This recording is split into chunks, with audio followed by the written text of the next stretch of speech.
Chapter 1. Within the vast, boundless, and enigmatic world of primordial chaos. Ever since the Tao ancestor Hongmeng delivered his 3 sermons in the Zixiao Palace, the rules governing the cosmos appeared to be illuminated by a radiant light, rendering them increasingly clear and distinct. The teachings of Hongmeng Tao ancestor were akin to the first rays of sunlight piercing through the morning mist, bestowing order and principles upon the primordial realm. On the shores of the boundless East Sea, a figure radiating an endless aura of divinity stood quietly. She resembled an ancient and unchanging statue, motionless as she immersed herself in a state of profound enlightenment. Should anyone pass by at that moment, they would undoubtedly recognize the identity of this sacred being. She was none other than the direct disciple of the Tao ancestor Hongmeng. Time flowed unheeded, and eventually, Nüwa slowly awakened from her intoxicating state of realization. In her exquisitely beautiful eyes sparkled a wisdom that seemed to perceive all things, as if she had comprehended the destined mandate from the cosmos. With a gentle wave of her hand, Nüwa summoned a shimmering orb of the mysterious 9 heavens clay into her grasp. She focused intently on the 9 heavens clay before her, cautiously extending her delicate fingers to begin shaping exquisite little clay figurines. Her movements were soft and intricate, every detail executed with impeccable precision, as if she were crafting a peerless work of art. Using the innate Tao body as a model, Nüwa meticulously sculpted the forms of these figurines, infusing them with her understanding and insights into life. As time slipped away unnoticed, the substantial energy within the 9 heavens clay diminished greatly, requiring time to regenerate its life-giving properties. Yet, the number of clay figurines formed on the ground was a mere 3,000. What could this signify? Did it conceal some profound mystery, perhaps corresponding to the legendary 3,000 Great Avenues? The 9 heavens clay required considerable time to restore itself. Thus, Nüwa did not pause in her endeavors. Taking a deep breath, she unleashed a unique force of creation, layering her immense divine power over the clay figurines, imbuing them with vibrant life. In an instant, a miracle unfolded. The previously lifeless clay figures opened their eyes, moved their limbs, and began to exhibit a burgeoning vitality. Thus, the new race of humans was officially born into the world. These initial 3,000 innate human beings, sculpted by Nüwa using the 9 heavens clay and enhanced by the laws of creation and her divine powers, were endowed with the realm of celestial beings from birth. The levels of cultivation were categorized as follows: human immortal, earth immortal, heaven immortal, true immortal, profound immortal, golden immortal, Tai golden immortal, Deluo golden immortal, quasi-saint Hunyuan golden immortal, Saint Hunyuan Deluo golden immortal, Hunyuan Taiji golden immortal heavenly Tao realm, and Hunyuan Wujik golden immortal great Tao realm. Saints are the fruits of heaven and earth. Not all saints are Hunyuan Deluo golden immortals. To match the strength of a Hunyuan Deluo golden immortal, one must attain the path of Hunyuan. Furthermore, the status of a saint corresponds only within the primordial realm. Outside of it, their power would diminish significantly. Thus, the Hunyuan Deluo golden immortal represents one's intrinsic strength. In later generations, or in the era of declining law, possessing such a physique would undoubtedly render one invincible. However, this is the primordial world. Here, Tai golden immortals abound, and Deluo golden immortals roam freely. Nüwa seemed to realize that the number she had created was woefully insufficient to fill the gaps in the primordial races. Therefore, she gracefully raised her jade hand, retrieving the gourd vine, and vigorously cast the specially treated clay onto the earth. The gourd vine, one of the 10 supreme innate spiritual roots, it originally bore 7 gourds, of which 3 were taken by the 3 pure ones, Nüwa, Tai, and Hongmeng. The remaining gourd withered away for unknown reasons, leaving only the gourd vine and the clay. In an instant, countless delicate clay figures emerged from the ground. Subsequently, without hesitation, Nüwa employed her divine powers to bestow vibrant life upon these little clay beings. Having completed this, Nüwa gracefully ascended into the air. Her beautiful eyes gazed into the distant horizon, her lips parting slightly as she spoke softly. I am Nüwa. Today, I perceive that there exists a deficiency among the various races of the primordial realm. Thus, I create a new race to be named human. This act is intended to supplement and perfect the racial system of the primordial world. May the heavenly Tao witness it. No sooner had her voice faded than a deep and dignified voice resonated from the heavens. Immediately, A dazzling golden light descended from above, surging toward Nwa and the newly formed human race like an unceasing torrent. This golden light represented the boundless merit bestowed by the heavenly Tao. Approximately 70% of this merit surged into Nüwa's body, causing her to radiate a resplendent glow, her aura soaring to new heights. The remaining 30% of merit was evenly infused into the bodies of the 129,600 humans below, enveloping each in a faint golden halo. Among the first 3,000 humans created, due to their status as the first to enter existence, they received a significant portion of the merit.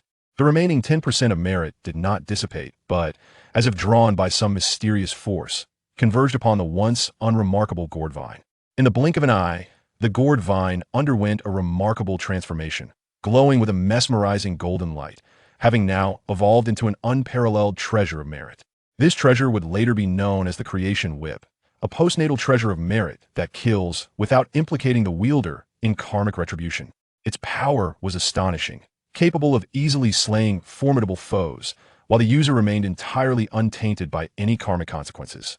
Nwa absorbed the 70% of the heavenly Dao's merit into her being, as the primordial purple energy swiftly merged into her soul like a mysterious force.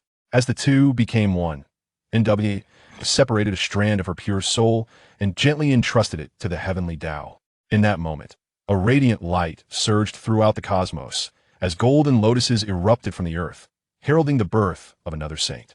Nwa had successfully ascended to the realm of saints. Thus, she became the second saint of the primordial world after the Tao ancestor Hongmeng, her status revered and respected by all beings.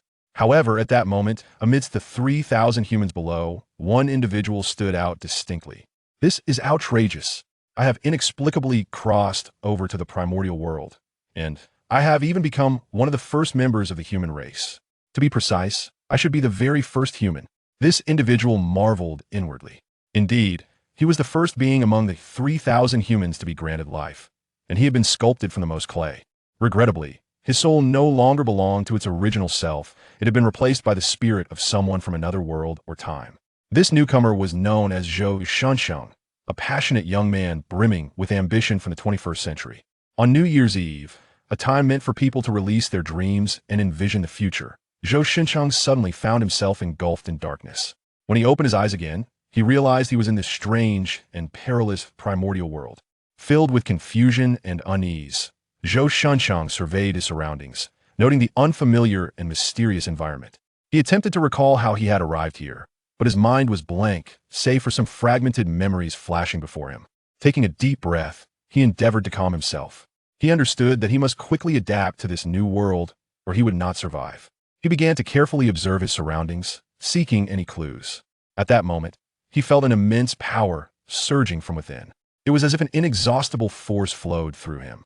To his astonishment, he discovered that he possessed the realm of a heaven immortal, an exhilarating yet terrifying realization. Excitement coursed through him. He now wielded formidable power to protect himself in this dangerous world. Yet, fear gripped him as he pondered the source of this strength and whether he could truly harness it. "Oh no, this is truly disastrous. How could I have crossed into the primordial realm? Here, the human race is nothing but prey for the demon tribes. What should I do? What should I do?" Zhou Shengchen thought frantically, his mind racing for solutions. Suddenly, a spark of inspiration struck him. That's right. To survive, I must cling to a powerful ally. And in this primordial world, who better than Nwa, the one who has attained the same position? It would also be a chance to see if she is truly as the legends of the future describe. With this thought, Zhou Shengchen decisively resolved to tightly grasp on Nüwa's leg, seeking a glimmer of hope in this perilous primordial world. Recalling the legends he had encountered in his previous life, he noted that these innate deities were often nameless. Thus, he would take a character from his previous name to traverse the primordial realm. Zhou Shengchen took a deep breath and stepped forward with unwavering resolve, bowing respectfully as he proclaimed, "I pay my respects to the esteemed one, and to the Holy Mother. The human race, Chun, expresses heartfelt gratitude for the blessings bestowed by the Holy Mother." At that moment, Nüwa regarded the human before her with keen interest, her gaze appraising him from head to toe. Internally, she was astonished, for this individual named Chun stood out distinctly from the rest of his kind, while the other humans remained in a state of bewilderment, curiously observing their surroundings. This particular human exhibited profound wisdom, already aware of the causal threads that bound them, understanding that it was she who had granted them life. Noticing that Nüwa merely observed him in silence, Zhou Shengchen began to feel a pang of anxiety. He hastily spoke again. Holy Mother, the human race has only just emerged into existence, possessing feeble strength, struggling to survive in this perilous and formidable world of the primordial chaos. I beseech you, Holy Mother, to bestow upon us your benevolent protection. At last, Nüwa inclined her head slightly, her jade hand lifting gracefully, unleashing an immense reservoir of magical power that surged forth and enveloped her being. With an undeniable authority, she declared, within the span of a primordial cycle, the human race shall be under my protection. Should anyone dare to harm my human children, let it be known that I, Nüwa, will not hesitate to exact retribution, disregarding any past affections. It must be noted that the term primordial cycle corresponds to a staggering duration of 129,600 years. Upon hearing Nüwa's words, the powerful beings from various realms of the primordial chaos surrounding them immediately straightened, their expressions grave, not daring to show any semblance of negligence. They swiftly bowed in unison, proclaiming, "We shall faithfully obey the command of the holy Nüwa." In an instant, the atmosphere grew heavy with solemnity, instilling a sense of reverence in all present. Zhou Shengchen too beheld a different version of Nüwa from his memories, pondering in his heart that perhaps there was a deeper mystery at play. Atop Kunlun Mountain, where clouds billowed like an ocean, Taiching Laozu stood with his hands clasped behind him, his gaze penetrating the layers of mist, directed towards the vast expanse of the eastern sea. After a long silence, he sighed softly. The affairs of the world are like a game of chess, and the cosmos is unfathomable. I never imagined that we, the three purities, have yet to unravel the mysteries of the primordial chaos, while my junior sister Nüwa has already attained the sacred position. Truly, the will of heaven is inscrutable. As he spoke, his tone was imbued with both awe and a hint of melancholy. Yuqing Yuanshi Tianzuan, upon hearing this, furrowed his brow in dissatisfaction, snorting coldly as he brushed his sleeve, clearly displeased. He had always held himself in high regard, believing that the three purities were destined to be the epitome of the heavens and the earth, yet Nüwa's swift ascent had left him unable to reconcile his feelings. Shanqing Tongtian, however, maintained a calm demeanor, suggesting, "Why must you two brothers dwell on this matter? Since Nüwa has achieved her path, she must possess unique insights. Why not cast aside our prejudices and seek her wisdom? We may gain invaluable insights that will aid us in comprehending the primordial mysteries more swiftly." Taiching Laozu shook his head slightly, a trace of resignation evident in his expression. As her elder brother, how could it be proper for us to lower ourselves to seek guidance from our younger sister? Such an action would be unbecoming. Yuanshi Tianzuan nodded in agreement, his tone stern. "Younger brother, your words are misguided. We, the three purities, possess our own paths. We need not rely on others." Seeing their resolute stances, Tongtian could only let out a soft sigh. Though he felt a twinge of regret, he was unwilling to let this matter tarnish the bond between brothers. He understood that if he were to venture forth alone, it would only sow discord among them, which would be unseemly. Thus he suppressed his smile, standing silently atop the mountain, gazing into the distance alongside his brothers. Atop Kunlun Mountain, shrouded in mist, the three purities each harbored their thoughts, the atmosphere thick with tension. The mountain wind swept by, stirring their garments, yet failing to dispel the lingering sense of melancholy that weighed upon their hearts. In the vastness of heaven and earth, where the path to enlightenment remains elusive, even beings of their exalted status could not escape the entanglements of primordial mysteries, their hearts turbulent with unquiet. In the west, Jane and Junti stood side by side, their gazes deeply fixed upon the shores of the eastern sea, their eyes betraying a hint of envy. Junti sighed softly, his tone laced with both wistfulness and resignation. "I had thought the three purities would be the first to attain enlightenment and become saints. Yet it turns out that our sister Nüwa has seized the opportunity and stepped into that supreme realm ahead of us. The ways of heaven are indeed unpredictable." He turned slightly, glancing at Jean, a glimmer of contemplation flickering in his eyes. "Brother, since Sister Nüwa has achieved her path, perhaps we should pay her a visit and seek her counsel. After all, the path to sanctification often converges. Her insights could illuminate our own journey." Upon hearing this, Jean pondered briefly before nodding in agreement. "You speak wisely, younger brother." Thus, the two resolved to set forth together towards the eastern sea. Meanwhile, on the shores of the eastern sea, joyous shouts echoed from afar. "Little sister, congratulations. It was none other than Nüwa's elder brother, Fuxi, who had hurried over to offer his congratulations.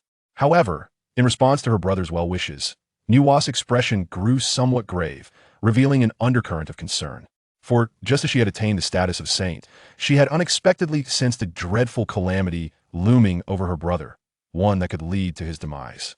Despite having reached the heights of sanctity, confronted with the murky threads of fate, even Nüwa, endowed with unmatched divine powers, found herself unable to discern how the future would unfold.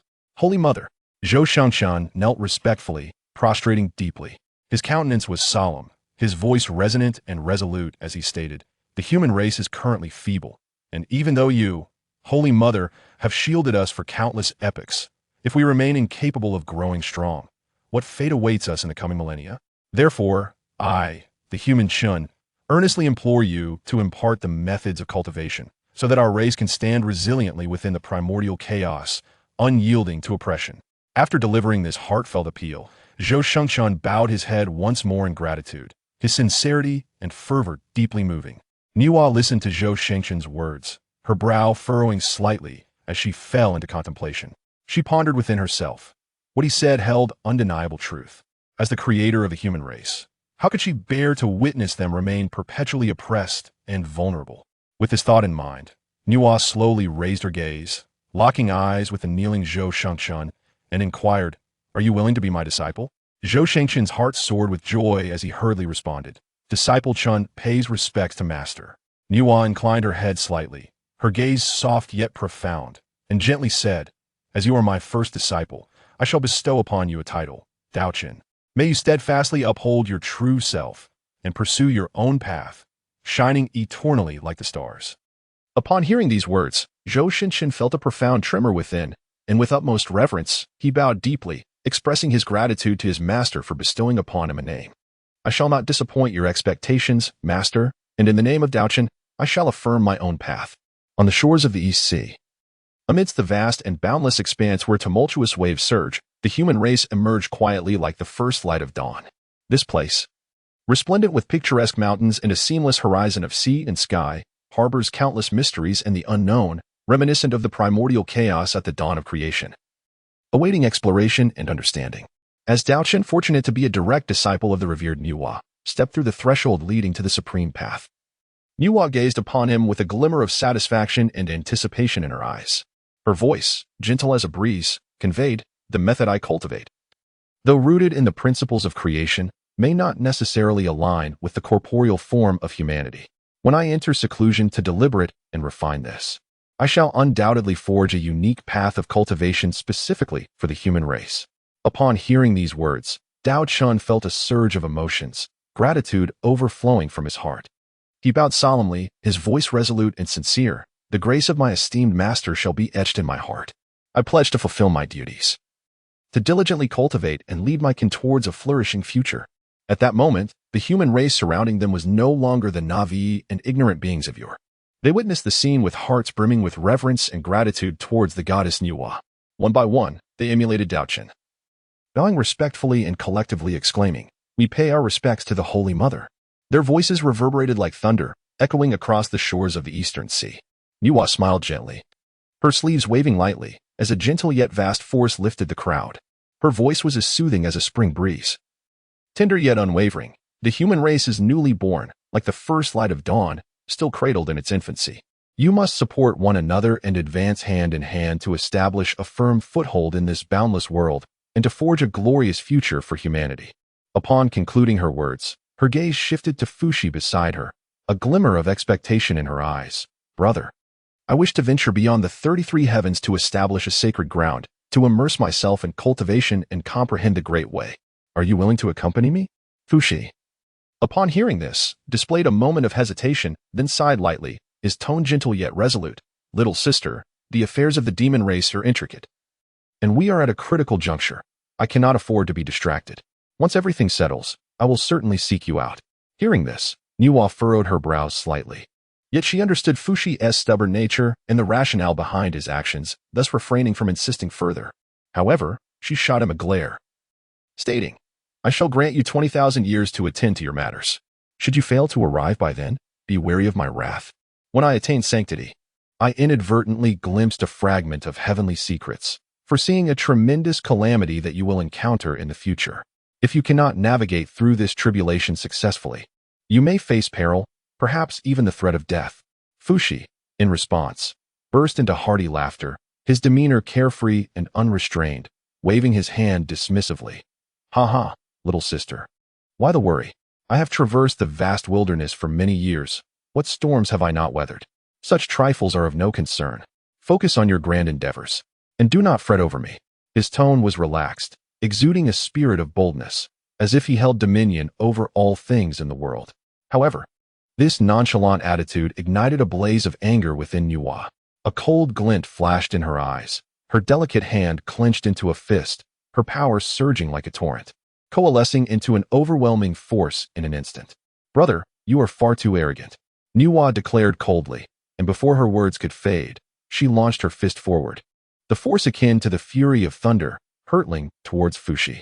This strike embodied both her anger and concern, as if she sought to awaken him from his complacency. A dull thud echoed as Fushi was sent flying like a kite severed from its string, vanishing into the horizon, leaving no trace of how far he had been propelled by her blow. Daochen, who had been silently observing, was left utterly stunned by this sudden turn of events. His mouth agape, unable to articulate a single word. After a prolonged silence, he finally regained his composure, stammering, Huh? This Nüwa cannot be a fake, can she? How could she be so violent? Her movements are so practiced and swift, she must have often struck Fushi. Having said this, Daochen shook his head gently, seemingly in disbelief at the unfolding events.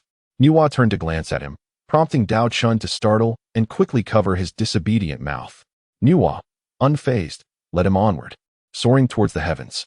Just as Nüwa had turned away, a peculiar ripple suddenly arose in the previously deserted area. Soon after, two shadowy figures appeared abruptly, resembling phantoms. Upon closer inspection, it became evident that they were the duo from the west, Zhuan and Jiayin. Zhuan Ti's face bore an expression of regret and disappointment as he turned to Jiayin, sighing deeply. Alas, brother, we have once again arrived a step too late. Sister Nüwa has already departed ahead of us. Jiayin nodded slightly in response, speaking softly, Indeed. However, since Sister Nüwa has left, we need not linger here any longer. Let us return to contemplate the primordial purple chi. With that, the two figures flickered and vanished without a trace. Meanwhile, Nüwa and Daochen raced through the void beyond the 33 heavens. Before long, they arrived in the chaotic expanse, where a sense of awe enveloped them amidst the mysterious and potent atmosphere. Nüwa waved her delicate hand, and radiant beams of light erupted from her fingertips, instantaneously tearing through the chaos before them. Subsequently, she summoned her unparalleled divine powers, carving out a magnificent and grand sacred ground amidst the chaos. Surrounded by swirling clouds and mist, radiating an endless aura of majesty. Above the main entrance of the Taoist temple hangs a magnificent plaque, elegantly inscribed with the three characters Hua Huang Palace. However, upon entering this newly established palace, Nüwa discovered that apart from herself and Daochen, there was no one else within, rendering the atmosphere particularly desolate and forlorn. Thus, with a flicker of thought, Nüwa gestured, and a crystal-clear orb materialized in her palm. This orb shimmered with an extraordinary luminescence. Clearly not an ordinary object. Cradling the gem in her hand, Nüwa chanted incantations, invoking the power of the laws of creation. As her words resonated, a soft halo began to emanate from the orb's surface, which then started to quiver gently. Moments later, a melodious and clear chirp echoed, and the orb transformed into a delicately sculpted, lively little boy. Observing this transformation, a hint of satisfaction graced Nüwa's face as she gently addressed the newly born child, saying, From this moment on, you shall be known as Lingzhu. You will remain by my side in this palace, serving as my attendant. In response, Lingzhu obediently nodded and joyfully began to dance around Nüwa. In the vast and timeless primordial era, time flowed as swiftly as a fleeting shadow. And in the blink of an eye, countless years had passed. After enduring the relentless trials of time and pursuing diligent cultivation, Daochen finally ascended from the realm of celestial beings to attain the status of a true immortal. Yet, this remarkable achievement was significantly attributed to Nüwa's generous support. Strangely, despite Lingzhu also experiencing a breakthrough in cultivation, he did not attract the onset of heavenly tribulation. In contrast, Daochen, having merely crossed into the true immortal realm, found himself besieged by an overwhelmingly fearsome thunderstorm. Isn't Huang Palace situated in the chaotic expanse beyond the 33 heavens? How could there be thunder tribulations here, where the forces of the heavenly Tao are already quite feeble? This circumstance was indeed perplexing. The chaotic region serves as a threshold between the primordial world and the boundless chaos, marking the entrance into the chaos. Nüwa, too, was baffled by this phenomenon, but eventually, a spark of insight illuminated her mind. Perhaps it is due to your past missteps that the heavenly Tao has taken notice, thus manifesting the thunder tribulation as a form of punishment upon your breakthrough. Alternatively, your exceptional talents may have drawn the attention of the heavenly Tao, leading to this trial. Upon reflection, undergoing the baptism of thunder tribulation was not devoid of advantages. Firstly, it spared one the considerable expenditure of time and energy to solidify their cultivation. After all, the ferocious power of the thunder tribulation had tempered Daochen's cultivation to a state as solid as rock. Secondly, this opportunity allowed his physical body to attain significant enhancement, thereby endowing him with greater strength. While Daochen pondered these thoughts, he suddenly heard a sweet and melodious call growing closer. Daochen Shixiang, the lady is summoning you. It was the youthful voice of Lingzhu. Despite the child's tender age, his cultivation had already reached the profound immortal level, a feat truly astonishing. In the distant past, after Nüwa had brought Daochen to this chaos to establish Huang Palace, she unexpectedly revealed a side of herself unknown to others.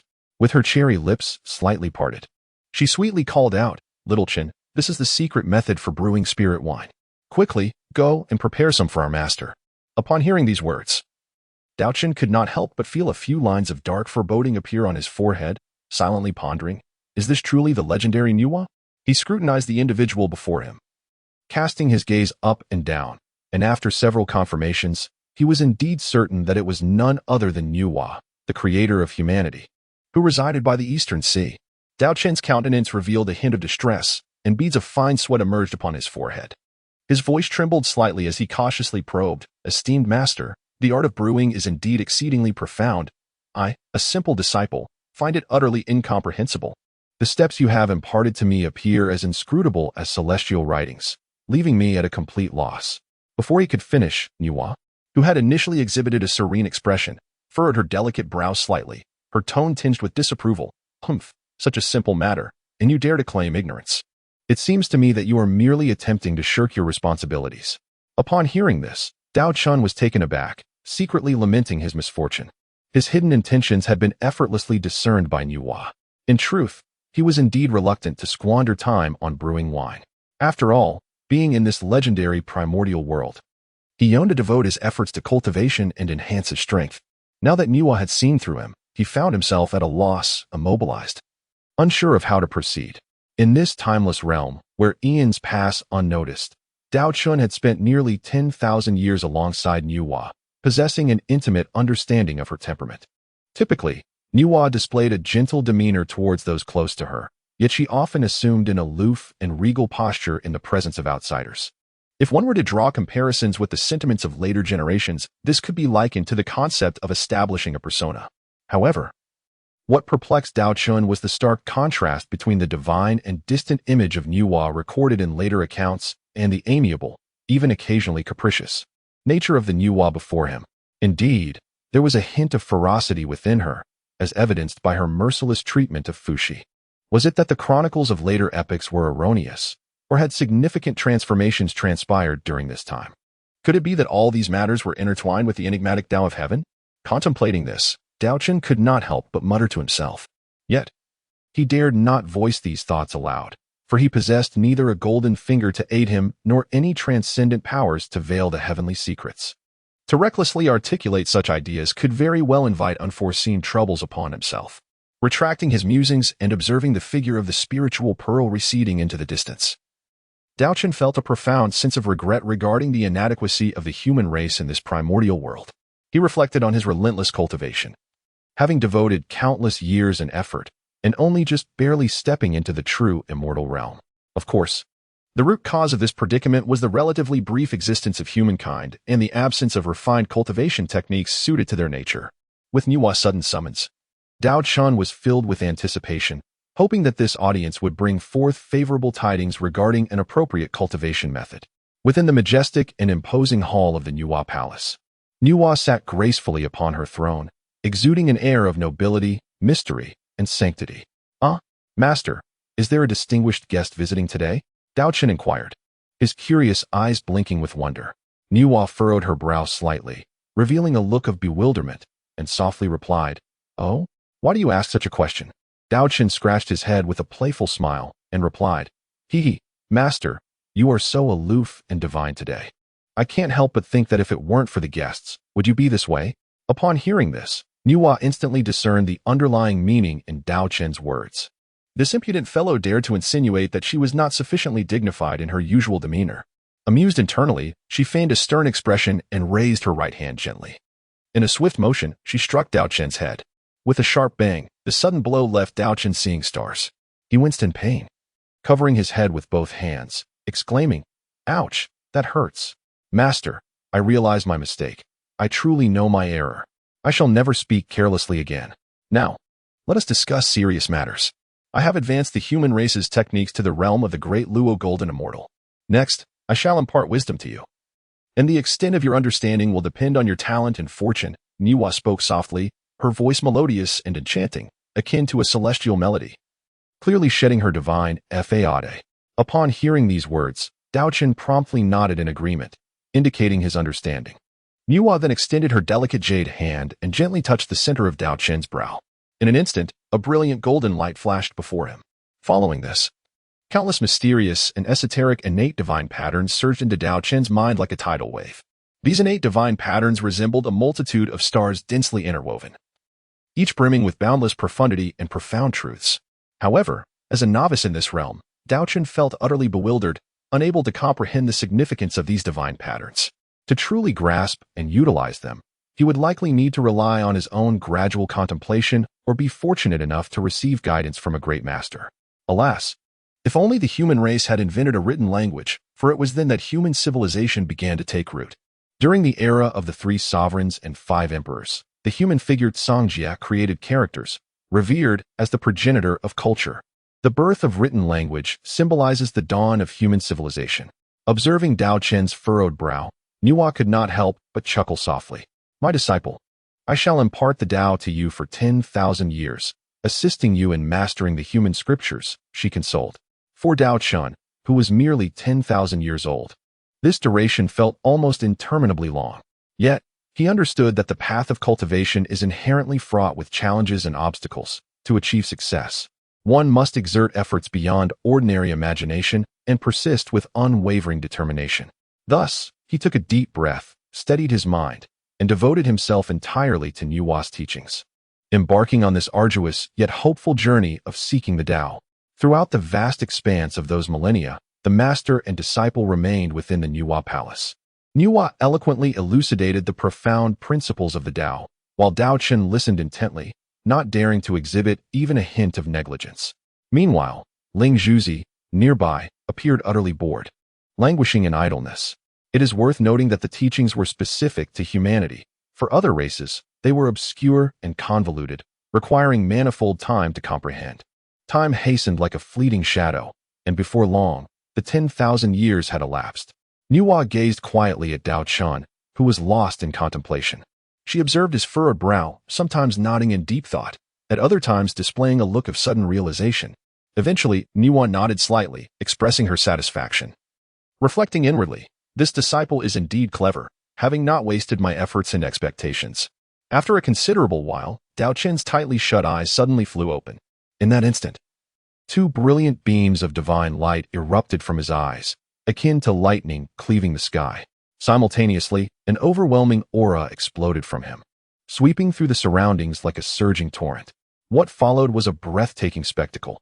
Daochen's cultivation ascended like a rocket, from the mid-stage of true immortal to the late stage, then to the pinnacle, and finally achieving the perfect state of true immortal. He broke through the constraints of the true immortal realm and stepped into the new domain of profound immortal almost in the blink of an eye. His cultivation soared to the perfect state of profound immortal, just a hair's breadth away from reaching the golden immortal realm. Such astonishing speed and magnitude of advancement were truly astounding and could be deemed terrifying. In the present time, the heavenly Tao of humanity does not permit rapid advancement. Otherwise, The development of humanity would overshadow the matters of the witch and the demon. Thus, the early stages of cultivation progress slowly. However, compared to other primordial beings, who often spend hundreds of thousands of years in seclusion, this is not considered slow at all. Humanity must continually break through barriers for future generations to progress. Only when humanity achieves prominence in the heavenly Tao will the restrictions be lifted. In the face of this scene, Ling Zhuzi, standing nearby, remained indifferent, showing no interest whatsoever. It turned out that this character rarely engaged in diligent cultivation, yet, owing to his exceptional innate gifts, he had effortlessly reached the early stages of the golden immortal realm. Daochen could not help but ponder the origins of the Ling Zhu, the primordial pearl, which bestowed upon him such remarkable talents, an extraordinary phenomenon indeed. Upon awakening, Daochen's face radiated with uncontainable joy, his eyes shimmering with excitement. After an extended period of seclusion and profound meditation, he had thoroughly comprehended the cultivation methods leading to the realm of the great Luo golden immortal. At this moment, he brimmed with confidence, fully aware that as long as he diligently adhered to this path of cultivation, continually amassing both strength and experience, he would inevitably succeed in ascending to the coveted pinnacle of the great Luo golden immortal realm, a status that is considered a mark of distinction even in the primordial chaos. Daochen, filled with joy and reverence, bowed respectfully to Nüwa, his gratitude evident in every gesture. "Thank you, Master, for your meticulous guidance and nurturing. I shall forever cherish it in my heart. With that in mind, I plan to embark on my journey back to the human realm today, to impart this cultivation method to my kin, so they too may tread the path of self-improvement and perseverance." However, observing Daochen's eager and somewhat restless demeanor, Nüwa gently shook her head. She extended her delicate hand and lightly tapped his forehead, speaking softly, "Do not rush. Although you have gained some understanding of this cultivation method, you have yet to fully comprehend its essence. Given your current state, how can you ensure that you can accurately teach others?" After a brief pause, Nüwa continued earnestly, "For now, focus on your own cultivation. When you successfully transcend to the Tai golden immortal realm, I shall certainly grant you permission to share your knowledge with the human race.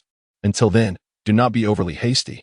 Moreover, when teaching others, you must base your explanations on your own level of understanding. Do not be greedy for breadth at the expense of depth. For excessive instruction may not only fail to aid others in their advancement, but could also yield counterproductive outcomes. Remember this well."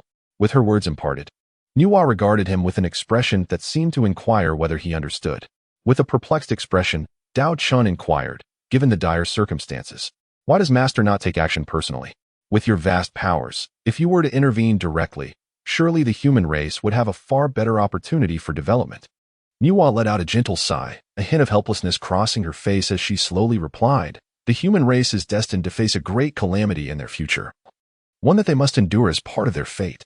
Should I rashly intervene, not only would I be unable to assist them in overcoming this crisis, but I might inadvertently exacerbate the situation. Thus, the future of humanity must rest in your own hands." At this juncture, Nüwa paused briefly. Her gaze fixed intently on Daochen, and spoke earnestly, "It is precisely for this reason that I have chosen to retreat into seclusion for countless years, dedicating myself to the development of human cultivation methods.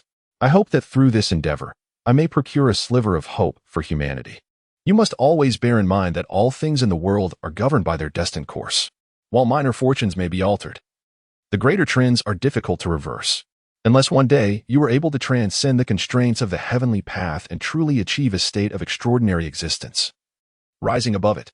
Since Nüwa's ascension to the status of a heavenly sage, she has gained a deeper understanding and insight into the nature of the heavenly path and its sages. She is acutely aware that as a heavenly sage, her actions must strictly adhere to the rules of the heavenly path. Any deviation could provoke severe repercussions and intervention from it. Compared to her pre-saintly existence, she has now relinquished much of her freedom. Yet, given the circumstances, she finds herself with no alternative. After enduring countless hardships to attain her sacred status, how could she even contemplate renouncing it? She firmly believes that as long as she perseveres in her cultivation, she will eventually realize her grand aspiration of transcending the heavenly path. Daochen, at this moment, is well aware that urging Nüwa to abandon her saintly status in favor of cultivating the path of the primordial golden immortal would be an unwise course of action. It is crucial to understand that they are currently amidst the calamity of the witch and demon tribes. Should Nüwa lose her saintly cultivation, She would likely be ensnared in the turmoil due to Fushi's allegiance to the demon faction, making escape nearly impossible. Furthermore, Dao ancestor Hongjun would never tolerate Nüwa willingly relinquishing her saintly position. After all, the six sages sanctioned by the heavenly path formed the very foundation of his Dao, and any attempt to disrupt this balance would undoubtedly invite his devastating wrath. Of course, all of the above is merely Daochen's personal conjecture. After all, in his previous life, he encountered numerous works of literature concerning the Primordial era, where similar plot developments and logical trajectories were not uncommon. Yet, who can truly ascertain the reality of the situation, at least based on the current circumstances? Daochen firmly believes that Nüwa would never turn a blind eye to the survival of humanity, nor would she passively witness Fushi's demise amidst the chaos of the witch and demon calamity. Just then, a swift whoosh echoed, and before Daochen could react, he felt a sudden jolt to his head. He instinctively gasped sharply, raising a hand to cover his head, his face a portrait of grievance.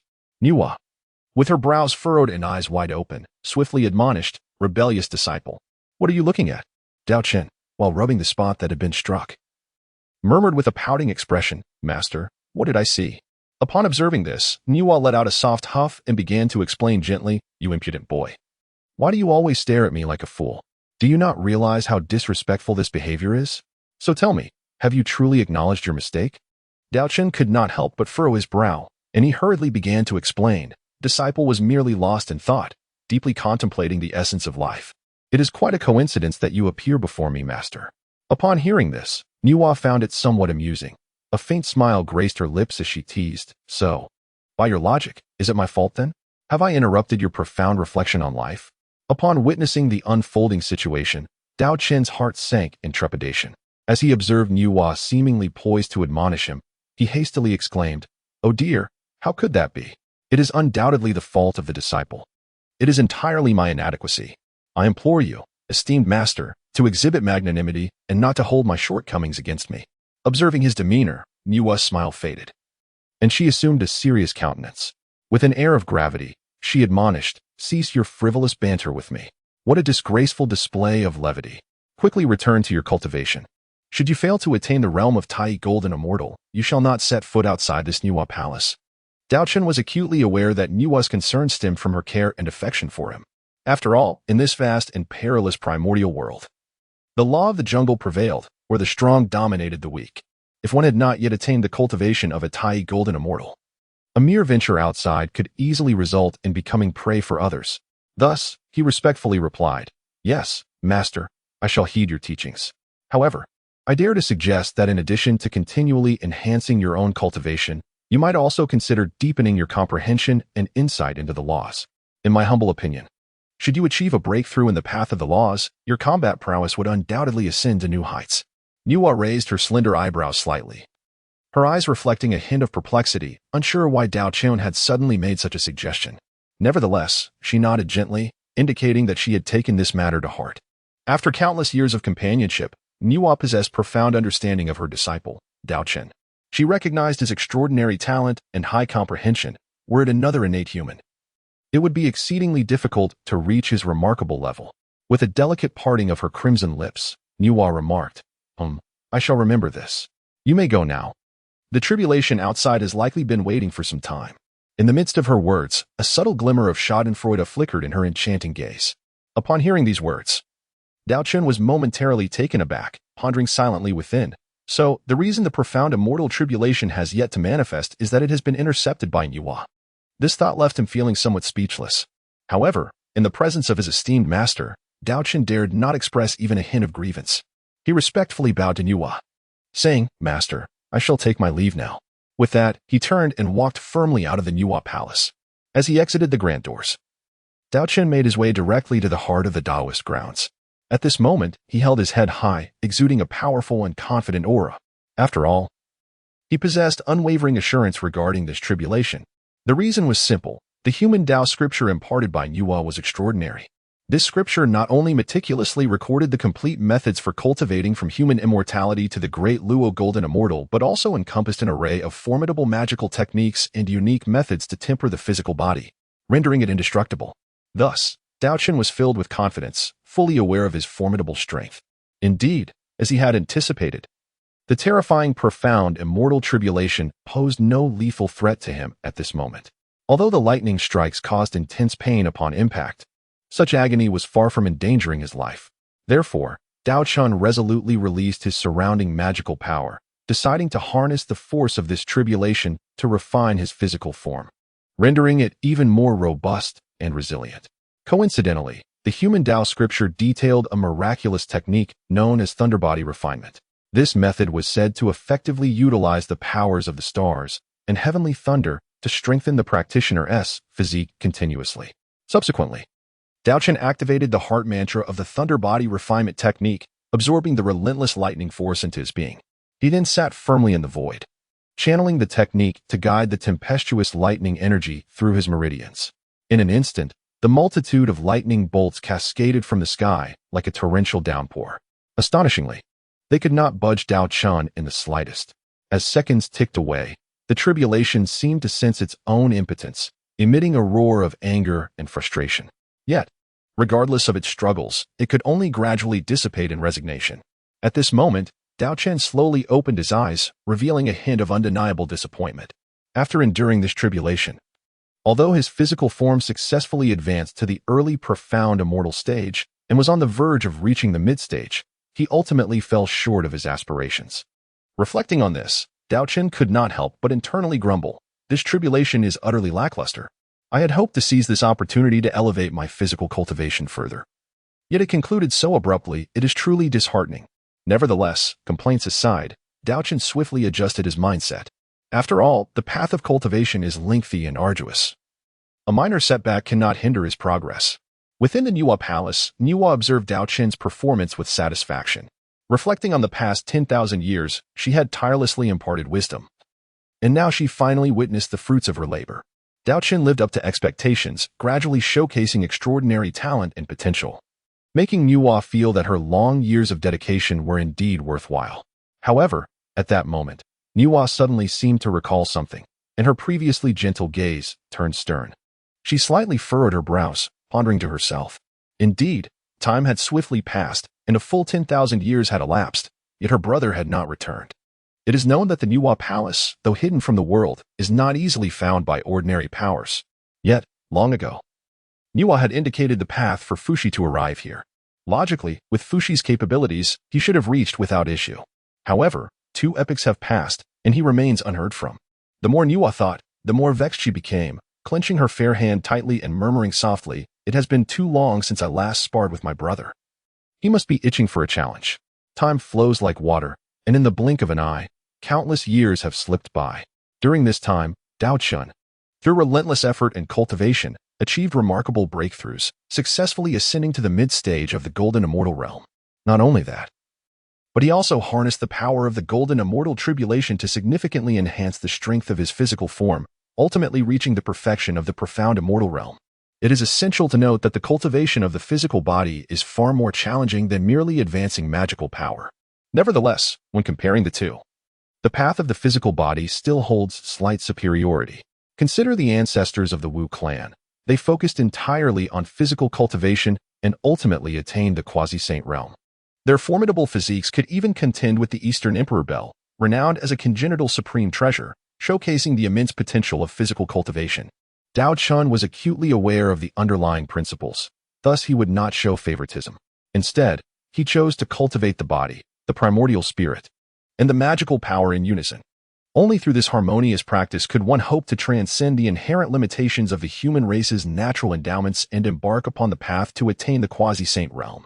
Although the innate human beings are inherently endowed with the cultivation level of Earth Immortal, those among the 3,000 primordial humans who utilized the 9 heaven soil were born with the cultivation of Celestial Immortal.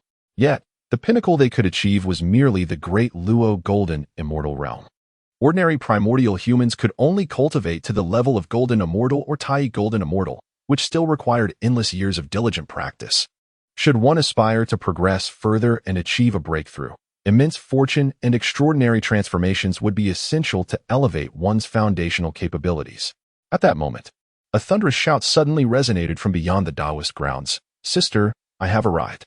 Upon hearing the voice, Daochen instantly recognized it as that of Fuxi. Reflecting on this, He felt a stirring in his heart and promptly resolved to venture out and witness the unfolding spectacle, eager to indulge in the gossip. After all, Nüwa had accumulated a wrath that had simmered for a full 10 millennia. At this moment, Fushi's audacious arrival would likely result in him receiving a sound thrashing. As these thoughts crossed his mind, Daochen silently mourned for Fushi for 3 minutes in his heart.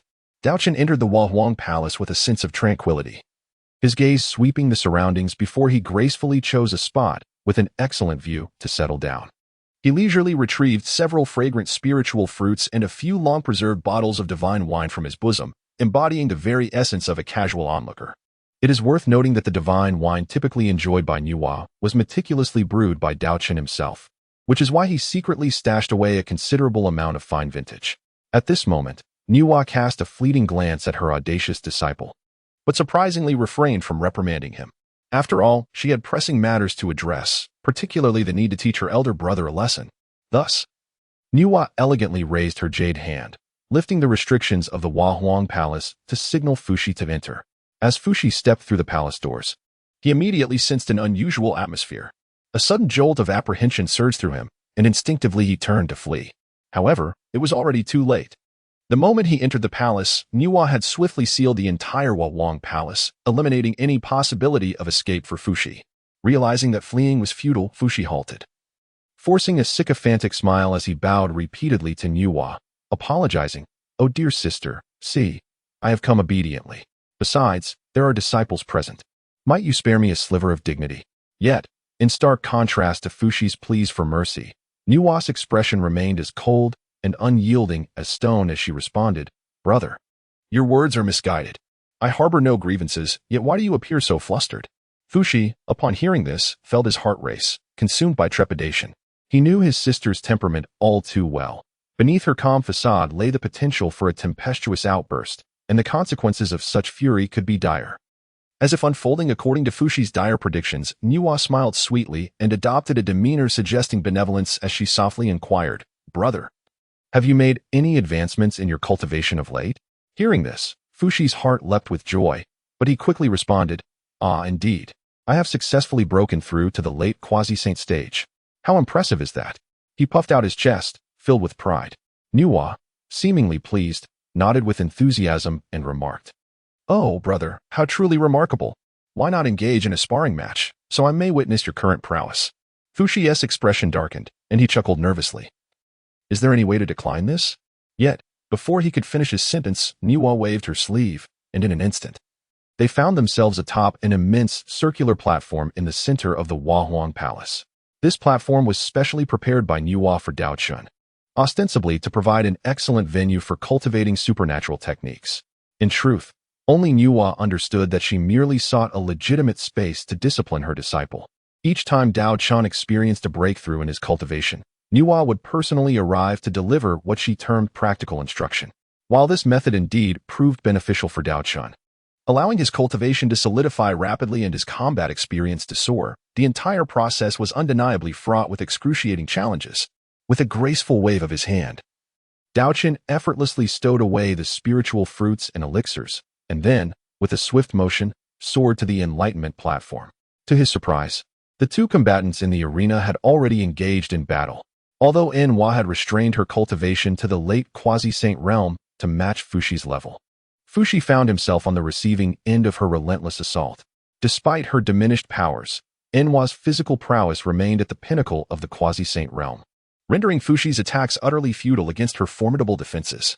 Thus, Fushi could only accept his fate and endure the punishment. Periodically, cries for mercy echoed through the arena. "Sister. Dear sister, I acknowledge my mistakes. I shall not dare to offend again."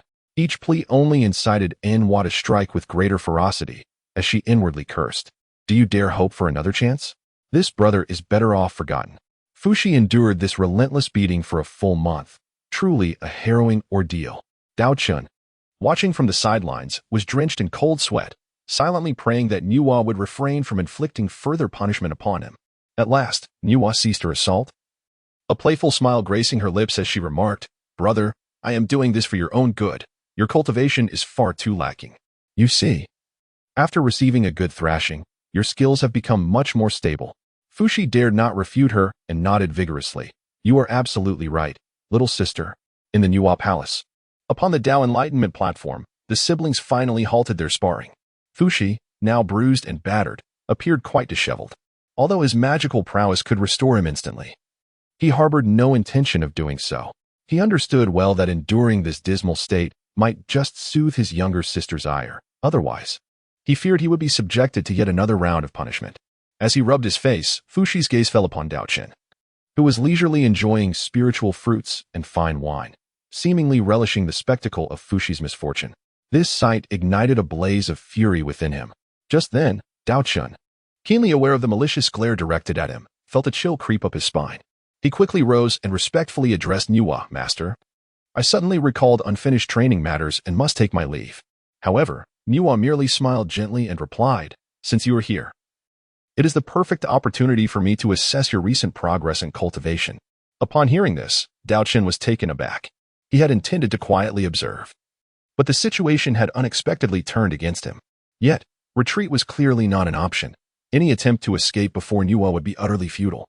Moreover, should he truly flee and provoke her wrath, the consequences would likely be far worse than his current predicament. Reluctantly, Daochen lowered his head and stepped onto the platform, steeling himself as he uttered, "Master, please enlighten me." With no way to evade, he resolved to face the challenge head-on. Taking a deep breath, Daochen swiftly formed a hand seal, channeling his magical energy to conjure a shimmering celestial sword. In a flash, he swung his arm, shouting, "A thousand swords unite." In that instant, a breathtaking spectacle unfolded as countless beams of sword light streaked across the sky like meteors, each radiating a fierce aura, surging toward Nüwa like a tempest. The dense array of swords intertwined, creating a dazzling net of light that illuminated the heavens as if it were daytime, a scene of grandeur that defied description. Yet, confronting such a stunning onslaught, Nüwa simply shook her head, a faint smile playing upon her lips as she softly remarked, "All show and no substance. What have I taught you?" Rather than feeling disheartened by her critique, Daochen laughed heartily and declared, "Do not worry, master. Behold my move. Unity of 1,000 swords." Before his words had fully dissipated, the dispersed beams of light began to coalesce, rapidly forming an enormous sword that towered above. This colossal sword exuded a chilling radiance, its blade inscribed with swirling runes that emanated an overwhelming pressure. However, despite the formidable nature of his technique, Nüwa remained unfazed. She did not even shift her stance. Instead, she extended a slender finger and casually touched the giant sword. With a resounding crash, the seemingly indestructible blade shattered into countless specks of starlight, dissolving into the ether. In the next moment, Nüwa's figure flickered, appearing before Daochen like a wraith. She raised her delicate hand, poised to deliver a series of blows to her disciple, intending to instill in him a lasting memory to abandon these flashy yet ineffective tactics. At that moment, Nüwa found herself at a loss for words to express her thoughts. In short, she felt that her little disciple harbored a persistent desire to showcase his prowess. Sighing inwardly, she mused that such tendencies were indeed troubling. The primordial world was fraught with peril and challenges, and with Daochen's current meager cultivation, should he continue with this ostentatious combat style, he would likely meet a swift demise upon stepping outside the safety of the Nüwa Palace, bereft of her protection. Thus, Nüwa resolved to thoroughly teach Daochen a lesson, enabling him to grasp the true essence and techniques of combat. At that moment, without mercy, Nüwa unleashed a flurry of punches upon Daochen, each strike landing with tremendous force, causing him to grimace in pain and cry out in distress. Yet, to Nüwa's satisfaction, her disciple did not display the same lack of spirit as his brother, who only begged for mercy. Fuxi, observing Daochen's predicament, could not help but murmur to himself, "This fellow is quite formidable. I reckon his days in the Nüwa Palace will not be easy." With a tinge of sympathy for Daochen, Fuxi's compassion lasted scarcely 3 seconds, for he had just witnessed Daochen reveling in his misfortune. Now, Daochen felt excruciating pain coursing through his body, his blood boiling as if his very flesh were about to burst. Yet, in the next instant, he keenly realized that this was an exceptional opportunity for his physical breakthrough. Thus, he bore the agony and provocatively exclaimed, "Master, your strength seems rather lacking. Have you perhaps skipped breakfast?" Nüwa, understanding Daochen's current state, shot him an incredulous glare, thinking to herself that this reckless boy dared to tempt fate. Without hesitation, she dashed forward like a tempest, delivering a relentless barrage of full-body massages to Daochen. Upon witnessing this, Daochen's face paled in terror, and he hastily shouted, "Master, that is enough. If you continue to strike like this, your only disciple shall truly meet his demise." Nüwa, understanding the gravity of the situation, ceased her actions. Daochen gradually assumed a cross-legged position, his eyes gently closed. After taking a deep breath, he commenced the delicate adjustment of the vital energies coursing through his body. A faint luminescence emanated from him, as the energy surged and concentrated within his palms. Suddenly, Daochen abruptly opened his eyes, a resolute glint flashing within them. With a mighty shout, he unleashed the formidable power he had amassed towards the invisible shackles binding him. A resounding crash echoed, as if the very fabric of space trembled in response. Under the immense force of impact, the shackles that had tightly constrained Daochen's physical form could no longer endure and shattered with a deafening crack. In that singular moment, a torrent of energy erupted forth from the fractured bonds, swiftly infusing itself into Daochen's being. As he absorbed this potent energy, remarkable transformations began to manifest within his physique. His muscular definition became increasingly pronounced, and his bones emitted faint, brittle sounds, with every inch of his skin shimmering with a lustrous sheen. Moments later, when tranquility returned, Daochen successfully ascended to the initial realm of the Golden Immortal. The onlooker, Fu Shi, could not help but display an expression of astonishment. It is well known that the path of physical cultivation is fraught with immense difficulty. Even a powerhouse like him, possessing the late-stage quasi-saint cultivation, could only achieve the pinnacle of the great Luo Golden Immortal. Yet, this young man, clearly at the mid-stage of the Golden Immortal realm, had managed to break free from his restraints and elevate to the early stage of the Golden Immortal in such a brief span of time. Fu Shi scrutinized Daochen, his brow slightly furrowed, pondering, how has this youth accomplished such a feat? Does he harbor some hidden secret or extraordinary method? With this thought in mind, Fu Shi refocused his attention for a more meticulous observation. After thorough inspection, Fu Shi discerned that Daochen's physical prowess had indeed skyrocketed, and astonishingly, his spiritual essence had also reached the early stage of the Golden Immortal. Even more remarkable was the synchronous advancement of his threefold paths: physical body, spiritual essence, and magical power, each progressing without neglecting the others. Witnessing this, Fu Shi could not suppress a quiet exclamation. This young man's ambition is truly beyond the reach of ordinary individuals. Typically, cultivators focus intently on one path to expedite their attainment of the Tao. Yet here stands a youth audacious enough to cultivate all three simultaneously, achieving such remarkable results. Should fortune favor him in the future, he is destined to become a figure of significant prominence. At the Nüwa Palace, upon the Enlightenment platform, Daochen was undergoing a transformation that reverberated through the heavens and the earth. His body radiated an unparalleled brilliance, as if striving to illuminate the entire world. As time unfolded, the radiance grew ever more resplendent, ultimately coalescing into a beam of light that soared skyward. In that moment, Daochen successfully broke through to the realm of the Golden Immortal. The vital energies surrounding him surged like a torrential flood, their overwhelming might leaving onlookers in awe. Even the goddess Nüwa, witnessing this scene, could not help but exhibit a look of curiosity. She mused, how does the human race possess such extraordinary talents? Have the qualities of the beings I created truly reached such heights? With this contemplation, Nüwa resolved to conduct a more in-depth observation and study of humanity. Thus, she quietly awaited by the side, attentively observing every subtle change in Daochen. After a considerable time, Daochen finally opened his eyes slowly. His face was alight with uncontainable joy, tears of excitement shimmering in his gaze. It turned out that, considering his previous condition, a breakthrough to the Golden Immortal realm would have required an extensive passage of time. Yet, who could have anticipated that a thorough beating from Nüwa would inadvertently provide him with the opportunity to transcend? At that moment, Daochen's mind was a whirlwind of thoughts, various notions flooding his consciousness. The more he pondered, the more he felt something was amiss. His innate talent seemed excessively extraordinary. Though Nüwa had employed various spiritual routes to enhance his foundation over the years, the effects had been rather minimal. Could it be that as a transmigrator, he had not received compensatory benefits, thus endowing him with the miraculous ability to surpass the limits of humanity? This question lingered in Daochen's mind, perplexing him endlessly. Ultimately, he shook his head, dismissing the thought. Regardless, this is undoubtedly a momentous boon. At that juncture, Nüwa stepped forward to stand before Daochen. With a smile gracing her lips, she softly commended, well done, well done. You have truly exceeded expectations. In merely 30,000 years, to attain the Golden Immortal realm in the domains of magical power, physical body, and spiritual essence is indeed a remarkable achievement. in response to Nüwa's praise. Daochen promptly bowed deeply, respectfully replying, "All of this is thanks to your meticulous guidance and nurturing, Master. Without your instruction, I could never have achieved today's success." Nüwa gazed at her mischievous disciple, a smile escaping her lips. How could she not discern the subtle thoughts hidden in his words? After all, a few extra beatings were merely for his own good. Clearing her throat lightly, she adopted a more authoritative demeanor, speaking in a deep and solemn tone. "Disciple, your performance has indeed been commendable of late. Therefore, after careful deliberation, I have decided to permit you to venture into the human realm to impart teachings." Upon hearing this news, Daochen was momentarily taken aback before an unmistakable look of joy illuminated his face. He swiftly clasped his hands in gratitude, exclaiming, "Thank you, Master." His heart brimmed with exhilaration as he silently cheered.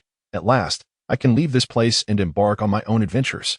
However, amidst his excitement, he also recognized that with his current cultivation, recklessly venturing forth could prove perilous.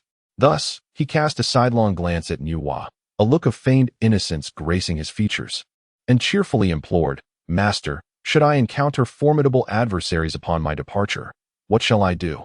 Might I be granted some potent treasures for protection?" Nüwa furrowed her brow slightly, seemingly contemplating something. After a moment, she slowly inquired, "What kind of treasures do you wish for?" Upon hearing these words, Daochen's eyes immediately brightened, and without a moment's hesitation, he exclaimed, "Hee, how splendid it would be to possess a few innate treasures." No sooner had the words left his lips than he felt a sharp pain on his head.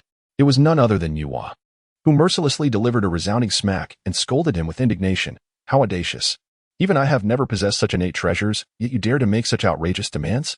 Daochen rubbed his aching head in frustration, but remained undeterred, muttering, "However, I have heard that the three pure ones each possess innate treasures. Why is it that Master does not have any?" His tone hinted at a sense of favoritism. Nüwa, her expression tense, swiftly enacted a mysterious incantation, completely shielding the surrounding divinations. With a grave demeanor, she cautioned Daochen, "This matter must not be spoken of lightly. Fortunately, you did not mention his name earlier. Otherwise, should he become aware, even I would find it difficult to ensure your safety." Standing nearby, Daochen appeared remarkably composed. He waved his hand dismissively, replying nonchalantly, "Relax, relax. At this time, he is likely preoccupied and would hardly pay attention to such trifling matters." At that moment, Fuxi, who had remained silent, suddenly spoke. "In this perilous world of Hongmeng, your cultivation as a mere golden immortal is woefully insufficient. Under such circumstances, it would be wiser for me to escort you to the realm of humanity." Upon hearing this, Nüwa cast a sidelong glance at Fuxi, fully aware of her brother's intentions. Yet she chose not to expose him at that moment. Daochen's eyes sparkled with mischief as he turned to Fuxi, a grin spreading across his face. Rubbing his hands together, he said, "Master Uncle, as the esteemed Emperor of Shihuang, your position is immensely respected. Surely, you must prepare a token of greeting for your junior?" He mused inwardly that since these items belonged to the demon tribe, he might as well seize the opportunity. Fuxi furrowed his brow, clearly taken aback by Daochen's request. However, after a moment of contemplation, he gradually nodded and replied, "Very well. Since you have asked, I shall bestow upon you a treasure as a token of our meeting." With that, he reached into his robe and produced a long sword radiating with brilliant starlight. The blade was entirely translucent and shimmered like the stars. A true high-quality innate spiritual treasure known as the Star Sword. Upon witnessing the scene, Daochen's eyes sparkled with a glimmer of delight as he swiftly extended his hands to carefully receive the Star Sword, expressing his heartfelt gratitude to Fuxi. However, his gaze soon shifted towards Nüwa, the unspoken anticipation in his eyes unmistakable. Nüwa could not help but chuckle lightly in irritation, pondering to herself, "How could I possibly treat my own disciple unfairly? This disciple has truly grown increasingly audacious. I wonder if I can continue to keep him." Taking a deep breath, she forcibly suppressed the urge to chastise her pupil. Then, with a gentle wave of her jade hand, a pristine white lotus, as pure as snow and crystal clear, gracefully materialized before the three of them.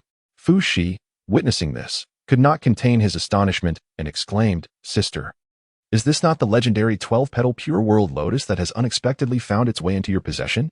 How did this come to be?" Nüwa smiled softly, responding in a gentle tone, "Do not be alarmed, brother. This treasure was a fortuitous find during one of my visits to Palai Island. Disciple, tell me, are you satisfied with this gift?" Standing by, Daochen was already rendered speechless in awe. Upon hearing his master's inquiry, he quickly nodded fervently like a chick pecking at grain, exclaiming, "I am more than satisfied. It is absolutely magnificent. This is one of the 4 12-petal lotus platforms evolved from the Chaos Green Lotus. Moreover, it is widely known that the Pure World Lotus possesses extraordinarily formidable defensive capabilities and remarkable purifying effects, rendering it impervious to all forms of attack. Now, with this precious artifact in hand, coupled with my own cultivation, I can face even the mightiest of great Luo golden immortals without fear." With that, he cautiously extended his hands to accept the sanctified Pure World Lotus, his eyes brimming with joy and gratitude. Daochen, filled with joy, received the 12th grade Pure World White Lotus radiating a sacred glow from Nüwa's hands. He meticulously examined this rare treasure, a satisfied smile gracing his face as he nodded gently and murmured, "My revered master truly understands." However, scarcely had he uttered these words when he felt Nüwa's gaze shift ominously, piercing through him like 2 beams of icy light. Daochen inwardly lamented his misstep, realizing he had misspoken. In a flurry, he raised his hand to cover his mouth, but it was too late. He noticed Nüwa's delicate brow furrow, and with a playful yet reproachful glare directed at him, Daochen trembled in fear. He hastily waved his hands, flustered, and implored, "Master, please allow me to explain." However, Nüwa was not one to easily overlook the indiscretions of her unrestrained disciple. She paid no heed to his justifications. This apprentice had grown increasingly audacious, daring to speak to her in such a manner. The more she pondered, the angrier she became, and without further ado, she flicked her sleeve, striking Daochen with considerable force. Poor Daochen, utterly defenseless, could only cower and flee, desperately evading Nüwa's onslaught while pleading for mercy. Yet, consumed by her fury, Nüwa showed no mercy, delivering blows that left Daochen howling in distress. After a considerable time, Nüwa appeared to tire of her chastisement and finally ceased her assault. Breathing heavily, she gazed at Daochen, bruised and battered, and said with irritation, "Umph. Go now, refine these 2 treasures. Once you emerge from your seclusion, you may accompany your master uncle to the human realm." As if granted a reprieve, Daochen dared not harbor even a hint of hesitation. He quickly bobbed his head like a chick pecking at grain, responding, "Yes, master. Your disciple shall obey."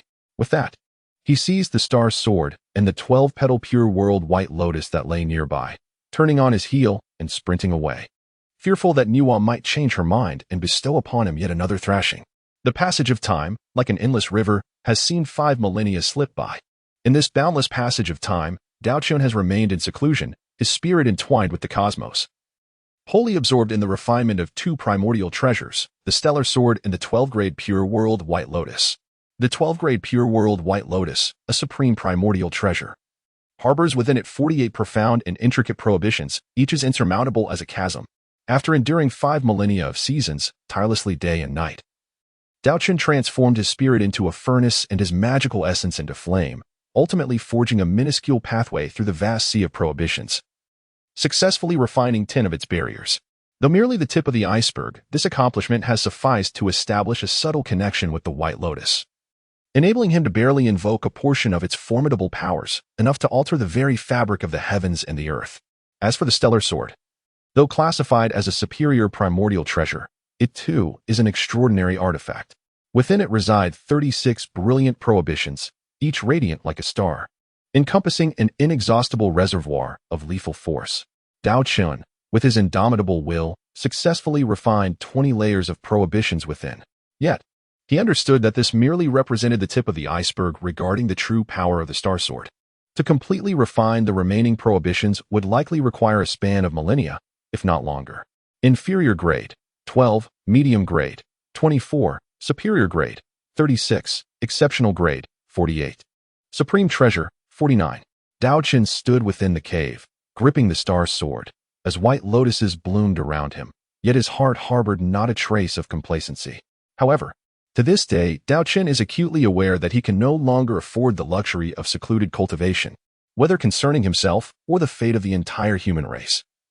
They cannot endure such an interminable wait. Time hangs above like a sharp blade, and the passage of each moment sends shivers of trepidation through his very soul. In Daochen's heart, a burning anxiety consumed him, as if countless flames were raging within his breast.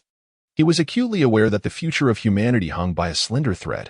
A moment's carelessness could plunge them into an abyss from which there was no return. Although he had learned from Nüwa that the two clans of witches and ghosts, despite their incessant skirmishes, had yet to ignite a full-scale war, there remained a fleeting chance for humanity to catch its breath. Yet, Daochen understood that this was merely a brief tranquility before the storm, and the time left for humanity's rise was dwindling like grains of sand slipping through an hourglass.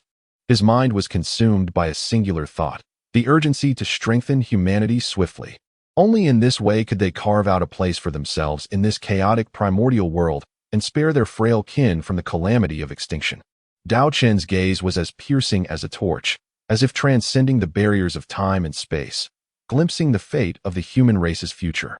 He understood that there was no turning back. He must lead humanity swiftly onto the path of resurgence to carve out a sliver of hope amidst the impending calamity. He was acutely aware that, even after imparting his teachings, it was nearly impossible for humanity to confront and triumph over the demon race directly. However, only by becoming truly powerful could he safeguard more innocent compatriots from the brutal slaughter of the demons. Over the years, Daochen explored various channels and methods, ultimately discerning Nüwa's true sentiments and perspective toward the demon race. It became evident that Nüwa held little emotional attachment to them. Her initial involvement with the demon celestial court stemmed solely from Fuxi's choice to affiliate himself with it. Throughout this time, she had remained detached from the affairs of the demons, wholly devoted to her own cultivation. On the day she ascended to sainthood, Nüwa intercepted a fragment of heavenly insight and vaguely perceived that the calamity Fuxi faced originated from his association with the demon celestial court. Without hesitation, she severed all ties with the demons. Although the two factions had maintained minimal interactions upon her successful attainment of sainthood, the demon celestial court dispatched envoys bearing lavish gifts to convey their congratulations. To their astonishment, Nüwa resolutely declined this goodwill, her stance unmistakably firm, the underlying significance self-evident.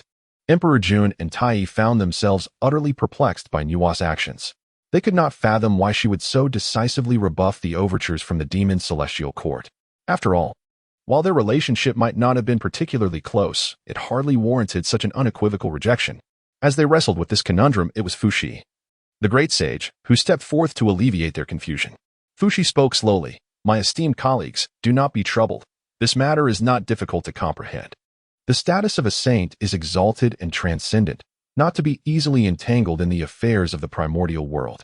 I believe my sister's refusal of our gifts stems from this very reason." Upon hearing Fuxi's words, Emperor Jun and Tai were enlightened, finding a modicum of solace in this rationale. While Nüwa's rejection was somewhat disheartening, it could only be accepted as a consequence of her unique status as a saint. In the days that followed, Nüwa frequently implored Fuxi to extricate himself from the contentious domain of the demons. Yet, regardless of how heartfelt her entreaties were, Fuxi remained unmoved, consistently rebuffing her kindness. Each time he faced Nüwa's counsel, Fuxi would resolutely declare, "Emperor Jun and Tai have bestowed upon me their recognition and support. Without their patronage, how could I have achieved my current standing? Moreover, I seek to harness the immense fortune of the demon race to pursue a breakthrough in my cultivation. This is a once-in-a-lifetime opportunity that I cannot bear to relinquish." Though Fuxi typically yielded to Nüwa's wishes, in this matter, he stood his ground with unwavering resolve. Nüwa found herself helpless, consumed by worry yet lacking any means to change his mind.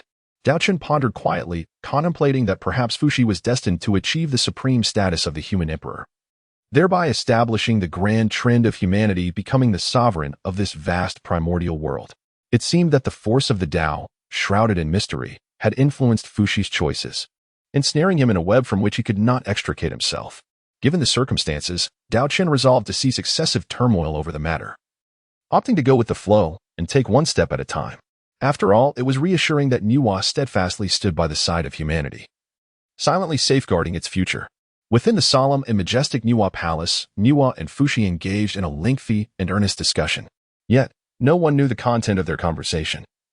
All that could be observed was Nüwa's face flushed with indignation, her entire being trembling in agitation. Daochen could easily surmise that the topic of conversation would inevitably revolve around persuading Fuxi to swiftly sever ties with the demon clan, lest he be ensnared in the unfathomable calamity of the boundless tribulations. Upon witnessing Daochen emerging from seclusion, Nüwa initially intended to further encourage Fuxi to reconsider his stance. but now she felt disinclined to do so. Very well, if that is the case, I shall personally intervene when the time comes. Nüwa murmured softly to herself, her gaze resolute and unwavering, as if she had already steeled herself to confront any adversities that lay ahead. For her, even if this course of action might contravene the heavenly laws, she would not hesitate. Contemplating this, Nüwa could not help but let out a quiet sigh. Alas, my disciple is so much easier to manage, unlike my brother, who is so stubbornly set in his ways. As she muttered under her breath, she turned to walk towards Daochen, a gentle smile of reassurance gradually illuminating her face. Within the Wang Hall, solemn and majestic, Nüwa sat regally upon her elevated throne, her calm gaze fixed upon Daochen below. She softly parted her crimson lips and spoke, "Since you have successfully refined the magical artifact, you may now accompany your master uncle to the shores of the East Sea." Upon hearing these words, Daochen felt an overwhelming sense of reluctance. Yet he endeavored to maintain his composure, feigning an expression of sorrow and attachment as he slowly spoke. "Master, with this parting, I truly do not know when I shall have the privilege of seeing you again." However, Nüwa merely cast him a fleeting glance, a faint smile gracing her lips. As she replied with a teasing tone, "Oh, you're reluctant to part? Then why not stay?" This statement struck Daochen like a bolt from the blue, leaving him utterly astounded. His eyes widened in disbelief, his face a portrait of shock as he inwardly lamented, "What is happening? Why is Nüwa deviating from the expected script? Normally, should she not gently console her disciple and then patiently remind him of various precautions?" This was indeed beyond his anticipation. Just as Daochen was lost in his thoughts, Nüwa suddenly raised her delicate fist, feigning a strike towards him, and threatened, "What are you hesitating for? Hurry and be gone. Once outside, should you dare to bring disgrace upon the Huang Palace, you shall never set foot within these gates again." Upon witnessing the scene, Daochen was so startled that he shivered, fervently nodding his head in agreement, exclaiming, "Master, rest assured, even if it costs me my life, I shall never tarnish your reputation." Having said that, he cautiously cast a glance at Nüwa, and upon observing her expression softened slightly, he finally breathed a sigh of relief. At that moment, Nüwa turned to Fushi, who was sitting upright beside her, and said, "Brother, I entrust this inept disciple to your care." Daochen wore a gloomy expression, pondering why things had not progressed as expected. He had indeed exerted considerable effort. Fushi offered a subtle smile and nodded in response, assuring, "Rest assured, dear sister, I shall safely deliver him to the land of humanity." With that, he gracefully waved his grand sleeves, enveloped in a faint azure glow. Subsequently, he beckoned with a gentle motion, and Daochen felt a powerful yet gentle force lifting him, compelling him to soar toward the palace gates. In the blink of an eye, Fushi had harnessed his mystical powers, whisking Daochen away from the palace of Nüwa, transforming them into two streaks of light as they sped toward the boundless expanse of the primordial continent. A year passed in the blink of an eye. After enduring a prolonged journey through the skies, they finally emerged from the chaotic realm, stepping onto the vast and limitless primordial land. It was almost unimaginable how immense the primordial world was. Even with the astonishing speed of a quasi-saint, their flight lasted over a year before they reached this place.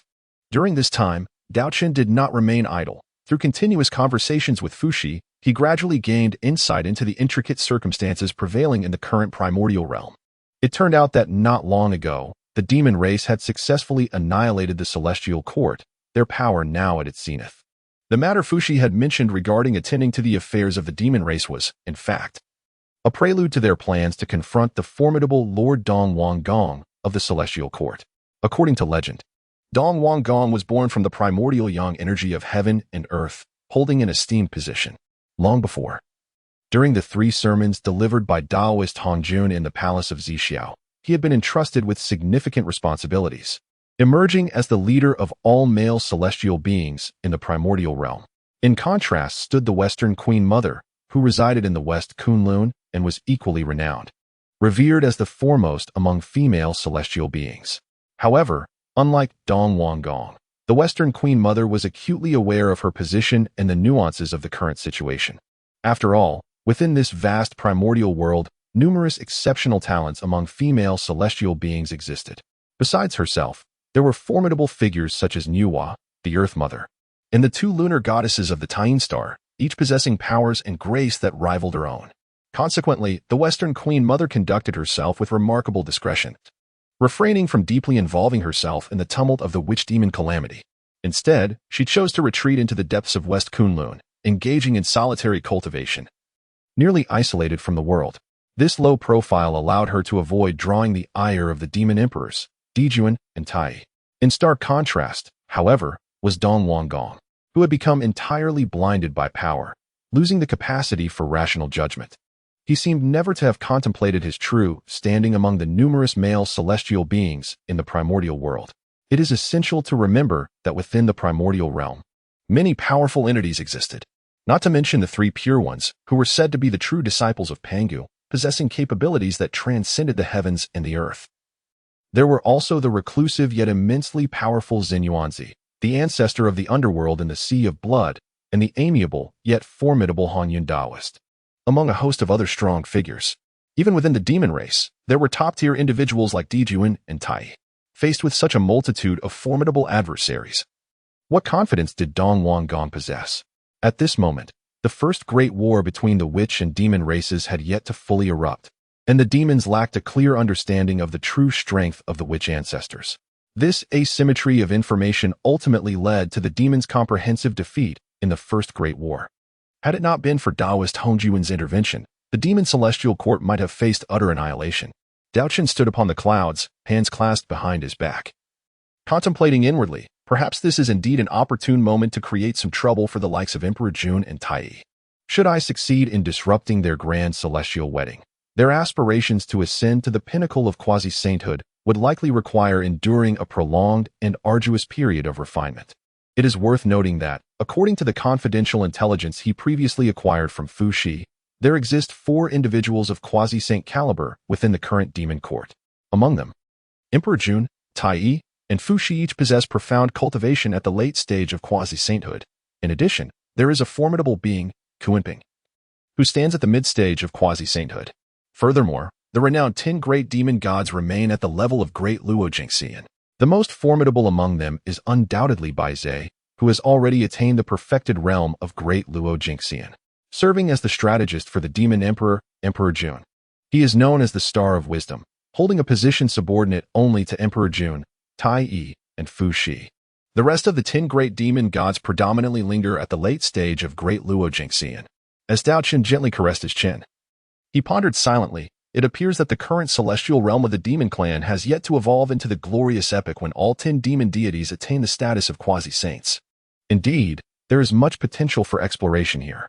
However, before embarking on such endeavors, I must first attain the strength of a great Luo golden immortal. Thus, let me set a modest goal for myself. Before the human race is unsealed, I must cultivate to the level of a great Luo golden immortal. With this thought, a glimmer of determination flickered in his eyes, as if he could already envision his future, showcasing his talents amidst the grand tapestry of the cosmos. Speaking of the celestial realm of the demon clan, one cannot overlook their formidable adversaries, the Witch Clan, whose power is terrifying and has yet to be fully unveiled. What is known to the public is merely the surface, with only 8 renowned ancestral witches having been revealed. During the teachings held at the Purple Clouds Palace, the Witch Clan sent forth only one ancestral witch, Ho Tu, to participate. Should Dijun and Tai underestimate the Witch Clan, they may find themselves in grave peril. Months passed, and Fu Shi, accompanied by Daochen, traversed tirelessly until they finally reached the shores of the Eastern Sea. Yet, upon setting foot on this land, they were astonished to discover that it had undergone a monumental transformation. After countless years of propagation and development, the population of the human race had astonishingly surged to hundreds of millions. It is noteworthy that this achievement was made despite numerous adverse factors. Given that the newly born humans are all acquired beings, their innate qualities are somewhat inferior to those of primordial beings. Coupled with a lack of a systematic and comprehensive cultivation method, the average lifespan of humans barely extends to 200 or 300 years. As a result, countless humans meet their unfortunate demise each year due to the exhaustion of their lifespans. Nevertheless, even in the face of such adversity, the number of humans has remarkably surpassed the threshold of 100 million. Just as Daochen descended slowly from the clouds, 3 figures suddenly materialized before him without warning. To his astonishment, all 3 possessed the profound cultivation of great Luo golden immortals. Daochen could not help but widen his eyes. A look of astonishment etched upon his face as he privately pondered, what on earth is happening? How could a being of such immense power, a great Luo golden immortal, appear among the human race? Could it be one of the three ancestors of humanity who has garnered great merit? At that moment, the foremost figure, his gaze piercing and resolute, directed his attention towards Fuxi and inquired, "My dear friends, may I ask what brings you to our realm?" It turned out that Fuxi had not endeavored to conceal his formidable quasi-saintly prowess, emanating an overwhelming aura akin to tumultuous waves, which instantaneously captivated the attention of these three great Luo golden immortals of the human race. Fuxi subtly signaled Daochen with a glance, and in an instant, the latter comprehended the cue. Taking a deep breath, he stepped forward with assurance and proclaimed, "Esteemed friends, I am Daochen, a humble disciple of the revered Nüwa, belonging to the human lineage." As soon as his words fell, the faces of the three individuals across from him lit up with delight, and they exclaimed in unison, "Elder brother, you have finally returned." This unexpected outburst left Daochen momentarily stunned, as he mused in disbelief. Since when did even great Luo golden immortals become akin to my younger brothers? Bewildered, he gazed at the three exuberant figures before him, momentarily at a loss for how to respond. However, noticing Daochen's momentary daze, the three quickly regained their composure and began introducing themselves. The leading man respectfully bowed and smiled, saying, "Elder brother, my name is Sui." Next, another gentleman beside him promptly clasped his hands and added, "Elder brother, I am Yu Chao." Lastly, the only lady among them spoke softly, "Elder brother, my name is Z." Upon hearing their introductions, Daochen confirmed his earlier speculation. These were indeed the legendary three ancestors of humanity. He felt a profound respect for the trio before him, and he sensed that this encounter was certainly no mere coincidence. Sui, the Firebringer, had revolutionized the way of life for humanity with his monumental discovery of fire. Prior to this, humankind lived in a primitive state, subsisting on raw flesh and blood.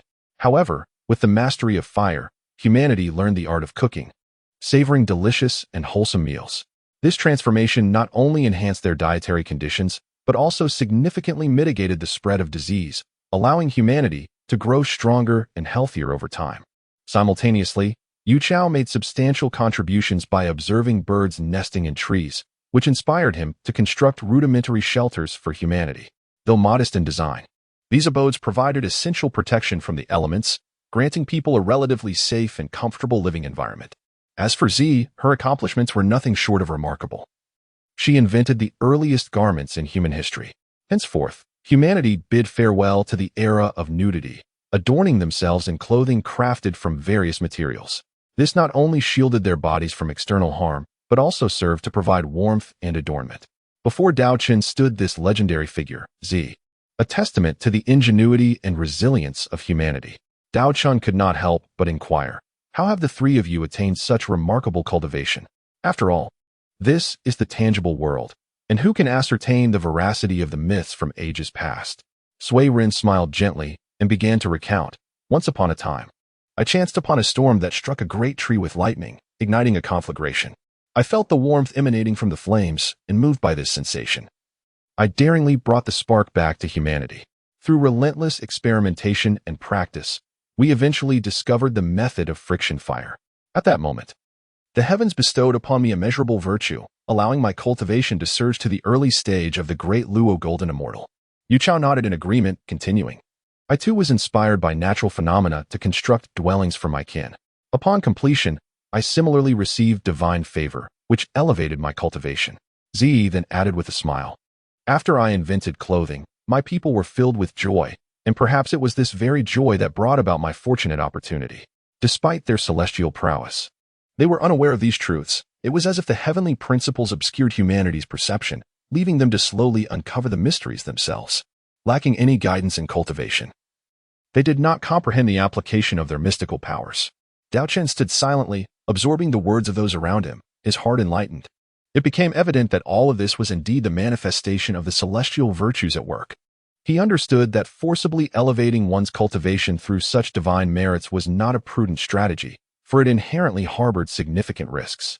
Yet, at this moment, such concerns were overshadowed by the urgency of the situation.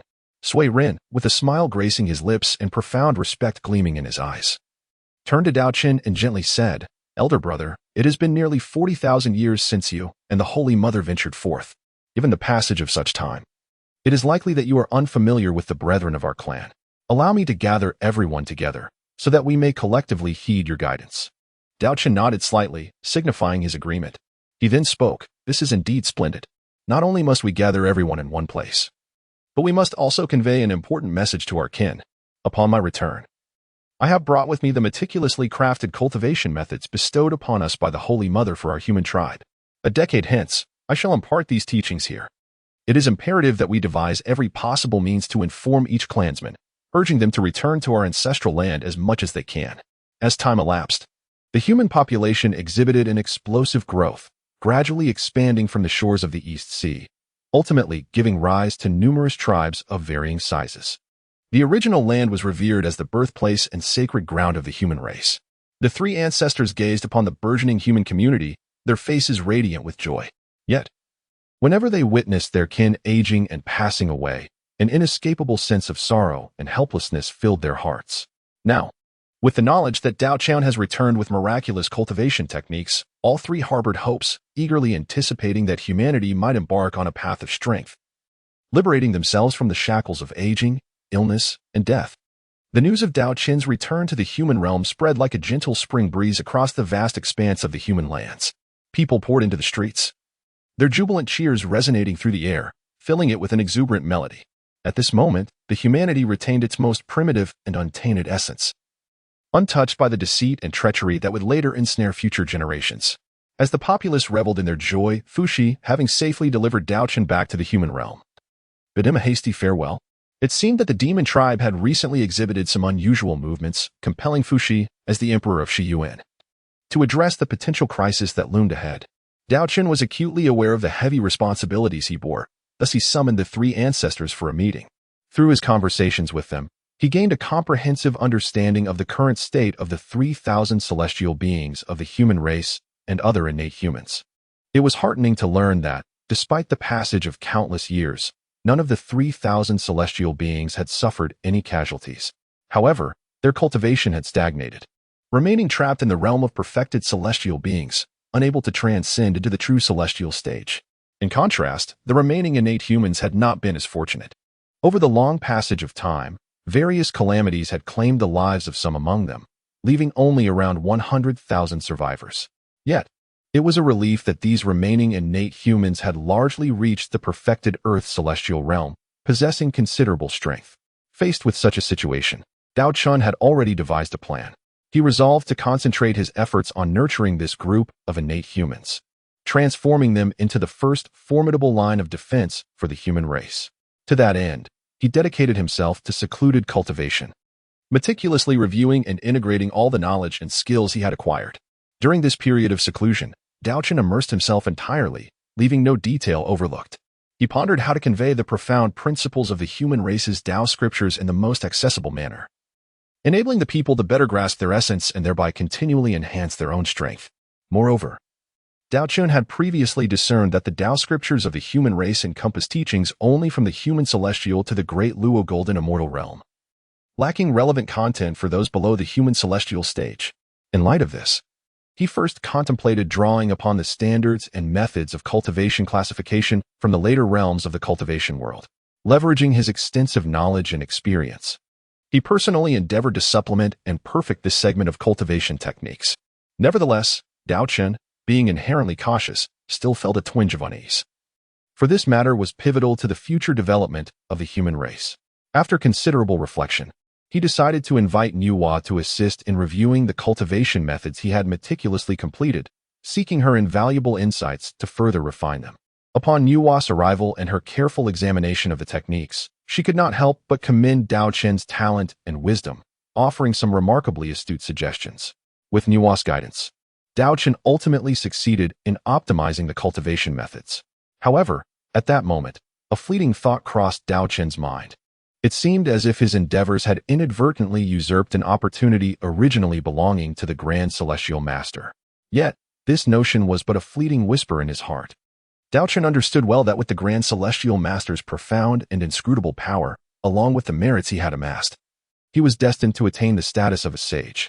Furthermore, Daochen's golden pill Tao could only cultivate to the human celestial realm, in this vast wilderness. Such a stage held little significance. Additionally, the future teachings of humanity had only accepted one innate human from the Xiandu, leaving no debts owed to the Grand Celestial Master. As time gradually flowed by, a decade passed in the blink of an eye. During this period, the vast majority of the human populace began to gather along the shores of the Eastern Sea. Not long after they settled, one morning, the people were astonished to see a colossal platform rising from the ground as if it were springing forth after a rain, standing majestically at the center of their assembly. Daochen, in a flash, leapt onto this platform like a bolt of lightning. From his elevated vantage point, he surveyed the crowd below, where tribesmen were murmuring and exchanging opinions. With a smile, he raised his hands, gently pressing them down to signal for silence. Simultaneously, the three founding ancestors of the human race stepped forward to assist in maintaining order, preventing a chaotic scene from unfolding. Daochen stood tall upon the elevated platform, his clear and resonant voice reverberating through the heavens. I am Daochen, sent by the divine Mother Nüwa to impart the sacred teachings of cultivation to the human race. May we, as a people, uphold the spirit of relentless self-improvement, continuously evolving and thriving on the path to prosperity. With these words, the discourse commenced. As soon as he finished speaking, Daochen gracefully seated himself, closing his eyes momentarily to regulate his breath, before embarking on his enlightening journey. In the primordial chaos, before heaven and earth were delineated, my heart is the Tao, and the Tao is my heart. The cosmos serves as the crucible, creation as the artisan, yin and yang as the fuel, and all things as the alloy. My heart embodies the Tao, with its principles reflecting the natural order, boundless and infinite, coexisting with the Tao. As Daochen eloquently elucidated these concepts, the audience was enraptured, including the three esteemed ancestors of humanity, who alternated between furrowed brows of contemplation and smiles of enlightenment. Time flowed swiftly, and 5 millennia passed in the blink of an eye. Throughout this extensive period, Daochen selflessly imparted his lifelong knowledge, meticulously explaining each detail so that nearly every member of humanity could comprehend and resonate with his teachings. During this process, Daochen himself reaped immense benefits, continually reflecting upon and refining the content he had shared, thus addressing his own shortcomings. Simultaneously, his cultivation soared like a rocket, propelling him from the mid-stage of the golden immortal realm to its perfected state, an astonishing advancement that left many in awe. This exemplifies the profound benefits of imparting knowledge. Not only does it enlighten others, but it also provides an opportunity for profound self-exploration and elevation of one's own spiritual realm. As the saying goes, there is no end to learning. At times, we may believe we have mastered a certain knowledge or skill, but it is only when we can successfully teach it to others that we can truly affirm our understanding has reached a commendable level. On the shores of the East Sea, where countless humans congregated, one would expect an uproar of voices. Yet, at that moment, an extraordinary tranquility enveloped the space, as if the world had frozen in time. Everyone was immersed in a state of profound realization, and the atmosphere was solemn and dignified. This remarkable scene was orchestrated by Daochen, who had thoroughly elucidated the enigmatic Tao scriptures of humanity. These scriptures encompass the cultivation path from the Qi refinement stage to the golden immortal realm, with Daochen patiently addressing the key points and challenges of each stage in a manner that was both profound and accessible. As time progressed, the audience gradually emerged from their contemplative state. Astonishingly, among them, 3,000 exceptionally gifted individuals achieved a remarkable breakthrough, leaping from the perfected heavenly immortal stage directly into the more profound mystical immortal realm. Such astonishing progress left many speechless. Furthermore, the remaining 100,000 innate humans also attained impressive results, successfully advancing from the earth immortal realm to the true immortal realm, greatly enhancing their capabilities. It is evident that these innate humans are poised to become formidable forces for humanity in the future. As for the numerous ordinary postnatal humans, while they did not achieve the same rapid advancement as their exceptional counterparts, they nonetheless successfully entered the realm of divine refinement and void return. For them, persistent dedication to cultivation will inevitably lead to the attainment of the human immortal status. It is merely a matter of time. The human immortal realm is subdivided into 4 stages: refining essence into Qi, refining Qi into spirit, refining spirit into void, and merging with the Tao. Moreover, it is essential to mention the 3 ancestors of humanity. Initially, their ascension to the great Luo golden immortal realm relied on the assistance of celestial merits. Yet, even so, their cultivation remained at the early stage of the great Luo golden immortal. However, after listening to Daochen's teachings, they experienced a profound awakening. successfully addressing numerous gaps in their understanding of the golden immortal and lower realms, fortifying their foundation. Seizing this opportunity, they broke through their previous limitations and elevated their cultivation to the mid-stage of the great Luo golden immortal realm. Should they continue to delve into the Tao scriptures belonging to the Tai golden immortal realm, it is highly likely that their cultivation will reach the pinnacle of the great Luo golden immortal realm. However, this endeavor requires their own diligent exploration, as even Daochen is currently situated within the golden immortal realm, thus limiting the assistance he can provide. Daochen raised his hand and gently waved it, and in an instant, a colossal stone tablet, inscribed with the sacred words of humanity, materialized at the center of the gathering. Daochen, with an air of tranquility, spoke softly, "I have inscribed the entirety of the human race's sacred scriptures upon this monument. Henceforth, all members of our human lineage may earnestly contemplate the profound mysteries contained within these texts." Upon hearing these words, the multitude of human subjects knelt in gratitude, bowing their heads in reverence as they collectively exclaimed, "Thank you, Holy Mother, for the immense grace bestowed by the martial ancestor." In that moment, expressions of gratitude resonated throughout the air, echoing to the heavens above. Daochen remained composed, truly unprepared for the swift and decisive veneration bestowed upon him as the martial ancestor of the human race. However, in the face of this unexpected adulation, he refrained from voicing any dissent. As the foremost human of the primordial era, he felt entirely deserving of this honor. At that moment, a thunderous sound reverberated along the shores of the eastern sea. The crowd, astonished, looked up to witness the sky seemingly rent asunder, with resplendent golden light cascading down like a tidal wave, boundless and mesmerizing. The sheer magnitude of this celestial virtue was akin to half of what Nüwa had garnered during the creation of humanity. In an instant, 50% of this virtuous power surged forth like a golden deluge, racing directly towards the palace of Nüwa. Observing this, Nüwa's beautiful eyes narrowed slightly, and with a graceful motion of her jade hand, she effortlessly gathered this immense virtue into her possession. She understood well that although this virtue was exceedingly precious, it must not be recklessly employed to elevate her own cultivation. Nüwa had keenly perceived the myriad drawbacks that accompanied the ascension to a saint of the heavenly path and was determined not to repeat past mistakes, allowing virtue to become an obstacle in her spiritual journey. Nevertheless, this virtue could indeed be of great use in accelerating her comprehension of the loss. With this thought, Nüwa's brilliance ignited, her mind agile and resolute, and she promptly decided to enter seclusion, dedicating herself wholeheartedly to enhancing her understanding of the laws of creation. It was worth noting that prior to this, her grasp of the laws of creation had only reached 40%. Among the remaining 50% of the celestial virtue, an astonishing 20% was allocated to Daochen. Without hesitation, he summoned forth a sword, shimmering with a mysterious light, which was none other than the renowned Star Sword. Daochen took a deep breath, channeling the entirety of his mystical energy to continuously infuse the invaluable 2/10 of heavenly Tao merit into the Star Sword. In an instant, the sword's brilliance surged, radiating a dazzling light, as if the starlight of the entire universe converged upon it. Originally classified as a high-grade innate spiritual treasure, the Star Sword underwent a remarkable transformation at that moment, ascending directly to the status of a supreme innate merit treasure. Such a terrifying change was indeed astonishing. Yet upon reflection, it fell within the realm of reason. After all, this was the power of 2/10 of merit capable of forging a saint. Possessing such vast and formidable energy to elevate the Star Sword to this level was truly unsurprising. Subsequently, from the remaining 3/10 of heavenly Tao merit, 2/10 swiftly soared forth like spirited birds, merging seamlessly into the human clan's sacred tablet. This tablet was crafted from rare gemstones personally collected by Nüwa, intended to serve as a legacy for humanity. As the 2/10 of merit integrated, the sacred tablet of the human clan erupted with dazzling brilliance, significantly enhancing its quality, transforming it into a postnatal supreme treasure.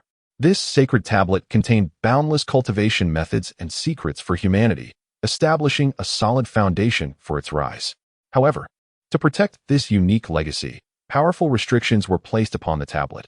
Any non-human attempting to approach or touch it would suffer fierce backlash from the heavenly Tao merit. Only those possessing merit surpassing the 2/10 could hope to break this limitation. The final 1/10 of heavenly Tao merit scattered like twinkling stars among the many human cultivators present. Bathed in the radiance of merit, these individuals felt their meridians open, the flow of spiritual energy accelerating dramatically and their cultivation levels rising steadily. Even their innate qualities experienced a notable enhancement. Many postnatal humans broke through their bottlenecks, swiftly entering the realm of human immortals. This distribution of heavenly Dao merit granted the human clan unprecedented benefits, a veritable windfall. Such outcomes naturally drew the keen attention of mighty beings across the vast wilderness. The Star Sword, a supreme innate merit treasure, capable of channeling the power of the celestial stars to enhance its offensive capabilities without incurring karmic retribution. On the shores of the Eastern Sea, an extraordinary phenomenon suddenly manifested. The sky was awash with radiant hues and auspicious colors, clouds swirling, and purple chi rising from the east. This astonishing spectacle reverberated throughout the entire wilderness, capturing the attention of numerous powerful beings. Among these formidable entities were the three pure ones from Kunlun Mountain, the so-called co-monarch of the world, Zhen Yuanzi, along with his friend, the Taoist Hongyan, as well as the venerable ancestor of the underworld, Mingyi, and the two powerful figures from the west, Jane and Zhuandi. All of them were exceptional among the 3,000 worldly guests who had once listened to the teachings of Hongjun Daozu in the Purple Heaven Palace. Reflecting on the past, those fortunate enough to enter the Purple Heaven Palace to hear the teachings of Hongjun Daozu, if they had not perished prematurely or met with unforeseen calamities, would now have likely become powerful beings at least at the early stage of quasi-sainthood. The five, located on Mount Wanshou, served as Zhen Yuanzi's place of seclusion, a serene and tranquil fairy abode brimming with spiritual energy. Zhen Yuanzi's origins were remarkable. He was born from one of the 10 supreme innate roots, the ginseng fruit tree, endowed with extraordinary foundations and profound heritage. The tree itself having been transformed from the essence of innate earth. After countless years of cultivation and tempering, Zhen Yuanzi had reached the advanced stage of quasi-sainthood with unfathomable strength. Moreover, he possessed the Earth Book, a rare treasure among the 3 books of heaven, earth, and humanity. With the power of the Earth Book, he could manipulate the earth veins of the wilderness at will, constructing an indomitable defense, unparalleled in its strength. It is no exaggeration to say that, should Zhen Yuanzi so desire, few could breach the defenses he had established. After all, anyone daring to attack him would essentially be wreaking havoc upon the earth veins of the wilderness, inevitably provoking a fierce backlash from the very fabric of the cosmos. Yet, despite possessing such formidable treasures and abilities, Zhen Yuanzi had never entertained thoughts of using them to dominate the world.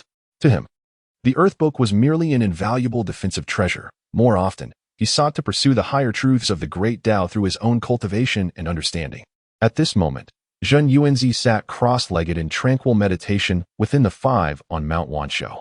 Suddenly, he sensed a series of unusual disturbances emanating from the direction of the Eastern Sea. The radiant light of merit, soaring through the sky like the brightest stars, effortlessly captured his attention.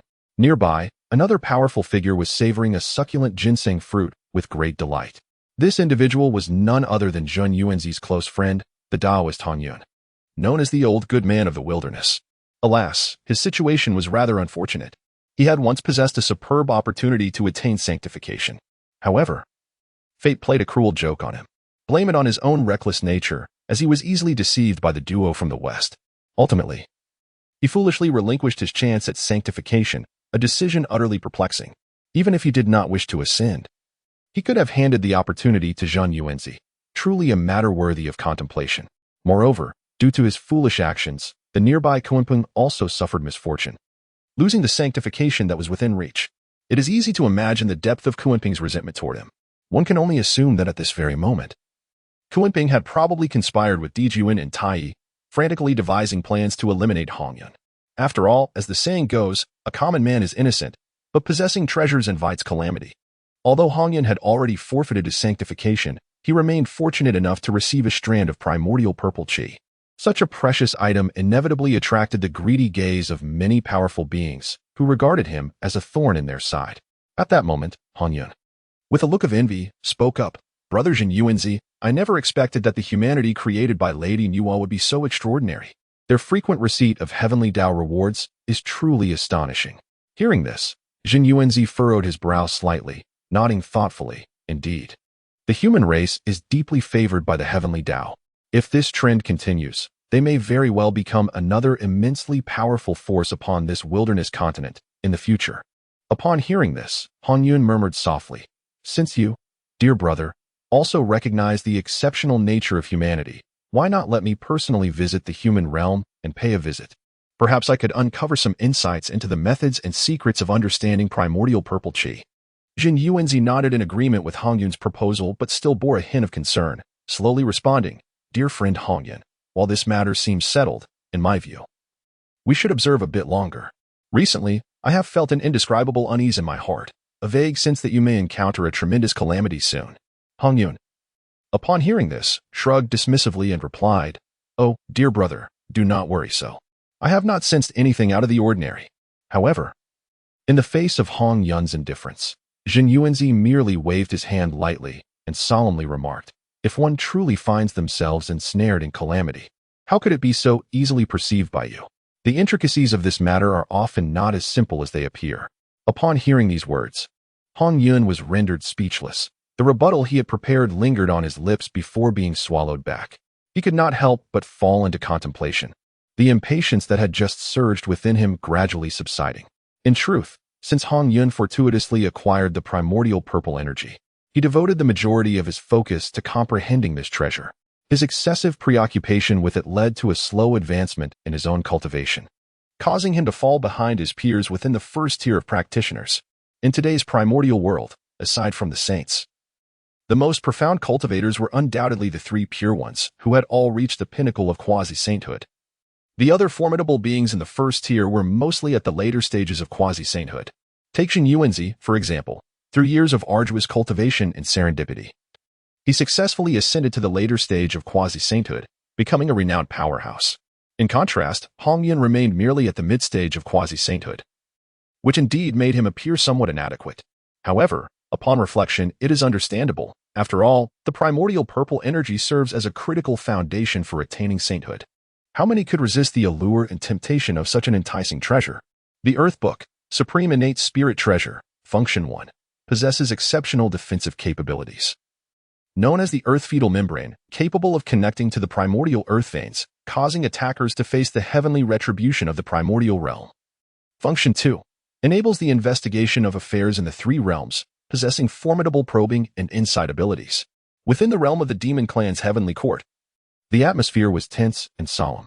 Emperor Jun and Tai sat regally upon their thrones, their gazes sharp as swords, surveying the gathered high-ranking demon warriors below. These powerful beings wore serious expressions, evidently shaken by the sudden extraordinary phenomena. Emperor Jun and Tai exchanged glances, and both spoke in unison. Immediately dispatched someone to the human race to ascertain the reason for their recent heavenly reward. However, just then, Fushi hurriedly stepped forward, clasping his hands in salute, and stated, "Your Majesty, hold on. This is a heavenly reward triggered by Saint Nüwa's disciples imparting teachings to the human race. A merit of the saints. We should refrain from recklessly intervening, lest we incur the displeasure of Saint Nüwa." Upon hearing this, Emperor Jun furrowed his brow, falling into a brief contemplation. After a moment, he gradually nodded and said, "I see. I did not expect Saint Nüwa to hold the human race in such high regard. Baise, relay this imperial decree swiftly, instructing all demons not to easily provoke the human race." Baise respectfully replied, "As you command, Your Majesty." He then turned to convey the order. At this juncture, Tai interjected, "Let us momentarily set aside the matters of the human race. Our immediate priority is how to draw Hongyun out. This fellow has been hiding within the Wuzhuang Temple, under the protection of Jin Yuanzi. If we wish to seize the primordial purple energy from him, we must expend all the might of the demon clan." Baise hastily concurred, "That is utterly inadvisable, Your Majesty. Our demon clan is not without formidable adversaries lurking nearby. The witch clan has been eyeing us covetously. If we were to mobilize our entire forces against Hongyun now, we would risk being taken advantage of by the witch clan, leading to catastrophic consequences." Emperor Jun slightly narrowed his eyes and replied softly, "What Baise says is indeed correct. This matter cannot be rushed. We must deliberate carefully and arrange it properly. Baise, I entrust this task to you. Be sure to keep a close watch on the Wuzhuang Temple, and if Hongyun ventures out alone, you must report immediately." Upon hearing this, Baise promptly clasped his hands and bowed, responding, "As you command, Your Majesty. I shall not fail in my duties and will ensure this matter is handled properly." With that, Baise respectfully nodded and withdrew. Meanwhile, far away in the eastern Kunlun mountain, the three pure ones, who were deeply engrossed in their closed-door meditation, abruptly opened their eyes, disturbed by the changes in the external world. Upper Pure sighed deeply, expressing his sentiments. The human race created by Sister Nüwa has truly garnered the favor of the heavenly Tao. They possess such astounding fortunes. Yuan Shi, standing beside him, nodded in agreement, contemplatively stating, "It seems that this seemingly frail human race has managed to garner such immense merits from the heavenly Tao. Could there be some undisclosed secret underlying this?" The previously silent Laozi of the Daochen finally spoke. "In my view, this human race is indeed extraordinary.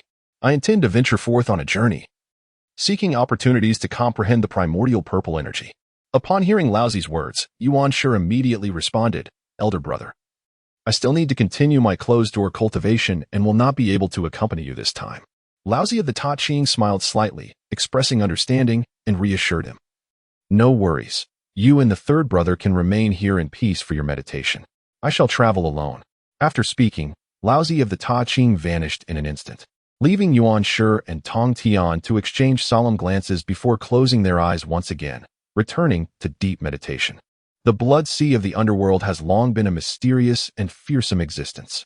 Legend has it that this blood sea was formed from the navel of the Panga deity, permeated with endless filth and malevolence, serving as a gathering place for grievances and resentments in the world.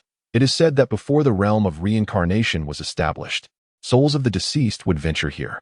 Thus, countless souls and resentful spirits congregate, causing most celestial beings to avoid it. However, it is precisely within this place that the dojo of the Grandmaster of the Nether River resides. The Grandmaster of the Nether River, a formidable being who commands respect across the three realms, wields the power to traverse both heaven and earth. He established his unparalleled divine abilities from the Blood Sea, earning the titles of Indestructible Blood Sea and Immortal Nether River. Consequently, even if a saint were to intervene in the Blood Sea, they would find it exceedingly difficult to vanquish him without obliterating the Blood Sea itself. At this moment, as the Grand Master of the Nether River gazed from afar upon the vast merits bestowed upon the human race by the heavenly Tao, a flicker of envy shimmered in his deep, abyss-like eyes, and he could not help but feel saliva pooling at the corners of his mouth. Witnessing this sight, the Grand Master of the Nether River mused to himself, Saint Nüwa achieved her supreme saintly status through the creation of the human race. And now this human race enjoys the favor of the heavenly Tao. If so, why shouldn't I, as the Grand Master, emulate Saint Nüwa and personally create an entirely new race? Perhaps through this opportunity, I too could attain boundless merits and thereby attain saintly enlightenment. With this thought, the Grand Master of the Nether River no longer hesitated. As a man of action, he immediately resolved to immerse himself in the research and creation of a new race. It must be said, the Grand Master of the Nether River indeed possesses extraordinary talent. Before long, a brand new race began to take shape in his mind. After countless ages of relentless effort by the ancient ancestor of the underworld, the Azura tribe finally came into being. It is said that the males of the Azura tribe possess fearsome and grotesque visages that instill dread, while the females are strikingly beautiful, captivating all who behold them. In the later era of the journey to the west, the illustrious Princess Iron Fan, wife of the renowned Bull Demon King, is rumored to be one of the members of the Azura tribe. In the vast expanse of the primordial cosmos, the moon star emits a cool and mysterious radiance. Upon this celestial body dwell the two powerful and enchanting lunar maidens, Xiha and Changxi. Their gazes traverse the endless starry sky, ultimately resting upon the vibrant human race. Observing the exuberance and boundless potential displayed by humanity, Xiha and Changxi could not help but express their curiosity. Changxi, with her sparkling eyes, turned to her sister Xiha and softly inquired, "Sister, do you not think that the humans created by Sister Nüwa are truly remarkable? They are brimming with vitality and advancing rapidly. Their future seems limitless. Perhaps we should visit Sister Nüwa and seek her guidance." As we have been stagnating in the mid-stage of Quasi-Saint for quite some time now, Xiha nodded slightly, indicating her agreement with Changxi's thoughts. She gently parted her lips and replied, "You speak wisely, dear sister." Reflecting on the past, it has been quite a while since we last visited Sister Nüwa after the teachings of the Tao ancestor. Time has flown by, and 2 great cycles have already passed. It is indeed time for us to pay her a visit and inquire about the path of cultivation. However, I wonder if Sister Nüwa, now elevated to the status of a saint, will still treat us as equals as she did in the past. Just as the two conversed, A gentle and warm voice suddenly resonated in the air. "My dear sisters, you think too much. I have been eagerly awaiting your frequent visits." This voice was like celestial music, tinged with a hint of teasing. Upon hearing this voice, both Xia and Changxi were taken aback, especially Changxi, who turned pale with fright and timidly exclaimed, "Sister Nüwa, you could hear our conversation." Nüwa replied softly, "You speak so openly about the name of the saints that they are bound to perceive it. In the future, even in private, if you do not shield the heavenly secrets, you must not casually discuss matters pertaining to other saints. Remember. Now, my dear sisters, I await you at the palace of Nüwa, on the shores of the East Sea." After Daochen's teachings concluded, the entire human race seemed ignited by a fervent fire of cultivation. People began to seclude themselves, wholeheartedly dedicating themselves to their practices. This fervent atmosphere of collective cultivation caused the overall strength of humanity to soar like a rocket. During this time, Daochen, possessing keen insight, meticulously selected 100,000 outstanding postnatal humans from among the masses, forming them into a second-tier combat force for humanity. These 100,000 postnatal humans were the elite, carefully chosen through rigorous selection. They were all exceptional figures among the postnatal humans. Merely having listened to Daochen's teachings enabled them to effortlessly transcend into the realm of human immortals, becoming extraordinary beings. Given time, their ascension to the ranks of golden immortals would be inevitable. As for whether they could reach the realm of Tai golden immortal, that would depend on their own fortune and opportunities. In addition to this, the first combat force group was composed of 100,000 innate humans. This group resembled an indomitable sword, piercing the heavens. Daochen personally named this powerful contingent the Guardians of Humanity. Undoubtedly, this formidable team would become the core and most powerful combat force of humanity in the future. Daochen took great care of these guardians, often stepping away from his own pursuits to impart teachings and share his lifelong knowledge with them. As time passed swiftly, 5,000 years had fleetingly gone by. At this moment, nearly half of the time granted by Nüwa for the protection of humanity had elapsed.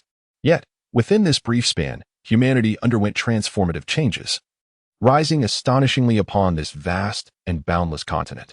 Meanwhile, Daochen himself made remarkable advancements in his cultivation, achieving the pinnacle of the golden immortal realm in body, soul, and magical power, truly excelling in all three disciplines. In fact, 3,000 years prior, he had already possessed the strength to break through to the Tai golden immortal realm. However, at that time, his body and soul had not yet been refined to a sufficiently powerful state, necessitating a delay in his breakthrough. Throughout the ensuing years, Daochen dedicated himself to refining both his body and soul, ultimately elevating them to the pinnacle of the golden immortal realm. Upon completing his cultivation, Daochen began to wander among the human tribes. During this time, he taught his people how to construct sturdy cities to defend against the common onslaught of beastly attacks and natural disasters. As a result of these benevolent acts, he garnered some merit, which he carefully stored away. One day, while strolling through a bustling street, Daochen noticed an elderly man with white hair and a youthful visage gracefully navigating through the throngs of people. This elder exuded a unique aura that set him apart from ordinary mortals. Upon witnessing this, Daochen could not help but slightly narrow his eyes, his right hand instinctively caressing his chin as he pondered. Could this individual possibly be the legendary Ta-Ching Lao-Zi? Yet it appears that the current human race no longer requires the golden elixir teachings he once imparted. Just then, as Daochen continued his tranquil journey, a sudden stir within him suggested he had grasped a crucial piece of information. In a swift motion, he advanced towards the elderly figure, extending his hand to halt the elder's progression. Daochen gazed intently at the elder before him and inquired, "Might I ask if you are the esteemed Tai Ching master?" Upon hearing this, the elder's face revealed a hint of surprise, as he seemed quite taken aback by Daochen's ability to recognize him so accurately. However, after a brief moment of astonishment, the elder slowly nodded, acknowledging himself as the venerable Tai Ching. Subsequently, the elder squinted slightly, scrutinizing Daochen from head to toe, and countered, "And who might you be, young friend, in the realm of Dao?" Daochen respectfully bowed to the elder, straightened his posture, and proclaimed clearly, "I am Daochen of the human race, a disciple under the revered Nüwa." Upon hearing this, Tai Ching was utterly astonished. He could scarcely believe that he had encountered the legendary ancestor of the human race, a direct disciple of Nüwa, in this very place. A myriad of thoughts surged within Tai Ching's mind. Meanwhile, Daochen, with a look of curiosity, pressed on with his inquiry.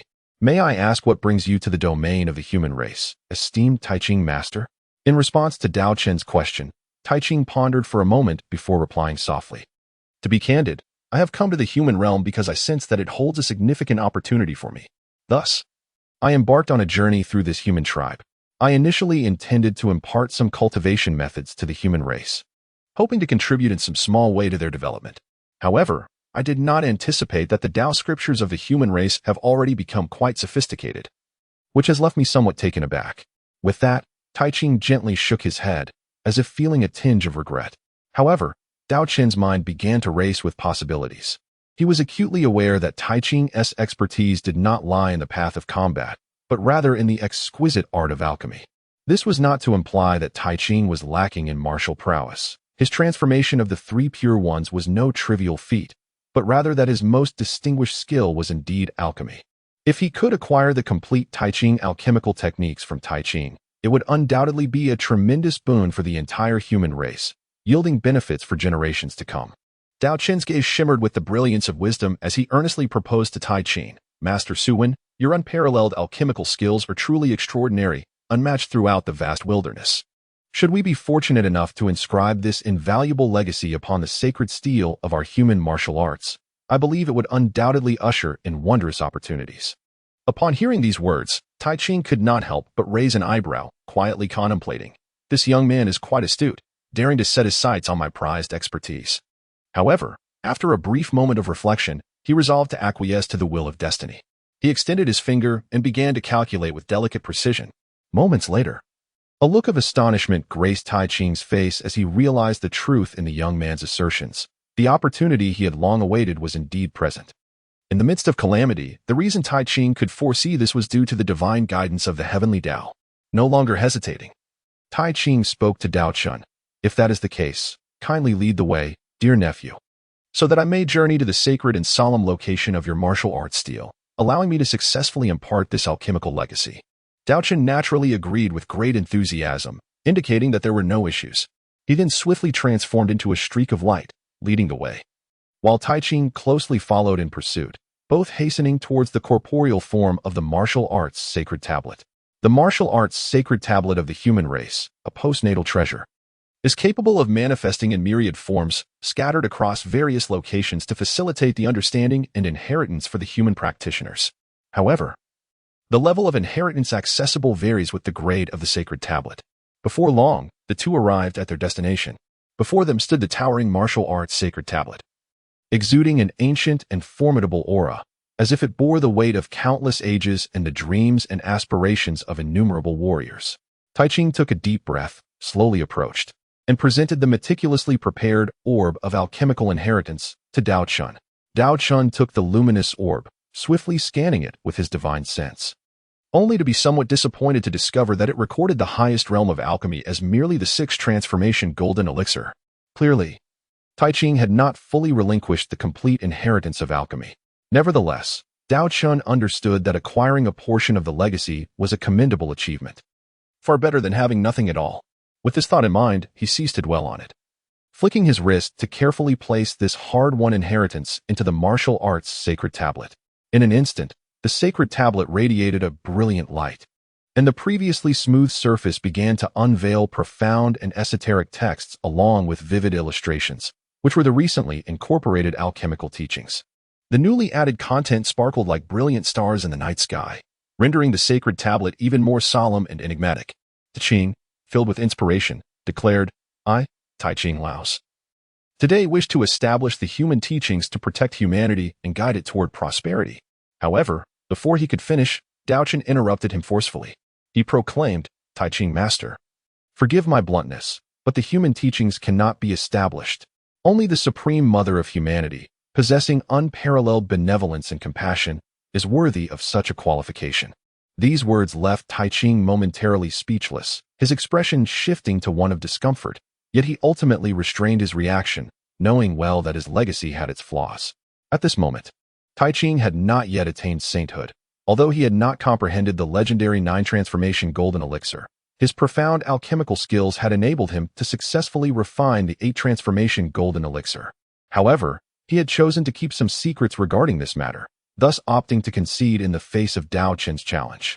In an instant, the eyes of many powerful beings from the primordial world turned towards them, each wearing expressions of confusion, unable to comprehend why Taiching's speech had been abruptly cut short.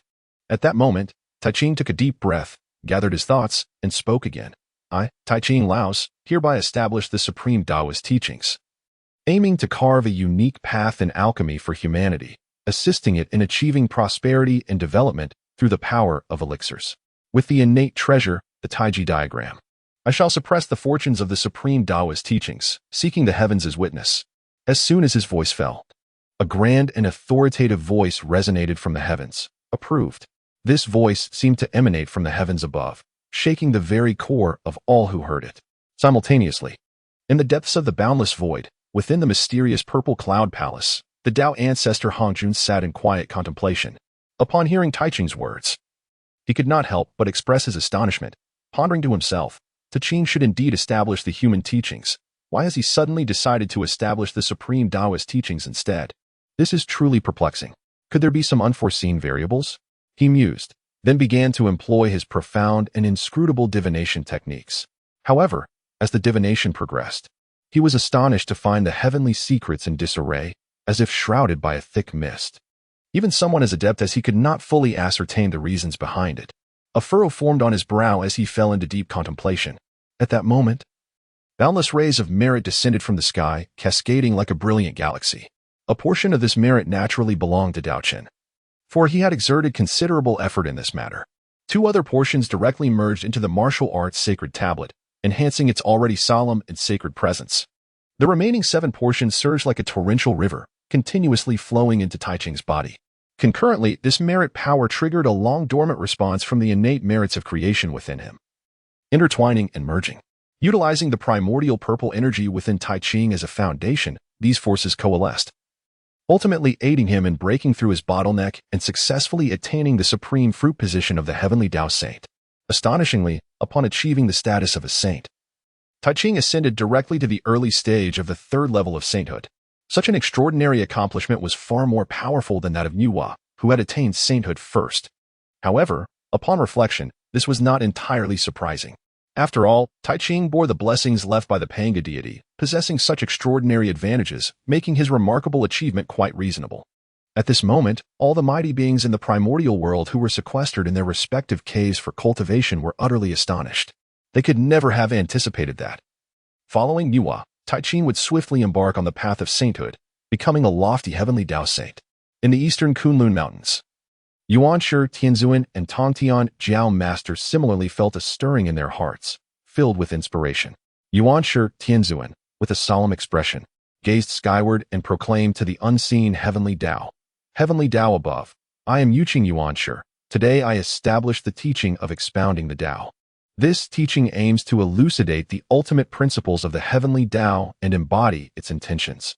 With the innate treasure, the Panga banner, I shall suppress the fortunes of this teaching, seeking the heavens as witness. Tongtian Taoist added, Heavenly Tao above, I, Tongtian, today establish the teaching of interception.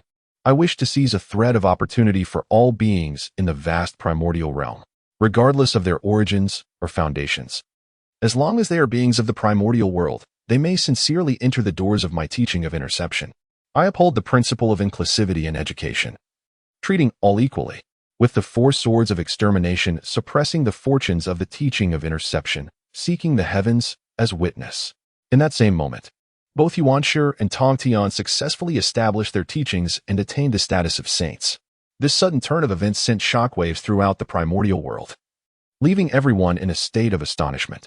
All the mighty beings turned their gazes, discussing among themselves, Heavens, what has transpired today? The 3 purities have simultaneously attained sainthood. Does this mean that the vast primordial realm is destined to become the domain of the 3 purities? In an instant, various speculations and concerns filled every corner. The already turbulent situation of the primordial world became even more intricate due to the sainthood of the 3 purities. Seeing that the 3 purities had attained sainthood, the Western figures, Zhuan and Jieyin, felt a surge of anxiety. They realized that only the 2 of them remained unascended. After deliberating, they jointly vowed to the supreme heavenly Tao, I am Jieyin, I am Zhuan Today we establish the Western teachings, vowing to dedicate ourselves to enlightening the myriad beings of the West, with the supreme innate spiritual treasure, the 12-petal golden lotus of merit. We shall suppress the fortunes of the Western teachings, seeking the heavens as witness. As they completed their oath, the heavens indeed showered down a substantial amount of heavenly merit, just as it had during the time of the three purities. In the western part of the primordial continent lies a mysterious place known as the sacred Lingshan. This area, characterized by undulating mountains and swirling mists, serves as a convergence of the spiritual veins of the western primordial realm, rich in spiritual energy, deemed the most exquisite place in the West. However, this Lingshan, Mount Meru, once belonged to the formidable sovereign of the primordial realm, the demon ancestor Luohu. In the days of the cataclysmic Dao demon calamity, the Dao ancestor Hongjun engaged in a deadly duel with demon ancestor Luohu. The two unparalleled powerhouses exhibited their divine abilities, causing the very heavens and earth to change color, the sun and moon to lose their light. After a fierce battle, Dao ancestor Hongjun emerged victorious over demon ancestor Luohu. Though defeated, Luohu's creation of the demon path provided crucial laws for the primordial world. Following his defeat, he transformed into an otherworldly demon, perpetually seeking to invade the primordial continent and take revenge on Dao ancestor Hongjun. Since that earth-shattering battle between the Dao and the demon, the world has never been the same. Since the beginning of the golden, immortal realm, any practitioner aspiring to elevate their cultivation must endure a formidable trial known as the heart demon calamity. Should one fail to successfully transcend this tribulation, they are destined to meet a tragic fate of death, obliteration, and the scattering of their soul. Reflecting on this, the duo of Jiayin and Zhuandi from the West has risen to prominence, largely benefiting from the legacy left behind by the demon ancestor, Luohu. In the annals of history, the devastating war between the Dao and the demons shattered the very fabric of the Western lands, leaving them in disarray and ruin. Over countless years, Jiayin and Zhuandi toiled tirelessly, overcoming innumerable hardships to gradually restore this fractured territory to its former glory. Jiayin embodies the manifestation of the innate essence of metal, while Zhuandi is the incarnation of the golden Bodhi tree. Consequently, the Dao ancestor Hongjun owes Jiayin and Zhuandi a tremendous karmic debt. Later, when bestowing sacred positions, the Dao ancestor intentionally granted these two beings a divine status in the West to repay this debt. Henceforth, Jiayin and Zhuandi became the leaders of the Western teachings, embarking on a splendid and illustrious legendary journey. Of course, all of this remains merely Daochen's personal speculation. As for the true nature of the events, even Nüwa might not possess a clear understanding.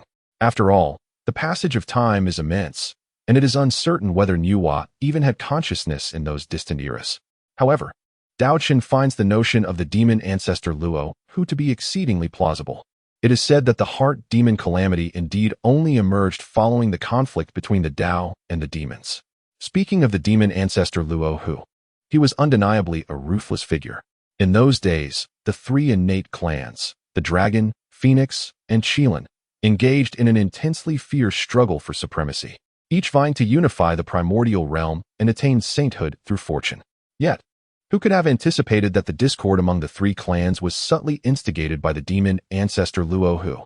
In the final battle, Luohu intervened covertly, dealing a severe blow to the three clans. His motive for such actions was solely to exploit the bloodshed among the clans to forge the immensely powerful four swords of extermination and the extermination array. Oh, speaking of the four swords of extermination, they are now in the possession of the celestial master of the upper clear.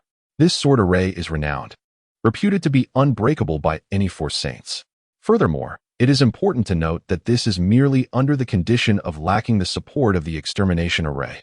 Should the mysterious extermination array be added, its power would be unimaginable.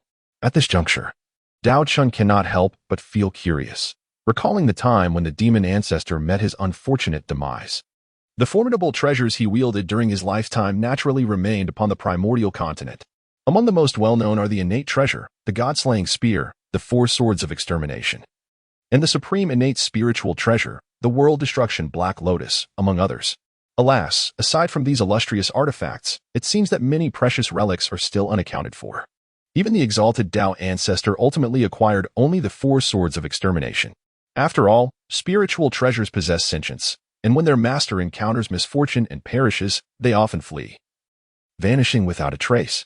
It appears that in later records, during the era of the journey to the West, the great protector of Buddhism, the Bodhisattva of Qin era, fell into darkness, transforming into the grand sage of the demon realm, Wutian Buddha. The world destruction Black Lotus also resurfaced in the hands of Wutian. However, the god-slaying spear seems to have completely disappeared from sight. Perhaps it lies buried in some unknown corner, or it patiently awaits the destined individual to awaken its long-dormant power. Yet all remains an enigma, as elusive as the stars scattered across the vast cosmos. In the west, at this very moment, Jane and Junti gazed upwards, captivated by the resplendent golden light of merit shimmering across the sky. However, behind this enchanting spectacle, their keen senses detected a hint of unease, a flickering doubt and urgency concealed within the merit information. Junti furrowed his brow, swiftly forming hand seals to begin a meticulous calculation. Moments later, a look of sorrow unexpectedly crossed his usually composed face. With a heavy sigh, he turned to Jiayin and said, "Elder brother, I have calculated that although the merit appears considerable, it is, in truth, only sufficient for one person to attain sanctity." Upon hearing this, Jane's body jolted in shock. Initially taken aback, however, he soon regained his composure, as if a certain thought had taken root in his mind. His deep, abyss-like gaze fixed upon the distant void. And after a prolonged silence, he slowly spoke, "You need not panic, junior brother. Given the circumstances, we must respond with calmness. Since the current merit is insufficient for both of us to achieve sanctity simultaneously, we might consider alternative methods, such as borrowing some merit from others." Upon hearing this, Junti's eyes widened in disbelief, akin to the size of copper bells, his face a mask of incredulity. He could not help but exclaim, "Elder brother, can merit truly be borrowed? I have never heard of such a thing." Furthermore, he questioned, "Even if it is possible, from whom should we borrow it? And what method should we employ to obtain it?" Jiayin smiled slightly, an air of mystery enveloping him. He leaned closer to Junti's ear, deliberately lowering his voice, and whispered several phrases. As Jiayin's words reached his ears, Junti initially appeared bewildered. Yet gradually, his previously dull eyes ignited with fervor, radiating excitement.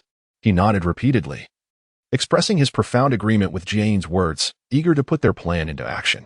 Shortly thereafter, both proclaimed in unison, "If I attain sanctity, then all sentient beings shall not be reborn in the three evil paths, nor shall they attain true enlightenment.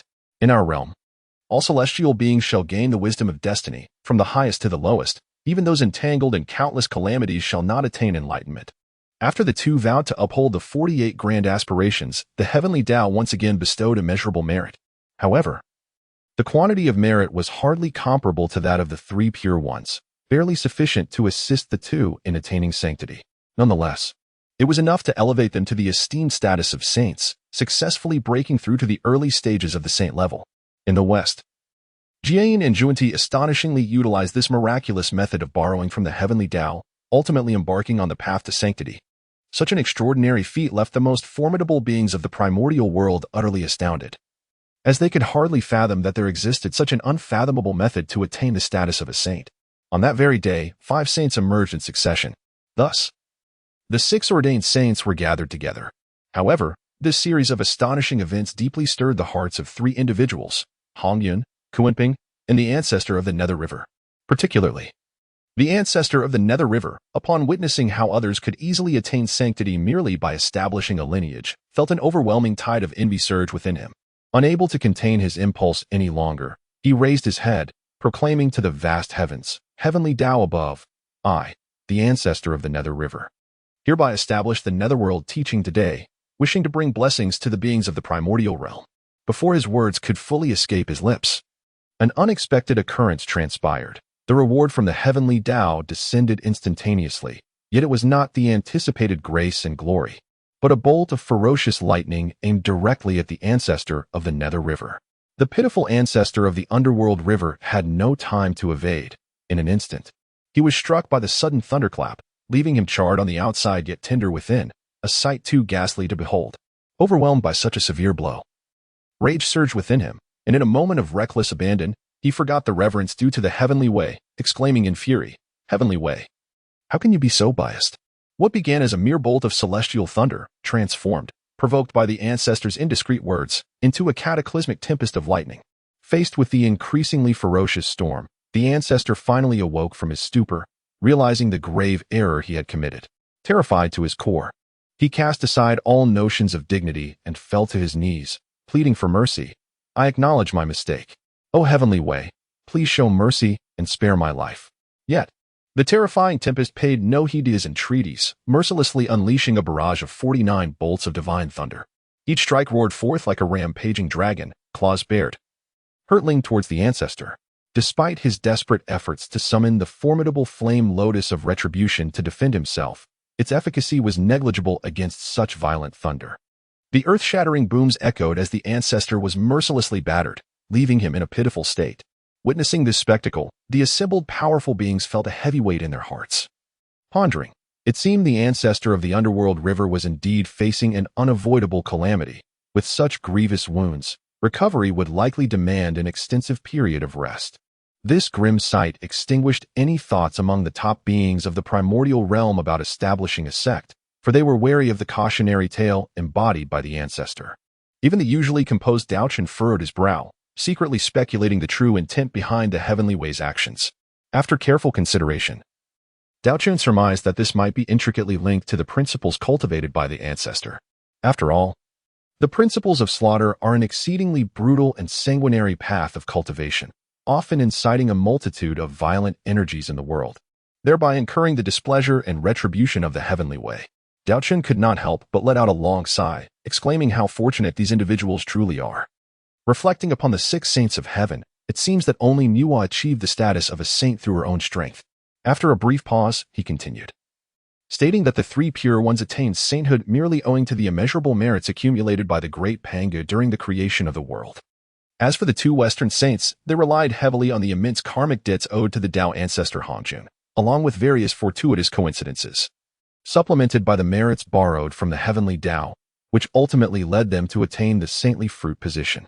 At this juncture, a glimmer of admiration flickered in Daochen's eyes, yet Nüwa stands apart, wholly relying on her profound comprehension of the laws of creation. She birthed the human race, thus acquiring unparalleled merits, and ultimately ascended to the status of a saint. While it is true that all of this was orchestrated by fate, it is evident that Nüwa's personal effort and dedication play a significantly larger role in her achievement. Suddenly, the voice of Nüwa resonated in his ears. He heard her gently inquire, "Wayward disciple, your insight is quite commendable. Do tell me, should I indeed establish the teachings of humanity?" Daochen was suddenly jolted, nearly leaping from his spot, his expression one of astonishment as he exclaimed, "Oh, master, why do you still harbor the habit of spying on your disciple?" Before his words had fully escaped his lips, the furious rebuke of Nüwa thundered forth like a storm. Yet, there lingered an unmistakable sensation of being caught in the act, a sense of indignation that hinted at shameful anger. Her fierce admonition reverberated in Daochen's ears, leaving them ringing. "Impudent disciple, how dare you speak so recklessly? Do you truly believe that your master would hesitate to discipline you?" Daochen's heart tightened, and he quickly adopted a sycophantic demeanor, incessantly pleading for mercy. Then, with a swift roll of his eyes, he deftly shifted the conversation, speaking fervently, "Master, consider this. You have personally established the human race, and by doing so, you have already secured 50% of its fortune. Should you establish the teachings of humanity, an additional 20% could be yours. In such a scenario, although the remaining 30% would be distributed among all of humanity, you would still remain the largest shareholder. Therefore, in my humble opinion, it is imperative for you to establish these teachings. Otherwise, humanity may fall prey to the schemes of others in the future. By securing 70% of humanity's fortune, even if they face adversities, as long as you are present, the situation will remain manageable. Furthermore, you possess the means to suppress this fortune with the creation whip and the red embroidery ball, ensuring that the teaching's fortune remains intact. Additionally, why not first pledge to the great Dao? If there is no response, it would not be too late to swear allegiance to the heavenly Dao afterward." After listening to Daochen's lengthy discourse, Nüwa pondered for a moment before responding with calm assurance. "Very well. If that is the case, I shall heed your counsel." Upon witnessing this, Daochen felt a sense of relief wash over him.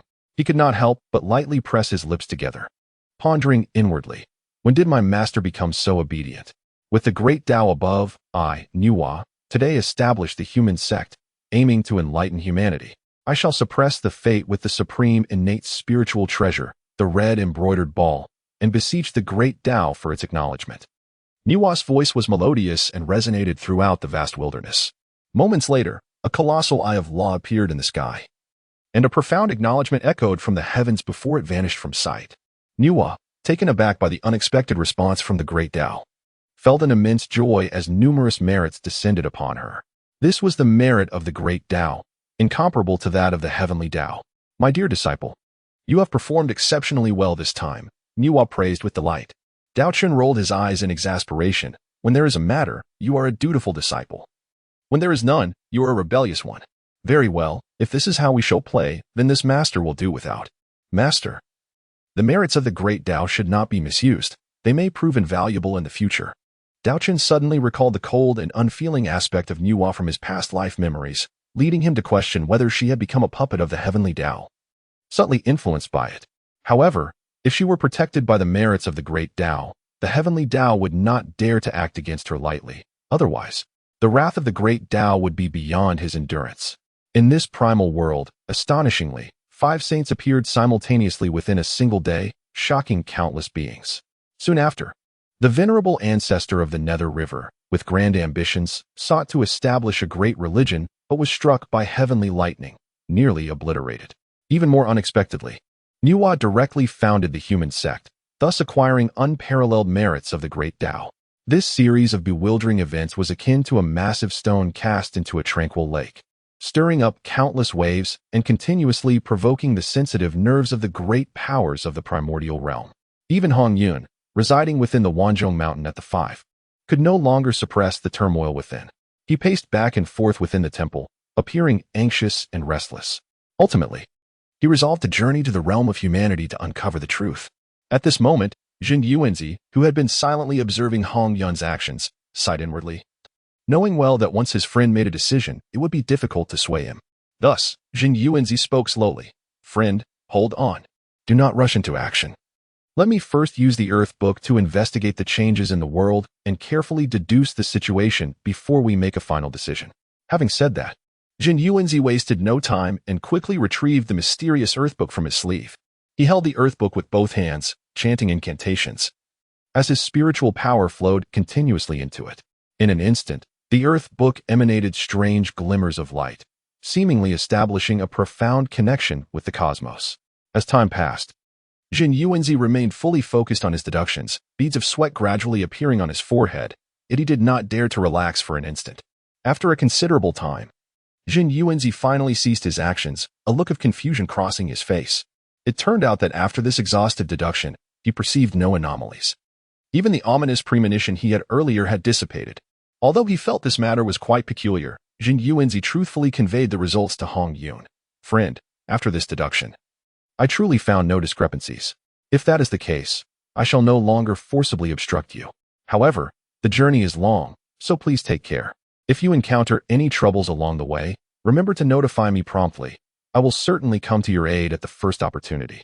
Filled with gratitude, Hongmeng expressed his sincere thanks, saying, Thank you, brother.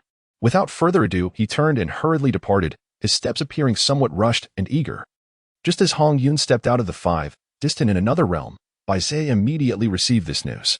Everything transpired so swiftly that even the immensely powerful Jin Yuanzi failed to detect the underlying clues.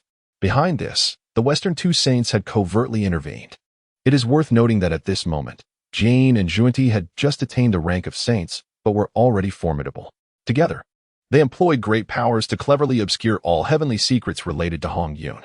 The calamity energy in the world had begun to proliferate continuously, and the impending tribulation was merely a matter of time.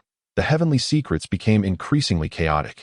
At this juncture, it was challenging for even saints to discern the trends of change. Even the supreme Tao ancestor Hongmeng, confronted with such a convoluted situation, could not accurately predict the forthcoming developments. The demon clan's heavenly court had undoubtedly reached some secret agreement with the Western 2 saints. After all, what Hongmeng was relinquishing was an incredibly precious saint position. The karmic consequences were too significant for the Western 2 saints to repay. Thus, they chose this extreme method to conceal the truth. As the saying goes, if one cannot solve a problem, one should eliminate the one who raises the issue. In this situation, Hongmeng undoubtedly became the targeted individual, the one who had posed the problem. After departing from the 5, Hongmeng did not hesitate for a moment and immediately rode the clouds towards the east. His destination was the vast and boundless shores of the Eastern Sea. Along the way, Hongmeng contemplated, planning to explore the realm of humanity and personally experience the uniqueness of the human race created by Lady Nüwa. Time flew swiftly, and over 3 months had passed in the blink of an eye. During this period, Hongyun traveled unceasingly, weary from the journey. At this moment, he was merely half a month away from those enchanting shores of the Eastern Sea. However, the shores of the Eastern Sea, thousands of miles away, were not as tranquil as usual. Emperor Jun, Tai, Kuanping, and Baizhe had long been on high alert, meticulously setting up a formidable formation, awaiting Hongyun to walk into their trap. Moreover, even the recently sanctified Western two saints had quietly concealed themselves in the void, intently monitoring the surroundings to prevent any unforeseen circumstances. When the unsuspecting Hongyun sensed something amiss, it was already too late. The hidden Great Formation suddenly activated, bursting forth with dazzling radiance, ensnaring Hongyun tightly within. In an instant, Hongyun found himself like a bird trapped in a cage, unable to escape. Facing this sudden turn of events, Hongyun was filled with dread. Yet, having roamed the primordial realm for many years, he quickly regained his composure. He shouted, "Which friend dares to act against me? I harbor no enmity with you." At that moment, Emperor Jun and Tai appeared alongside Kuanping. Kuanping's face was filled with fury, his eyes ablaze with wrath as he gritted his teeth and said, "Hongyun, do you still remember what happened that day? It was because of you that I lost the coveted saint position. Today is your day of reckoning." Upon hearing this, Hongyun's expression changed drastically, and he hurriedly apologized. "Kuanping, that incident was a misunderstanding. At that time, I had no idea it would be a saint position. Moreover, it was clearly those two from the West who seized your place. Why do you not seek revenge against them?" Hearing this, Kuanping hesitated, a hint of embarrassment flashing across his face. He naturally understood that with his current strength, he could not contend with the Western two saints. Yet, how could he easily express such thoughts? Thus, he snorted coldly and did not respond to Hongyun's question. In truth, deep within, he longed to settle accounts with the Western two saints. However, knowing their formidable power, he realized that rash actions would lead to his own demise. Therefore, he had no choice but to vent all his pent-up anger onto Hongyun. Tai coldly regarded Hongyun and said, "There is no need for further meaningless chatter. Hongyun, quickly surrender the primordial purple chi, and perhaps this emperor may spare your life." Upon hearing Tai's words, Hongyun was taken aback, then suddenly enlightened, bursting into laughter. "Ha ha ha. So the so-called revenge is merely a ruse. Your true aim is this primordial purple chi. Even if I die today, I will never allow you despicable villains to succeed." However, at this moment, Hongyun should have immediately contacted his friend Jin Yuanzi. However, he hesitated for a moment, ultimately relinquishing this thought. After all, the power of the demon clan's heavenly court was immensely formidable. This time, there were two quasi-saint late-stage demon emperors present, along with the mid-stage Kuanping. Even if Jin Yuanzi were to arrive, it would likely be futile and might even implicate him. He understood that if he were to seek help from Jin Yuanzi, it would inevitably involve this dear friend. Moreover, even if he did manage to contact Jin Yuanzi, it would probably be of no avail. For at this moment, not only were there two saints covertly stationed nearby, but 3 quasi-saints were also watching intently. Alongside the hidden array set up by the demon experts, such as Baizhe, even the slightest attempt to communicate through magical artifacts would be utterly ineffectual. Realizing this, Hongyun abandoned any remaining hopes and resolutely withdrew from his bosom a supreme innate spiritual treasure, the 99 dispelling soul gourd, which emanated an overwhelming aura. He grasped this artifact tightly, preparing to engage in a life-and-death struggle against his adversaries.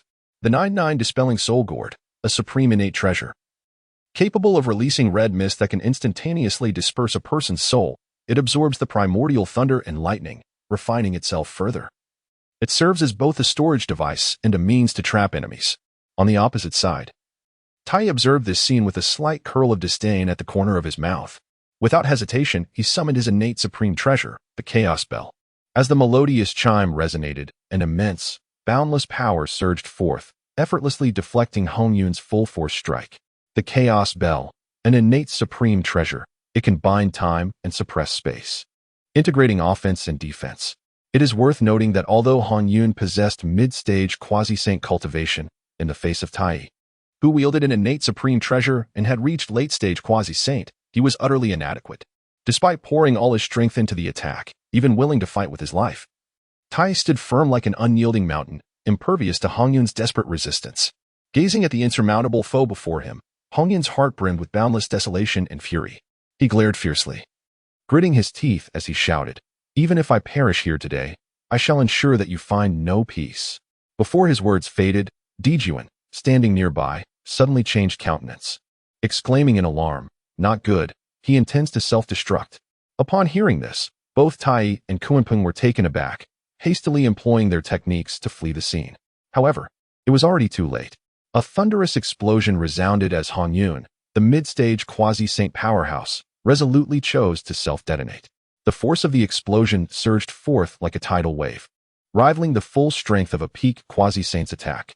Faced with such a terrifying energy shock, Tai, Daochen, and Kunpeng did not dare to delay, swiftly deploying their most formidable treasures to withstand this cataclysmic force. Although Tai and Daochen, being immensely powerful, sustained some injuries, they were merely lightly wounded. However, Kunpeng was not so fortunate, as Hongmeng had deliberately targeted him during the self-detonation. Thus, when the violent energy surged forth, Kunpeng was instantly grievously injured, blood spewing uncontrollably from his mouth. Moreover, even the demon gods like Bai Zhe, who were positioned at the periphery, could not escape unscathed. They were utterly powerless against the overwhelming shockwave, each collapsing to the ground, gravely wounded. The hidden array that had enveloped this area crumbled under the strain, shattering with a crisp sound and dissipating into nothingness. At this moment, the two saints from the west, sensing the dire situation, turned and fled without a word. They had originally approached the battle with a spectator's mindset, and now, given the circumstances, there was no reason to linger. Regardless of the outcome, it bore little significance for them. The colossal upheaval triggered by this battle spread outward like ripples, swiftly reaching every corner of the vast primordial land. Within the Five Zhuang Temple, Zhen Yuanzi suddenly felt a sharp pain in his chest. Instinctively, he recognized that this unusual disturbance was undoubtedly linked to his friend, Hongmeng. Without hesitation, he rose and transformed into a streak of light, racing towards the site of the incident. At that very moment, the three Pure Ones and Nüwa also directed their attention toward this region. With their saintly powers, they effortlessly discerned the presence of the demon clan's heavenly court.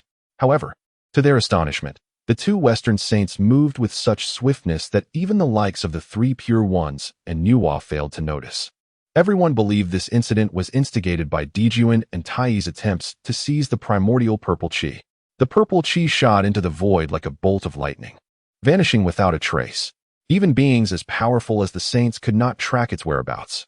In light of such circumstances, Daochen, Tai, and the other members of the demon clan's heavenly court wore expressions of helplessness, hastily retreating from the scene.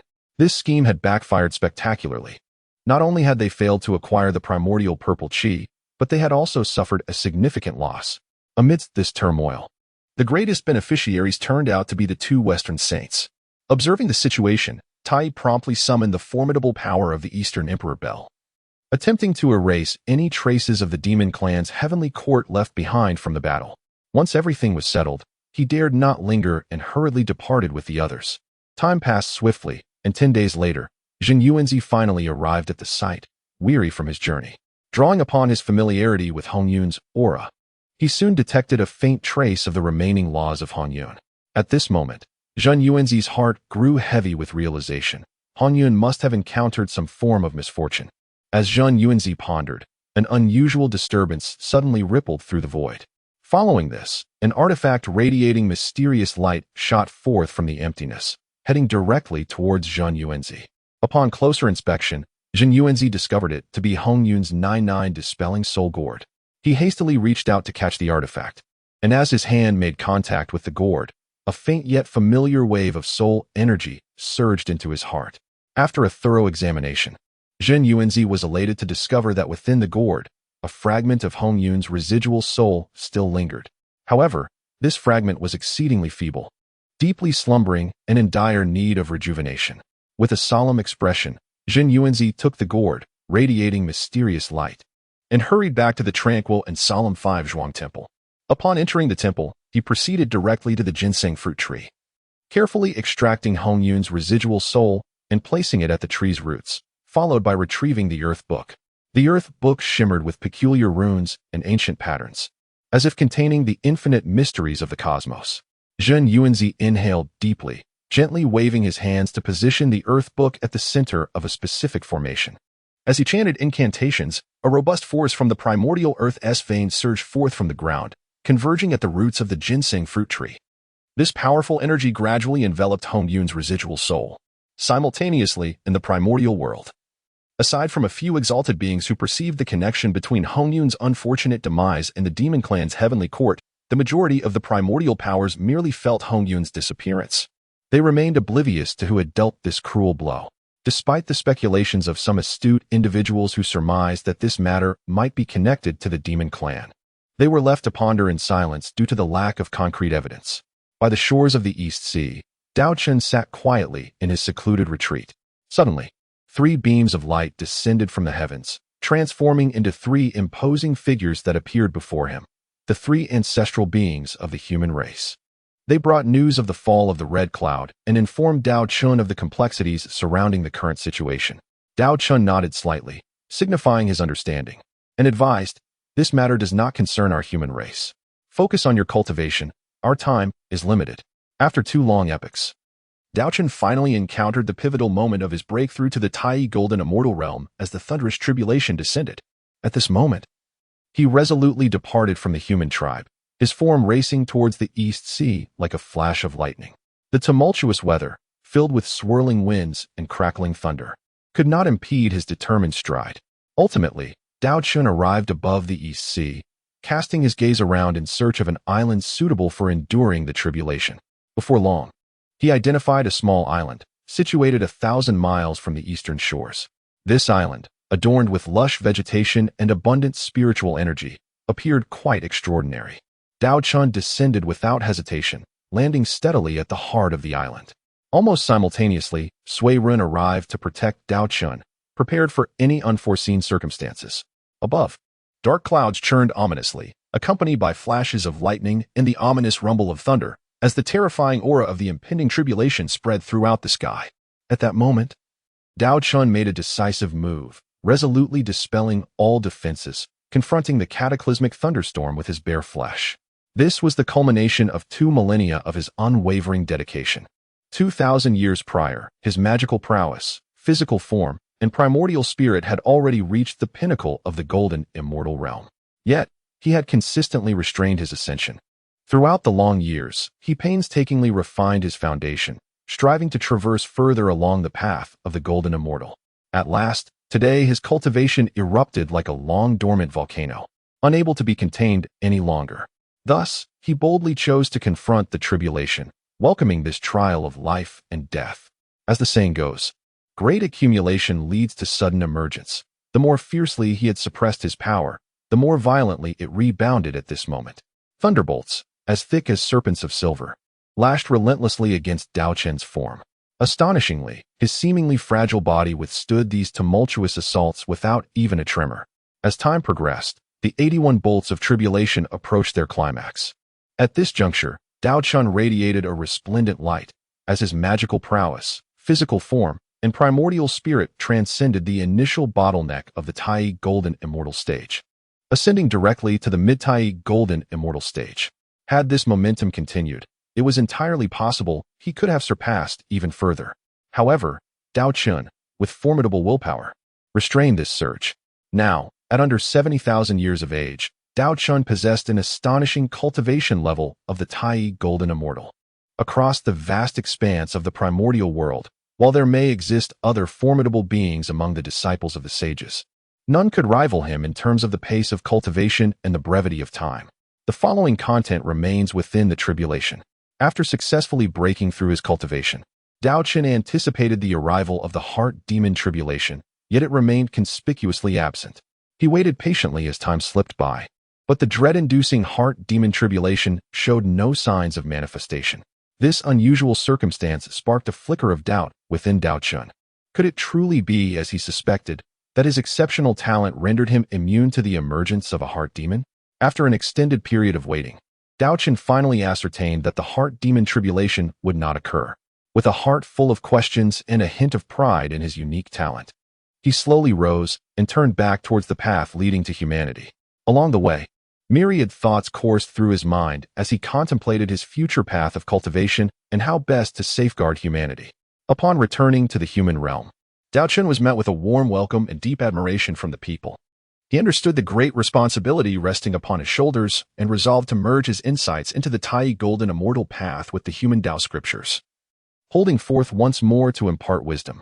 This lecture proved to be a grand feast of knowledge, greatly benefiting many human cultivators. Under Daochen's attentive guidance, the collective strength of humanity saw a significant enhancement, with numerous guardians breaking through their bottlenecks and entering the golden immortal realm. Witnessing the burgeoning strength of humanity, Daochen felt a profound sense of satisfaction and pride, while simultaneously recognizing that he must not become complacent with his current achievements, but rather strive even harder in his cultivation. Daochen established a grand aspiration, hoping to transcend to the realm of De Luo Jin Xian within the remaining 50,000 years of this era. Furthermore, he yearned for the guardians of humanity to at least attain the golden immortal level. To this end, he devoted himself to relentless cultivation, daring not to indulge in even the slightest complacency. Time flowed like a ceaseless river, and in the blink of an eye, 50,000 years had swiftly elapsed. Throughout this protracted period, Daochen remained steadfast in his practice, continually surpassing his own limits. As perseverance bore fruit, he ultimately succeeded in breaking through to the De Luo Jin Xian realm, blooming with an 8th grade flowering. His 3 flowers ranked just below the 3 pure ones in Nüwa, as they merely blossomed with the 9th grade. Even the 2 saints of the West could only match Daochen, both achieving the 8th grade bloom. The Tao ancestor, however, was on an entirely different level, having roots in the primordial chaos, reaching the 10th grade bloom. Notably, the top-tier figures such as Zheng Yuanzi, Ming He Lao Zhu, and Di Jun, who ranked among the first echelon of quasi-saints, were merely at the 7th grade bloom. Astonishingly, Daochen's 3-flower quality had transcended ordinary standards, granting him the qualification to attain the status of a saint. Yet, it must be noted that this so-called qualification was merely a starting point, and the path to truly ascending to that supreme saintly position remained long and arduous. At this juncture, the first cataclysmic battle between the Wu and Yao clans erupted with thunderous ferocity. On the side of the Wu clan, 12 ancestral witches emerged, each showcasing extraordinary might. Among them, the elder brother Di Jiang and the younger sister Ho Tu were peerless powerhouses at the late quasi-saint level, while the other 10 ancestral witches were formidable beings at the mid-quasi-saint level.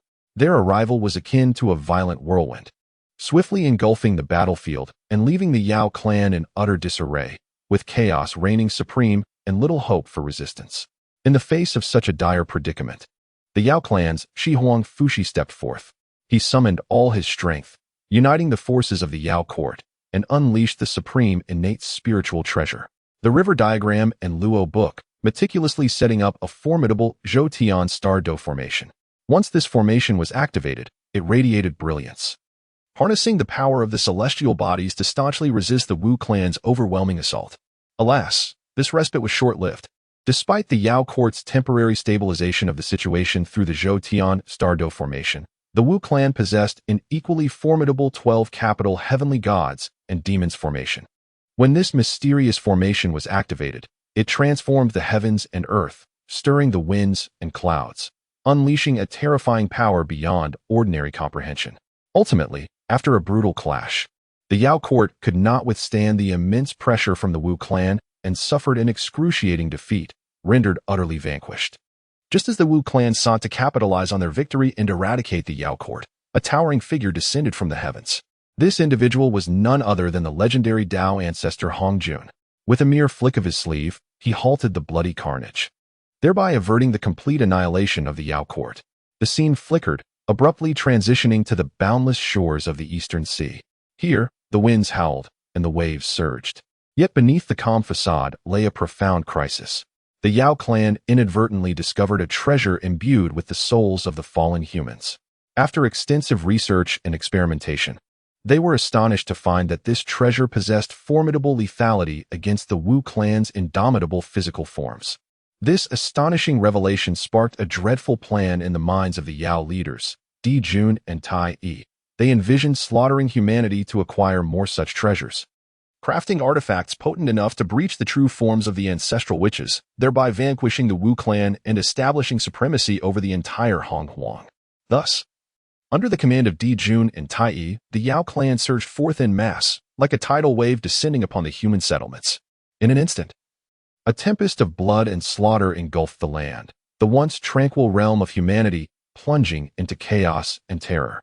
Confronted with such a brutal Yao army, humanity rose in defiance. Yet, the disparity in strength was insurmountable. Humanity found itself utterly powerless to resist. In this life-or-death moment, Daochen stepped forward, leading the three ancestral beings of humanity and numerous guardians into the fray with unwavering resolve. Despite their utmost efforts, Daochen and his allies found their resistance painfully inadequate against the overwhelming might of the Yao court. Ultimately, in a fierce battle with three quasi-saint-level Yao deities, Daochen sustained grave injuries. Yet, even on the brink of death, he remained undeterred, resolutely gripping his adversaries and choosing mutual destruction. With a resounding crash, Daochen and the three Yao deities fell together, transforming into myriad specks of starlight that dissipated into the void. After Daochen's demise, his primordial spirit did not dissipate but gradually manifested. In that moment, he appeared haggard, his gaze vacant, murmuring to himself, "How could this happen? I had evidently exerted every effort to prepare. Why could I not avert this calamity? Is everything truly preordained?" He furrowed his brow, striving to discern the reasons behind it all. No, something must have gone awry. I am well versed in the grand tides of the Hongmeng. I should have been able to perceive and thwart the demon clan's schemes, yet I failed. And what of the marriage that day? I should have been able to prevent it. Why did I not act? Why was I so engrossed in solitary cultivation, oblivious to the shifting currents of the outside world? No, this cannot be the ultimate conclusion. Returning to reality, he pondered, is this what the trial of the heart truly is? Manifesting one's deepest fears, leading one step by step into a real trap. If I cannot awaken from this, I shall remain ensnared here, perhaps forever, until the true death claims me. At that moment, the once coherent and vivid scene before him seemed to shatter under an invisible force, instantaneously transforming into countless glimmering fragments, cascading like shattered mirrors. Simultaneously, Daochen, who had remained in a state of unconsciousness, slowly opened his eyes, finally rousing from his slumber. He lifted his gaze toward the sky, and the heart-stirring thunderstorm had vanished without a trace, as though it had never existed. At this juncture, he discovered that he still stood upon the tranquil island, surrounded by an environment that remained as familiar as ever. Daochen gently patted his chest, releasing a long sigh of relief as he murmured to himself, "Fortunately, I have managed to navigate this tribulation of the heart with minimal peril. It is a blessing that it lacks the memories of my previous life. Otherwise, this trial would have been woven with far more realism and danger." Just as Daochen was lost in his reflections, a melodious yet slightly anxious voice suddenly echoed in his ear. "Rebellious disciple, it appears you are safe at last. I nearly lost my composure and intervened on your behalf." Upon hearing this voice, Daochen's face instantly lit up with gratitude as he hurriedly replied, "Master, you have been exceedingly kind to your disciple. Had it not been for your unwavering support from the shadows, I fear I would have struggled to overcome this ordeal." However, the voice of Nüwa did not respond again, likely indicating her desire to ignore this disciple who only knew how to utter sweet words to curry favor. Upon witnessing the scene, Daochen smiled faintly and refrained from further words. He rose to his feet, stretching his somewhat stiff body, then turned to the ever-vigilant Sui Ren beside him and spoke. "Sui, I have successfully transcended my previous cultivation bottleneck and attained a new realm. Let us return now. Upon our return to the clan, I shall impart the insights I have gained regarding the path of the Tai Golden Immortal to our kinsmen, aiding them in enhancing their strength." Upon hearing this, Sui Ren's face lit up with joy, and he excitedly clasped his hands in respect, saying, "It is indeed a fortunate event for our clan that my elder brother has achieved such a milestone. I, on behalf of our kin, express our heartfelt gratitude for your generous teachings." With that, the two exchanged smiles, and in an instant, they transformed into two streaks of light, racing towards the distant continent. Suddenly, a cacophony of sounds broke the tranquility of the moment. Following that, a voice laden with mockery echoed towards them from afar. "He, three celestial maidens. Do not waste your efforts. You shall never escape from my grasp." Upon hearing this voice, Daochen, who had been moving swiftly, abruptly halted, his brow furrowing as he cast a piercing gaze in the direction of the sound. In the distance, a massive black dragon, adorned with 4 sharp claws, was viciously pursuing 3 women. These 3 maidens possessed beauty that could topple kingdoms. Even Daochen, a man of considerable experience, found that among all the women he had encountered, none could rival them, save for Nüwa. Perhaps it was merely a matter of his limited perspective. Daochen perceived the immense fortune emanating from the three women and resolved to intervene. Without hesitation, he heeded the most genuine whisper of his heart, and in an instant, he appeared before them like a wraith. The foremost woman, upon witnessing someone step forth to offer assistance, urgently exclaimed, "Esteemed friend, you must flee this place. That four-clawed black dragon is no benign creature." However, Daochen replied nonchalantly, "It is merely a four-clawed black dragon at the early stage of the Tai Golden Immortal realm. It poses no threat." At that moment, the four-clawed black dragon, enraged by Daochen's apparent disdain, unleashed a deafening roar, its cavernous jaws agape, and charged toward him with overwhelming force. Yet, Daochen remained unperturbed, standing firm as a mountain. As the dragon closed in, he suddenly unleashed a powerful right fist, striking it with the ferocity of a cannonball. With a resounding crash, the seemingly formidable four-clawed black dragon was sent hurtling away by Daochen's singular blow. After tumbling through the air several times, the dragon barely managed to regain its composure, its eyes wide with disbelief as it gazed upon the enigmatic man before it. Clearly, it had come to the realization that it was no match for Daochen. After a moment's hesitation, it turned its head and fled in a state of utter disarray. Daochen's gaze was piercing as he fixated on the four-clawed black dragon, unwilling to let it escape easily. The dragon was enveloped in a thick aura of malevolence, clearly indicating its history of heinous deeds and transgressions against the natural order. Without a moment's hesitation, Daochen summoned his celestial sword.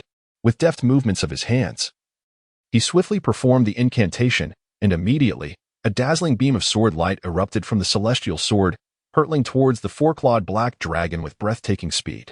A chilling scream pierced the air, as the black dragon had scarcely time to react before its massive head was severed by the flying sword, blood gushing forth and staining the sky crimson. Daochen gazed at the scene before him, contemplating silently. "I have yet to savor the exquisite taste of dragon meat. Today, I am fortunate indeed to indulge in such a feast." At that moment, the three women nearby witnessed the entire event, their faces awash with astonishment. Clearly, they had not anticipated that Daochen possessed such formidable power, capable of effortlessly slaying the ferocious four-clawed black dragon.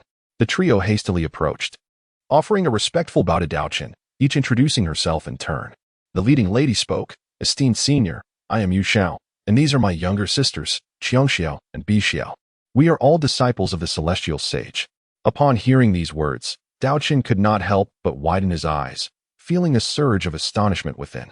He never anticipated that he would encounter the illustrious three Xia immortals of the Jiejiao here. Daochen steadied his mind and responded with a smile. "There is no need for such formality, esteemed fairies.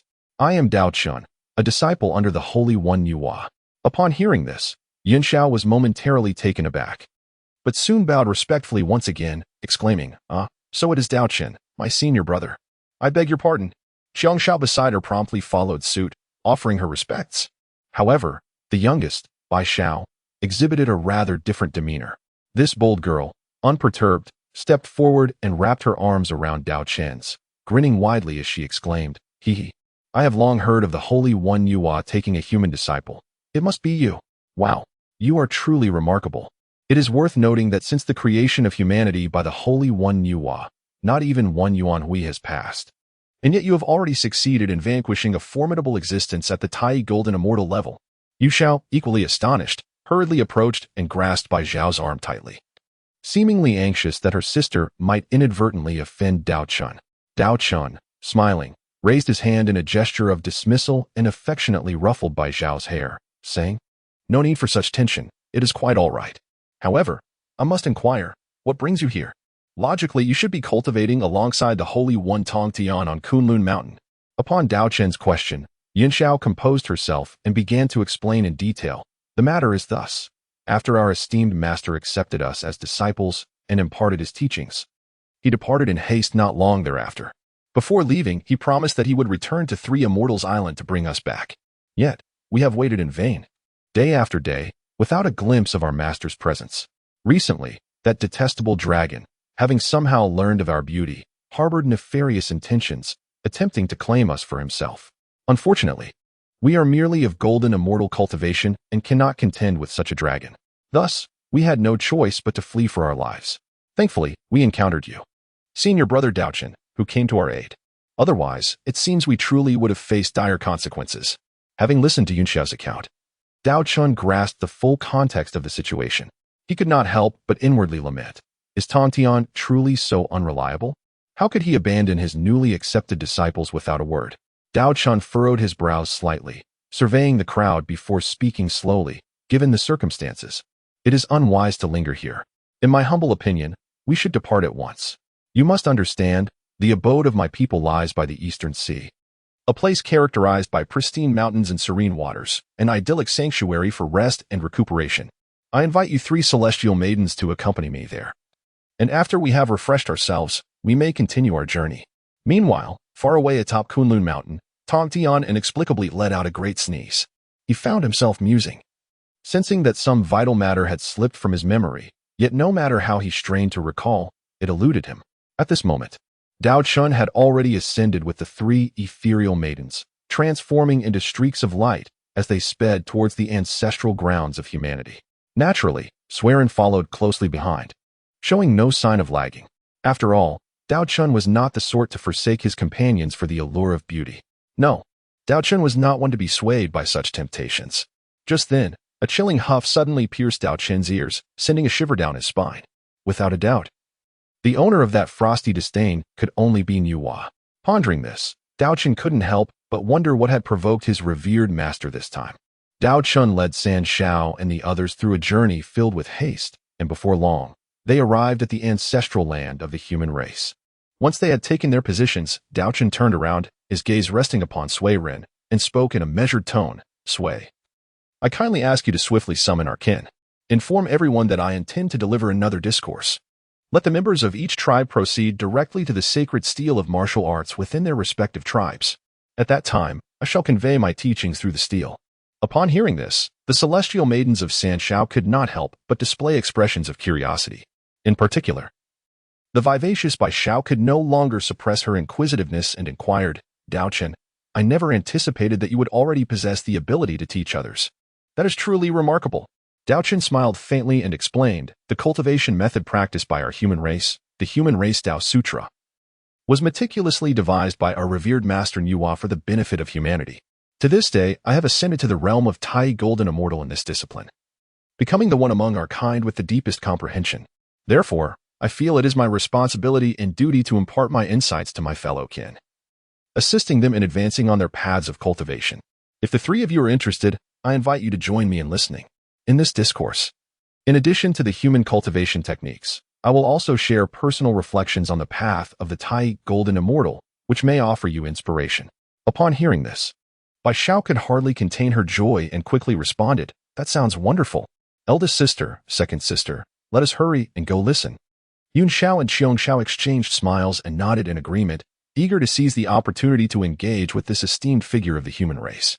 Moreover, should they glean any benefits from it, it would indeed be a delightful surprise. At the shores of the eastern sea, the ancestral ground of the human race stood majestically beside the imposing martial Dao monument, where a multitude of over 1 million human beings had gathered. They hailed from nearby tribes, all of them extraordinary talents among humanity. This assembly naturally included the remarkable 200,000 guardians. Daochen, revered as a paragon among them, possessed the extraordinary ability to manifest his presence effortlessly across the major tribes of the human race, leveraging the mystical power of the martial Dao monument. Time flew by, and a year later, all preliminary preparations were meticulously completed. At last, on a day graced by gentle breezes and warm sunlight, Daochen commenced his second discourse. This session, as before, began from the most fundamental level, progressing gradually and delving deeper until reaching the realm of Tai Golden Immortal. Although Daochen had attained the pinnacle of the Luo Golden Immortal during his tribulation, the nature of the heart demon trial meant that while experiences could be drawn upon, they could not be entirely relied upon. Thus, the teachings remained confined to the realm of Tai Golden Immortal. Each session was akin to a grand banquet of knowledge and wisdom, captivating the audience. Even Daochen himself reaped immense benefits, as this method of teaching imparted fresh and profound insights into the various levels of cultivation. It is said that a towering building begins with a solid foundation. Without a sturdy base to support it, even the most magnificent structure would merely be an ethereal mirage, incapable of withstanding the test of time and tempest. At this moment, as one gazed across the vast expanse of human territory, Daochen's solemn figure could be seen seated in tranquility atop the martial Dao monument of every tribe. His eyes were gently closed, his demeanor serious, as he began to narrate the human race Dao Sutra at a deliberate pace, rich with meaning, while generously sharing the invaluable insights he had accumulated along his journey. As Daochen's magnetic and resonant voice echoed through the air, the human populace once again found themselves immersed in a profound atmosphere of cultivation and enlightenment. Simultaneously, the revered Sanshao sisters were equally engrossed in their own states of cultivation. They diligently absorbed the wisdom imparted by Daochen, skillfully integrating it with their own circumstances in a grounded manner, thereby fortifying the foundations of their respective realms, rendering each increasingly impervious and unbreakable. In the vast expanse of primordial time, moments slipped away like fleeting shadows. In the blink of an eye, 5,000 years had swiftly passed, during which the world underwent monumental transformations. During this period, Daochen remained devoted to the dissemination of teachings and the resolution of doubts. However, despite his considerable efforts, he did not experience any groundbreaking advancements in his own cultivation. Nevertheless, it is heartening to note that through prolonged accumulation and introspection, his foundation has become increasingly solid and steadfast, akin to an indomitable fortress. Daochen understands that the path of cultivation cannot be rushed. Thus, he chooses to continue suppressing his own cultivation, waiting for the opportune moment when the time is ripe to break through his bottleneck in one decisive move. During this period, many members of the human tribe are diligently striving in their own cultivation efforts. As time progresses, countless humans achieve remarkable breakthroughs. Some succeed in transcending minor realms, steadily enhancing their strength, while others, endowed with exceptional talents, experience significant leaps, directly breaking through major realms, astonishing all. Of course, the extent of each individual's achievements depends on their unique comprehension and fortune. At this moment, Daochen's gaze shifts to the 3,000 humans who share his origins. It is evident that these individuals have mostly entered the late to peak stages of the golden immortal realm, merely a step away from higher echelons. Especially the guardians of the first echelon, who, through their extraordinary talents and diligent cultivation, have successfully ascended to the late to perfected stages of the profound immortal realm, becoming undeniable powerhouses among the humans. Meanwhile, the second echelon, composed of 10,000 outstanding postnatal humans, also showcases exceptional performance. They persist in their arduous cultivation journey and have smoothly entered the early to perfected stages of the true immortal realm, contributing their strength to the prosperity and development of the human race. Lastly, it is worth mentioning the three ancestral figures of humanity. Through long years of exploration and refinement, they have not only rectified the flaws present in the Tai Golden Immortal stage, but have also elevated their own cultivation to the late stage of the Great Luo Golden Immortal realm. More importantly, their combat power no longer appears as hollow and feeble as before. Rather, they possess the formidable strength befitting the late stage of the Great Luo Golden Immortal, allowing them to stand tall among the masses. The power enhancement of the three sisters, the Sanshao, is truly astounding. First, the eldest sister, Yanshao, who previously held a mid-stage golden immortal cultivation, has remarkably broken through to the peak stage of the golden immortal realm after this round of cultivation, her entire being surrounded by celestial radiance, exuding an aura as vast as the ocean. Similarly, the sisters Qiongxiao and Bixiao, both at the early stage of the golden immortal realm, have made rapid progress and ascended to the late stage, their formidable presence drawing attention. As they slowly open their enchanting eyes, they cannot conceal the joy within them. Clearly, no one anticipated that Daochen's teachings would yield such immense benefits for their own cultivation. The 5,000 years of seclusion and training have not been in vain. All efforts are now richly rewarded. With hearts full of gratitude, the three sisters step forward together, solemnly bowing to Daochen and in unison express, "Thank you, Brother Daochen, for your enlightening teachings. Without your careful instruction, we fear we would not have achieved such astonishing progress." Upon witnessing the scene, Daochen promptly stepped forward to assist the three celestial maidens, his face adorned with a relaxed smile as he said, "Esteemed ladies, please rise. There is no need for such excessive courtesies. We are all allies here, and mutual support is only natural." However, upon hearing these words, both Yanshao and Qiongxiao felt a slight blush creep onto their cheeks, revealing a hint of shyness. In contrast, the ever-bold Bixiao, with a playful smile gracing her lips, responded, "Oh, If we are indeed allies, does that mean? Her words trailed off, provoking curious glances not only from Yunxiao and Xiongxiao towards Daochen, but also prompting Daochen himself to feel an overwhelming pressure akin to a mountain bearing down upon him. For a moment, this usually composed Daochen found himself in a state of awkwardness. He instinctively scratched his head, stammering an explanation. Well, we are all siblings within the Xuangu sect, right? Haha. As the atmosphere grew increasingly uncomfortable, Yunxiao quickly reached out to grasp Bixiao, who seemed intent on pursuing the inquiry further, chiding her. Oh, dear third sister, how can you be so indiscreet, speaking your mind so freely? Several days later, after Daochen had meticulously arranged the detailed plans for the human cultivation ahead, he decided to embark on a journey with the three maidens to explore the vast wilderness. This expedition served a dual purpose: to escort the trio to Kunlun Mountain and, naturally, to pursue other significant objectives at Mount Wanshou's Wuzhuang Temple. Thus, the quartet officially commenced their journey. They traversed the winding paths, moving slowly and occasionally pausing to revel in the magnificent landscapes that the boundless wilderness displayed. Throughout this lengthy voyage, they witnessed numerous shocking sights. Countless beings of diverse races engaged in fierce battles and skirmishes over precious and rare celestial treasures. In this merciless world, the principle of survival of the fittest seemed to reign supreme, vividly illustrated in the ongoing turmoil. Yunxiao, possessing a kind heart, could hardly bear to witness such bloodshed and brutality repeatedly unfolding before her. Unable to restrain herself, she inquired, "Is it truly impossible for the various races to coexist harmoniously and live in peace?" Upon hearing Yunxiao's question, Daochen contemplated for a moment before responding thoughtfully. In this realm, it has been the way of the world since ancient times that the strong prevail and the weak are devoured. Perhaps only when a powerful race can unify the entire wilderness and establish a fair and just system to govern the various factions can a relative degree of peace be achieved. Yunxiao found herself puzzled by Daochen's words and pressed on with her inquiry. Daochen, as far as I know, the most powerful races in this wilderness are the witch and demon clans. In your opinion, which of these races stands a better chance of achieving unification? Daochen spoke with a grave expression, asserting that neither the witch clan nor the demon clan could ever ascend to supremacy in this vast universe. Although the witch clan dedicates itself to the cultivation of the physical body, it lacks the nourishment of the soul, rendering them oblivious to the intricacies of the world around them. It is no exaggeration to say that their approach to problem-solving is overly simplistic and direct. How, then, could they possibly navigate the boundless expanse of the primordial world?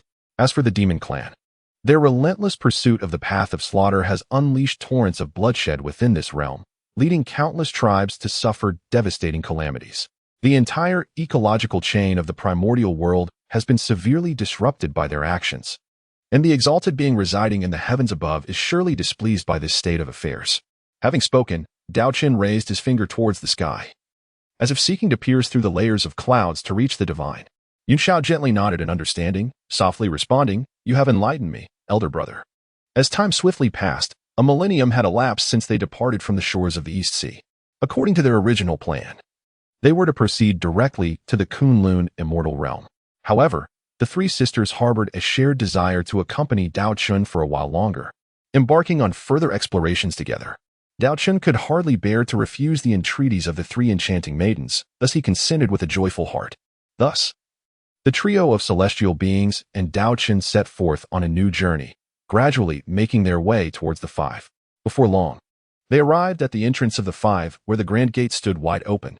Two individuals clad in the attire of young disciples emerged. Clasping their hands in greeting and speaking, "Our esteemed master has expressed that the arrival of friends from afar is indeed a manifestation of fate, and he kindly invites the four of you to enter for a conversation." Upon hearing these words, Daochen and his companions exchanged glances, sensing a shared astonishment and gravity reflected in each other's eyes.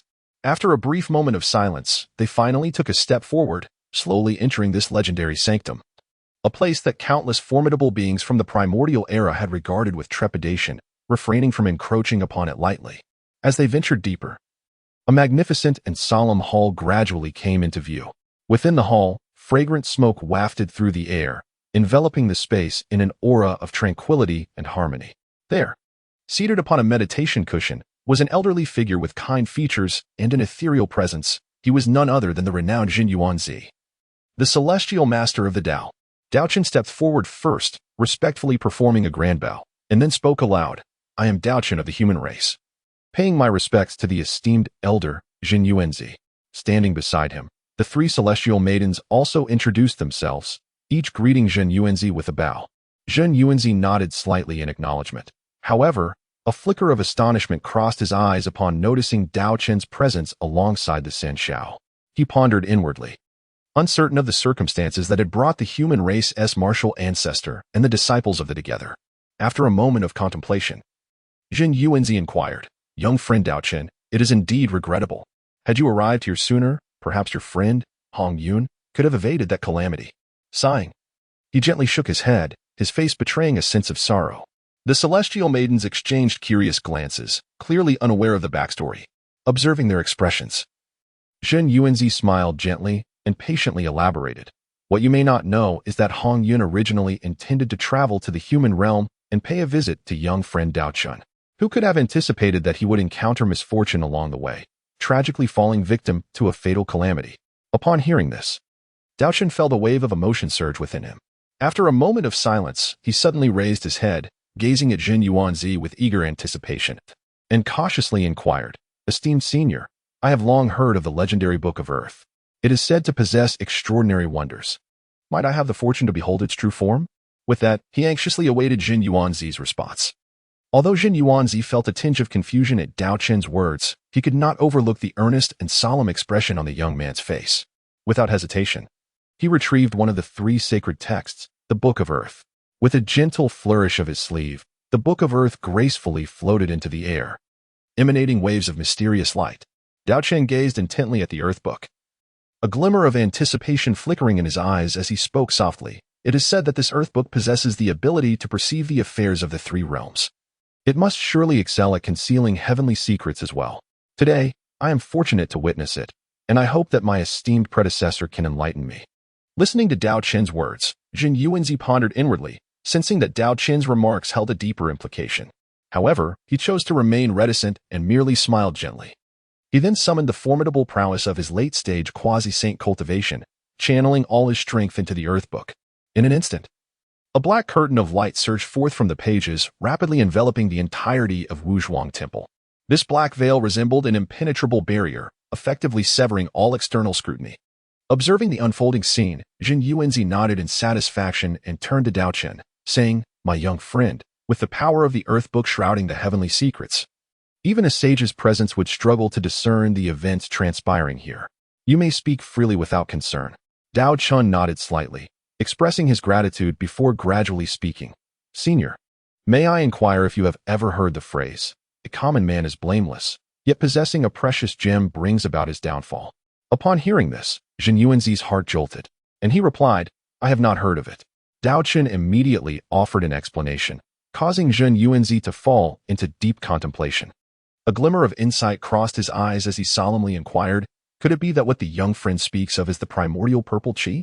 Daochen nodded in agreement and continued, Indeed, you should contemplate thoroughly. In this vast and primordial world, who or which faction possesses the strength and motivation to covet the primordial purple energy? Particularly those who bear a grudge against Senior Hongyan. Jin Yuanzi furrowed his brow, numerous faces flashing through his mind. Yet, he swiftly dismissed each visage one by one. As he pondered deeply, a figure suddenly crystallized in the depths of his consciousness. It was the Kunping of the demon court. If one were to identify who could possibly harbor an irreconcilable enmity with Han Yun, it would undoubtedly be Kunping. It is well known that years ago, it was because of Han Yun that Kunping indirectly lost the opportunity to attain the holy position. Such a profound causal relationship is indeed a deep-seated grudge. Moreover, Kunping is backed by the formidable demon court, which possesses the power to manipulate these events with ease. Upon realizing this, Jin Yuanzi's mind cleared, and he could not help but exclaim, The despicable demon court dares to harm my dear friend. I, Jin Yuanzi, shall ensure that you repay this blood debt manifold. Daochen beside him nodded slightly in agreement and added, Indeed, it is the doing of the demon court. However, while they may possess certain means, they lack the ability to completely obscure you, who possesses the Earth Book. Upon hearing this, Jin Yuanzi felt as if a great enlightenment had dawned upon him. A look of sadness and desolation crossed his face as he sighed. So it is. Thank you, young friend, for this reminder. Otherwise, I fear I would have remained in the dark. At that moment, the Sanchao sisters, who had been silently listening, wore expressions of confusion. Utterly perplexed by the riddle-like conversation between the two, Jin Yuanzi then turned to them, smiling as he said, "Qi Feng, Mingwet, quickly go and fetch some ginseng fruits so that these young friends may savor a taste." Daochen, with a face full of curiosity, spoke up. "I have long heard that the ginseng fruit tree is a rare and extraordinary treasure of this world. It is said that this tree blossoms once every 3,000 years, bears fruit after another 3,000 years, and takes an additional 3,000 years to mature, totaling a millennium before yielding its bounty. Not only that, but it produces a mere 30 fruits each time, a quantity so scarce it is truly astonishing, rendering it exceptionally precious. What is even more remarkable is that the shape of these fruits resembles that of adorable little children, appearing lively and spirited, as if imbued with life.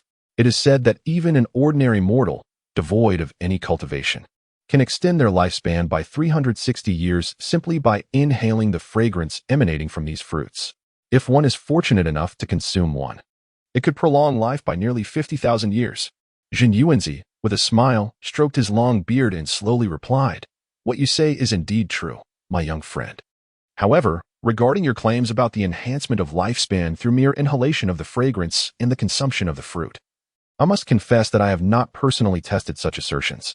It is understandable, given that we are presently in an era dominated by the witch and demon clans, and the human race has only recently come into existence, leaving little opportunity for me to undertake such experiments." At that moment, Qing Feng and Ming Yu swiftly brought forth 4 ginseng fruits, presenting them with utmost care. Bai Zhao's eyes widened as she stared at the childlike fruits laid before her, and she couldn't help but exclaim in astonishment, "Oh my, are these truly fruits? They look just like little children." Upon witnessing this scene, Daochen chuckled playfully and teased, "Haha, since you're too frightened to partake, why not let me enjoy this delicacy in your stead?" Bi Xiao immediately grew flustered, protectively shielding the legendary ginseng fruit before her as she exclaimed anxiously, "Absolutely not. This is one of the 10 supreme primordial spiritual roots, the mythical ginseng fruit. In all my years, this is the first time I've had the fortune to encounter such a precious spiritual treasure." Her mixture of cautious reverence and eager anticipation was truly endearing. Noticing this, Yun Xiao and Xiong Xiao exchanged amused glances before teasing their younger sister. "Oh dear, our little sister. Can't you tell Brother Daochen was merely jesting with you? Look how nervous you've become." Bi Xiao responded with a delicate huff of indignation, though her stubborn pride remained evident as she retorted, "Humph. Of course I knew that." Breaking the light-hearted tension, Daochen smiled and suggested, "Very well then. Since this treasure is so rare, let us not merely admire it, but partake of its blessings together." With that, he reached for the radiant, fragrant fruit before him. Internally, he steeled himself. "Fear not, this is but a fruit, nothing extraordinary." As the ginseng fruit entered his system, a tremendous surge of spiritual energy erupted within Daochen's body. His meridians felt inundated by countless torrents as his cultivation, previously stabilized at the mid-stage Great Unity Golden Immortal Realm, began ascending rapidly. Just as he approached another breakthrough, Daochen forcefully restrained his focus, employing profound cultivation to suppress the nearly uncontrollable energy. He understood all too well that having recently advanced to Great Unity Golden Immortal, his foundation remained unsteady. Unchecked growth could lead to severe consequences. After an arduous struggle of restraint, the breakthrough gradually subsided, though the entire process consumed nearly a century of his time. For cultivation, controlled suppression proves more challenging than natural advancement. Meanwhile, Yun Xiao similarly benefited immensely from consuming the fruit. Her cultivation, already at the Golden Immortal peak, soared steadily until reaching the Great Perfection realm before stabilizing. Such remarkable progress would stand out even among the elite disciples of the Jie school.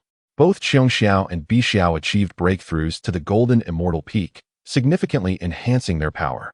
In the Five Manners Temple, Daochen discerned a critical issue in the three sisters' cultivation. While their spiritual energy cultivation was advanced, their physical bodies and primordial spirits lagged considerably.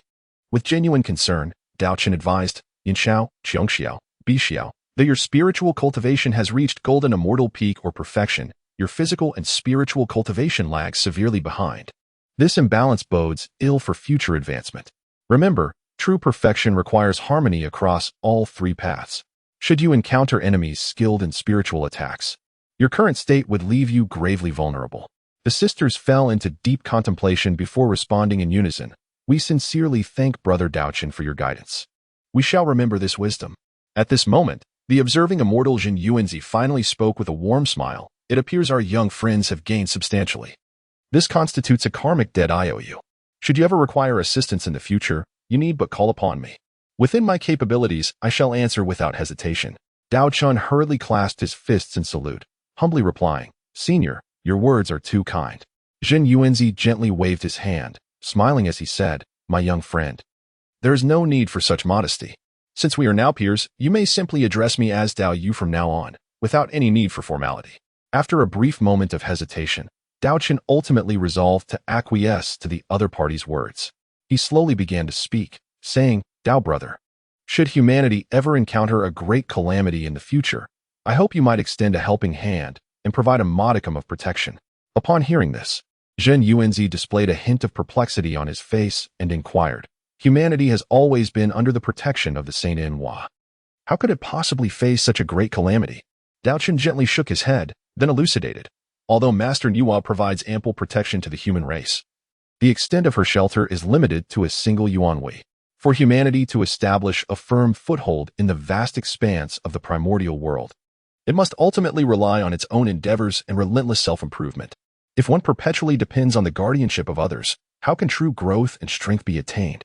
Upon hearing this, Zhen Yuanzi fell into deep contemplation. After a moment, he subtly nodded in agreement with Daochen's perspective and replied, Your words indeed hold wisdom, young friend. Very well, I shall accept this covenant. Upon witnessing the situation, Daochen promptly clasped his hands in gratitude and then rose to his feet, stating, Dear brother, since this is the case, we shall take our leave for now. Yun Shao and the others have accompanied me for quite some time. If the Holy One of Tongtian discovers that I have absconded with his disciple, it would be quite troublesome. Instantaneously, the faces of the three celestial maidens flushed a delightful crimson, their expressions utterly charming. With a playful glimmer in her beautiful eyes, one of them cast a mischievous glance at Daochen, inwardly pondering, Am I truly so easily deceived that I could be spirited away? Zhen Yuanzi smiled and replied, My young friends, please do not rush away just yet. I still have matters to attend to regarding Taoist Hongyun.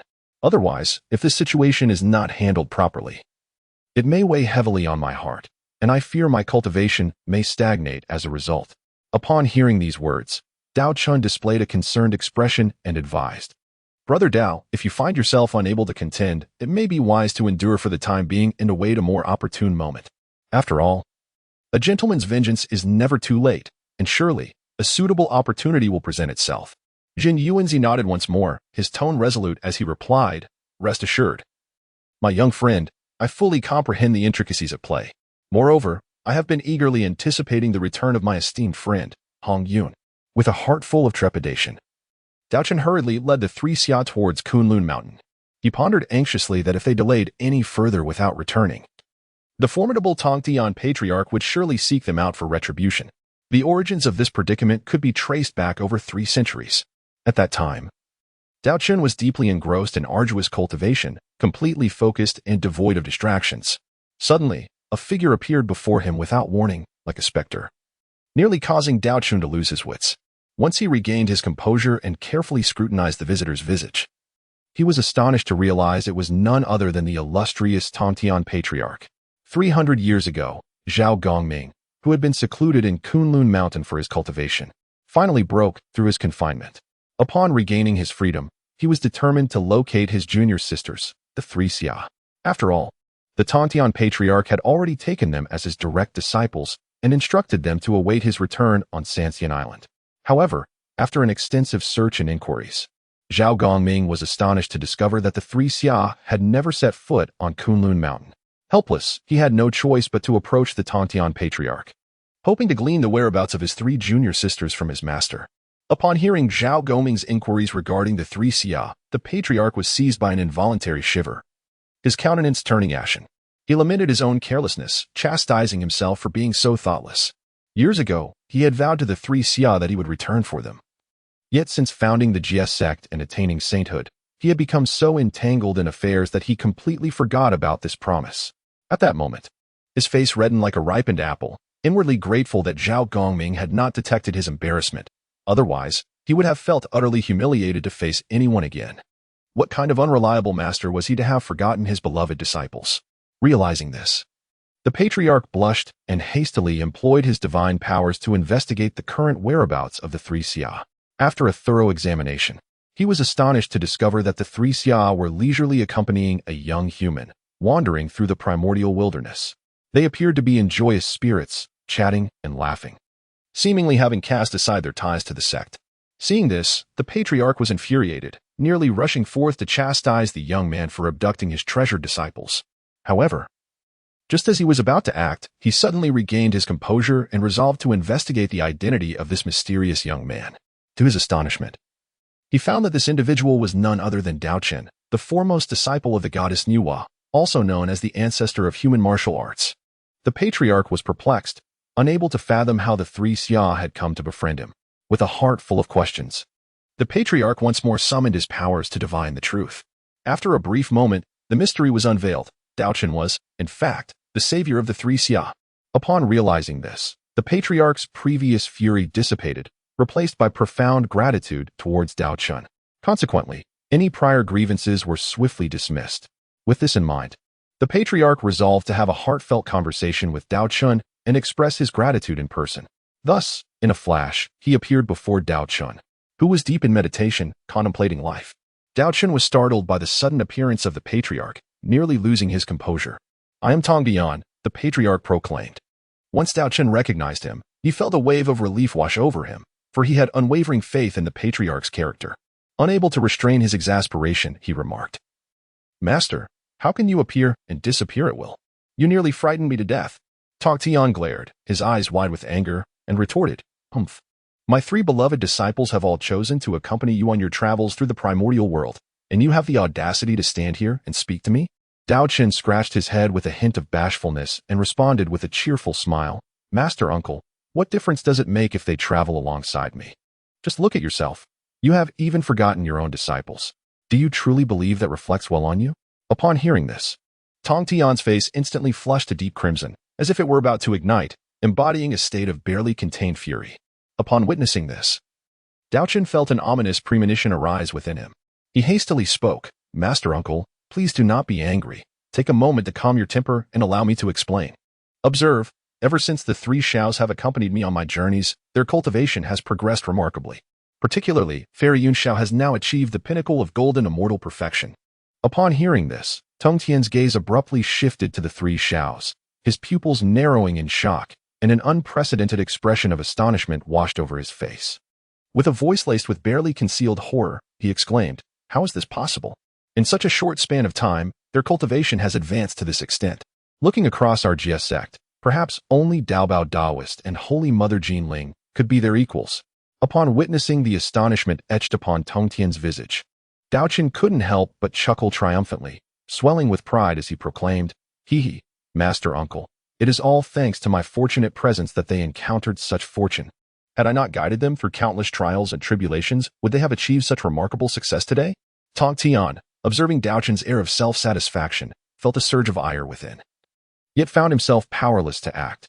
With indignation, he pointed an accusatory finger at Daochen and declared, "You insolent brat, I demand that within 500 years, you ensure the safe return of my three treasured disciples to Kunlun Mountain, or else you know the consequences." This left Daochen in a quandary, for he was loath to remain under Tongtian's persistent scrutiny. Reluctantly, in order to evade future reproach and potential violence from Tongdian, he acquiesced, vowing to expedite the safe escort of the Sanshao back to Kunlun Mountain. Daochen, accompanied by the Sanshao sisters, proceeded towards the mysterious and solemn Three Pure Ones Daoist temple with measured steps. The journey thus far had been remarkably tranquil, devoid of any harrowing dangers. This circumstance was undoubtedly attributed to Daochen's profound cultivation and the formidable magical artifacts at his disposal. Few, if any, beneath the quasi-saint level could impede his progress or retain his presence. Moreover, who among the powerful quasi-saints would dare to provoke Nüwa, a revered and formidable saint, merely to incite Daochen? It was evidently an unwise endeavor. Thus, Daochen faced relatively minor risks during this extensive journey through the primordial realm. As the years swiftly passed, after traversing countless mountains, rivers, and extraordinary landscapes, the quartet finally arrived at the foot of the majestic Kunlun Mountain, shrouded in mist. However, it was somewhat peculiar that, according to the usual itinerary, they should have reached this destination much sooner. Yet, this time, it had taken them a full century. The reason for this delay seemed to stem from the Sanshao sisters' reluctance to return to their sect prematurely, as they employed various tactics to prolong their journey. Daochen, understanding their playful antics, found their antics amusing rather than concerning. He chose not to expose their intentions, allowing them to indulge in their schemes. After all, having 3 enchanting and uniquely spirited companions during this lengthy expedition through the primordial wilderness was indeed a delightful experience. Had it not been for Daochen's genuine concern that the revered Tongtian would become incensed due to his prolonged absence, potentially disregarding status and dignity to personally discipline him, he might have been reluctant to return to Kunlun so promptly. It is worth noting that Kunlun Mountain is one of the preeminent sanctuaries for cultivation in the primordial world. The eastern Kunlun is where the 3 Pure Ones temple resides, while the western Kunlun is the secluded realm of the esteemed Shi Wangmu, who was personally appointed by Daozu Hongjun. In the primordial world, few sanctuaries could rival the grandeur of Kunlun Mountain. Among the illustrious ones, the future Taoist sect's altar, Jinao Island, and the renowned islands of the 3 immortals, such as Palai, Fangzhong, and Yingzhou, stand out. It is worth clarifying that the 3 immortal islands referenced here are not the islands that birthed the Sanshao sisters. Rather, they are prestigious sanctuaries celebrated throughout the primordial realm. On this day, after enduring countless hardships, the 4 finally reached the foot of the eastern Kunlun Mountain. However, upon their approach, they were halted by the disciples guarding the mountain. The Sanshao sisters gracefully stepped forward and, with poise, stated, "We are the direct disciples personally accepted by the saint of the heavenly path. We have come to seek an audience with our master. We hope you will facilitate this and inform him." The guardian disciple was momentarily taken aback, but soon nodded in acknowledgement, replying, "Please wait a moment while I inform the senior brother." With that, he swiftly ascended the mountain. Before long, the guardian disciple returned, but to their astonishment, he was accompanied by a Taoist whose eyes glimmered with lascivious intent. This Taoist, with a mocking tone, inquired, "Are you the ones who claim to be the saint's direct disciples?" The Sanshao sisters felt uncomfortable under his disrespectful gaze. At that moment, Daochen, who had been quietly observing, stepped forward, positioning himself protectively in front of the sisters, and coldly demanded, "Who are you to be so audacious?" The Taoist, noticing someone daring to challenge him, scowled and introduced himself, "I am Chong Erdingguang, one of the 7 immortals who serve the saint of the heavenly path. What now? Are you intimidated?" As he spoke, he puffed out his chest, seemingly attempting to assert his status. The corners of Daochen's mouth curled slightly upwards, revealing a knowing smile. It was then he recognized that the person before him was none other than the infamous, treacherous traitor of the Jiajiao, the future Buddha of the Buddhist realm, the Dingwang Huansher Buddha. The mere thought of the heinous crimes committed by this fiend ignited a blazing fury within Daochen, who silently mused, "Such a malevolent being truly deserves a fate far worse than death." Among the figures of the primordial era, none stirred more contempt within Daochen than this long-eared wretch. Setting aside his betrayal of the Jiajiao, the fact that he embraced the Buddhist path only to practice the lewd and abominable joyous sin, bringing untold suffering to countless innocent women of the human race, was simply intolerable.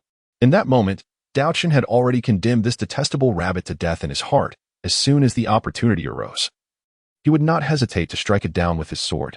Unbeknownst to the long-eared creature, who was blissfully unaware of the impending doom, he continued to gaze lecherously at the 3 celestial maidens before him, frivolously declaring, "The beauty of you 3 celestial maidens is truly irresistible to this humble rabbit. Why not become friends and cultivate together? Wouldn't that be delightful?" With that, he audaciously burst into laughter. Daochen's gaze was as sharp as a blade, coldly fixated on the oblivious fool before him, as if he were observing a jester on the brink of demise. He then turned to Yun Shao at his side and softly spoke, "There is no need for mercy. I welcome this opportunity to witness your recent progress in cultivation." Understanding his intent, Yun Shao nodded in agreement, accepting the star sword that Daochen had offered. With graceful steps, she advanced forward, swiftly entering a combat stance, her sword glinting with a chilling light, an aura of formidable power emanating from her. Upon witnessing this, Chong Er was momentarily taken aback, but soon began to scrutinize Yun Shao with unabashed curiosity, exclaiming, "What a stunning beauty, akin to a celestial maiden." Yun Shao, however, had no intention of engaging in idle chatter. In a flash, she closed the distance to Chang'er, her sword slicing through the air with unmatched ferocity, aiming a lethal strike directly at him. Chang'er's heart sank as he realized the gravity of the situation. His complexion turned pale. He had never anticipated that Yun Xiao had already attained the pinnacle of the golden immortal realm, surpassing his own cultivation level. Having underestimated her, he found it too late to evade the attack. A piercing scream erupted as the sword light struck him, delivering a devastating blow that sent him crashing to the ground.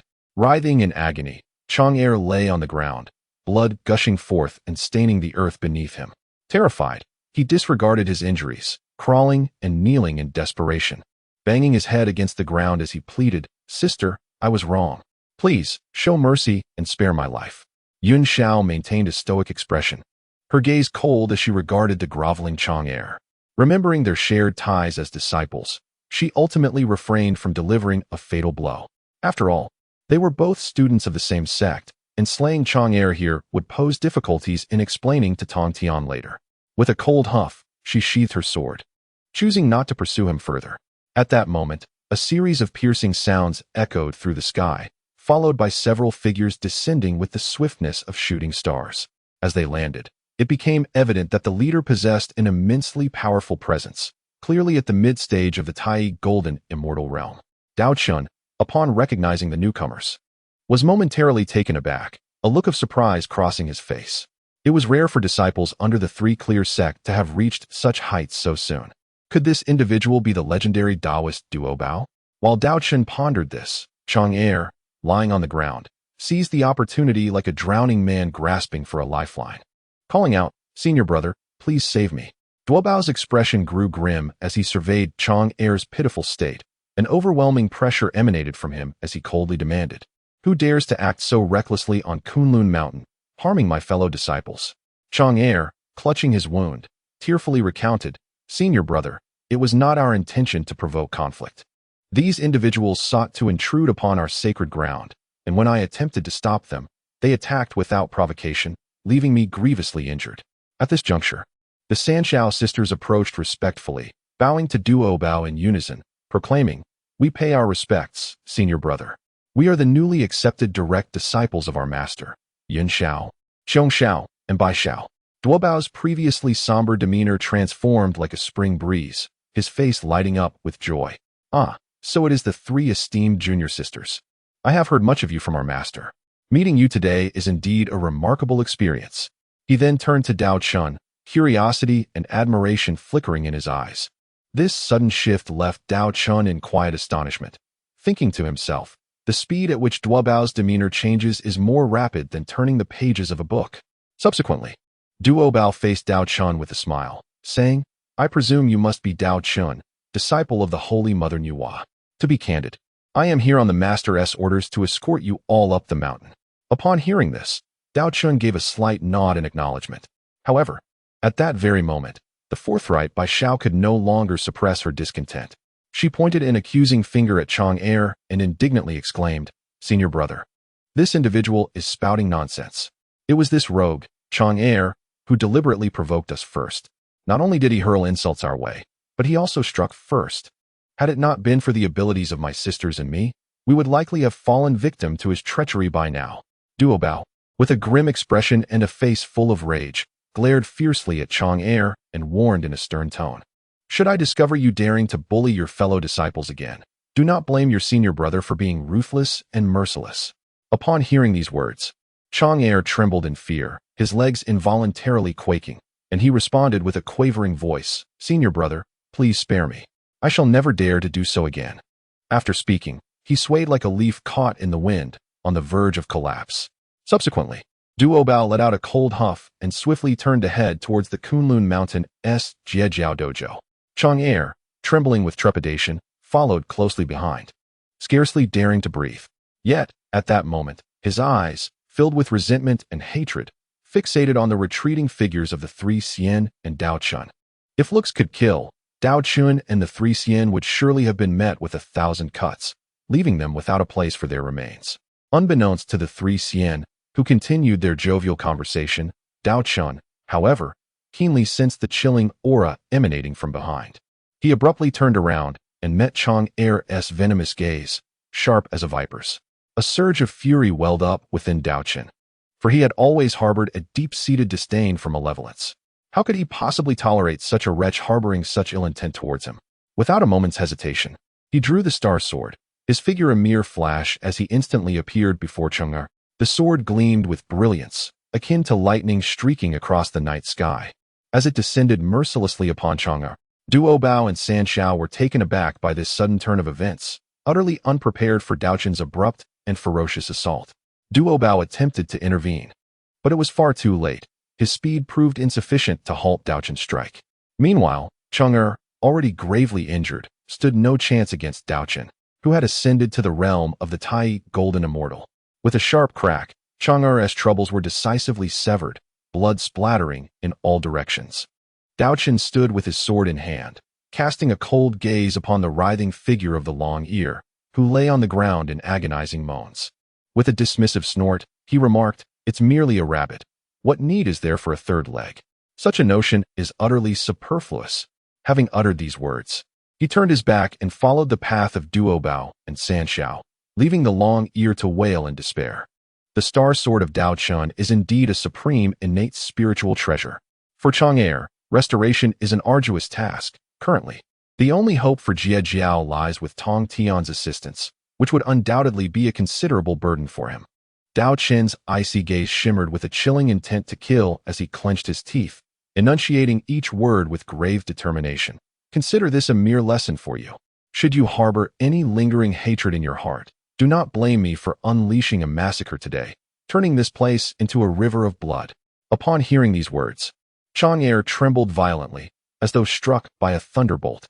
His face turned ashen, beads of sweat cascading down his forehead, and his legs weakened, nearly collapsing beneath him. In a state of sheer terror, he pleaded, "I dare not. Truly I dare not. Please, grant me mercy." Beside him, Duo Bao could not suppress a surge of disdain. He had never imagined that the usually imposing Chang'er would reveal such cowardice, devoid of any backbone. This revelation left Duo Bao, who held himself in high regard, feeling utterly humiliated, his face burning with shame. Yet, despite his inner fury, Duo Bao ultimately chose silence. His once handsome visage now darkened like the sky before an impending storm. Daochen remained unfazed by Duo Bao's reaction. In his eyes, Duo Bao, despite being a mid-stage Tai Golden Immortal, was insignificant. Were it not for the favor of the three heavens, he would have referred to him simply as Brother Duo Bao. However, should Duo Bao fail to recognize his own limitations and show him respect, he would be no different from an ordinary insect in Daochen's eyes, wholly unworthy of consideration. Throughout their journey, Duo Bao kept his lips sealed, choosing not to utter another word. Perhaps Daochen's recent actions had deeply wounded the pride of this master brother from the Jiejiao, leaving him feeling utterly disgraced. Daochen understood well that such pride was not bestowed by others, but earned through one's own strength. Now that he had grown stronger, he saw no reason to regard the dignity of the weak. At Daochen's current level of cultivation and power, the so-called second-generation disciples of the saints were hardly worthy adversaries. His ambitions were set solely on targets of quasi-saint or even saintly caliber. As for Duo Bao, he deemed him far from qualified to be mentioned in the same breath. Meanwhile, on Kunlun Mountain, the upper clear palace stood silently, with its gaze fixed on the horizon, as if it had been waiting for some time. Its profound eyes seemed to perceive all that transpired below, including the despicable deeds unfolding. Tong Tian had heard of Chang'er's usual arrogance and domineering demeanor, but had not anticipated his audacity to such an extent. This realization made Tong Tian's heart tighten as he reflected on whether his inclusive philosophy of teaching all without discrimination was indeed correct. Could it be that his openness in accepting disciples of varying backgrounds had led to the emergence of such a morally bankrupt individual within his ranks? In that moment, doubt began to creep into Tong Tian's mind. At this juncture, Duo Bao hurried in, followed closely by Daochen and the three heavens. With utmost respect, Duo Bao bowed to Tong Tian and reported, "Master, the three heaven sisters have been brought here." Tong Tian nodded slightly and gestured for Duo Bao to step back.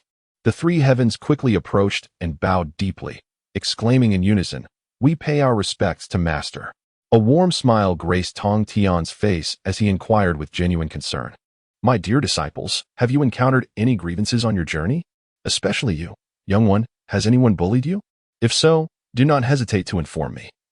I shall seek retribution on your behalf." Upon hearing Tong Tian's inquiry, the three heavens hastily shook their heads, indicating they had faced no bullying. However, Daochen, standing aside, could not contain himself, remarking, "Master, your words seem a bit excessive. Let us not dwell on other matters. Considering you allowed the three heavens sisters to roam outside for so long, surely you ought to provide some form of compensation?" Upon hearing this, Bai Xiao eagerly chimed in. "Indeed, Master, you ought to bestow us with some spiritual treasures to make amends for the hardships we endured during this time.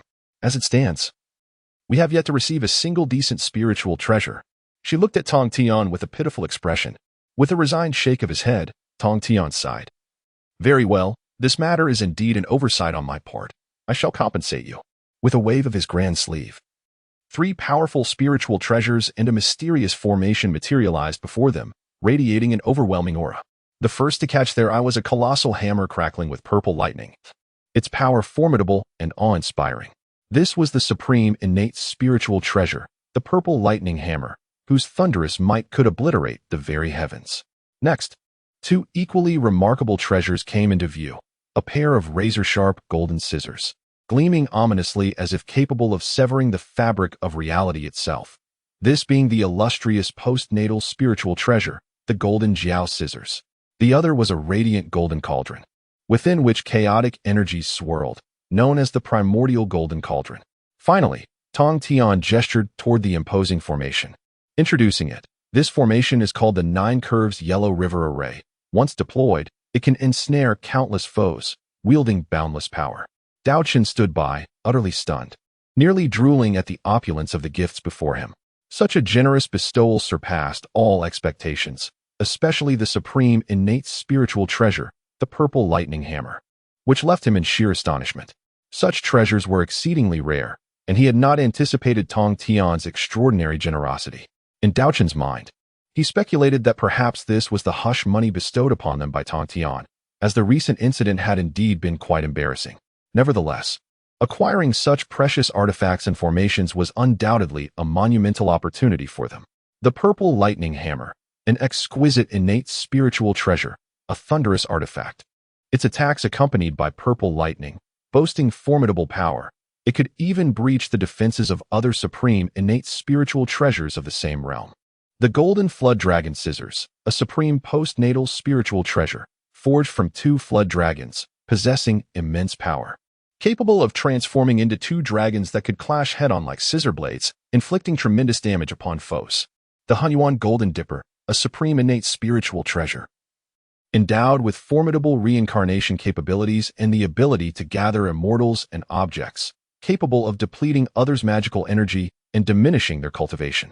The Nine Yellow River Formation, containing the bewildering immortal elixir and the immortal sealing art, it could disorient the divine essence of immortals, deplete their spiritual souls, trap their forms, and annihilate their celestial energy, rendering immortals into mortals and obliterating any hopes of return for mere mortals.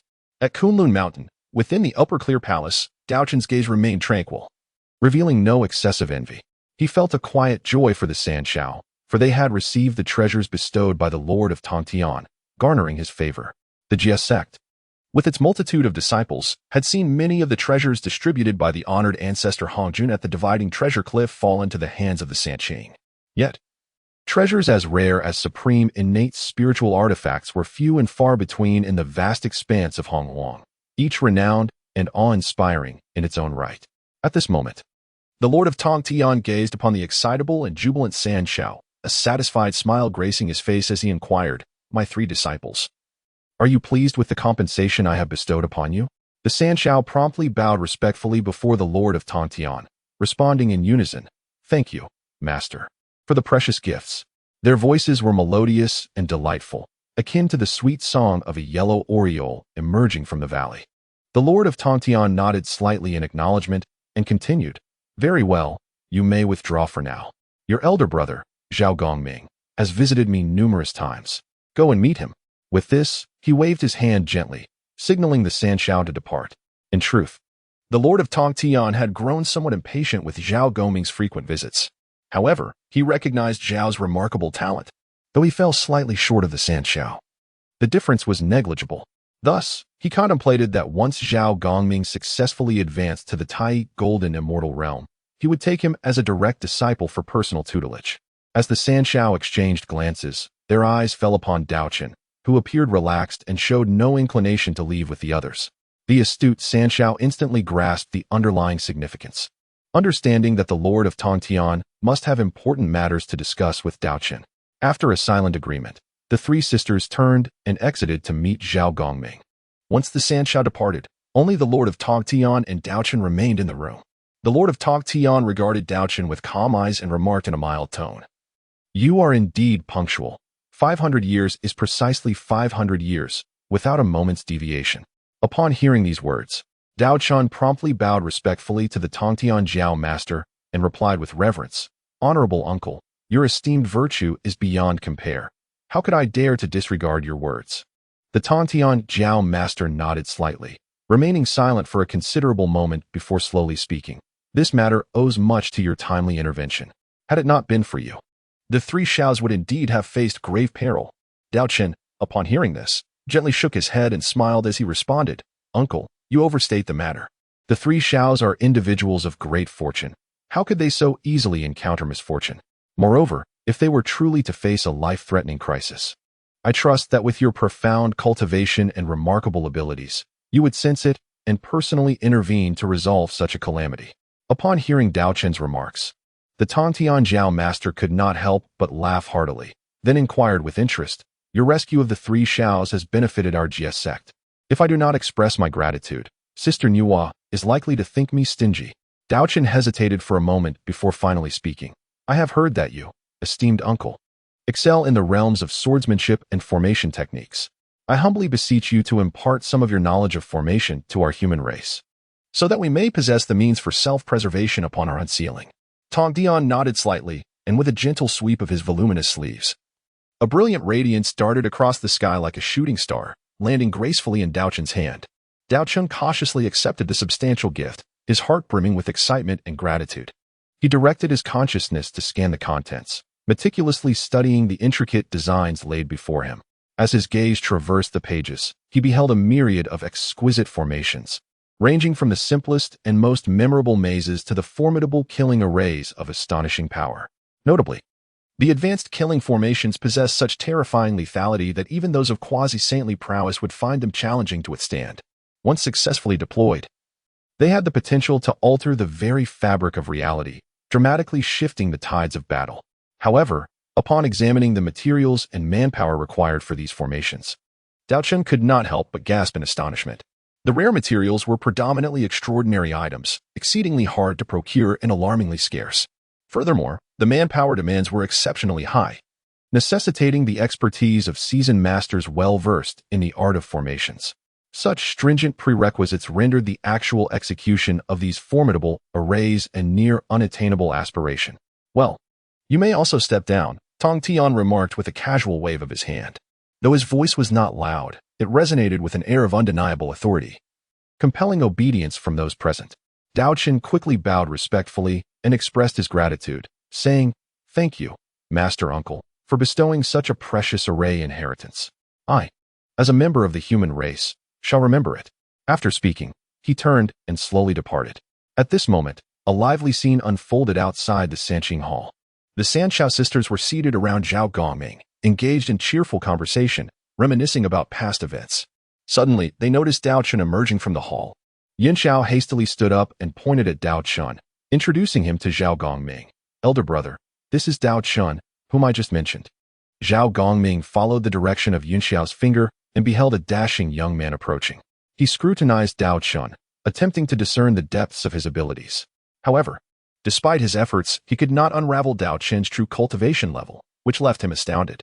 It is worth noting that with Zhao Gongming's current pinnacle golden immortal strength, he stood unrivaled among the second-generation disciples of the, on par with both the direct disciples and the 7 fairies in attendance. This could only imply that the seemingly ordinary young man before him possessed strength far surpassing his own. With this realization, Zhao Gongming's respect for Daochen deepened. Zhao Gongming quickly approached Daochen, greeting him with a bow and saying, "So it is Daochen, my esteemed friend. I have long heard your name, and indeed, seeing you today is extraordinary. Might I have the honor of inviting you to my abode for a discussion? He looked at Daochen with eager anticipation. The Sanshao sisters chimed in. Yes, Daochen, do come along. Their eyes sparkled with earnest hope. Faced with their warm invitation, Daochen could hardly refuse. Smiling, he nodded and replied, Since you are all so enthusiastic in your invitation, I shall gladly accept. Please, Brother Hongmeng, lead the way. Thus, the group set off towards Zhao Gongming's abode, filled with laughter and conversation. Zhao Gongming felt no discomfort with Daochen's address. Rather, it instilled in him a sense of inexplicable warmth. Consequently, he naturally accepted it. Before long, the five of them arrived at Zhao Gongming's sanctuary located in Kunlun Mountain. This majestic and awe-inspiring mountain range stretched endlessly, its vastness difficult to quantify. Nearly every individual possessed a peak as a dedicated place for profound cultivation. Once seated, Zhao Gongming generously presented some rare spirit fruits to treat Daochen. In response, Daochen smiled and took out a few flasks of fragrant spirit wine from his robe, warmly inviting everyone to partake. In this cheerful and harmonious atmosphere, Bixiao was particularly lively, enthusiastically recounting her experiences and encounters since meeting Daochen in the East Sea. Her words flowed effortlessly, painting vivid pictures of those stories. Zhao Gongming listened intently from the side, nodding occasionally in agreement, his face radiating admiration. At particularly exciting moments, he could not help but express his astonishment with exclamations. As Bixiao's narratives progressed, Zhao Gongming's gaze towards Daochen gradually revealed greater respect. At that moment, Zhao Gongming suddenly spoke. Brother Daochen, our meeting today is indeed a matter of fate. In my view, why not engage in a discussion of the Tao? It would be a splendid opportunity for us to exchange insights on our cultivation experiences. Upon hearing these words, Daochen responded with delight, saying, Excellent. Thus, the two exchanged knowing smiles, and an extraordinary discourse was about to unfold.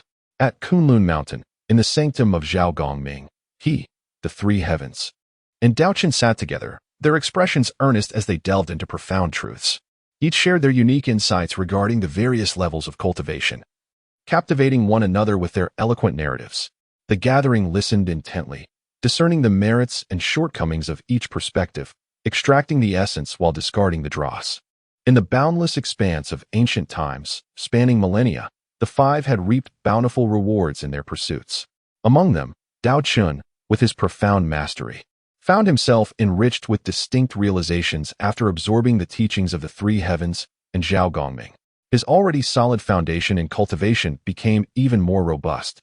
The three heavens, too, benefited immensely, their minds becoming increasingly clear and their realms of cultivation more stable than before. Yet, without a doubt, the most significant gain belonged to Zhao Gongming. At that moment, Daochen fixed his gaze upon Zhao Gongming, a flicker of surprise lighting his eyes as he remarked, Brother Gongming, I perceive a surge of power emanating from you, as if you were on the verge of breaking through to the realm of Tai Golden Immortal. Startled by these words, Zhao Gongming opened his eyes wide, an unmistakable joy spreading across his face as he exclaimed, Thank you for your guidance, Brother Daochen. I indeed sense the energy within me stirring, seemingly ready to shatter this bottleneck. However, Daochen gently shook his head and replied, Brother Gongming, do not rush. In my view, your current primordial spirit cultivation is still at the initial stage of the golden immortal realm. Perhaps a little more time for consolidation is needed. Once your primordial spirit has matured further, it will not be too late to pursue your breakthrough. Upon hearing this, Zhao Gongming fell into contemplation, his brow furrowing slightly as he queried, But why is that? I feel exceptionally well at this moment, and to miss this opportunity would indeed be a pity. Daochen smiled softly and said, In my humble opinion, to reach the ultimate realm of cultivation, one must harmonize the physical body, the primordial spirit, and the magical power. Each is indispensable. However, this is merely my shallow perspective.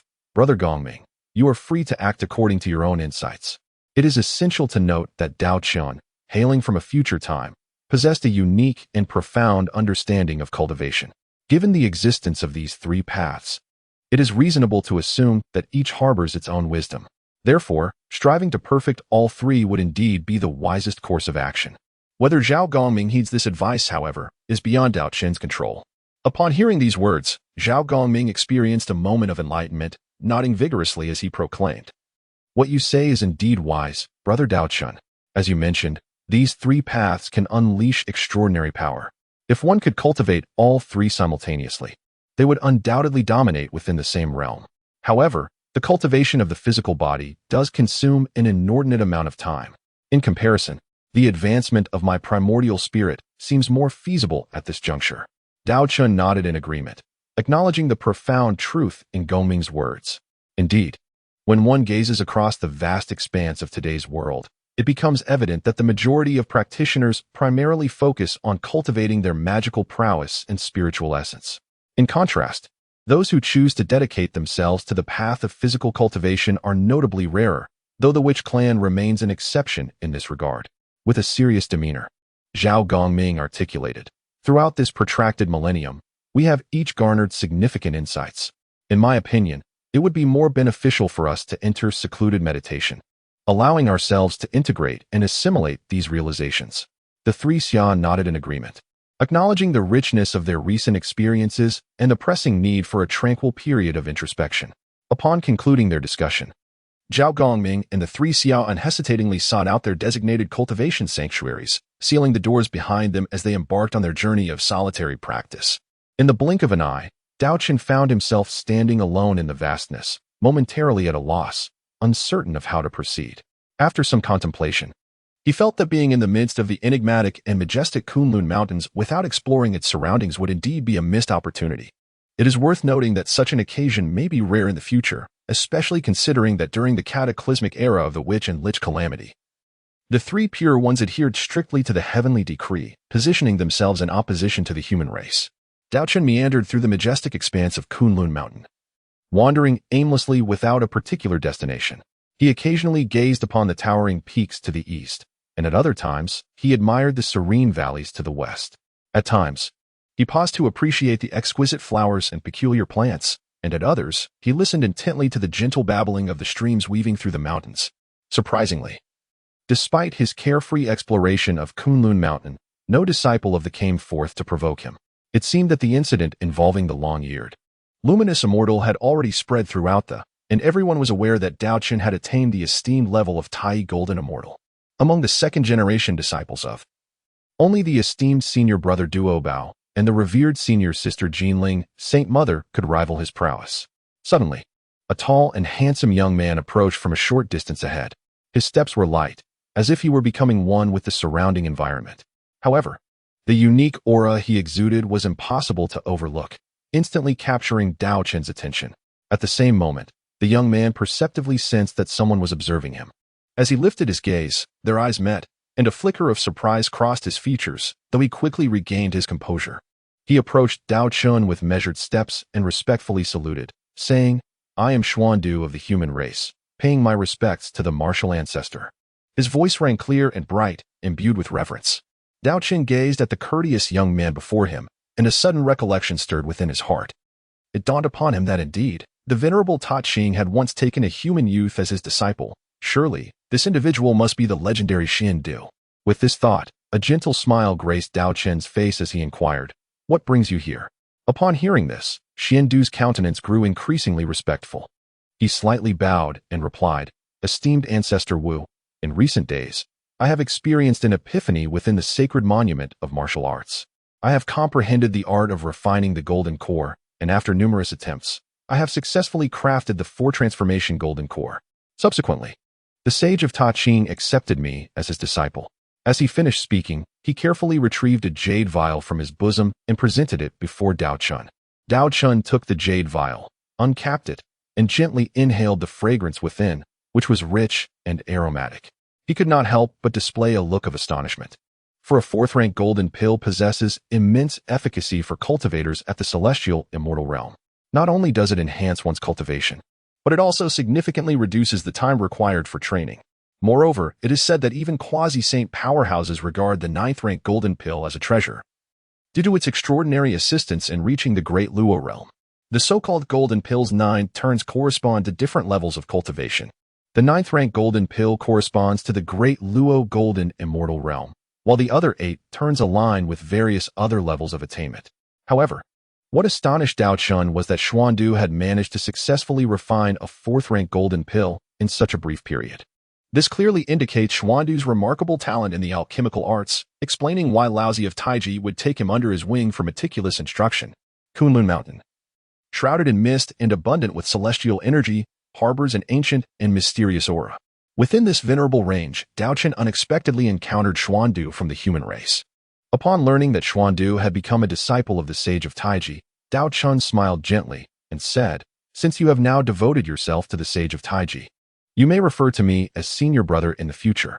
After a moment's hesitation, Xuandu nodded and responded, "Senior brother." Daochen gazed intently at the young descendant of the human race before him, imparting wisdom with great sincerity.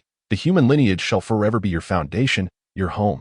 Regardless of where you may find yourself in the future, or the tempest you may weather, never forget this bond of blood that unites us." He continued, "I hope you dedicate yourself to your cultivation and soon grasp the profound truths of your own path." Xiandu bowed respectfully and solemnly replied, "I shall heed the teachings of the martial ancestor with utmost diligence." Noticing Xiandu's humility and courtesy, Daochen nodded in satisfaction before turning gracefully to depart. However, at that moment, a raucous commotion erupted ahead. A group of people strode towards them with an air of superiority, led by an individual whose arrogance was palpable. "Step aside. Do not obstruct our path. Are you not aware that we are the illustrious golden immortals of the Chan sect?" The leader's eyes blazed with fury, and a pair of imposing dragon horns on his forehead marked him unmistakably as a member of the dragon clan. Daochen merely cast a casual glance, instantly discerning the strength of the newcomer. It turned out that this individual was merely at the late stage of the golden immortal realm. Such a meager level of cultivation dared to act so arrogantly. Upon closer inspection, he recognized this person as the infamous Huang Longjinren, the weakest among the legendary 12 golden immortals. However, it seemed the number of golden immortals from the Chan sect present was still fewer than 12, suggesting that Yuan Shitian Zun had yet to gather them all. In later generations, Huang Longjinren became notorious as the four-nose practitioner, lacking magical artifacts, having not received the true teachings of the Chan sect, failing to attract disciples to inherit his legacy, and never having achieved a single victory in battle. Reflecting on this, Daochen couldn't help but emit a disdainful snort, unleashing an overwhelming surge of power that cascaded forth like a torrential flood, bearing down upon Huang Longjinren. A resounding thud echoed as Huang Longjinren, taken by surprise, was struck by this terrifying force, causing him to spit blood and stagger backward, as fragile as a candle flickering in the wind. This sudden turn of events left the other Chan sect golden immortals standing nearby in shock. Among them, Guang Chengzi's expression shifted dramatically. He glared at Daochen and shouted, "You truly have great audacity. How dare you bully our Chan sect golden immortal while merely at the Tai golden immortal level? If you possess any courage, confront me in an honorable duel." In response to Guang Chengzi's provocation, a slight smirk curled upon Daochen's lips, revealing a hint of contempt. He retorted, "Humph, you have just barely stepped into the early stage of the Tai golden immortal realm, and you dare to speak so grandly? You are utterly oblivious."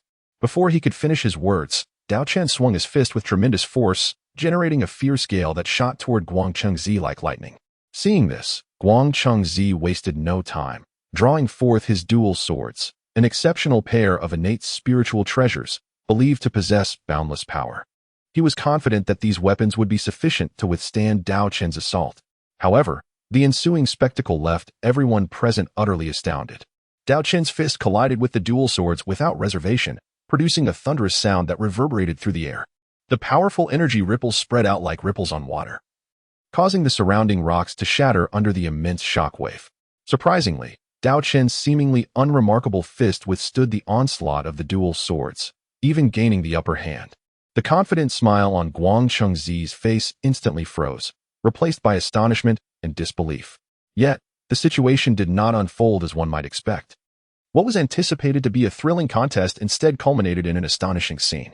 Daochen's clenched fist, akin to a shooting star, struck the dual swords, resulting in a sharp, piercing sound of metal clashing. The force of the impact was akin to an avalanche, causing the surrounding air to quiver. As a consequence of the recoil, Daochen was propelled backward like a kite severed from its string. However, in a stunning display of agility, he executed a graceful flip in midair, landing firmly on the ground, seemingly unscathed, save for blood trickling from his fist. Clearly, although this confrontation placed him at a disadvantage, his formidable physical defense successfully withstood the assault from the dual swords. At that moment, Daochen pondered, after this period of cultivation, his physical strength, while not yet comparable to the top-tier innate spiritual treasures, must now rival that of mid-tier ones. With this thought, his gaze grew increasingly resolute and confident. Meanwhile, Guang Qingzi and the other golden immortals across from him wore expressions of horror. They could hardly fathom that this seemingly ordinary individual possessed such extraordinary physical prowess, boldly enduring the formidable assault of the dual swords. Daochen flexed his slightly numb wrist, gently massaging the fist that had just clashed with the twin swords. With a slight lift of his lips, he declared with a resonant voice, once more. Hardly had the words left his mouth when he charged towards Guang Qingzi like a ferocious tiger descending a mountain, showing no fear of his opponent's formidable aura. This time, Daochen refrained from employing any magical treasures or exerting his spiritual powers, relying solely on his extraordinarily robust physical strength to engage in fierce combat with his adversary. The area resonated with the unending clangor of metal colliding, akin to a stirring and uplifting battle symphony that reverberated through the hearts of all who heard it. The intense energy fluctuations generated by the fierce skirmish naturally drew the attention of others nearby. Before long, several masters from the sect hurried over upon hearing the news, including the likes of the invaluable Taoist, the Holy Mother of Golden Spirit, and the Holy Mother of Wudong, among others. However, the renowned Sanshao sisters were notably absent from this gathering. Additionally, 4 of the 7 immortals, intrigued by this extraordinary battle, rushed to the scene to witness and cheer on the event. The Holy Mother of Golden Spirit cast a sharp gaze towards the crowd and inquired, "Is the one battling Guang Qingzi a new disciple of our esteemed master?" Her voice, though not loud, carried an undeniable authority.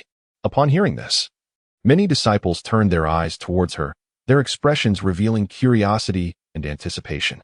After all, the disciples of the 3 teachings primarily comprised those from the and the, so a conflict with the would likely involve a disciple of the. Although Daochen's name had circulated among many disciples of the recently emerged Holy Mother of Golden Spirit, and her companions were entirely unaware of him. Moreover, at that moment, the only person present who had witnessed Daochen's prowess was the invaluable Taoist himself. Facing the curious gazes of the crowd, the invaluable Taoist answered leisurely, "This individual is named Daochen, a disciple under our revered master Nüwa. He is the one who safely escorted the Sanshao sisters back to the mountain." Upon hearing this, the Holy Mother of Golden Spirit and the others couldn't help but look at each other in surprise. Could it be that this person was the one who had shown no regard for the eldest senior brother and had the audacity to render Chang'er powerless? When the news of Chang'er's downfall reached the ears of the Holy Mothers of Golden Spirit, Turtle Spirit, and Wudong, they had all applauded, exclaiming that Daochen had done splendidly. After all, Chang'er often behaved inappropriately, abusing his abilities and inciting disdain among the younger sisters. However, due to the strict regulations against infighting within them, they could only verbally reprimand him without imposing significant punishment. Now, not only had Chang'er lost his human abilities, but he was also subjected to the severe punishment of enduring a millennium of thunder tribulations at the hands of the Celestial Master. And this thunder tribulation was unrelenting, striking at all times, even when he had no magic to protect himself. It was fair to say that Chang'er had received his just deserts. On Kunlun Mountain, the howling winds and swirling clouds surrounded the fierce confrontation between Daochen and Guang Qingzi of the. Their figures intermingled in the air, each collision producing earth-shattering sounds. At this moment, Daochen was battered and bruised, his clothes stained with blood. Yet, he had still not resorted to any magical treasures or unleashed his spiritual powers.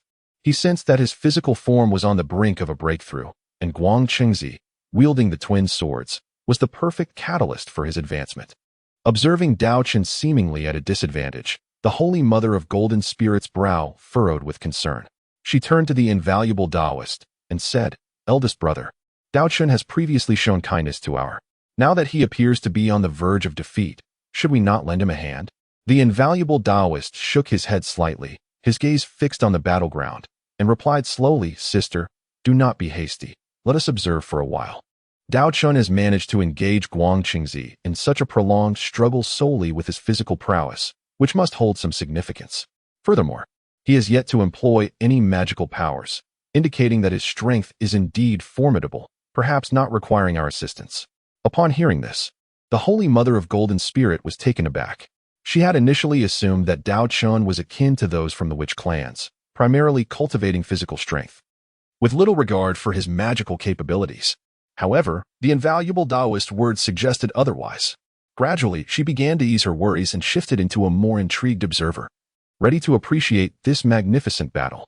It is worth noting that the relationship between thee and the had always been fraught with discord. With disciples of both sects being mutually incompatible, their friction never ceasing. Were it not for the Celestial Master's efforts to suppress such conflicts, it was likely that both sides would have clashed long ago. The battle between Daochen and Guangqingzi undoubtedly heightened the already tense atmosphere between the two factions. The situation in the arena shifted dramatically, catching everyone off guard. The previously stalemated battle was suddenly shattered as Daochen, embodying the spirit of a war god, surged forth with an unstoppable momentum.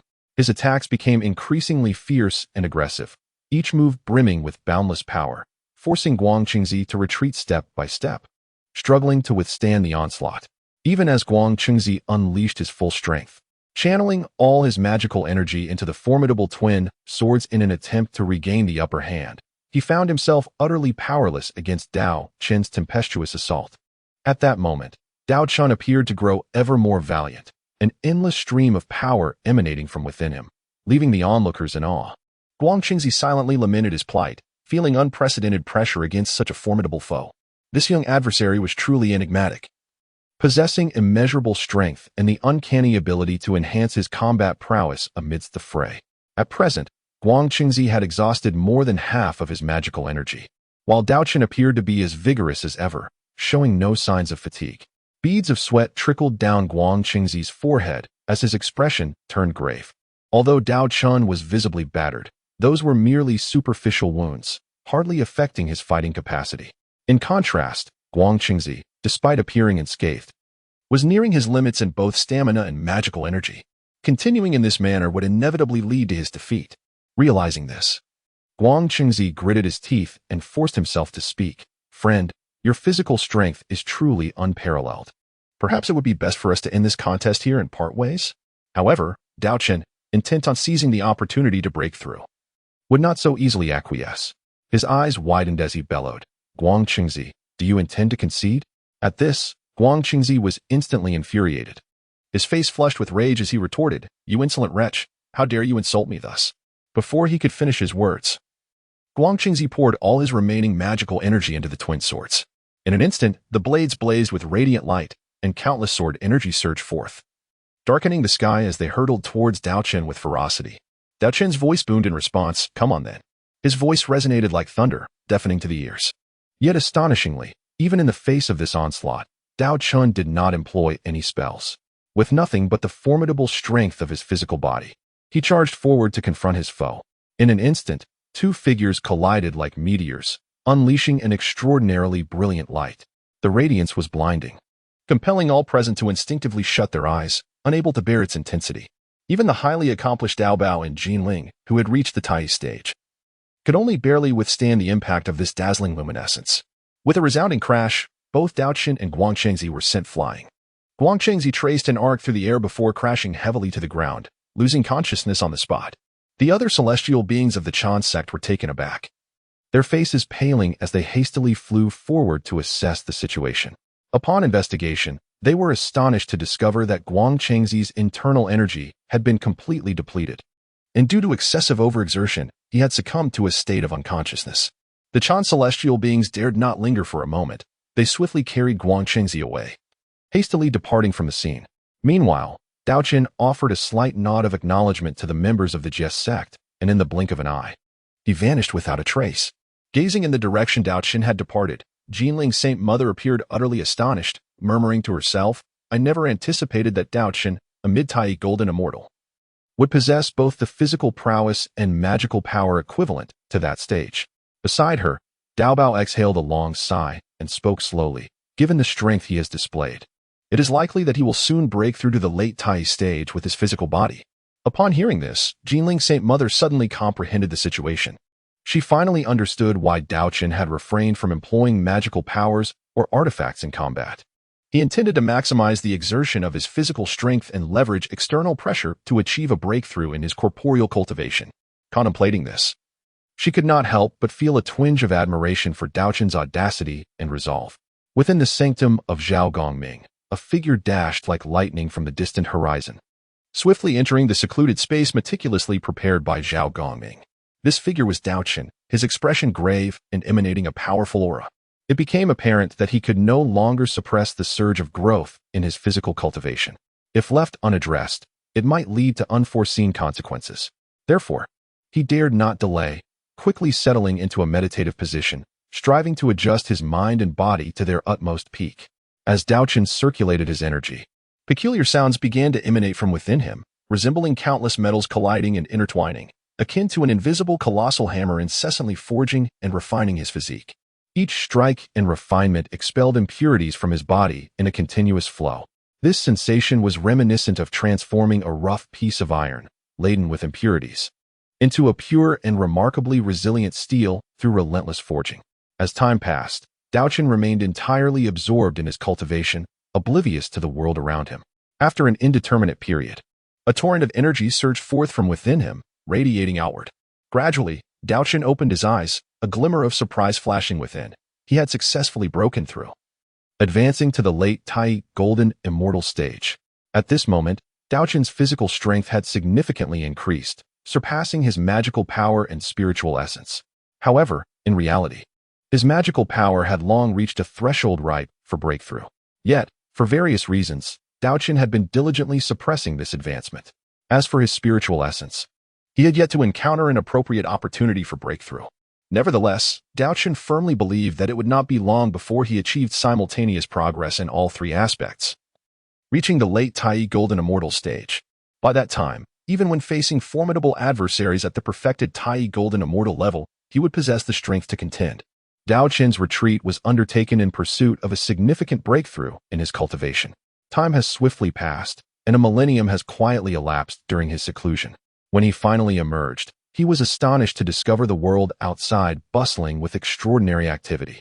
As he surveyed the scene, he beheld the likes of Duo Bao, Jin Ling, Wu Dang, and the turtle spirit mother gathered together. Particularly noteworthy was Zhou Gongming, who, over the long span of 1,000 years, had remarkably elevated his primordial spirit cultivation by an entire level. Yet, surprisingly, despite his abundant magical prowess nearing a breakthrough, he chose to deliberately restrain himself, demonstrating a determination and focus beyond the reach of ordinary individuals. The Sanshao sisters had also made considerable advancements, their magical powers becoming increasingly refined and pure, with each of their primordial spirit cultivations showing varying degrees of progress. Zhou Gongming and Yunxiao had both reached the mid-level of the golden immortal stage. In contrast, Qiongxiao and Bishu lagged slightly behind, currently residing at the initial level of the golden immortal stage. It is worth mentioning that while all three of their physical cultivations had also improved, they had yet to touch upon the pivotal juncture necessary for a breakthrough. At that moment, the crowd noticed Daochen's emergence and hastened to approach him. The Sanshao sisters, eager to make introductions, promptly began to present Daochen with the other direct disciples of the Jiejiao. With a gentle smile, Daochen nodded in acknowledgement to the crowd. Yet his gaze inadvertently lingered upon the figure of the turtle spirit matriarch for a brief moment. As he beheld the turtle spirit matriarch before him, a wave of sorrow surged within his heart. It is worth noting that although the other direct disciples of the met with unfortunate demise, their true spirits at least ascended to the divine ranking. While this rendered any further enhancement of their cultivation impossible, their lives were spared, allowing them to persist in the world. In stark contrast, the turtle spirit matriarch met a tragic end, devoured alive by that mosquito Taoist. Not even a trace of her true spirit remained, marking a complete and utter annihilation of her existence, which is truly lamentable. One must remember, her true form was that of a spiritual turtle, possessing a physical prowess that surpassed imagination. Among the many direct disciples when it comes to physical cultivation, she undoubtedly stands as an unparalleled entity.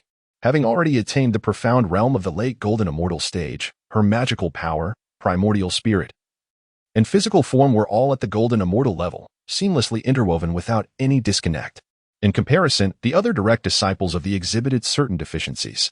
At this moment, the golden spirit matriarch could not help but exclaim, "It seems, dear Dao brother, that your physical form has indeed successfully transcended the late stage of Tai." Daochen nodded slightly, indicating his agreement with the words of the golden spirit mother. Curiously, the turtle spirit mother inquired, "Dao brother, may I ask how you have cultivated? Is it true that the human race possesses such rapid cultivation speed?" Daochen, without the slightest intention of concealment, candidly replied, "Indeed. Our human race experiences relatively swift advancement in the early stages. However, when confronted with the great Luo level, it becomes an insurmountable threshold. This is precisely the drawback of our rapid early cultivation, as our race has only recently risen, and our foundational strength cannot be attained in a short period. The accumulation of merit is crucial for a great Luo golden immortal seeking to gather the 3 flowers atop the head." Duobao closed his eyes slightly, sinking into deep contemplation. If what Daochen said were true, then everything seemed to fall into place, making it unsurprising. No wonder Daochen's cultivation progressed so swiftly. Yet, Duobao pondered quietly. Even if he was currently on a rapid ascent, he would undoubtedly still be unable to compare with himself in the later stages. With this thought, the tension in Duobao's heart instantly relaxed, and he felt a newfound ease wash over him. Simultaneously, Daochen, who had been keenly observing Duobao's changing expressions, was able to surmise, through his sharp insight and precise understanding of human nature, the thoughts swirling in Duobao's mind.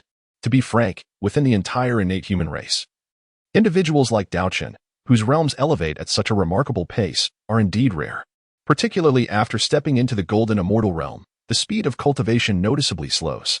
To date, aside from the 4 revered as the ancestors of humanity, no one has managed to elevate their cultivation to the pinnacle of golden immortal.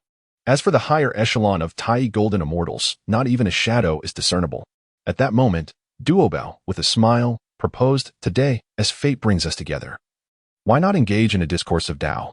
Surely, through mutual exchange, we shall all glean insights." As soon as his words fell, the others nodded in agreement. It is worth noting that all present were formidable beings at the pinnacle of the golden immortal realm, not far from the Tai level. If they could seize this opportunity for dialogue to uncover a key clue or inspiration to break through their current bottleneck, it would be a most fortunate circumstance. At that instant, the 7 direct disciples of the GS sect, along with the renowned outer sect senior brother Zhao Hongmeng and Daochen, a total of 9 eminent figures, gathered together to commence the grand discourse. They shared their unique experiences and profound insights regarding the various realms of cultivation without reservation. At times, they eloquently recounted their journeys, while at others, they provided examples to substantiate their views, captivating their audience. Moreover, they often engaged in real-time exchanges of their specialized Dao techniques, with flashes of brilliance and the resounding echoes of spells. Through this practical and dynamic method of communication, each participant learned many subtleties that are often elusive in daily practice, continuously refining and enhancing their own methods. As time quietly slipped away, the 9 became entirely immersed in this exchange of wisdom, seemingly detached from the outside world. 3,000 years passed in the blink of an eye in the timeless wilderness. However, perhaps by some celestial design, at that moment, the group awakened from their profound state of enlightenment, as if they had made prior arrangements. The first to break the silence was Duobao, who, with a beaming smile, expressed, "This discourse has truly enriched me. I must return and enter seclusion for a while to thoroughly organize these new insights. Surely, my cultivation will ascend to new heights." The Golden Spirit Mother, upon hearing this, nodded repeatedly in agreement, exclaiming, "What the senior brother says is quite right." Soon after, the others echoed his sentiments, exchanging bows as they bid farewell and turned to depart. Daochen, accompanied by the 3 celestial maidens and Zhao Hongmeng, ventured towards the secluded sanctuary, preparing to thoroughly assimilate the myriad insights gained during this invaluable period, thereby integrating them into his very being and establishing a solid foundation for the enhancement of his own powers. In the blink of an eye, 5 millennia had elapsed. Long ago, a millennium past, the celestial maidens and Zhao Hongmeng had successfully emerged from their own seclusion, and their recent retreat had proven to be exceptionally fruitful, with significant advancements in their cultivation. Behold Zhao Hongmeng, whose magical prowess has ascended to the early stage of Tai Golden Immortal. With an immense reservoir of power surging within him, his primordial spirit has reached the pinnacle of Golden Immortal, tantalizingly close to a higher echelon. As for his physical cultivation, he has attained the consummate level of Shencheng, as steadfast as granite and invulnerable to destruction. Turning to the celestial maiden Yu Xiao, she too has elevated her magical cultivation to the early stage of Tai Golden Immortal, with every gesture imbued with formidable strength. Her primordial spirit has also reached the pinnacle of Golden Immortal, exuding an extraordinarily potent soul force. Her physical cultivation, while slightly inferior, stands at the peak of Shencheng. yet remains remarkably impressive. Xiaoxiao's achievements are equally commendable, having successfully advanced her magical cultivation to the consummate level of golden immortal, surrounded by an ethereal aura. Her primordial spirit has entered the later stage of golden immortal, with clarity of consciousness and profound insight. Her physical cultivation has also reached the later stage of Shencheng, her delicate form radiating an endless aura of authority. Lastly, we have Bixiao, who has similarly achieved the consummate level of golden immortal in her magical cultivation, her strength undeniable. Her primordial spirit resides in the later stage of golden immortal, her intellect keen. And while her physical cultivation is at the mid-stage of Shencheng, less formidable than her sisters, her potential remains boundless. At that moment, the three celestial maidens suddenly spotted Daochen emerging from his seclusion, and they joyfully gathered around him. Yuxiao was the first to speak. Daochen, dear brother, you have finally come forth. We have awaited your return with great longing. Your retreat has lasted an entire 5,000 years. Upon hearing these words, Daochen was taken aback, for he had never anticipated that his seclusion would consume such an extensive duration. Gently, he reached out to caress Bai Zhao's little head and, with a smile, remarked, I too did not foresee that this breakthrough would take so long. However, the progress I have made makes this arduous endeavor worthwhile. With a smile gracing his lips, Daochen continued, this is truly splendid. The three of you have all advanced in your spiritual essence. And in comparison to others of the same realm, your combat prowess is evidently superior. Upon hearing these words, Yunxiao gently pressed her lips together and with a charming smile replied, this is all thanks to the careful guidance of brother Daochen. Daochen smiled and waved his hand, speaking in a friendly tone, we are all like family, so there is no need for formality. Upon hearing this, Yunxiao's porcelain-like face instantly flushed with a delicate hue, resembling a ripe apple, radiant and alluring. She lowered her head slightly, momentarily at a loss for words. Observing this from the side, Zhao Gongming took in the scene, and with his understanding of his three younger sisters, he could easily discern that they were all captivated by the charming and exceptionally talented Daochen before them. However, Zhao Gongming refrained from saying much, for in his eyes, Daochen was indeed remarkable, a perfect match for his younger sisters. Just then, Daochen suddenly spoke, I believe it is time for me to take my leave. I have lingered here in Kunlun Mountain for quite a while, and there are many matters awaiting my attention outside. Upon hearing this, the radiant smiles that adorned the faces of the Sanshao sisters gradually faded away, replaced by expressions of reluctance and longing. Upon witnessing the sight before him, Daochen could not help but feel a surge of compassion within his heart. He hastily spoke words of comfort, saying, do not be so sorrowful. When we achieve success in our cultivation in the future, will we not have ample opportunities to reunite? One must understand that in this vast primordial world, time is in abundance. The Sanshao sisters were, of course, well aware of this fundamental truth. Yet, even so, the profound emotions of reluctance and attachment lingered in their hearts, refusing to dissipate. With the calamity facing humanity still looming, Daochen recognized that this was not the moment to indulge in personal sentiments. His expression grew solemn as he gazed at the four individuals before him. After taking a deep breath, he clasped his hands together and slightly bowed in respect, uttering softly, Dear friends, as we part today, I am uncertain when we shall meet again. I hope you all take great care until our paths cross once more. Standing beside him, Zhao Gongming also returned the gesture with a respectful bow and declared in a clear voice, Brother Daochen, you are too courteous. The journey ahead is fraught with challenges. Do exercise caution, and I look forward to our reunion. As his words faded, a gentle radiance enveloped Daochen, and in an instant, he transformed into a brilliant streak of light, akin to a shooting star, soaring through the vast sky before gradually vanishing at the distant horizon. The Sanshao sisters stood silently in place, their thoughts swirling, filled with both the sorrow of Daochen's departure and the apprehension and anticipation regarding the future. Daochen pondered quietly, contemplating that the other direct disciples of the Jiejiao were likely on the verge of breaking through to the realm of Tai Golden Immortal. These individuals possessed extraordinary talents and remarkable backgrounds. Given time, they would undoubtedly achieve monumental feats that would resonate throughout the ages. In the next calamity, they would undoubtedly emerge as the rightful protagonists. Recalling his previous encounters with the Golden Immortals of the Chanjiao, Daochen couldn't help but shake his head. Indeed, the strength of those Chanjiao Golden Immortals was somewhat inferior compared to that of the Jiejiao. However, he had heard of a senior brother within the Chanjiao, the Nanjing Xianwing, whose profound cultivation was unfathomable. He would surely not fall behind even when compared to the likes of Duobao.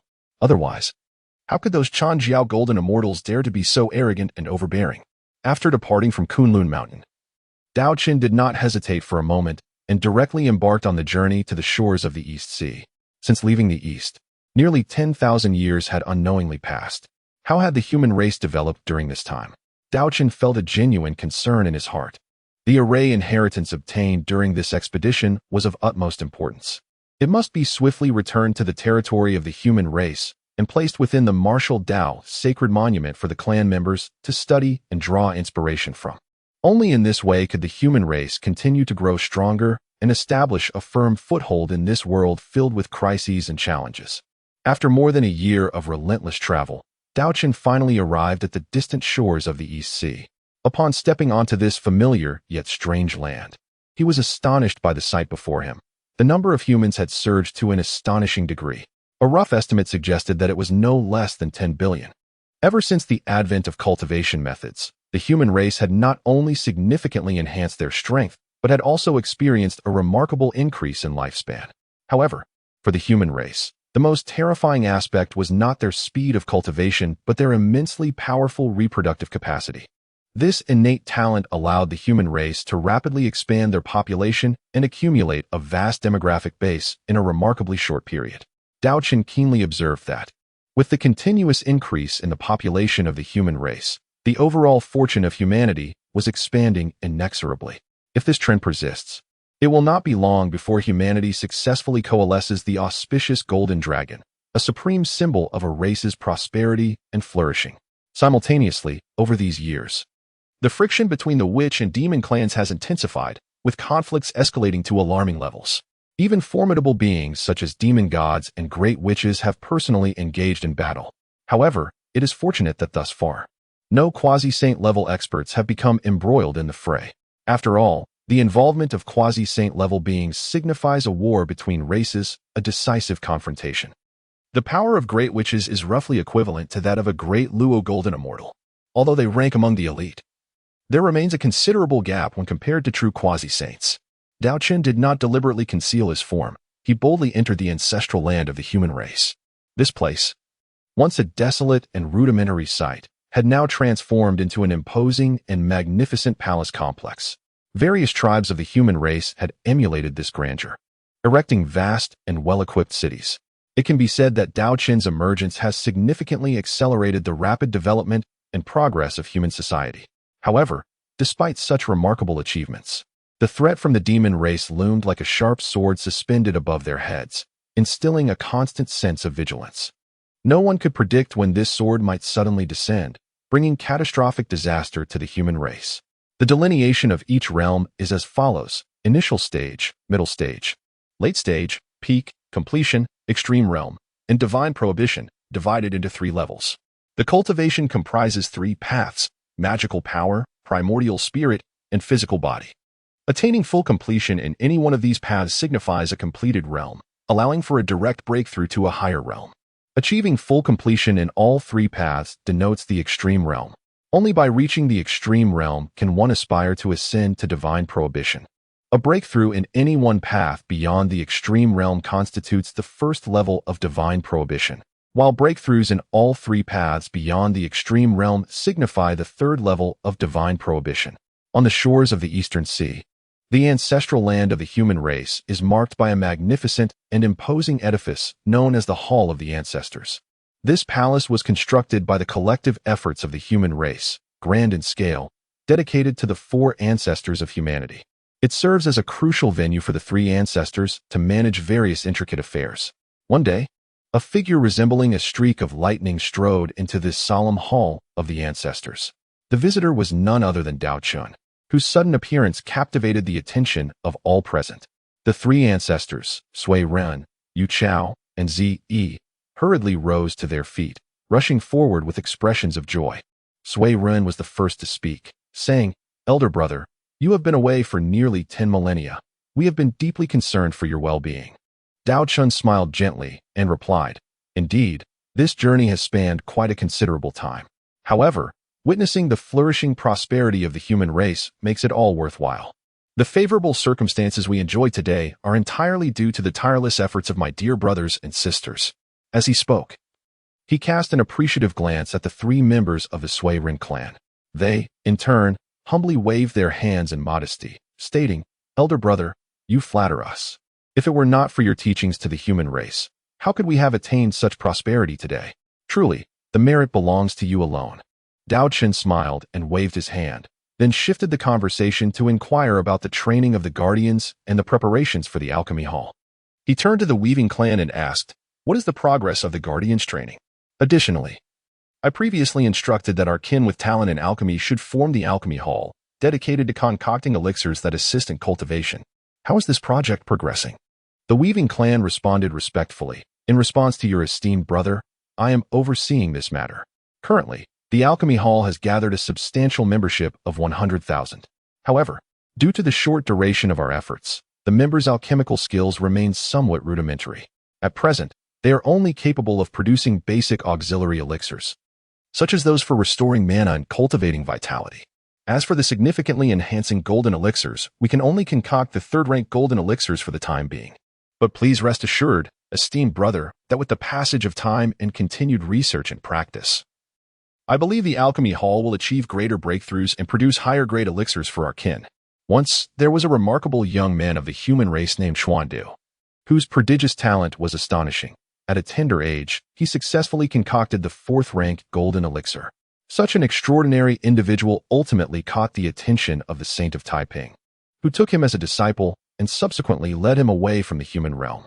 Since then, time has swiftly passed. Nearly a decade of millennia has elapsed. However, news of Xuandu has vanished without a trace, leaving us in silence. Upon hearing this, Daochen could not help but furrow his brow, pondering to himself, has the Xuandu truly never returned even once to visit its own kin? Daochen slowly began to speak. "I once encountered him on Kunlun Mountain, and I must admit that his innate talent in the realm of alchemy is indeed extraordinary. It is a pity, however, that this individual has not returned to the human race for nearly 10 millennia. It seems he may have long since forgotten his kin. Nevertheless, we need not linger on this matter. As long as our fellow clansmen remain steadfast in their pursuit of knowledge and experience, in due course, they shall undoubtedly be able to refine higher-grade golden elixirs." Subsequently, Daochen engaged in a profound discussion with the three ancestors regarding the establishment of a hall of arrays.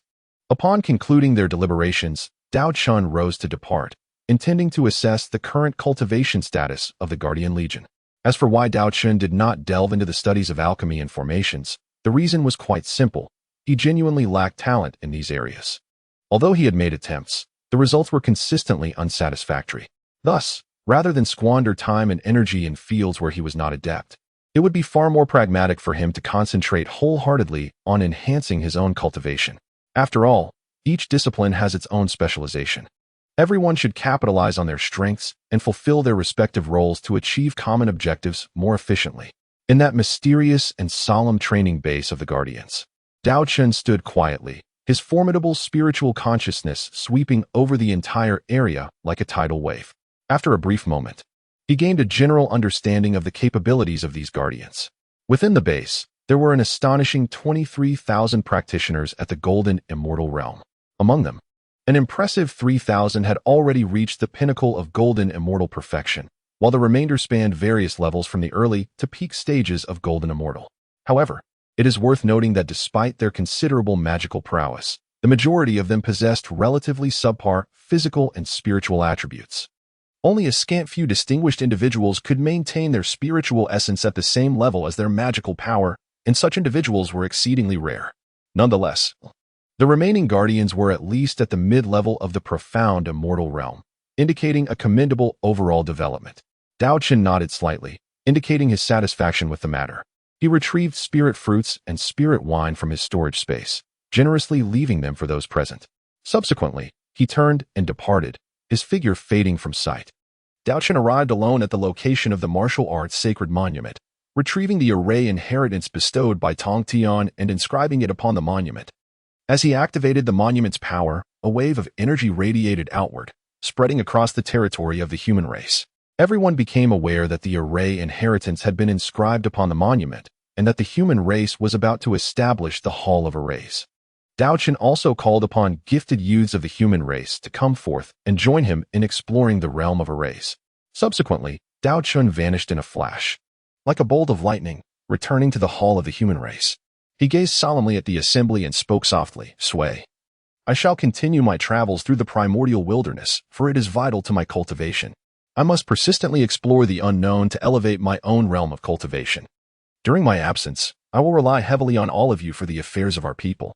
Upon hearing this, Sway stepped forward earnestly, bowing deeply to Daochen with utmost respect, saying, "Elder brother, you may set forth with peace of mind.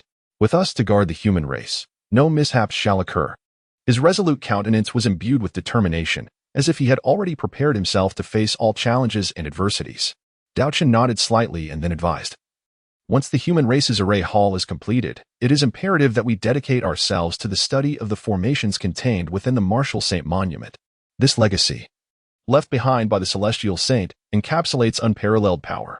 If we can master and wield it with ease, it will undoubtedly be the cornerstone for our human race to establish a firm foothold and assert dominance in this primordial world." Sui Ren's expression turned solemn as he earnestly replied, "Elder brother speaks truly. Regarding this matter, I shall devote myself wholeheartedly and take full responsibility. When you return, I will present you with a grand surprise, revitalizing our human race with the brilliance of this inherited formation." A glimmer of confidence and anticipation shone in his eyes.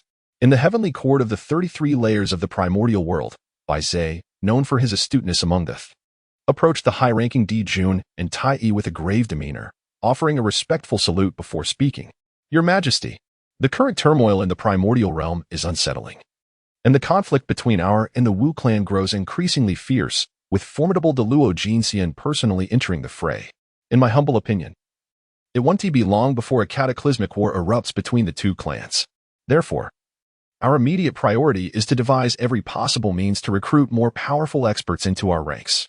Di Jun nodded slightly in agreement, but wore a look of helplessness as he sighed. Does this sovereign not understand this logic?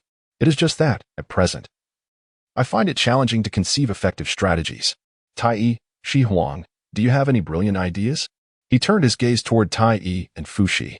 However, both Tai Yi and Fu Shi shook their heads slowly, indicating they too had no good solutions. After all, the renowned powers of the primordial realm were generally reluctant to partake in its struggles. Seeing the silence among them, Bai Zhe pondered for a moment before a spark of inspiration crossed his eyes, prompting him to suggest, "Your Majesty, a thought has just come to me. I have learned that on the Tying Star, there are two renowned Tying goddesses, Shi He and Chang Shi. It is rumored that these sisters have recently broken through to the late-stage quasi-saint realm, their powers unfathomable. Moreover, they are not only extraordinarily powerful but also possess unparalleled beauty.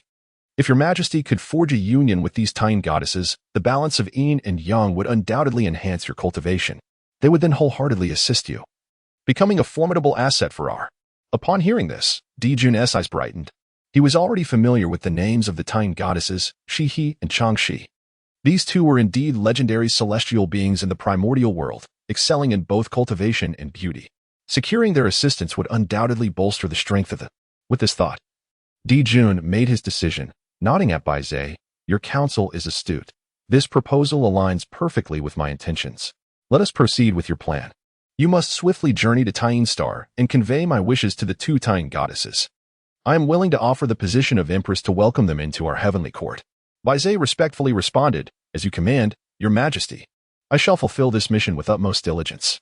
After stating this, he turned and departed, quickly gathering 4 other powerful and meticulously selecting several rare and precious gifts. Once preparations were complete, the delegation, led by Bai Zhe, set forth on their journey to Tying Star. Bai Zhe intentionally brought along the formidable Ci Tai, Fei Dan, and Qin Yuan to underscore this earnestness regarding this union, and because these possessed profound cultivation and astonishing combat prowess.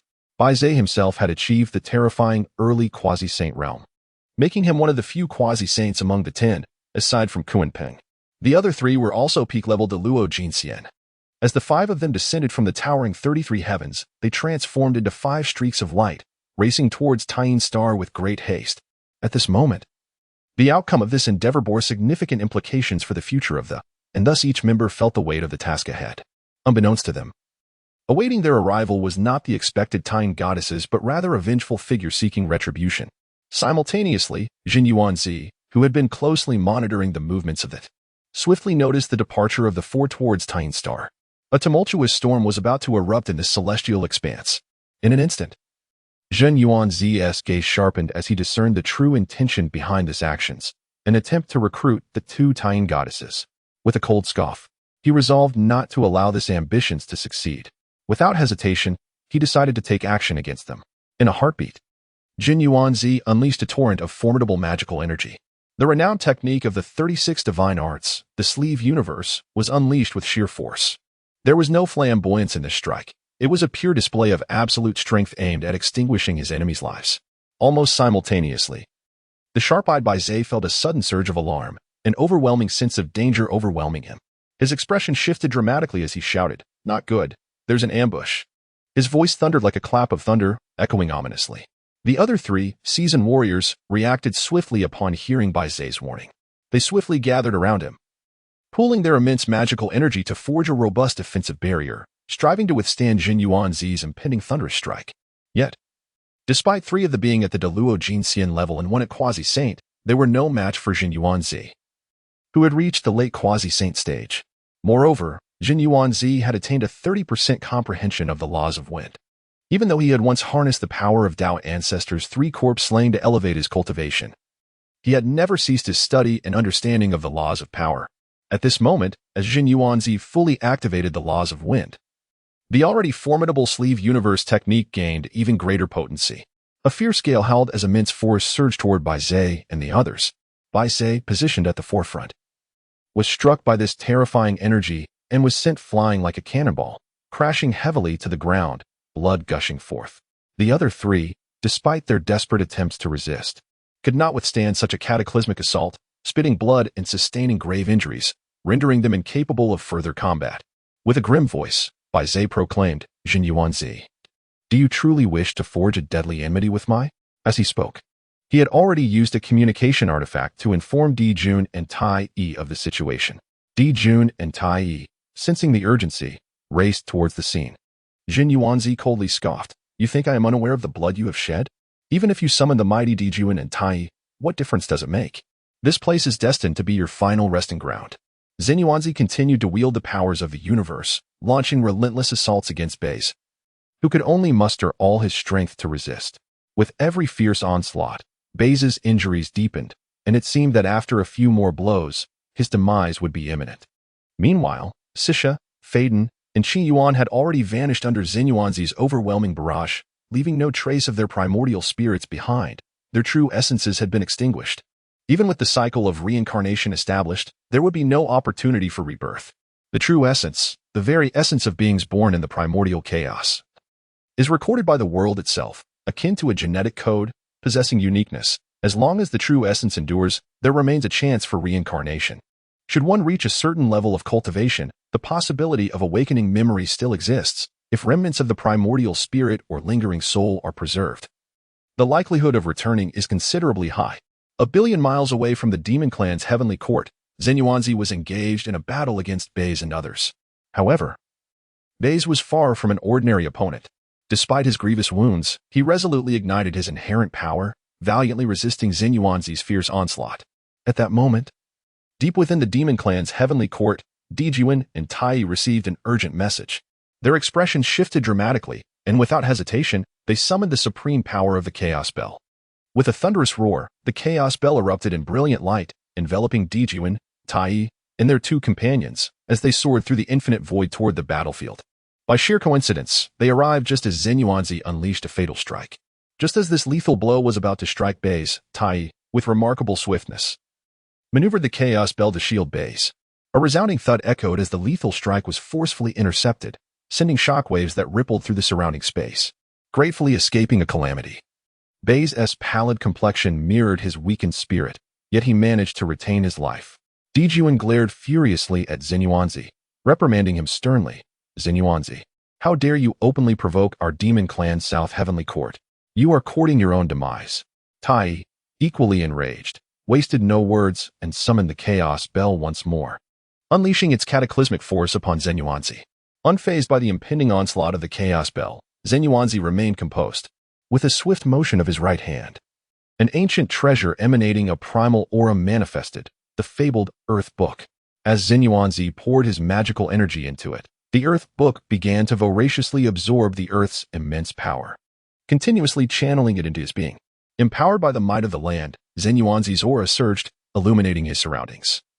As he transcended his limits and ascended to the pinnacle of quasi-saint level within a short span of time. Now, as a formidable figure at the pinnacle of quasi-saint, Xinyuanzi wielded the Earth Book and engaged Tai in a breathtaking clash. In that instant, it seemed as though the great powers of the entire primordial world were drawn to this spectacle, their attention riveted upon this unparalleled battle. Perplexed by how Xinyuanzi had found himself at odds with the demon court, Daochen was utterly engrossed in observing the battlefield, fervently hoping that Xinyuanzi could maintain his composure and refrain from acting impulsively. It is crucial to recognize that the Earth Book in Xinyuanzi's possession is renowned as the membrane of the primordial earth, boasting unparalleled defensive capabilities. While the chaos spell wielded by Tai serves as an exceptional treasure, equally adept in offense and defense, the two combatants exchanged blows, neither willing to yield. With each strike imbued with the power to annihilate worlds, their figures flickered in the air, dazzling to behold. However, their strengths were evenly matched, and neither could definitively vanquish the other in the short term. At this moment, the confrontation had devolved into a pure contest of magical prowess, determined solely by who possessed the more profound and robust powers. Nevertheless, Xinyuanzi evidently held a slight advantage, as he was intricately connected to the Earth Book, allowing him to draw upon the Earth's energies to replenish his depleting magical reserves, enabling a recovery rate that surpassed that of Tai. Yet, one must not forget that Tai was not the only one lurking nearby. The formidable Daochen also had his eyes fixed on the battle. Daochen first assisted by Zhe in stabilizing his injuries before promptly securing him within his spatial treasure for safekeeping. Without hesitation, he brandished his supreme innate spiritual treasure, the dragon-headed staff, roaring forward like a ferocious dragon towards Xinyuanzi. This dragon-headed staff was originally a treasure of the heavenly court, belonging to the Eastern King.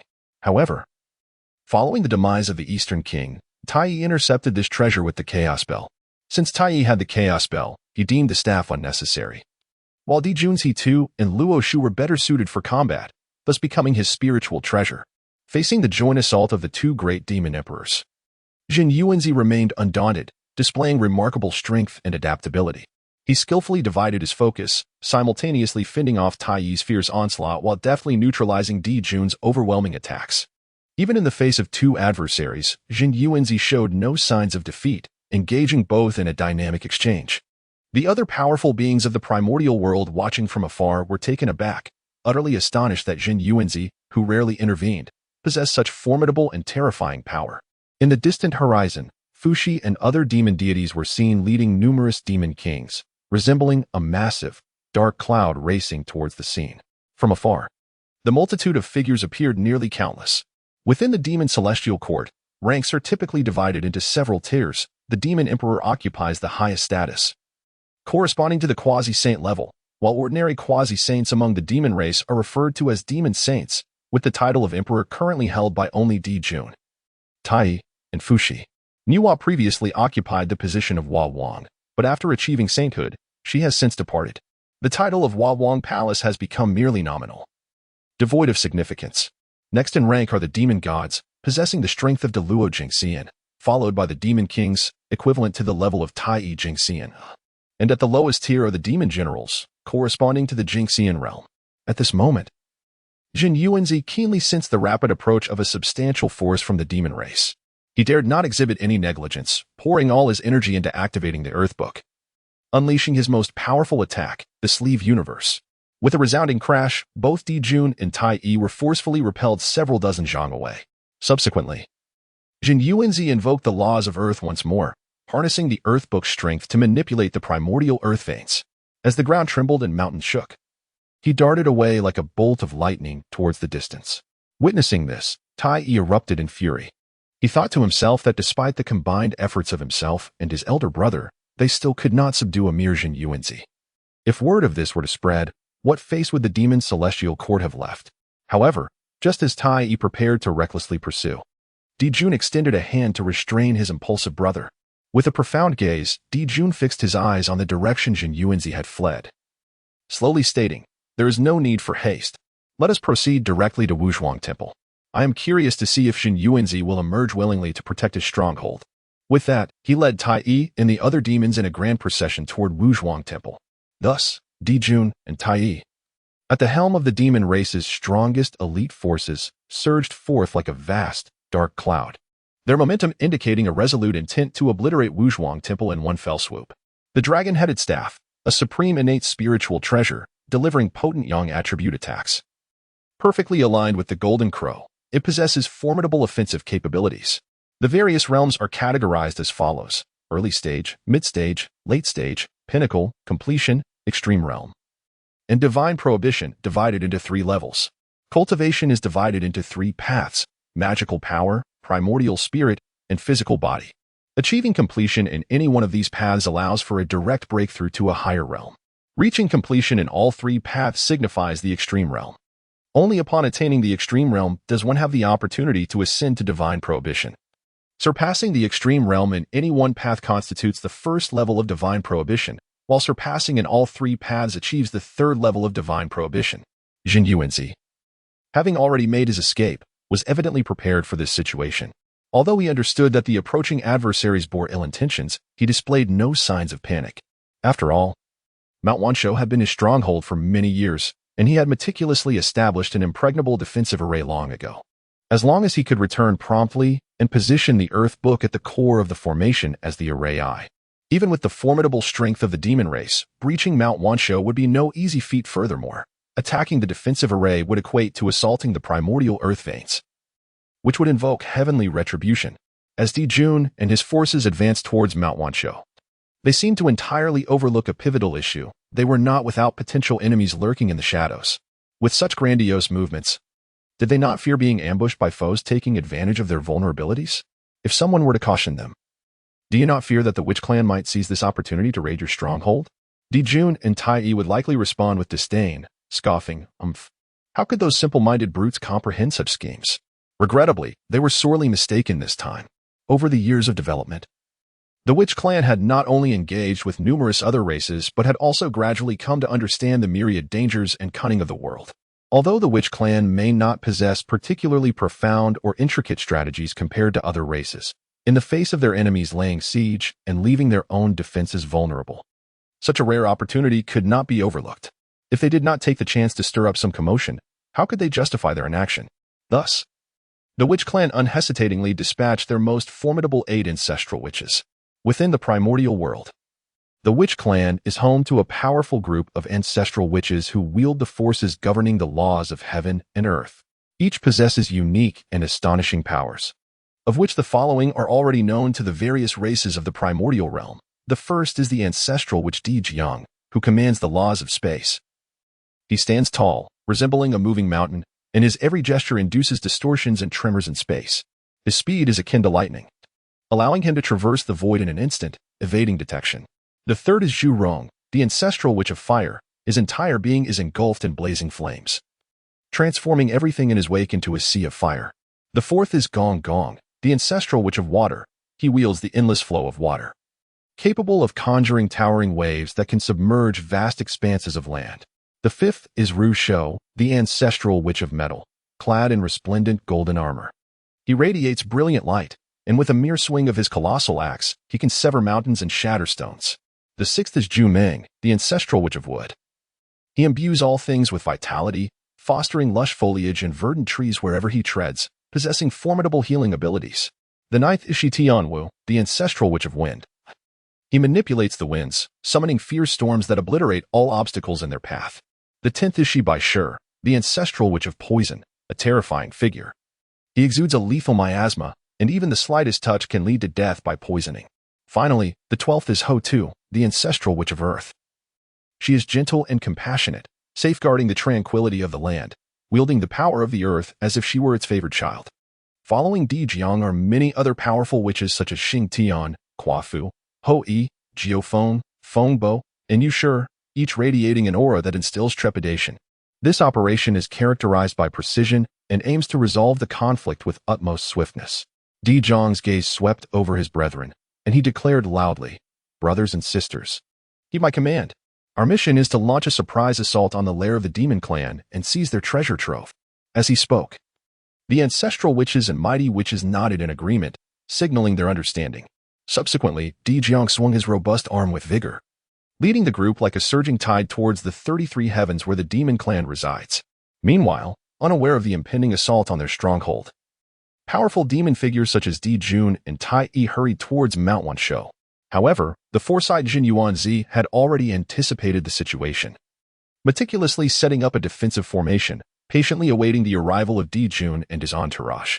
Standing beside him, Fu Shi, a sage well-versed in the art of formations, was intently observing the surrounding defenses of Mount Wanshou. Moments later, his expression shifted dramatically, and he hastily approached Di Jun, gravely stating, "Your Majesty, upon thorough investigation, I have discovered that this formation is intricately linked to the primal Earth's meridians.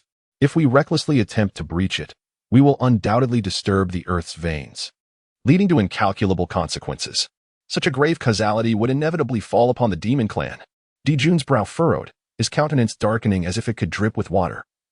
He stood silently, his thoughts swirling tumultuously. At that moment, a clear voice reached his ears. "Your Majesty, the formation is fully established, and its power should not be underestimated. Should we attack recklessly, we may suffer significant losses. Let us remember this grudge, and should Jin Yuanzi ever leave Mount Wanshou, we can seek revenge then." The speaker was Bai Zhe. Upon hearing this, a flicker of hesitation crossed Di Jun's face, soon replaced by resolve. However, just as he was about to make a final decision, a thunderous sound erupted in the distance, akin to a clap of thunder cleaving the sky, instantly capturing the attention of all the formidable beings in the primordial realm, including those at Mount Wanshou. Di Jun's heart jolted as he activated the He Tu Luo Shu in his grasp to discern the source of the commotion. As he infused it with his power, the He Tu Luo Shu shimmered, revealing a clear image. It depicted Di Jiang leading a multitude of powerful witches, charging fiercely towards the demon clan's heavenly court. Witnessing this scene, Di Jun's eyes widened in disbelief, murmuring, "These brash witches have the audacity to launch a blatant attack on our demon heavenly court. Tai Yi, Shi Huang. There is no time to lose. We must return to the heavenly court at once." Beside him, Tai Yi was already seething with rage, gritting his teeth as he declared, "Jin Yuanzi, today you are fortunate. But mark my words, the moment you step outside of Mount Wanshou, it will be your demise." With that, Tai Yi waved his sleeve, and together with Di Jun and Fu Shi, they transformed into streaks of light, racing towards the demon heavenly court. In the 33 heavens, the 8 ancestral witches led by Di Jiang were wreaking havoc in the demon heavenly court, like tigers among sheep. They charged forth without restraint, leaving no one to impede their path. From the first heaven onward, they advanced with unstoppable momentum, heading straight for the 33rd heaven. Although the demon soldiers fought valiantly, they were utterly outmatched by the might of these ancestral witches. The entire demon heavenly court had descended into chaos. Di Jun and Tai Yi were consumed with fury, realizing that had it not been for Jin Yuanzi's covert attack on Bai Zhe and others, they would not have fallen into this trap and been diverted from this location. At this moment, Di Jun's resentment towards Jin Yuanzi reached its peak, wishing to obliterate the 5 Zhuang temple instantly. Yet, a flicker of reason reminded him that they must return to the demon court for rescue. Otherwise, the foundations of the demon race would be utterly destroyed. At this juncture, the demon court was left with only Kuan Ping, as many high-level combatants had accompanied Di Jun and others. Speaking of Kuan Ping, in recent years, bolstered by unwavering support from the heavenly court, his previously grave injuries had fully healed. Throughout these years, he had devoted himself to studying demon scripts, seeking to gain heavenly merit to enhance his strength and status. Additionally, there remained many powerful demon gods at the Deluo Jinxian level within the heavenly court. It is important to note that the term 10 great demon gods does not imply that there are merely 10 demon gods. Rather, it specifically refers to the 10 most formidable among them. In reality, aside from these 10 elite demon gods, there are nearly 100 others at various stages from early to late Deluo Jinxian. Yet, despite such a multitude of demon god-level experts, they seemed utterly insignificant and powerless in the face of the 8 quasi-saints. Moreover, Kuan Ping, upon catching sight of the fierce ancestral witches charging towards them, felt a jolt of alarm. He understood that he was no match for this group of ancestral witches, and without hesitation, he turned and fled towards the northern sea, seeking to escape this realm of peril. And how could those demon gods be foolish individuals? As they witnessed the clan's only quasi-saint powerhouse turn and flee without hesitation, the fear within their hearts was instantaneously magnified to an infinite extent. Consequently, these demon deities scattered like frightened birds, each one desperately fleeing as if their lives depended on their speed, fearing that even a moment's delay could spell their doom. It must be said that Kunping's retreat in this critical moment, in fact, turned out to be a fortuitous event for the entire demon race. It was precisely due to his early escape that many demons were able to preserve their invaluable life force. After all, had everyone chosen to resist to the bitter end, they would have faced a certain death. At that moment, Emperor Jiang and the ancestral witches successfully captured a demon from the late stage of the great Luo Golden Immortal Realm. With a fierce expression, Emperor Jiang menacingly threatened, "Take me swiftly to the location of your heavenly treasury, or you shall meet your demise." The unfortunate demon was already so terrified that his soul seemed to leave his body, and he dared not utter a word of defiance. He could only nod in trembling agreement, obediently leading Emperor Jiang and his companions toward the treasury. Before long, they arrived at the treasury's entrance.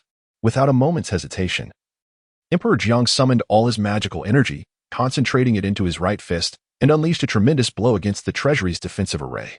With a thunderous crash, the once indomitable defensive formation revealed several shocking cracks under the force of Emperor Jiang's devastating strike. The other ancestral witches, seeing this, did not hesitate to join in the fray. In an instant, with no dazzling spells in sight, they resorted to their brute strength, pounding relentlessly against the already faltering defensive array. Amidst a cacophony of earth-shattering roars, the entire formation could not withstand the onslaught and crumbled to pieces. However, just as Emperor Jiang and the others were filled with joy, preparing to storm into the treasury for a grand plunder, Emperor Jun, leading the main army back at a swift pace, suddenly turned pale and coughed up blood. He anxiously shouted to Tai beside him, "Tai, hurry up. That band of brutes has breached a section of the treasury. We cannot allow them to act with such impunity." Meanwhile, the fleeing demons found their resolve and began to converge towards Emperor Jun and Tai. Each one was filled with righteous indignation, eager to reclaim their heavenly domain from the hands of their enemies. A thrilling battle seemed poised to erupt once more. Upon entering the treasury, the ancestral witches resembled a pack of ravenous wolves descending upon a flock of sheep, disregarding the nature of the treasures before them, and frantically stuffing their storage artifacts with anything they could see. Rare materials, ancient artifacts, and mysterious elixirs were all seized without hesitation. In their chaos, they excitedly called out to one another, creating a scene that was both disarrayed and jubilant. After a flurry of activity, the ancestral witches finally completed their plunder of the treasury, leaving a scene of utter disarray. At this moment, Emperor Jiang waved his hand and called out, "Brothers, let us retreat. The heavenly court has been utterly ravaged. There is nothing left to mourn." With that, he turned to retrace his steps, followed closely by the other members of the witch clan. Just as they were about to leave, an earth-shattering battle cry echoed from the distance. It was Emperor Jun, leading the main forces of the demon race back to the heavenly court in haste.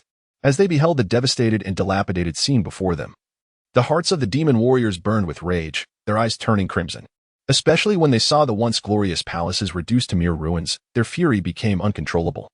Gritting his teeth, Emperor Jun glared at the ancestral witches ahead and turned to Fushi beside him, declaring, "Fushi, activate the great array of the celestial stars immediately. We must ensure that these detestable witches do not return, burying them here forever." Fushi nodded solemnly, taking the crucial treasure, the river diagram and Luo book, from Emperor Jun. With a gentle spread of his hands, the river diagram and Luo book erupted with radiant brilliance, and countless mysterious runes danced and spiraled in the air. Following Fushi's lead, those demon experts who had reached the Tai Golden Immortal level and higher swiftly took action. They positioned themselves according to the formations they had practiced countless times, methodically preparing the great array of the celestial stars. In an instant, the heavens and earth changed, the sun and moon dimmed, and a terrifying pressure enveloped the realm. In the demon court, the 8 ancestral witches stood against the great array of the celestial stars. Feeling the immense pressure, their expressions turned grave. With sharp intuition, they recognized that this demonic array was anything but ordinary. Without hesitation, they flashed forward, positioning themselves in front of the other powerful witches, ready for battle. A thrilling and life-or-death struggle was about to unfold. The densely packed demon army resembled the countless stars twinkling in the night sky, beautifully scattered across the vast expanse of the cosmos. Though it appeared chaotic, it was intricately aligned with the primordial principle of unity, skillfully coalescing into the supreme array of Taoism. As the array activated, it continuously drew forth the tremendous power from the depths of the primordial starry sky. The boundless and resplendent starlight surged down like a cascading galaxy, converging upon the bodies of Emperor Jun and the other demon elites. In an instant, a colossal starry giant, towering to immeasurable heights, abruptly rose from the ground. Its figure loomed majestically, piercing the clouds, as if an ancient deity had descended upon the world. Witnessing this spectacle, the valiant ancestral witches did not falter. They immediately unleashed their most potent divine powers, launching an all-out assault on the starry giant. In an instant, a dazzling array of radiant lights intertwined, with ferocious attacks raining down like a tempest. However, when these formidable strikes collided with the starry giant, they triggered a cataclysmic backlash. This overwhelming force surged forth, catching many of the demon elites within the great array of the celestial stars off guard. Even the powerful Tai golden immortals struggled to withstand such immense force, toppling to the ground in disarray. Simultaneously, the attacking ancestral witches were not spared either. After all, this was a starry giant formed from the collective strength of the entire demon race, its defensive capabilities deemed virtually impenetrable, making it no easy feat to breach. Despite the formidable ferocity of the ancestral shamans, who relentlessly pounded the starlight giant with a barrage of fists, their vigor undeterred, they suffered immense backlash in the process. The starlight giant retaliated with its colossal fists, which blotted out the sun as they struck the shaman clan, creating a cacophony of sound as flesh met flesh. Eventually, under the relentless assault of the ancestral shamans, the once indestructible starlight giant began to reveal fine cracks. These fissures quickly spread and ultimately led to the giant's body crumbling under the strain, accompanied by a thunderous roar, disintegrating into a myriad of starlit fragments that vanished into the void. As the starlight giant shattered, the less powerful members of the demon clan, those who had not yet reached the pinnacle of the great Luo golden immortal realm, suffered devastating injuries, spewing blood and perishing on the spot. The surviving demon experts, though fortunate to escape with their lives, were grievously wounded and their spirits waned. On the other side, the ancestral shamans, engaged in fierce combat with the starlight giant, were equally beleaguered, their faces pale as they coughed up crimson blood. Clearly, this breathtaking battle had exacted a heavy toll upon them. At that moment, the ancestral shamans stationed at Mount Buzhou, witnessing the dire situation, collectively exclaimed, "This is not good." In an instant, they transformed into 4 streaks of light, racing towards the battlefield to provide support. Di Jiang, with a grave expression, urged, "Retreat." However, Zhurong and Gonggong immediately countered, "Elder brother, this is a once-in-a-lifetime opportunity. If we muster our strength just a bit more, we can annihilate them in one fell swoop and depart leisurely." At this juncture, Emperor Jun, Tai Yi, and the remaining members of the demon clan had resumed their formation of the great constellation array, preparing to forcibly implement it once more. Di Jiang, fully aware of the brutality of war, would never recklessly gamble with the lives of his siblings. The shaman clan had already gained a considerable advantage, monopolizing the benefits, while the demon clan faced catastrophic losses, with countless members slain, including no fewer than 30 demon gods of the great Luo level. Faced with the insistence of Zhurong and Gonggong to continue the fight, Di Jiang's eyes widened in fury as he bellowed, "Everyone, retreat at once." His voice thundered across the skies, causing pain to the ears of those present. Seeing their elder brother truly enraged, Zhurong and Gonggong dared not protest further and reluctantly tempered their fervor, leading the numerous great shamans back towards Mount Buzhou in haste. Emperor Jun and the others watched as the shaman clan withdrew like a receding tide, finally allowing a sigh of relief to escape their lips. Yet, at the same moment, they could no longer hold on, collapsing one after another, spewing blood. It turned out that their earlier display of might had merely been a fade, a desperate struggle to gamble on whether the shaman clan would choose to perish alongside them. Fushi, standing to the side, shook his head helplessly and sighed, "Alas, what a pity. Most of those involved in the great constellation array were only at the Tai level, with very few truly attaining the great Luo realm. If we had gathered 365 great Luo golden immortals to operate the 365 great constellation flags, we would undoubtedly have emerged victorious. Moreover, the absence of the Yin star is regrettable." Emperor Jun, infuriated, erupted in anger, exclaiming, "Humph! It is all that despicable Jin Yuanzi's fault for meddling, allowing the cunning shamans to seize such a significant opportunity. Now, countless members of our demon clan are scattered throughout the vast wilderness, their plight precarious. We must urgently devise a plan to gather them all back, regroup, and restore our former might." With a swift motion, he led the demon clan back to the demon court in haste.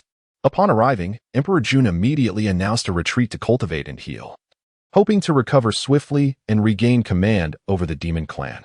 Meanwhile, the ancestral shamans, led by Di Jiang, fortuitously encountered the reinforcements of Xianming and Zhu Jiuyin.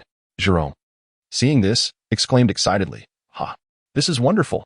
Now that all 12 ancestral shamans are gathered, elder brother, I propose we take this opportunity to launch a counterattack and annihilate the demon clan once and for all. However, Zhu Jiuyin shook his head gravely, responding slowly. Third brother, do not act rashly.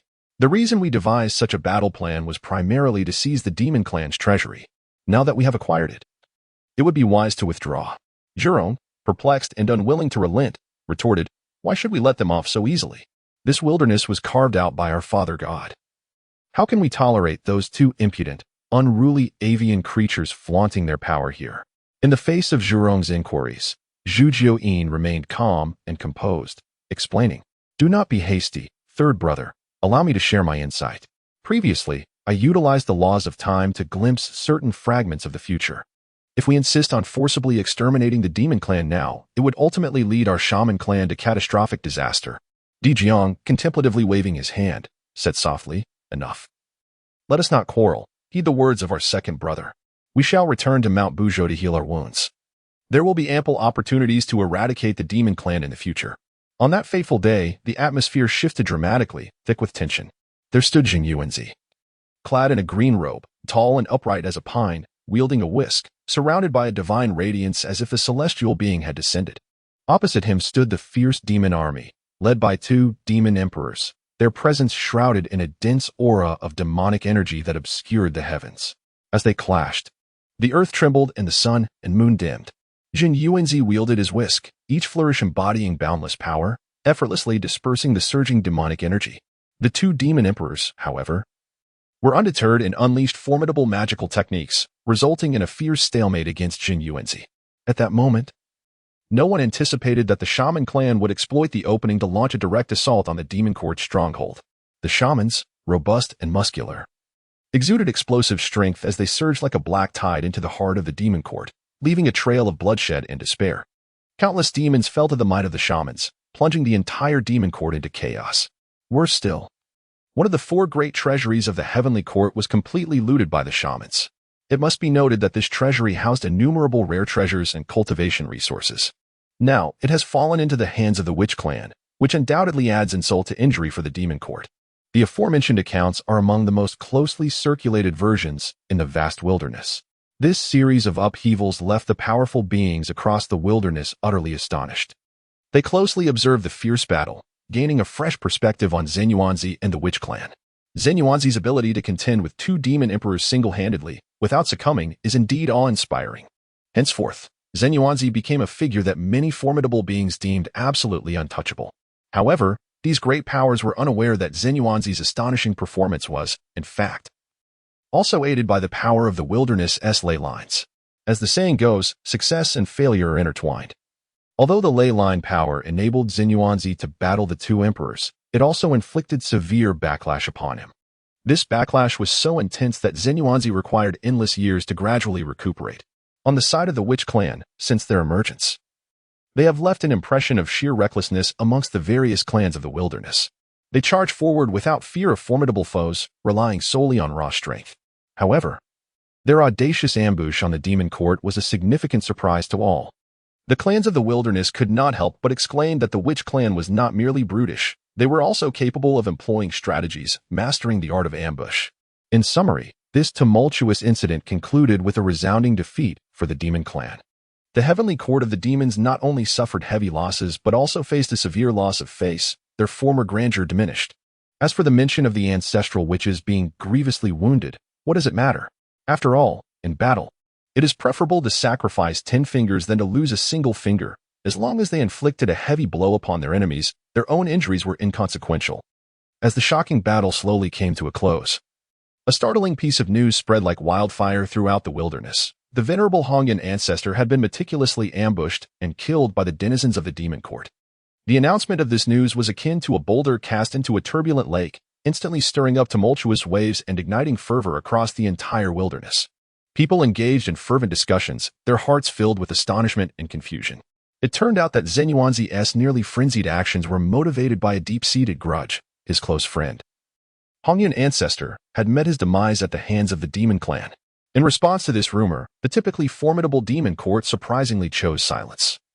With no one stepping forward to refute the claims, This stance rendered the truth of the incident almost palpably evident. Following this brief yet thrilling confrontation between the witch and demon clans, the entire wilderness unexpectedly fell into a state of tranquility. However, this calm was markedly different from past periods of relative peace. Even in prior times of relative serenity, this silence now bore an uncanny resemblance to the suffocating stillness before an impending storm. All discerning individuals recognized that this was merely the last moment of tranquility before a great tempest descended. During the fierce conflict, Emperor Jun, Tai, and numerous adept beings of the demon court were gravely injured, their vitality severely depleted, compelling them to retreat into seclusion for recovery. Despite suffering such significant setbacks, Emperor Jun displayed extraordinary composure and leadership acumen. He refrained from harshly criticizing the fleeing demon deities, especially the mid-stage quasi-saint Kunping. It is worth noting that the attackers comprised a formidable assembly of 8 unmatched quasi-saints. Had it not been for the assistance of the great array of the celestial stars, even Emperor Jun would have found it challenging to withstand, let alone the mid-stage quasi-saint Kunping. Emperor Jun's astute approach to winning hearts undoubtedly struck a deep chord with the demon deities. They were profoundly moved by his understanding and compassion, vowing to follow him faithfully in the future. As for Kunping, while his true intentions remained inscrutable, he outwardly displayed an appearance of gratitude and unwavering loyalty. If Zhou Shengchen were present at that moment, he would certainly scoff and mock. Humph. If Kunping were truly so easily deceived, how could he have fled in disarray during the final battle between the witch and demon clans, carrying with him the critically important river diagram and Luo book?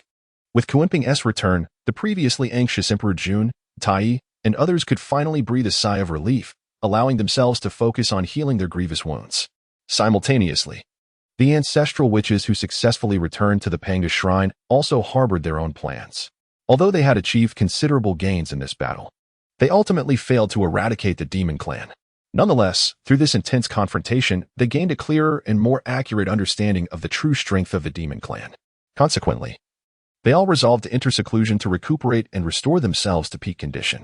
However, at this moment, an astonishing piece of news spread like wildfire throughout the entire wilderness. The demon clan's leader, Emperor Jun, intended to marry the lunar goddess as his empress.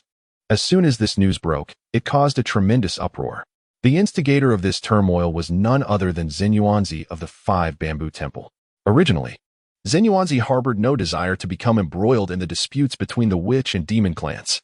Yet, upon realizing the unprecedented cunning and strategy demonstrated by the witch clan, he felt a stirring in his heart and contemplated, since the witch clan has awakened to the use of tactics, why not take this opportunity to disseminate this information, thereby using the witch clan to obstruct Emperor Jun and vex this haughty leader of the demon clan?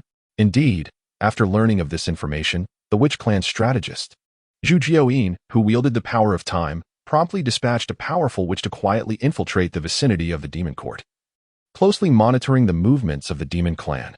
Upon hearing of Emperor Jun's intention to wed the lunar goddess, Daochen felt a surge of unrest and could no longer remain seated.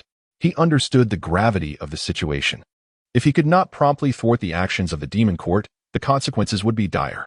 Although the demon clan had just endured a fierce battle and suffered significant vitality loss, suggesting they would not engage in large-scale actions in the immediate future, this did not imply they would simply relent. Daochen pondered inwardly. I must seize this opportunity. At that moment, a bold idea suddenly surfaced in his mind. Should he successfully persuade the 2 lunar goddesses to join his ranks, the strength of humanity would undoubtedly surge, greatly enhancing their odds against the demon court. Amidst the boundless expanse of the starry sky, 2 resplendent celestial bodies stood out magnificently. One of them was the Sun Star, the cradle of Emperor Jun and Tai, radiating a searing and dazzling light, akin to a beacon illuminating the cosmos and the world.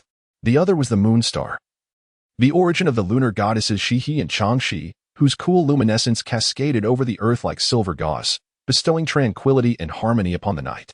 Legend has it that after Pangu, the primordial deity, opened the heavens and the earth, he transformed into all things. His left eye ascended, becoming the sun suspended in the sky, continuously delivering light and warmth to the earth, symbolizing yang energy and ruling over the daylight hours. While his right eye also rose into the firmament, transforming into the radiant moon, casting gentle light in the darkness, representing yin energy and governing the serenity of the night. The sun and moon, like the duality of yin and yang, are mutually dependent, maintaining the delicate balance between heaven and earth. As Daochen departed from the shores of the East Sea, a fierce clash erupted between Jin Yuanzi and the Demon Court, marking the inaugural confrontation with the wraiths. Consequently, he was compelled to alter his journey, embarking on a quest toward the enigmatic Tying star, nestled deep within the vast expanse of the primordial starry sky. Given the considerable distance between Tying star and the East Sea, even with Daochen's astonishing pace, it would require no less than a decade to reach his destination. Daochen decisively seated himself upon the resplendent and translucent pure world White Lotus, embarking on a journey of cultivation while traversing the path ahead. Towering majestically on the fabled Tying star is the Grand Tying Palace, the revered abode of the Tying goddess. This magnificent edifice, meticulously crafted from the invaluable cold jade and the soft, enchanting moonlight, exudes an aura of captivating mystery. As time flowed like a swift river, a decade of relentless pursuit culminated in Daochen's long-anticipated arrival at the Tying star. To his astonishment, as he approached, he encountered no barriers to impede his passage. Entering unhindered, he found this situation quite perplexing. He couldn't help but murmur to himself, are he and Changshi truly so complacent as to neglect establishing even a semblance of a barrier? With a heart full of curiosity, Daochen made his way directly to the grand entrance of the Tying Palace without obstruction. Standing before the imposing and dignified gates, he initially raised his voice in a polite call. Is anyone present within? Hello? If there is no response, I shall be entering. Before his words could fully escape his lips, a chilling voice, as frigid as ice, surged forth like a biting wind. Who dares to intrude upon the Tying star with such audacity? The sudden inquiry seemed to freeze the very air around him. Daochen stood silently, his gaze piercing as he scrutinized the figure approaching him. The individual bore a stern countenance, resembling a sculpture carved from eternal ice, exuding an aura so frigid that one would hesitate to draw near. Yet their unparalleled beauty rivaled that of his revered master, Nüwa. Should Nüwa catch wind of Daochen's unspoken thoughts, she might very well administer a thorough massage to this wayward disciple. According to legend, there exist two celestial daughters of the Tying. Though they share a common origin, their temperaments diverge significantly. The elder sister, Shiha, is gentle and refined, embodying grace and warmth. Treating others with kindness, her beauty is striking, radiating a sacred and untouchable essence amidst her elegant demeanor. In stark contrast, the younger sister, Changshi, appears aloof and frosty, akin to a winter-sweet blossom daring to flourish amidst the icy desolation. Her softness is subtle, lacking the fervent directness of Shiha, instead imparting an air of unapproachability, as if she perpetually maintains a delicate distance from the myriad affairs of the mortal realm. Undoubtedly, whether it be the gentle Shiha or the ethereal Changshi, both stand as the pinnacle of female immortals in this vast primordial world, standing shoulder to shoulder with Nüwa, Hutu, and the Queen Mother of the West within the enchanting Kunlun realm, commanding respect and admiration across the celestial expanse. Daochen was acutely aware of the esteemed identity of the aloof woman before him. To avert any unnecessary misunderstandings, he promptly clasped his hands in a respectful gesture and addressed her with utmost reverence. I am Daochen, a disciple of the holy Nüwa, and I pay my respects to the goddess Changshi. As soon as his words fell, the ethereal goddess before him was momentarily taken aback, not expecting that the visitor was, in fact, a disciple of her revered elder sister, Nüwa. However, upon hearing Daochen's self-introduction, Changshi did not exhibit the slightest relaxation of her vigilance. Instead, her delicate brows knitted together, and her enchanting eyes bore into Daochen with an icy inquiry. Words alone hold no merit. Do you possess any token to substantiate your claim? Daochen found himself momentarily at a loss for words, realizing that he indeed lacked any tangible proof. After a brief hesitation, he cautiously ventured, well, I am of the human race and well-versed in the Tao scriptures of humanity. Yet, the lovely visage of Changshi transformed into an even colder expression, her lips pressed firmly together, silent as she scrutinized him with her bright, piercing gaze, as if attempting to see right through him. Faced with such an impasse, Daochen could not help but feel a sense of helplessness and exasperation. Nevertheless, he steeled himself and attempted once more. What about the 12-petal pure world White Lotus? This is a sacred treasure personally bestowed upon me by my master. As soon as he spoke, he unhesitatingly produced the radiant White Lotus, radiating a pristine glow. Just then, the melodious voice of Nüwa resonated softly in Changshi's ears. Sister Changshi, this fellow is the disobedient disciple I mentioned to you previously. Upon hearing this, Changshi slightly turned her head, casting a fleeting glance at Daochen, before inquiring with an impassive demeanor, why have you left the serene shores of the eastern sea to come to the moonlit star? Daochen, feeling a touch of embarrassment, scratched his head and revealed a slightly ingratiating smile as he hurriedly explained, to be candid. I often hear my master speak of the two divine maidens of the Titan Star, who are not only exceptionally powerful but also among the few in this vast primordial world who can rival her. Thus, I have long harbored admiration for you both and have been yearning to meet you. Today, I could no longer contain my inner impulse and specifically came to pay my respects, hoping to have the honor of witnessing your grace. Upon hearing these words, Changshi could not help but curl her lips in skepticism, her expression clearly revealing her disbelief. Internally, she mused, "Humph, this fellow certainly has a way with words. Adept at uttering charming flattery." Fortunately, I had previously learned from Sister Nüwa about what kind of person Daochen truly is. Otherwise, I might have been deceived by his flowery rhetoric. With this thought in mind, Changshi let out a cold huff and playfully retorted, "Humph, such a smooth-talking fellow. Truly as Sister Nüwa described." Upon hearing these words, Daochen's face displayed an expression of astonishment, and he incredulously inquired, "Sister Nüwa?" He pondered silently, wondering when Changshi had ever been associated with Nüwa. At that moment, Changshi gazed at the flabbergasted Daochen, a playful smile unconsciously gracing her lips as she gently replied, "Indeed, I just returned from the palace of Nüwa with my sister." Daochen, upon hearing this, was rendered even more speechless, unable to contain his bewilderment as he muttered softly to himself, "What is happening here? Since when did my master become entangled with the Moonstar? Why was I completely unaware of this?"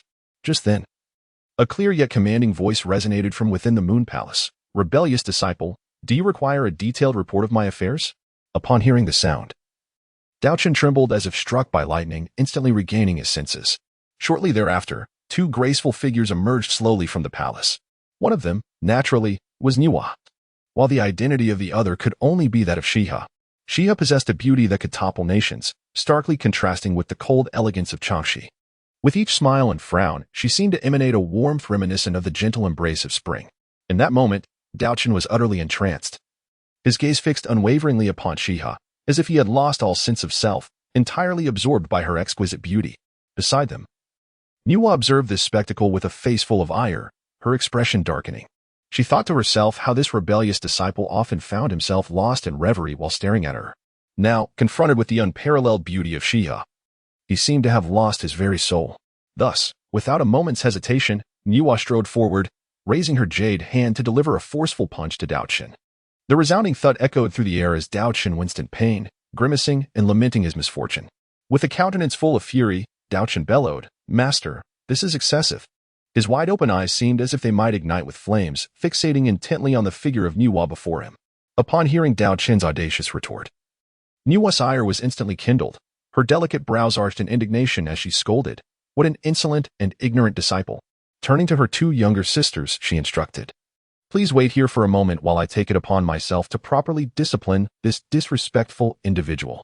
With that, she vanished from sight, darting towards Daochen like a gust of wind. Upon witnessing the scene, Daochen's face turned ashen with fear, and he hastily pleaded for mercy, exclaiming, "Master, please spare my life.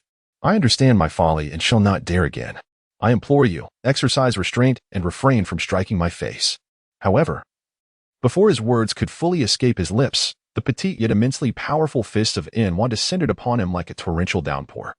Each punch landed squarely upon Daochen's body, producing a series of dull thuds. In an instant, the air was filled with the sound of whistling fists as Daochen cried out in pain, rolling about on the ground. Yet, Nüwa showed no signs of relenting, delivering each blow with unwavering ferocity and without mercy. After a prolonged interval, Daochen lay on the ground like a lifeless dog, utterly motionless. At this juncture, Shiha could no longer bear to witness the spectacle and hurriedly approached to intervene, saying, "Sister Nüwa, perhaps it is time to cease? If this continues, it may truly lead to a fatal outcome." Nüwa, upon hearing this, let out a cold snort and retorted, "Sister Shiha, do not be deceived by this rascal. Observe closely. Does he appear even the slightest bit injured?" After hearing her words, Shiha, filled with doubt, fixed her gaze intently and employed her magical prowess to assess Daochen's injuries. Indeed, as Nüwa had asserted, while Daochen seemed pitiably battered, he had not sustained any grievous harm. His woeful demeanor was merely an act that tugged at the heartstrings. Shiha exclaimed in astonishment, "His physical form has already reached the late stage of the Taiji Golden Immortal. Truly, he is worthy of being Nüwa's disciple." In contrast, Shiha, who specialized in magical arts and primordial spirit, only possessed a physical form at the Taiji level. How audacious of you, wretched disciple, to feign death before me. Get up at once. Nüwa glared at the prostrate Daochen, adopting a stance that signaled her readiness to strike again should he dare to persist in his charade. Daochen swiftly rose to his feet and implored Nüwa, please, do not strike any further. After uttering those words, he enveloped her in a warm embrace, exclaiming, Master, it has been far too long. I have missed you dearly. Nüwa, instinctively inclined to push him away, found herself momentarily frozen, as if time itself had come to a standstill. After a brief pause, she regained her composure and delivered a powerful punch to Daochen, sending him hurtling backward like a kite severed from its string, tracing an arc through the air before crashing heavily to the ground. Dust erupted around them, and an eerie silence enveloped the scene, instilling a sense of dread as onlookers pondered whether Daochen was alive or dead. Upon witnessing this, Nüwa's face drained of color, and a wave of indescribable concern surged within her. She stumbled forward, kneeling beside Daochen to examine his condition. When she detected a faint breath, her heart, which had been suspended in anxiety, finally found some solace. After conducting a meticulous examination, she ascertained that although Daochen bore grave injuries, his life was not in jeopardy. However, given the severity of his wounds, a millennium of recuperation would likely be required for a complete recovery. Reflecting on this, Nüwa felt a surge of regret for her impulsive actions, questioning why she had resorted to such a heavy-handed response. Unexpectedly, Daochen seized the opportunity of his injury to remain on the Titan Star. Emboldened by the close bond between Nüwa and the two lunar goddesses, had it been anyone else, they would have likely been obliterated without a second thought. During his convalescence, Daochen learned much about the past of the Lunar Sisters and Nüwa from Shiha. It turned out that the three had first met at the Zhixiu Palace during a lecture delivered by the Dao ancestor. Subsequently, they embarked on journeys through the vast wilderness, supporting one another and growing together. Over the course of those long years, they forged a bond of profound friendship, referring to each other as sisters. For nearly 10 millennia, Shiha and Changshi had resided in Nüwa's palace, delving into the mysteries of the universe alongside her. Under Nüwa's careful guidance, both women made remarkable progress in their cultivation, ultimately achieving the late-stage quasi-saint realm, solidifying their status as formidable beings on the Hongmeng continent. Firmly positioned among the elite in terms of combat prowess, time, unmarked in the Hongmeng, passed swiftly, and Daochen, addressing the two goddesses engaged in quiet conversation with Nüwa, tentatively inquired, Sister Shiha and Changshi, have you heard that the demon court Sdjuan intends to make you his empress? Nüwa raised an eyebrow at his words. Feeling utterly exasperated, she could not fathom how the Shiha sisters could be so enchanted by her wayward disciple as to allow him to address them so familiarly. Moreover, it was utterly absurd for Shiha and Changshi to refer to themselves as sisters. Such a hierarchy was entirely out of order. Nüwa had attempted to refute this notion multiple times, but each time, Daochen would respond with a cheerful grin, Master, when it comes to you and them, you must consider your lineage, while we shall adhere to our own. There is no conflict in that. This reasoning nearly drove Nüwa to discipline her insolent disciple. Yet, every time she raised her hand to strike, Shiha and Changshi would intervene, affirming that they willingly accepted Daochen's appellation. In truth, there was a rationale behind this arrangement. Over the centuries, Daochen had often regaled the Shiha sisters with enchanting tales from the future, filled with whimsical plots and humorous language that never failed to elicit laughter from the two goddesses. Gradually, their relationship deepened, and the title became a trivial matter to them, requiring no undue attention. After all, having such a witty, knowledgeable friend was what truly mattered. Exchanging glances, Shiha and Changshi spoke in unison. This news has swept across the entire Hongmeng continent like a tempest. How could we possibly remain unaware? At that moment, Daochen was racking his brain, contemplating how to dissuade the two women before him, when he was unexpectedly met with Changshi's scornful huff. Humph. The demon race is utterly self-important and deluded. My sister and I will never consent to such a thing. Upon hearing this, a smile crept onto Daochen's lips, and he mused inwardly. Since the parties involved adamantly refuse, even the formidable demon court will be powerless to intervene. After all, Shiha and Changshi were not to be trifled with. Both were late-stage quasi-saints, far from being easily manipulated. Changshi's beautiful, piercing gaze fixed intently on Daochen, as if she could see through his innermost thoughts. With a disdainful expression, she inquired, Speak plainly. This is your true purpose for coming to the Titan Star, is it not? I am quite curious as to how the demon race has offended you to incite such determination to thwart their plans. Unperturbed by Changshi's aggressive questioning, Daochen maintained his composure and replied, "The human race is destined to engage in a life-and-death struggle with the demon race. It is the will of fate and the inevitable trend of events. Therefore, I must do everything in my power to undermine any factors that could bolster the demon race's strength, leaving them not a shred of opportunity." As soon as he finished speaking, Daochen turned to Nüwa and respectfully requested, "Master, may I implore you to assist in concealing this heavenly secret?" Without a moment's hesitation, Nüwa unleashed her saintly power, swiftly shrouding the area in divine might and completely obscuring the heavenly secrets. Xia and Chachi exchanged skeptical glances with Nüwa, their expressions filled with disbelief. Clearly, they harbored doubts regarding Daochen's assertions. However, Nüwa nodded slightly, expressing her agreement with Daochen's words, and began to elucidate. "Indeed, as he stated, while I wish to aid the human race, I am constrained by the laws of heaven. Should I act recklessly, I would be obstructed by other saints, and even the Dao ancestor might personally intervene." Upon hearing this, Xia and Chachi gasped in astonishment, realizing the gravity of the situation. After a moment of contemplation, they exchanged solemn glances and declared in unison, "We shall stand in solidarity with Sister Nüwa." Their words conveyed unwavering determination. In truth, Daochen had anticipated this outcome. Given the profound bond between Xia, Chachi, and Nüwa, how could they so easily align themselves with the demon race after uncovering the truth? At that moment, Xia, displaying a sense of urgency, volunteered, "Since Sister Nüwa cannot act directly due to various constraints, let my sister and I join forces to assist the human race." Upon hearing these words, Daochen felt a warm surge in his heart and quickly clasped his hands in gratitude, exclaiming, "I am immensely thankful for the selfless assistance from Sister Shi and Sister Changxi. However, I humbly request that you protect only a portion of the human race and refrain from becoming embroiled in the direct conflict between humanity and the demon clan. For if you do, there is a grave risk that you may become tainted by calamity and entangled in this impending tribulation. This is a trial that humanity must inevitably endure, a formidable hurdle that must be surmounted on the path to our resurgence." Nüwa stood quietly by, her voice soft yet firm as she suggested, "I believe we should heed this young man's counsel. We need not intervene excessively. A measured approach to safeguard a portion of our human kin will suffice. After all, the bloodshed among humanity is unavoidable, and the tide of events cannot be altered. Yet, we can strive to preserve as many lives as possible." Her words were gentle yet resolute, imbued with profound wisdom. Upon hearing Nüwa's sentiment, Shi and Changxi exchanged glances, nodding in agreement. At that moment, Nüwa turned her gaze towards Daochen, smiling as she remarked, "I have observed that your magical prowess and primordial spirit have reached the mid-stage of the Tai Golden Immortal Realm.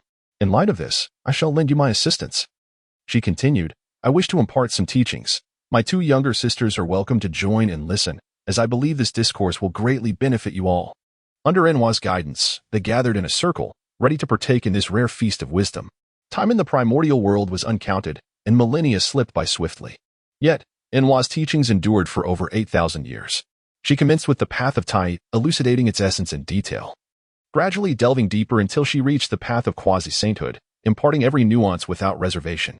Throughout this extended session, Daochen was wholly engrossed, eagerly absorbing the knowledge and power being shared. Ultimately, his perseverance bore fruit. In the final 2,000 years, his magical prowess and primordial spirit successfully transcended the late stage of the Tai Golden Immortal Realm, achieving a qualitative leap. Moreover, his physical strength was significantly enhanced, reaching the pinnacle of the late stage of the Tai Golden Immortal Realm. In contrast, Shi and Changxi remained in seclusion, diligently cultivating and assimilating Nüwa's teachings. Although they had yet to emerge, it was certain that they would attain greater breakthroughs upon their return. In the primordial world, Mount Buzhou stood as a colossal pillar, towering between heaven and earth. This magnificent mountain was said to be formed from the spine of the great Pangu. At the foot of Mount Buzhou, Daochen gazed upward at the peak that pierced the clouds, overwhelmed by an indescribable sense of awe. The myriad legends surrounding Mount Buzhou echoed in his mind, particularly the treasure said to be hidden at its summit, left behind by Pangu, which stirred his imagination.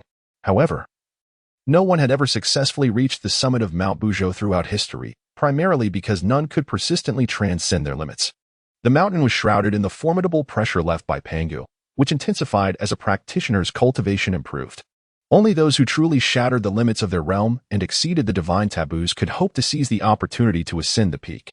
Even the legendary ancestral shamans could only ascend to a height of 70. At that moment, a towering figure, a robust man bearing a divine bow, emerged from the mountain. His voice thundered as he glared at Daochen, demanding, "Who dares to trespass into our shamanic sacred ground?" Undeterred by the imposing inquiry, Daochen responded with poise. "I am Daochen, a disciple of Saint Nüwa, here to pay my respects to the ancestral shaman, Hutu."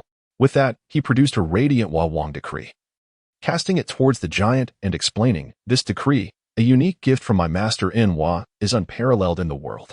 I kindly ask you to deliver it to the ancestral shaman, Hutu, to prevent any issues regarding his identity." Nüwa had entrusted Daochen with the decree and urged him to seek out Hutu at Mount Buzhou, though the connection between Nüwa and Hutu remained a mystery. The robust young man scrutinized the decree for a moment before raising his head, bellowing, "If you wish for me to relay your message, you must first contend with me. Should you triumph, I shall gladly oblige."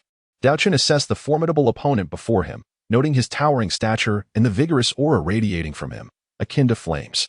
It was evident that he had entered the Tai Golden Immortal Realm, likely a minor shaman from the Hutu tribe, rather than feeling intimidated.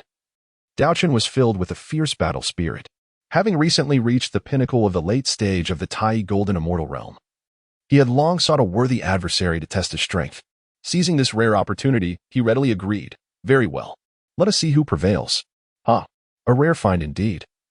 Someone as forthright as you. I am Zhang Tian at the late stage of the Tai Golden Immortal Realm. Be cautious, young one." Zhang Tian laughed heartily, declaring his name and cultivation level. Without missing a beat, he hurled his massive divine bow aside and, with a powerful push against the ground, launched himself at Daochen like an arrow released from a bow. Simultaneously, he unleashed a flurry of powerful strikes, aiming directly at Daochen. It was clear that Zhang Tian intended to engage in a fair contest, relying solely on his physical prowess to measure strength against Daochen. Upon witnessing the scene, Daochen's eyes gleamed with a flicker of excitement. He was acutely aware of the formidable strength of his opponent, yet he brimmed with confidence in his own capabilities. After enduring a prolonged period of arduous training, his physical form had ascended to the critical juncture of the late Tai stage, merely a step away from a breakthrough. Moreover, he steadfastly believed himself to be an invincible force within his realm. As such, when confronted with the fierce onslaught of Zhou Shengchen, Daochen exhibited no inclination to retreat. Instead, he surged forward to meet the challenge head-on. In an instant, the two collided with tremendous force. They cast aside elaborate techniques and opted for the most primal and brutal form of close-quarters combat. Their fists intertwined in a relentless flurry, each strike imbued with immense power, resounding with a deep thud upon impact. Given their comparable strength, the outcome remained undecided for the time being. This intense clash soon drew the attention of others from the Hutu tribe.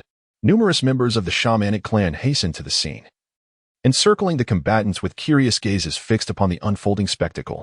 As they observed Daochen holding his own against Zhou Shengchen, expressions of astonishment spread among the crowd, prompting hushed whispers.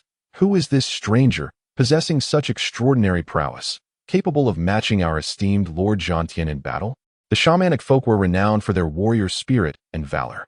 Among them, the Hutu tribe stood as one of the most formidable factions. Within this tribe resided a young shaman named Shengchen, whose exceptional talents earned him the title of the foremost genius under the Great Shaman. And he was deemed the most likely candidate to break through to the Great Shaman realm. Not only was Shengchen adept in melee combat, but he had also studied the art of archery under the Great Shaman Hui.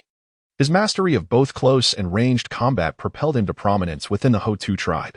At that moment, in an expansive arena, Shengchen and Daochen were embroiled in a fierce exchange. Both warriors poured their utmost effort into the confrontation, employing every technique at their disposal to overcome one another.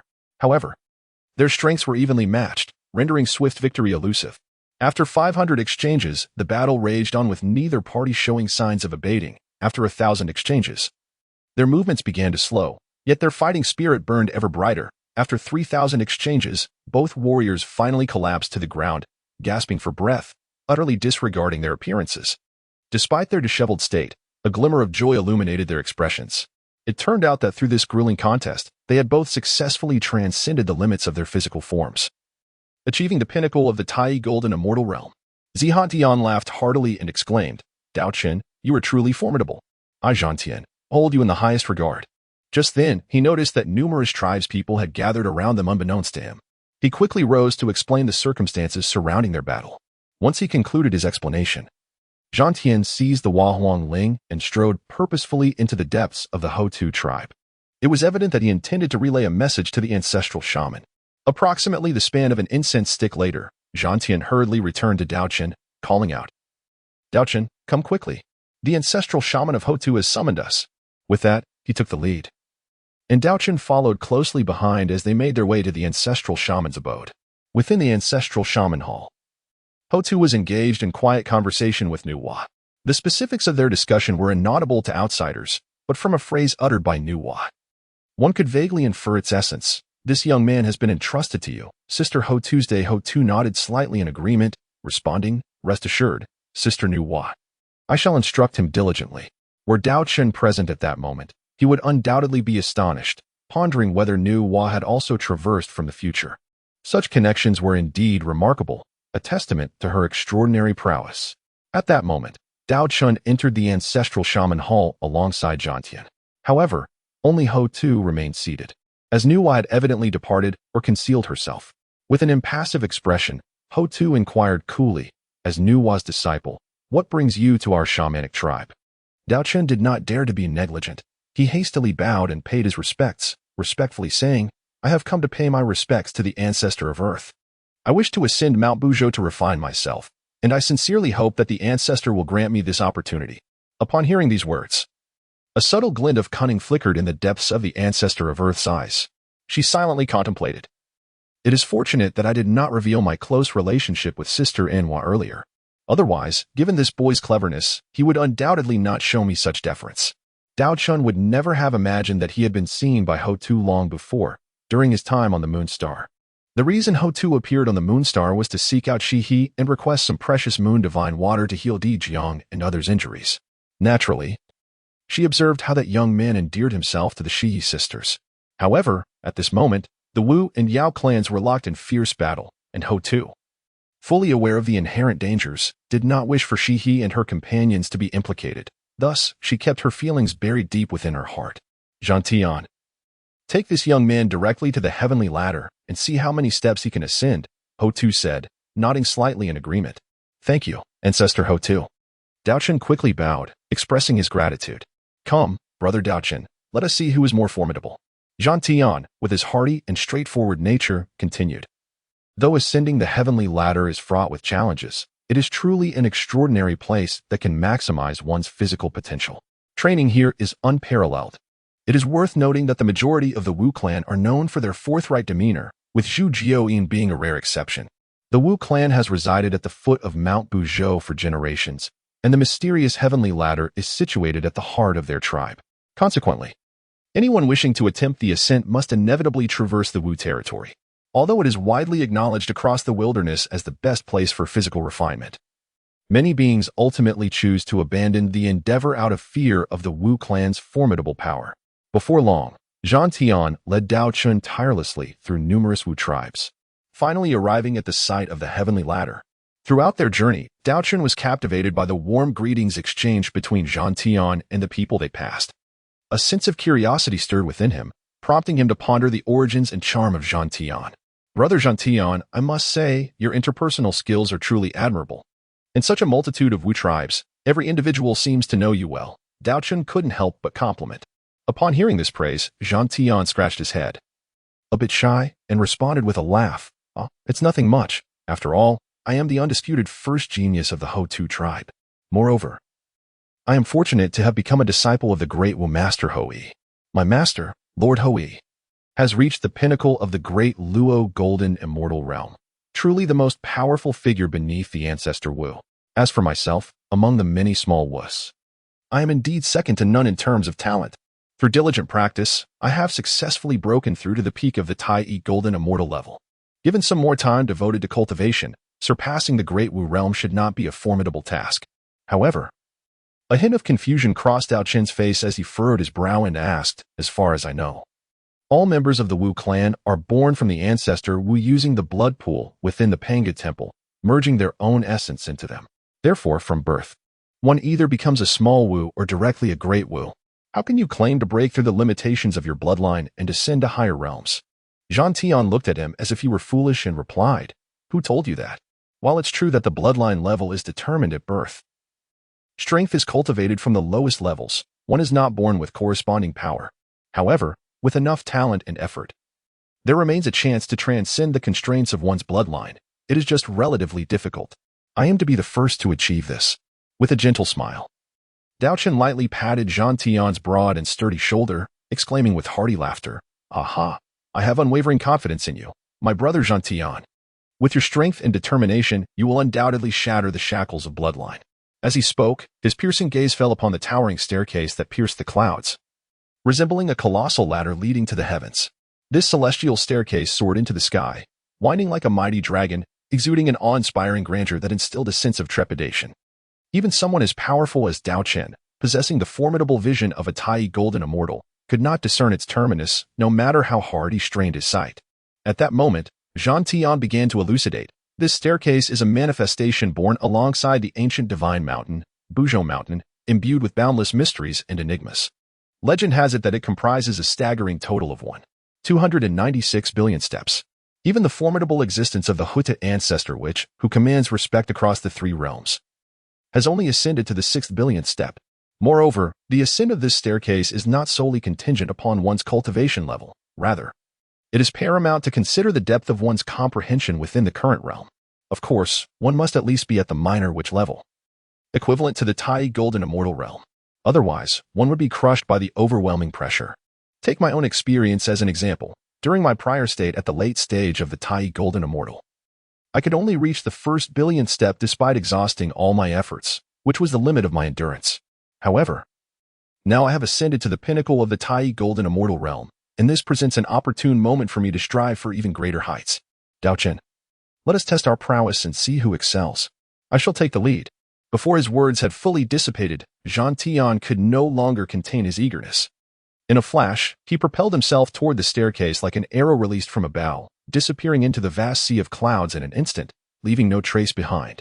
Daochen gazed at the impatient figure of Zhang Tian rushing forward, shaking his head helplessly with a bittersweet smile. He murmured to himself, "Ah, Zhang Tian. Indeed a person of swift action and fiery urgency. Let me observe closely just how much prowess he possesses and to what heights he can ascend."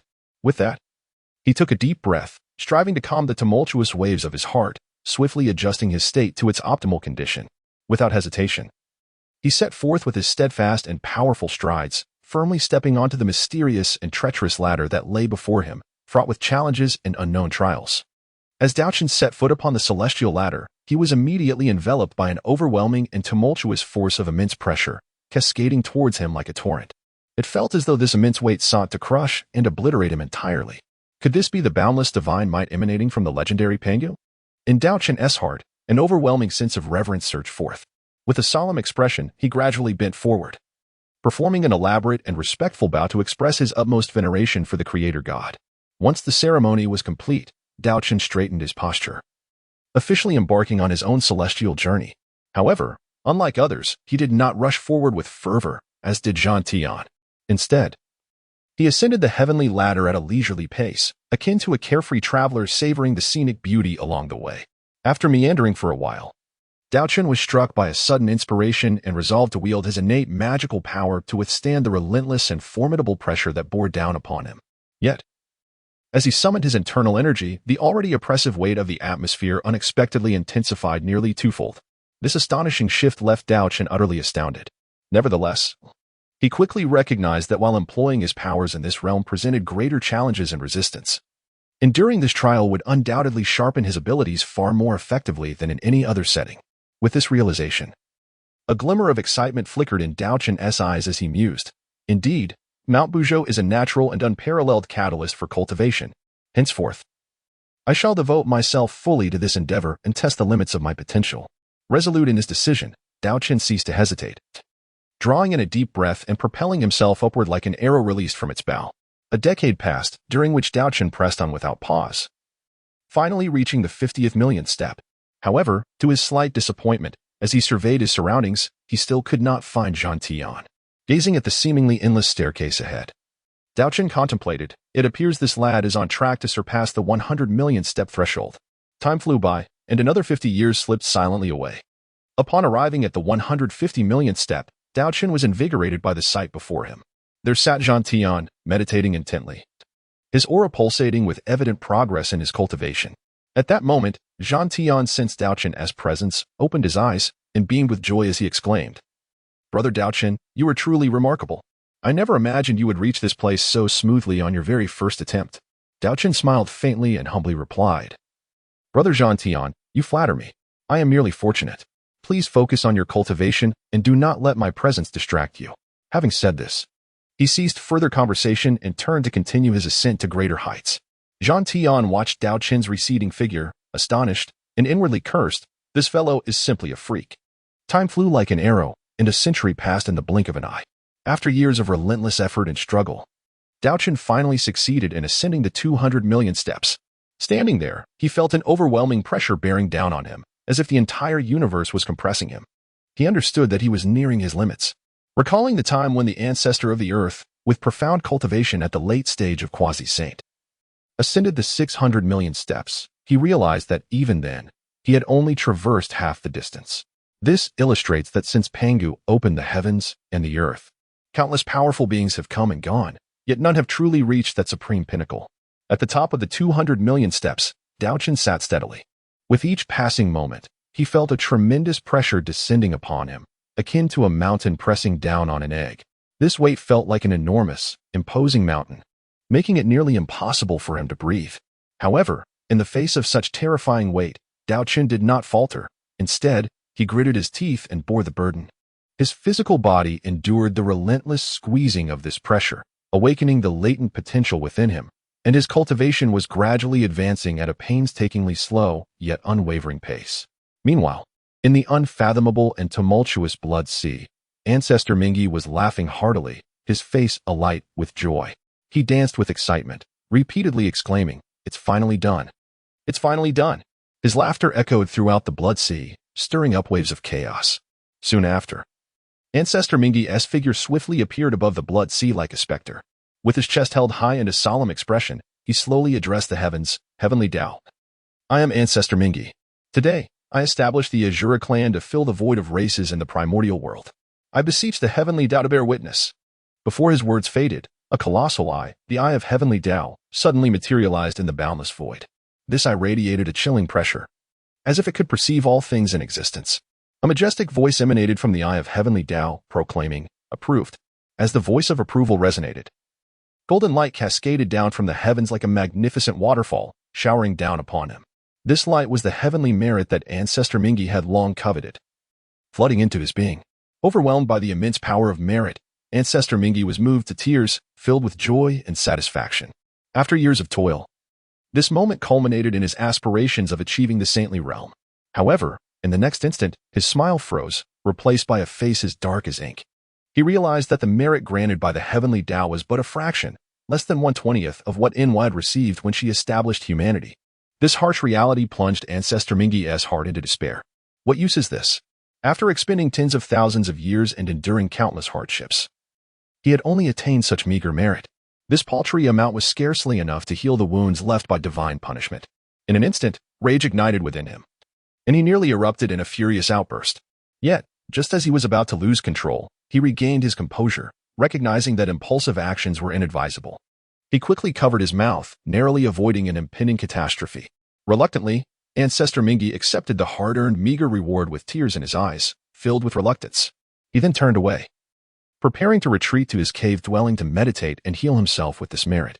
At the Western Spirit Mountain, Jian and Junti observed Ancestor Mingi's every move from afar. Seeing him acquire such a substantial amount of merit despite his circumstances stirred a deep envy within them. Although this merit was less than 1/20th of what Nüwa had garnered, if they could replicate this process 20 times, wouldn't that suffice to repay their massive debts of merit? As this thought crossed her mind, a flicker of excitement shone in Juni's eyes. Jane, keenly perceptive of her thoughts, immediately interjected, "Junior brother, this path is not meant for us. We must focus our efforts on developing our Western teachings. When the time is ripe, we shall propagate our teachings to the East, ushering in a prosperous era for our Western sect." Hearing Jane's earnest and logical words, Junti felt a tumult of reluctance and attachment, yet he ultimately grasped the profound truth within. Thus, he clenched his teeth, striving to suppress his restless heart. His hands involuntarily formed fists, nails digging into his palms, as if only this could slightly alleviate his inner turmoil. After a fierce internal struggle, Junti finally made a difficult decision. He slowly raised his head, his gaze resolute yet tinged with a hint of resignation as he looked at his senior brother, then nodded slightly to signify his acceptance of Jian's counsel. In the 33 heavens, at the place where the Kunping meditated, the atmosphere was originally serene and silent. But at that moment, a sudden and continuous burst of laughter reverberated through the skies. The myriad monsters in the heavenly court were perplexed, unsure of what to make of it. They exchanged glances and whispered among themselves, speculating whether the Kunping had experienced a significant breakthrough, causing such erratic behavior. It is worth noting that it had been many eons since the last attack on the heavenly court by the Witch Clan. After enduring the passage of time, the heavenly beings had mostly recuperated from their injuries. Their sole hope now rested on the successful emergence of Dijun, Tai, and Fushi from their meditative seclusion. After all, these three were the primary sources of power within the great array of the constellations, and thus bore the heaviest injuries, necessitating an extended period of introspection to restore their foundations. At that moment, atop the pinnacle of the 33 heavens, the figure of the Kunping suddenly materialized. He stood tall, gazing intently at the boundless azure sky, and then bellowed, "Heavenly Tao, I am the Kunping of the North Sea. Today, I established the script for our demon clan to preserve our long-standing cultural heritage. Regardless of the exquisite methods of cultivation, they may all be conveyed and perpetuated through this script. I beseech the heavenly Tao to bear witness." As the voice faded, the eye of heaven, which had briefly manifested not long ago, reappeared in the sky. Its majestic voice resounded like a thunderous bell, echoing through the vast expanse. Approved. Immediately, an overwhelming surge of merit descended like a tidal wave. A substantial portion, amounting to 50%, directly entered the body of the Kunping. This boundless force of merit instantaneously transformed into an unmatched impetus, propelling Kunping's cultivation from the mid-stage of quasi-saint to the late stage, merely a half-step away from the pinnacle of quasi-saint. Concurrently, with a crisp sound, Kunping's good corpse was directly severed. This indicates that the path chosen by Kunping for cultivation is the path of severing the three corpses. Thus far, he has successfully severed both the good and evil corpses, placing him on par with the likes of Dijun, Tai, and Fushi among the first batch at the same realm. The legendary method of severing the three corpses to attain sainthood is the supreme pathway through which the Dao ancestor Hongjun achieved his status as a saint. This method requires the practitioner to sever the good corpse, the evil corpse, and the most arduous of all, the self corpse. To successfully bear these three corpses, one must rely on innate spiritual treasures. However, to ultimately achieve the realm of the three corpses united, the chosen spiritual treasure must share the same origin and root. To this day, in the vast wilderness, apart from the exalted Dao ancestor Hongjun, no one else has managed to successfully sever the three corpses. This illustrates how difficult it is to sever the elusive self-corpse. Even the formidable Nüwa has only managed to sever the good and evil corpses thus far. Yet, perhaps at this very moment, Nüwa has already conceived a new idea and strategy in her heart. Meanwhile, far away on the western spirit mountain, the saints Jian and Juanti looked upon the unfolding events with hearts brimming with envy. First, the old ancestor of the underworld river gained the favor of the heavenly Tao through unique means. Then, the Kunping of the demon race performed a remarkable feat, creating the demon script and thereby earning a substantial amount of merit. They could not help but lament, "Why are you all so adept at extracting benefits from the heavenly Tao?"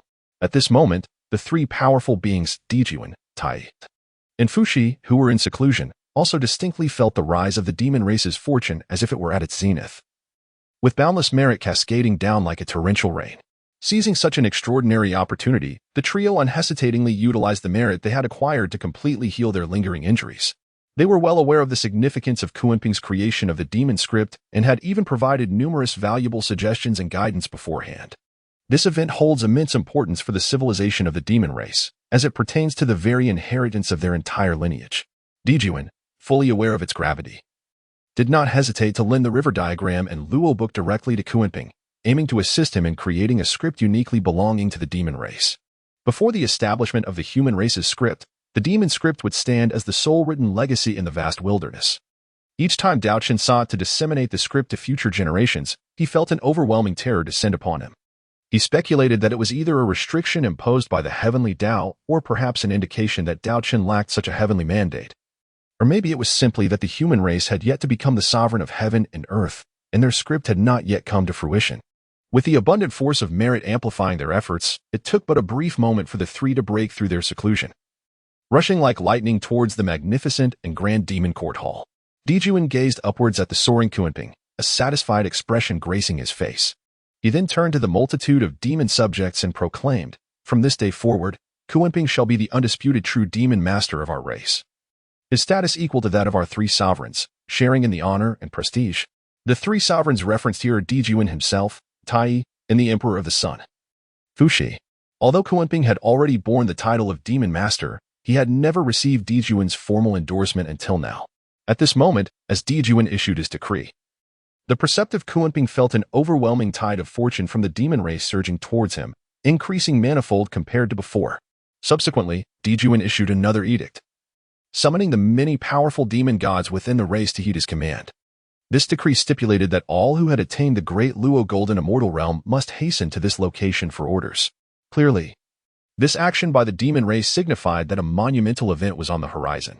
Time flowed swiftly, and a decade passed in the blink of an eye.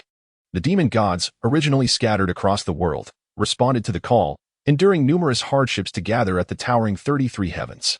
At this moment, Dijuan, Tai, Fuxi, and Kuenping sat majestically at the four corners of the grand hall, looking down upon the assembled demon gods, who stood in reverent submission, like four immovable mountains exuding an aura of awe.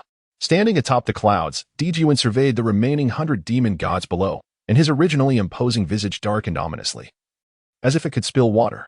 After a moment of silence, he slowly began to speak. "Esteemed ones, our demon race has suffered heavy losses in the previous conflict.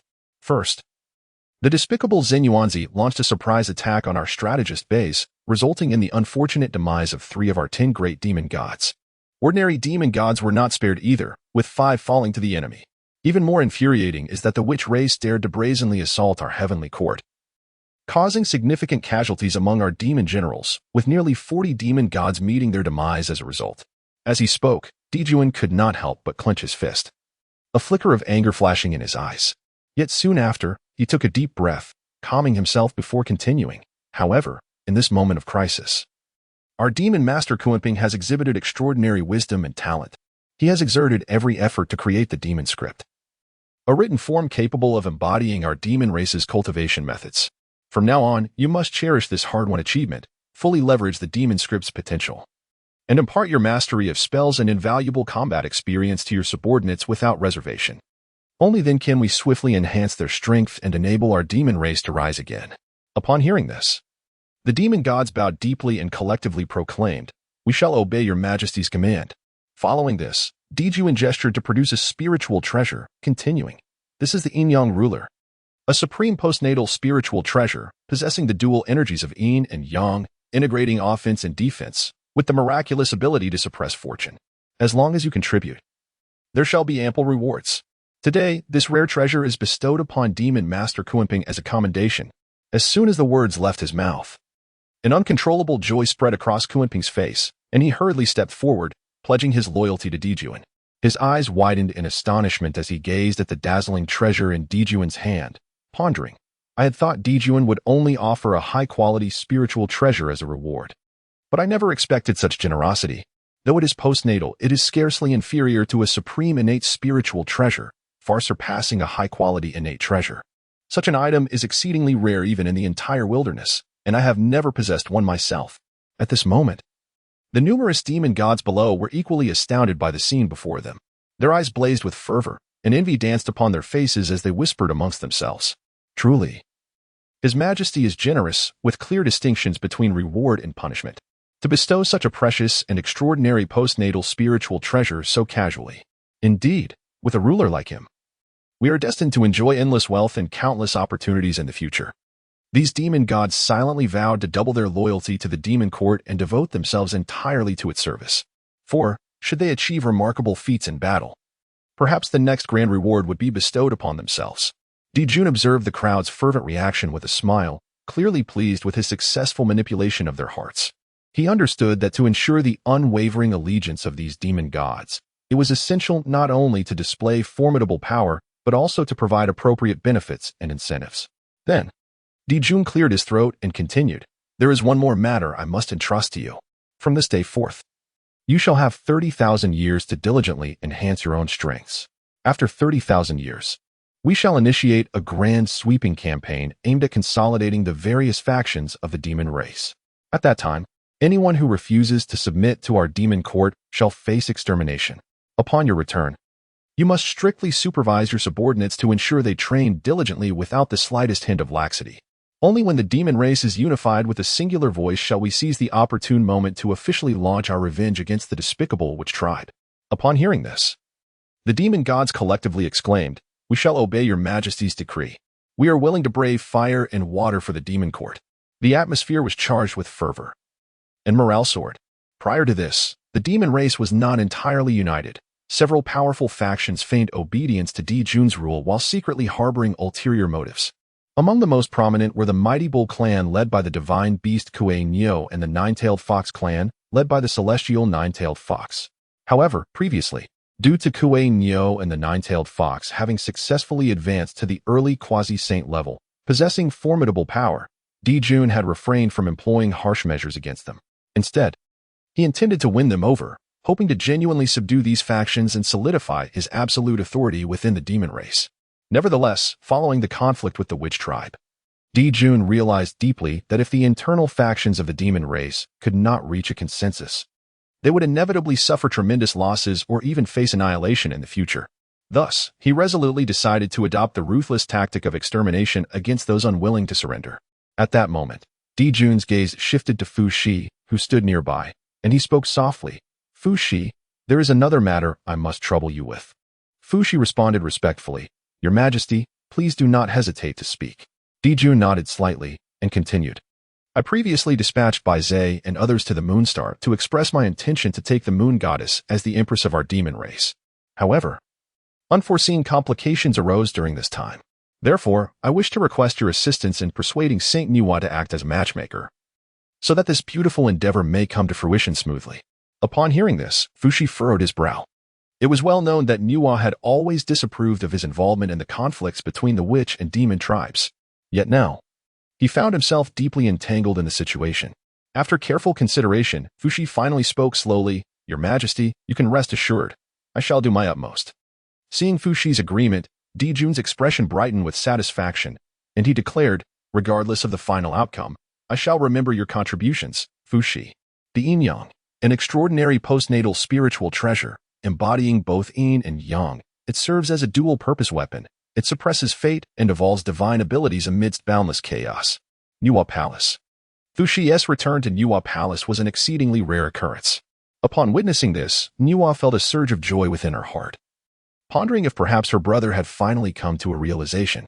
Thus, she hastily instructed her newly acquired mount, the fire phoenix Jinning, to prepare a variety of delicious dishes, along with some precious spiritual fruits and exquisite spiritual wines.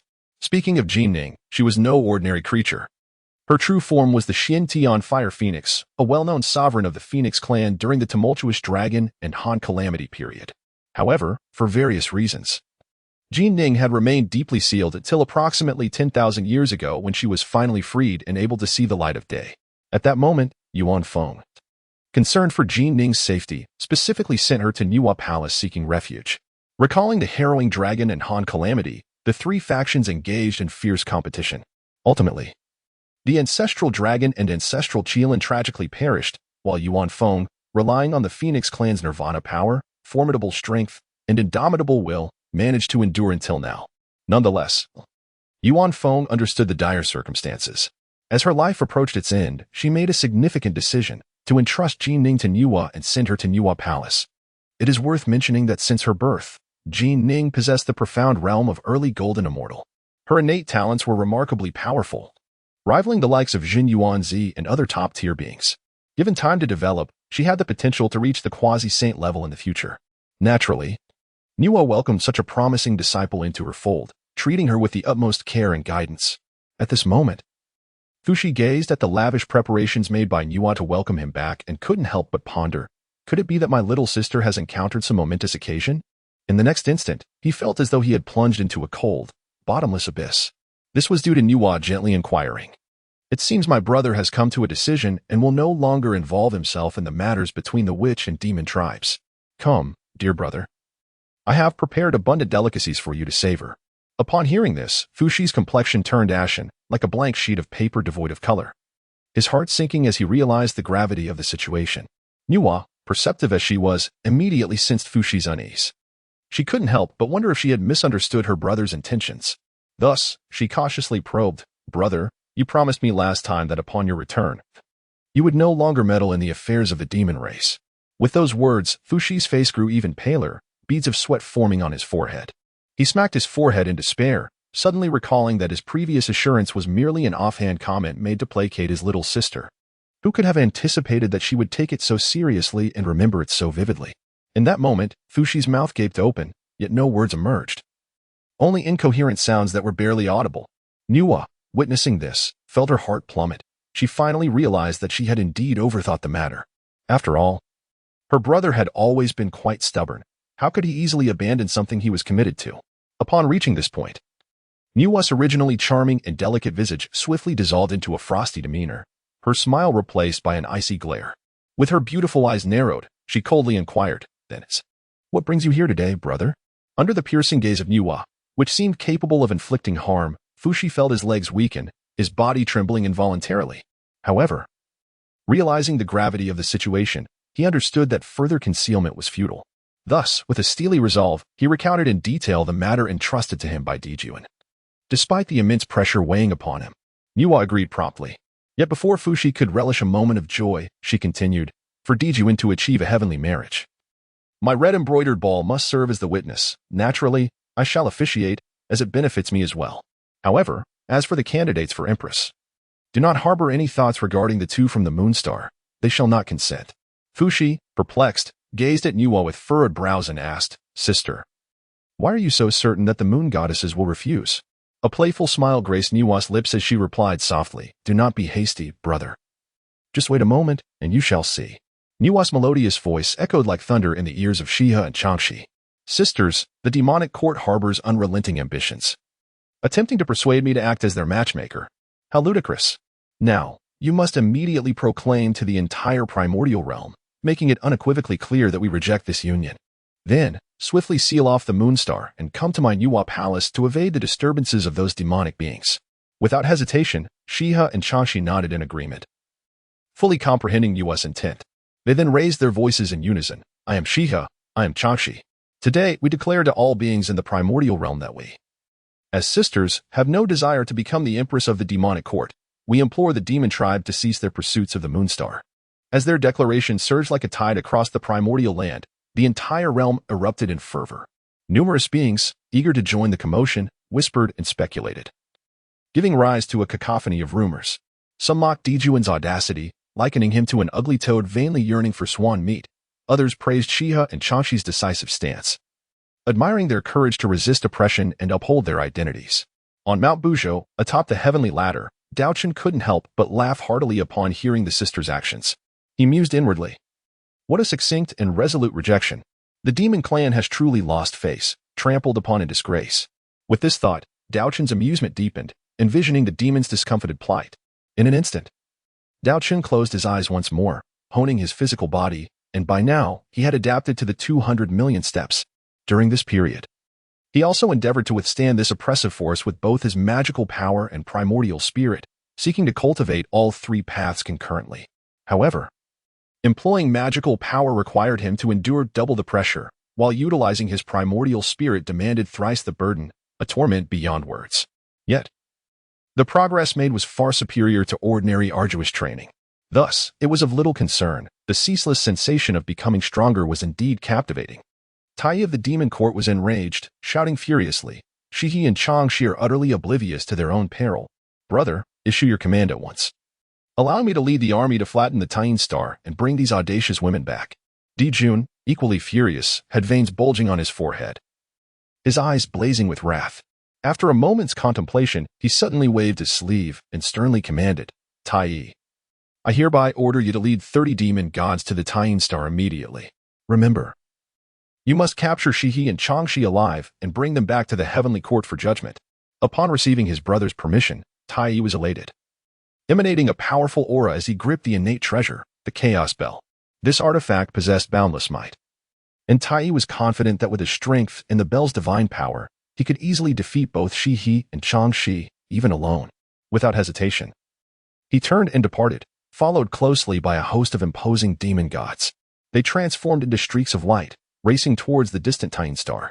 In the Nüwa palace, Fuxi regarded his younger sister Nüwa with a puzzled expression. With a slight frown, he tentatively inquired, "Sister, could it be that all of this was prearranged by you with them? I recall you seemed to have a close relationship with those goddesses of the Tian." In response to her brother's skepticism, Nüwa maintained a solemn demeanor and replied earnestly, "Indeed, they came to see me earlier and recounted the events that transpired. Therefore, I am already aware of today's matters. Brother, please return swiftly to the heavenly court and inform Dijun that he and Changxi are under the protection of my Nüwa palace, and that no one is permitted to harm them in the slightest. Furthermore, there are other candidates for the empress. Do not let small matters lead to grave errors." Upon hearing her words, Fuxi experienced a sudden epiphany. He understood that his sister's decisions were always resolute, since she had stepped forward to guarantee their safety. This matter must be of great significance. Thus, Fuxi dared not delay, quickly bowing in farewell and hastening back to the heavenly court to report to Dijun. Given his understanding of Dijun and Tai, he feared they would not take this lightly. Fuxi wasted no time and hurried back to the demon court at a lightning pace. Upon his return, Fuxi wasted no time resting and hurriedly approached Dijun, detailing the sequence of events. After listening to Fuxi's account, Dijun's expression darkened, as if a storm were brewing. He clenched his fists tightly, the knuckles cracking ominously, clearly consumed by rage. Yet, just as everyone expected him to erupt in fury, Dijun slowly relaxed his fists, inhaling deeply to calm the tumultuous emotions within him. After a moment of silence, he spoke. "Since the situation has unfolded thus, we must seek other suitable candidates." After uttering these words, Dijun promptly employed the He-Tu and Luo-Shu techniques to attempt contact with Tai, who was leading a group of demon gods towards the Tian star.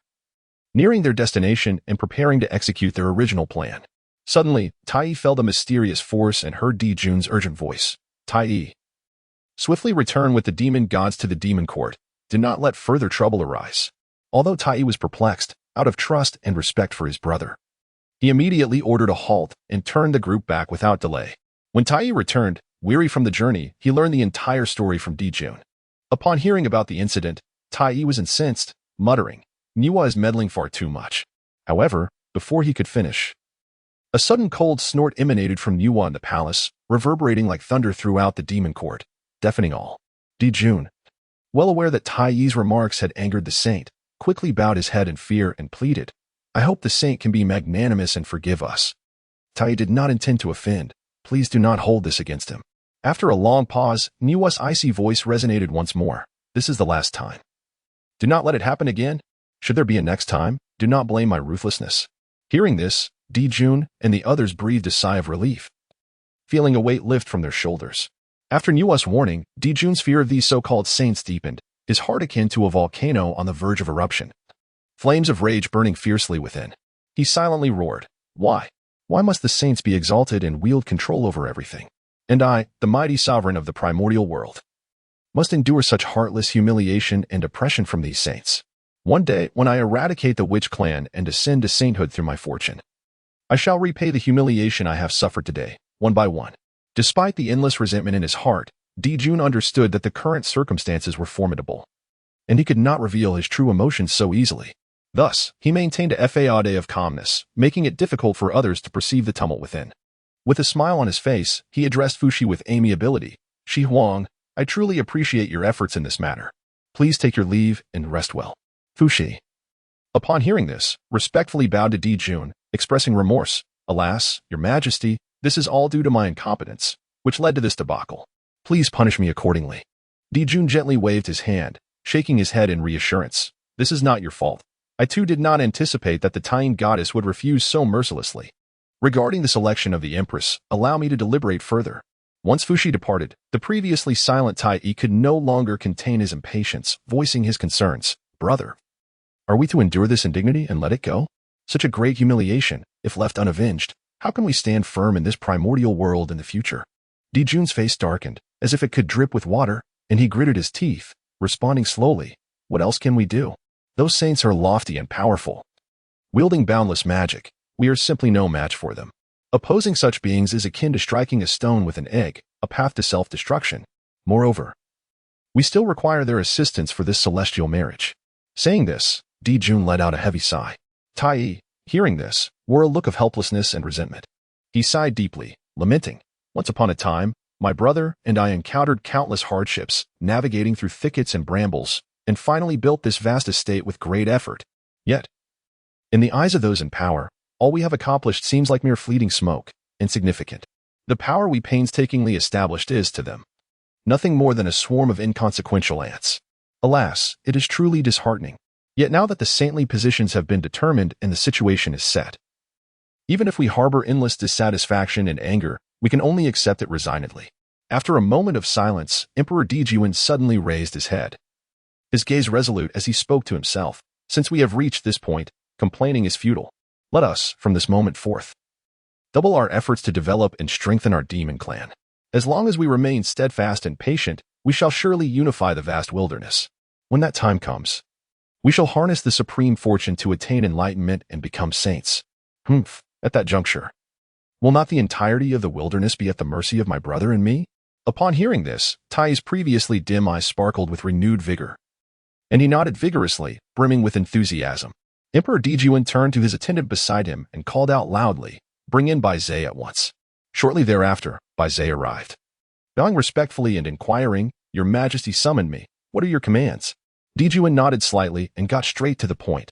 "Bai Zhe, do you have any suitable recommendations regarding the selection of the Empress?" After a moment's thought, Bai Zhe replied, "In my humble opinion, the nine-tailed celestial fox of the Fox clan would be an excellent choice. Not only is she breathtakingly beautiful, but her cultivation talent is also exceptionally high.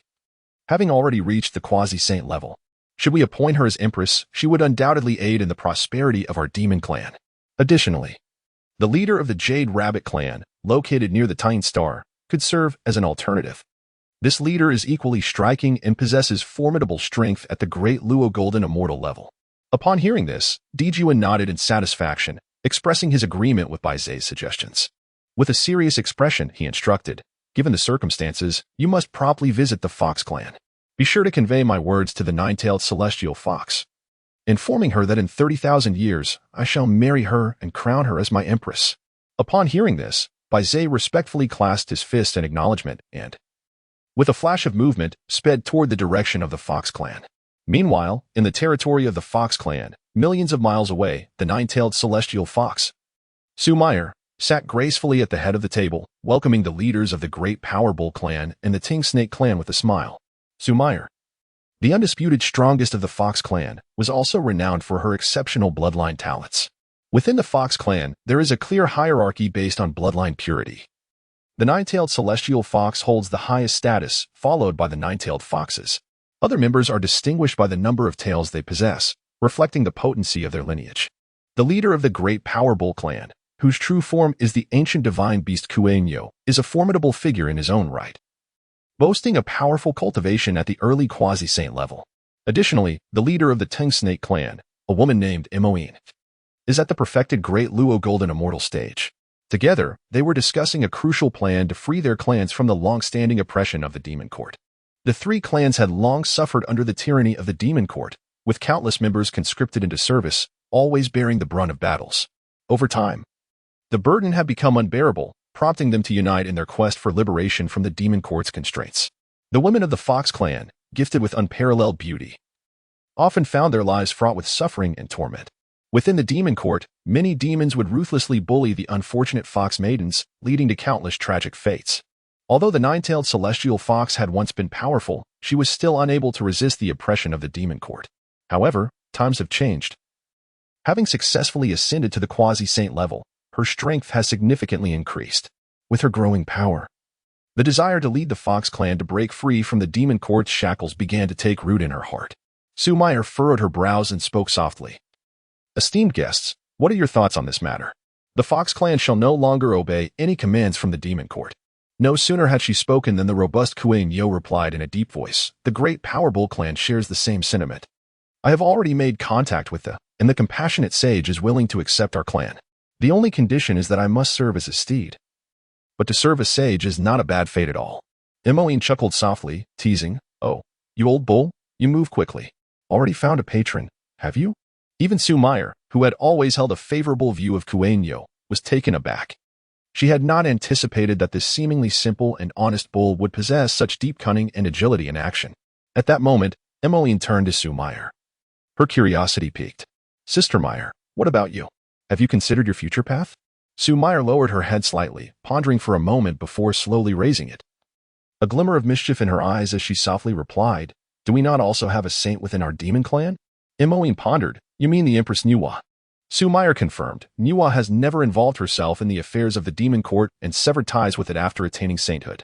If we sincerely pledge our allegiance, I believe she would not refuse us, as we too are formidable beings. Under her banner, being part of the same saintly faction and belonging to the demon clan, we would not face discrimination. Imoine agreed, then let us discreetly attempt to establish contact with the Palace of Nüwa. Sue Meyer frowned slightly, speaking softly. The Palace of Nüwa is shrouded in mystery. Without clear guidance, we may struggle to reach it. It seems our only option now is to seek out the human race. I have heard that the human race's martial ancestor is a favored disciple of Nüwa. Perhaps we can leverage his strength to successfully contact her. Her gaze fell upon Kuei-Nyo and Imoine, seemingly awaiting their responses. The atmosphere in the room grew tense, and a brief silence enveloped the three. Just then, hurried footsteps approached from outside, followed by the respectful voice of a guard announcing, reporting to the clan leader, the demon god Bai Zhe seeks an audience. At the mention of this name, Sue Meyer's heart skipped a beat, her complexion paling instantly. She instinctively turned to Kuei-Nyo and Imoine. Her eyes filled with confusion and shock.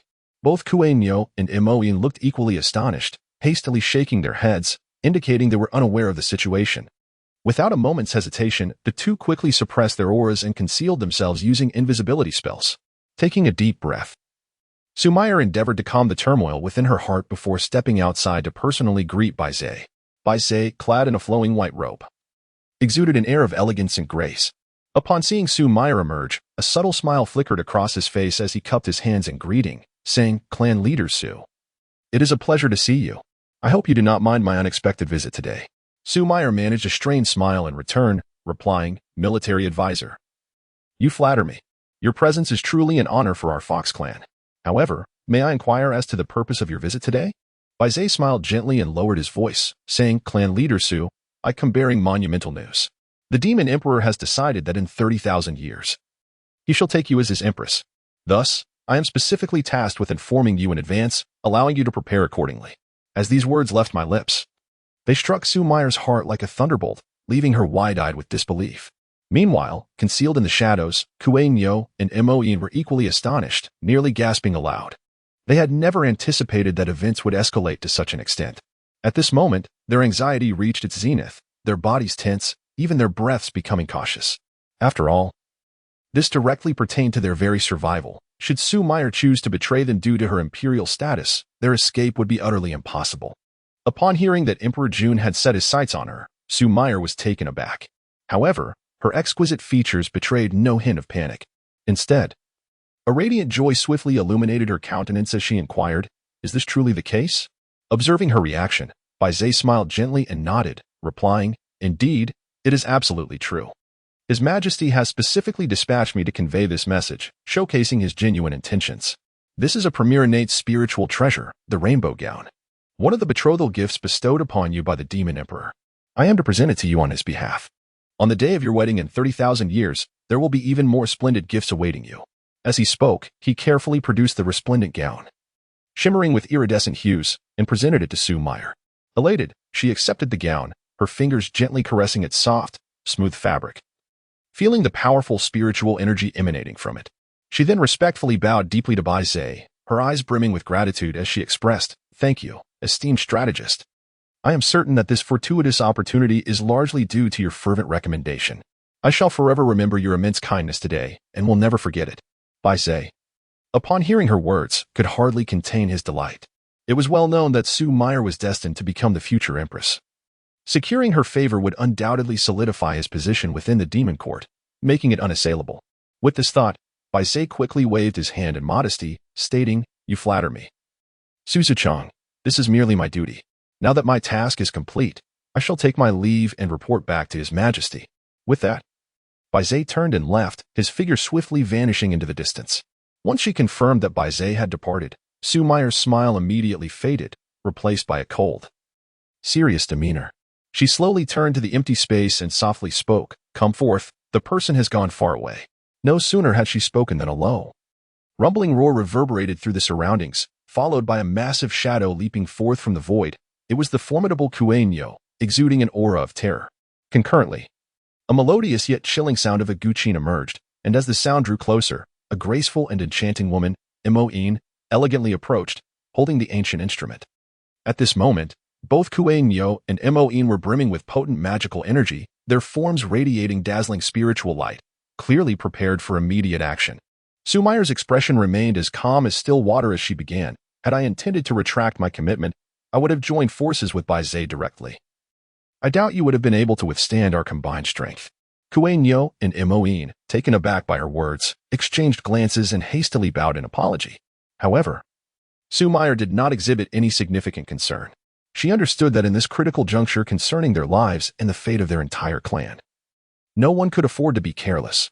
Therefore, she dismissed their minor misstep without a second thought, focusing instead on the gravity of their situation. After a moment of contemplation, Sumayer continued, although Bai Zhe spoke of events 30,000 years hence, we must not let our guard down. We must begin preparations without delay. Kuei-Nyo, since you have resolved to align yourself with the sect of the intercepting teachings, I wish you success in extricating yourself from your current predicament. As for Imo-in and myself, we plan to seek refuge in the palace of Nüwa. When the time is ripe, our three clans must be fully prepared to evacuate simultaneously. Remember, do not attempt to migrate individually, lest we raise the suspicions of the demon court. Should anyone dare to act recklessly, do not blame us for turning against you. Despite her resolute words, Sumayer felt a twinge of unease. After all, Kuei-Nyo had already established contact with the intercepting teachings. Who could say whether he might act impulsively and take matters into his own hands? If that were to happen, the remaining Fox clan and Tingsha clan would face imminent disaster. With this thought weighing on her, Sumayer furrowed her brow, pondering how to ensure that Kuei-Nyo adhered to the plan. Understanding her concerns, Kuei-Nyo readily swore an oath to the heavenly path, vowing to evacuate alongside the Fox clan and Tingsha clan at the same moment. At that moment, both Sumayer and Imo-in unhesitatingly pledged the same solemn oath. Once this was accomplished, the three felt as though a great weight had been lifted from their hearts, releasing a long-held breath. Shortly thereafter, Imo-in and Kuei-Nyo exchanged knowing glances, silently nodding before quietly departing. They moved like lightning, vanishing without a trace as they hastened back to their respective clans. Stenlo, you may enter now, a gentle yet authoritative voice beckoned from within the room. Upon hearing the call, Su Stenlu, who had been diligently waiting outside, promptly stepped into the chamber. Su Xianlu was undoubtedly the second most powerful being within the Fox clan, having reached the pinnacle of the great Luo Golden Immortal Realm. A feat truly remarkable. Moreover, she bore the esteemed title of Sumayer's younger sister. Remarkably, both sisters were rare inheritors of the nine-tailed celestial fox bloodline. However, due to the treacherous nature of the Hongmeng world, Sumayer had advised her to conceal her true lineage and cultivation to ensure her safety. Thus, Su Xianlu typically only displayed her nine-tailed fox bloodline and presented her cultivation as that of a Tai golden immortal, with graceful steps akin to a blossoming lotus. Su Xianlu entered the hall, her demeanor light and enchanting. Approaching her sister, she slightly bowed in a dignified and elegant manner, then softly inquired, "Sister, you summoned me. May I ask the purpose?" Seated at her elevated position, Sumayer gazed at her remarkably intelligent and powerful sister, her expression grave, as if burdened by immense responsibilities. After a moment of silence, Sumayer finally spoke. "You must have heard about my recent conversation with them, given your astuteness. The rainbow gown, a premier innate spiritual treasure. Its form can change infinitely, an exceedingly rare defensive spiritual artifact. It possesses formidable protective capabilities, diminishing attacks." Su Stenlu gently nodded, indicating her understanding. Sumayer continued, "The situation is dire and pressing. After thorough contemplation and weighing the pros and cons, I have made a significant decision to send you to the realm of humanity. This journey holds profound significance. It pertains to the very survival of our entire Fox clan, a responsibility of great weight. Would you be willing to undertake this arduous task?" Upon hearing these words, Shenla smiled gently, her smile akin to the blossoming of spring flowers, breathtakingly beautiful. She exuded an aura of refreshing elegance, resembling a pure fairy descended from a celestial realm. It is worth noting that the nine-tailed celestial fox possesses innate divine qualities, and its lineage is far more noble and mysterious than that of an ordinary nine-tailed fox. Shenla, with her delicate and melodious voice, responded, "Sister, please rest assured. I shall do my utmost to handle this matter with diligence and precision. I will not disappoint your expectations. Upon hearing this, Su Meyer felt a sense of reassurance. After all, her sister, though currently at the pinnacle of the great Luo Golden Immortal Realm, possessed formidable strength capable of contending with those at the perfected great Luo Golden Immortal stage, as long as no quasi-saint level expert intervened. It was believed that no one could easily detain her. Subsequently, Su Meyer entrusted Xianle with the ethereal garments sent by Bai Zhe, instructing her to keep them for protection. On Mount Buzhou, upon the heavenly ladder, time flowed steadily. During this period, the entire primordial world appeared remarkably tranquil, devoid of any earth-shattering events. However, on this ladder, Daochen had been silently cultivating for nearly 5,000 years. Through the long passage of time, Daochen experienced significant breakthroughs in both his magical prowess and primordial spirit. Successfully ascending to the pinnacle of the Tai Golden Immortal Realm, he radiated with resplendent spiritual light, each flow of his magical power embodying boundless might. Yet, despite this, his physical body still had a considerable distance to traverse before achieving a breakthrough. Meanwhile, far away on the shores of the Eastern Sea, the nine-tailed celestial fox Xianle bore a significant mission entrusted by her clan and quietly stepped into the territory of the human race. Her breathtaking beauty resembled the vibrant peach blossoms of spring, while her unparalleled purity captivated all who beheld her. Upon her arrival in the human tribe, she instantly attracted the attention of numerous human men, who paused to gaze in awe, their eyes reflecting astonishment. This spectacle naturally drew the attention of the powerful guardians stationed in the city. Sensing the formidable aura emanating from Xianle, these human experts felt a chill run down their spines. The guardians understood that they were no match for the enchanting woman before them, thus refraining from taking any rash actions and swiftly reported the matter to the three ancestral figures of the human race, Swerin, Yu Chao, and Zi. Upon receiving the news, Swerin, Yu Chao, and Zi arrived at Xianle's location almost simultaneously. They gazed solemnly upon the beautiful and powerful woman, in unison inquiring, "Friend, may we ask who you are and the purpose of your visit to our human realm?" Xianle, taken aback by the three ancestors' inquiries, quickly regained her composure. Having been informed by her sister Su Meyer of the existence of three formidable great Luo Golden Immortal experts among the human race, she then smiled and conveyed her purpose. "I am Xianle, here to seek an audience with the martial ancestor Daochen." Swerin slowly opened his mouth, his voice deep and grave as he replied, "Since our elder brother departed from our human race, nearly 20,000 years have swiftly passed. As for his current whereabouts, even we are unaware. There have been rumors suggesting he intended to visit the Tying Star, but it is difficult to ascertain if he still lingers there." Upon hearing this, Xianle furrowed her brow slightly, remaining silent for a while before softly stating, "If the martial ancestor returns, please convey my message to him, expressing my hope that he could visit the Fox clan.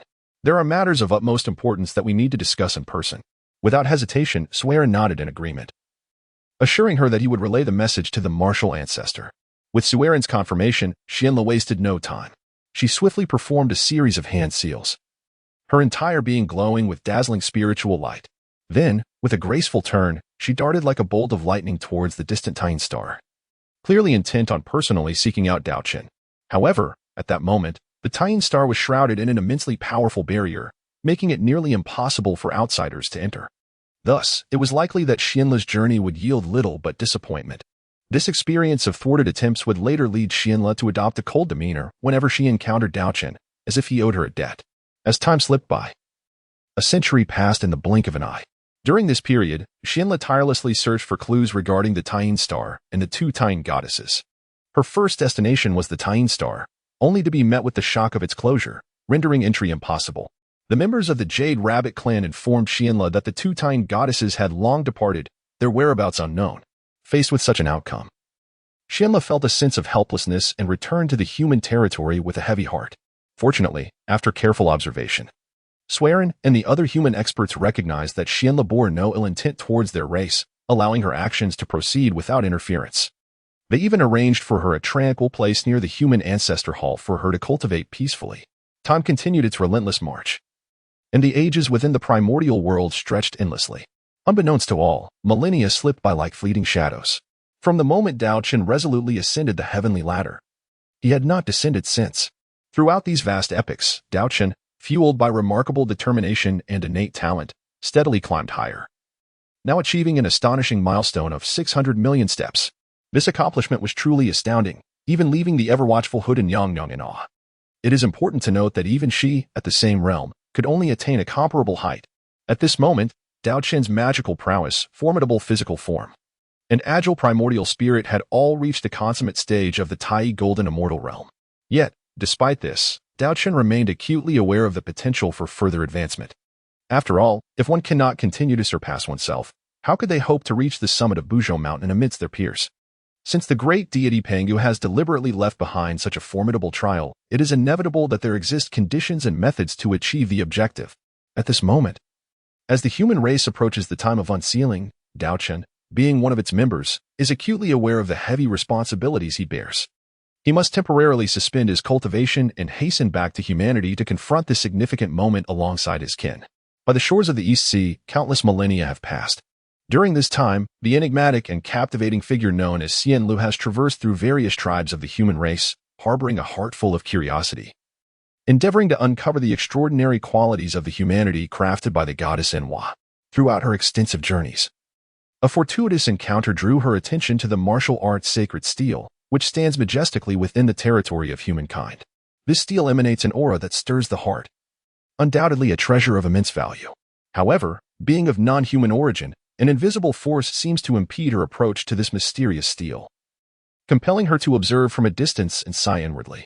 After a prolonged period of observation and understanding, Xian Lu was pleasantly surprised to discover the rapid advancement of the human race in the cultivation stages below the golden immortal level. Typically, those exceptionally gifted human elites require merely a millennium to reach at least the profound immortal realm. Despite the deeper roots of innate beings like Xian Lu, it is undeniable that the pace of human cultivation is indeed remarkable. For innate beings, breakthroughs often demand tens of thousands of years. Furthermore, Xian Lu is exceptionally versatile. She excels in the art of music, capable of producing enchanting flute melodies that serve as a formidable weapon to disrupt the minds of her adversaries, directly assaulting their primordial spirits and leaving them defenseless. Simultaneously, she possesses profound knowledge in alchemy, while not reaching the pinnacle. Her guidance in the human race's alchemy hall is effortless. Over the past millennium, Xian Lu has gradually integrated into human society, and due to her extraordinary talents and amiable nature, she has garnered deep respect and admiration from the three ancestors of humanity, being revered as a distinguished guest. With her meticulous assistance, the alchemy hall of the human race has achieved significant breakthroughs, successfully concocting the powerful six-turn golden elixir. This miraculous potion greatly benefits cultivators at the profound immortal level, substantially enhancing their cultivation efficiency. Consequently, those within the human race at the profound immortal level and below have found their path to cultivation increasingly seamless, advancing with remarkable speed. With a solemn expression, Daochen bowed deeply to Zhang Tian and Ho Tu before taking his leave. In a flash, he dashed towards the eastern sea like a bolt of lightning. Upon his arrival at the shores of the eastern sea, he couldn't help but furrow his brow slightly. The sight before him was astonishing. Human settlements were densely scattered along the coastline, resembling a myriad of twinkling stars, and they were continuously expanding outward, stretching an astonishing distance of billions of miles. The rapid increase in population was truly staggering, and it seemed as though this vast expanse of the eastern sea would soon struggle to accommodate the ever-growing human populace. Daochen was acutely aware that continuing down this path was not a viable long-term solution. After careful contemplation, he resolved to relocate a portion of the human race to the region of Wanshou Mountain for resettlement. The expanse of Wanshou Mountain was vast, even broader than the shores of the East Sea, and with the protection of the venerable Zhen Yuanzi, he believed this group of humans could thrive in peace and security. With this thought in mind, Daochen hastened towards the ancestral hall of humanity. At that moment, within the hall, the three ancestors were diligently attending to various complex clan affairs. Suddenly, Daochen appeared before them without warning, startling the trio. Once they recognized him, their relief was palpable. The Weaving clan's leader, with genuine concern, inquired, "Elder brother, judging by your aura, have you perhaps ascended to the realm of Great Luo Golden Immortal?" Daochen gently shook his head, a bitter smile gracing his lips as he replied, "At present, I have merely attained the consummate realm of the Tai Golden Immortal. How could one so easily transcend to the level of the Great Luo Golden Immortal? Especially for our human race, the challenges are manifold. To break free from the shackles of our own foundations is no trivial matter." After speaking, he helplessly waved his hand. Subsequently, Daochen fixed his keen gaze upon the three ancestors, his tone grave as he urged, "There is no time to lose. Please provide me with a detailed account of the current development of our human race." The three ancestors then commenced a thorough and comprehensive compilation of the martial prowess at the golden immortal tier among humanity. After meticulous sorting and calculation, astonishing figures emerged. The number of golden immortals within the human race had already reached an impressive 100,000. Among them, the 3,000 primordial innate humans stood out with unparalleled strength, each having ascended to the profound pinnacle of the Tai golden immortal realm. Furthermore, an additional 100,000 ordinary innate humans had made significant advancements, nearly all entering the early stages of the Tai golden immortal. The remarkable ability to rapidly cultivate such a multitude of golden immortal experts within a mere few thousand years can be attributed to the extraordinary efficacy of the sixth transmutation golden pill. It is through the aid of this miraculous elixir that humanity has managed to achieve such an astounding leap in development. Simultaneously, the formation hall has also yielded impressive results. The powerful formations it has established now possess terrifying lethality, capable of effortlessly exterminating those below the rank of Great Luo Golden Immortal. This conclusion is not a mere conjecture, but a reliable result derived from the three ancestors' first-hand experience within the formations. Upon hearing this good news, Daochen, who had been closely monitoring the progress of humanity, could not help but nod in satisfaction. He felt genuine relief and pride at the vibrant vitality and rapid development currently exhibited by the human race. However, a slight blemish remained. The emergence of beings at the Great Luo Golden Immortal level still proved elusive. And it seemed that reaching such heights would necessitate enduring years of relentless accumulation and effort. Considering the alarming pace of human proliferation, the once spacious shores of the Eastern Sea have become overcrowded and burdensome. Furthermore, should any venture beyond the Eastern Sea, the limited expanse of human influence makes it inevitable that some areas would fail to provide timely and effective protection. In such circumstances, certain members of the human race frequently fall victim to bullying and oppression from other factions, with some inexplicably disappearing, most likely abducted in the shadows, their fates tragically uncertain. Daochen furrowed his brow tightly, his heart brimming with shock and indignation. He never anticipated that, even before the seal had been lifted, some of his kin would fall victim to such cruel and merciless hands. Surrounding the human race were merely insignificant tribes of the primordial era, who, under the delusion that the sages were too preoccupied with grand matters to attend to trivialities, acted with reckless abandon. In light of these factors, Daochen conceived a notion and eloquently shared his intention to relocate a portion of the human race to the Wanshou mountain region for settlement with the three ancestors. Upon hearing his discourse, the three ancestors expressed their unanimous support. After all, this initiative would not only alleviate the population pressure along the Eastern Sea, but also hold promise for expanding the living space of the human race, thereby further fostering the prosperity and flourishing of their kin. Daochen, with a grave expression, spoke solemnly. The matter of our kin being harmed shall be investigated and addressed by me personally. Henceforth, your primary duty is to arrange the migration of our people. Although my mystical powers would allow me to transport our kin to Mount Wanshou in batches, I am not in favor of such a course. Only through enduring numerous trials can the backbone of humanity be truly solidified. Sui Ren nodded in agreement, affirming, what my elder brother says is entirely correct. Since the inception of humanity, we have traversed a lengthy span of over 100,000 years. However, due to a lack of significant adversity, our people have found it difficult to grasp the harsh realities of survival in the primordial world. During this migration, we must quietly safeguard them from the sidelines, allowing them to harness their own strength to confront the myriad challenges they will encounter. The three ancestors of humanity expressed their unanimous support, collectively hoping that this migration would serve as an opportunity to temper their kin, so that their spines might stand as tall and indomitable as the towering Mount Buzhou. This spine, erect beneath the vast heavens, resembles the core pillar of the earth, steadfast and unwavering, never yielding. Regardless of the ferocity of tempestuous storms, it remains proudly upright, safeguarding the dignity and glory of humanity. With urgency, Sui Ren and the other two swiftly set about organizing the migration of the human race. Before departing, they meticulously recounted the details surrounding the arrival of the Fox clan's envoy, listing the various achievements this envoy had accomplished among the people. Upon hearing the news, Daochen was filled with curiosity, prompting him to embark on a solitary journey to the abode of the nine-tailed celestial fox. As he approached the courtyard, just before stepping through the gate, a melodious and crystalline sound of a flute wafted through the air. This enchanting melody, akin to the music of the heavens, lingered in his ears, evoking a sense of tranquility that seemed to dissolve all worries and sorrows in an instant. Unconsciously, Daochen quickened his pace and stepped into the courtyard. Upon entering, his gaze was immediately drawn to a woman seated gracefully upon a stone chair, delicately playing a translucent jade flute. Clad in garments as pure as freshly fallen snow, her attire billowed with the wind. Resembling a pristine white lotus blooming amidst the worldly chaos, noble and elegant, evoking admiration from afar while instilling a sense of reverence that deterred any thought of intrusion. At that moment, the celestial musician appeared to sense the presence of an intruder, and she gradually ceased her playing. Her enchanting eyes, as clear and bright as autumn waters, turned towards him, and she inquired, "Young mortal, have you been sent by the ancestor of humanity to seek me? Is there some significant matter that requires communication?" Upon hearing her words, Daochen immediately comprehended the situation.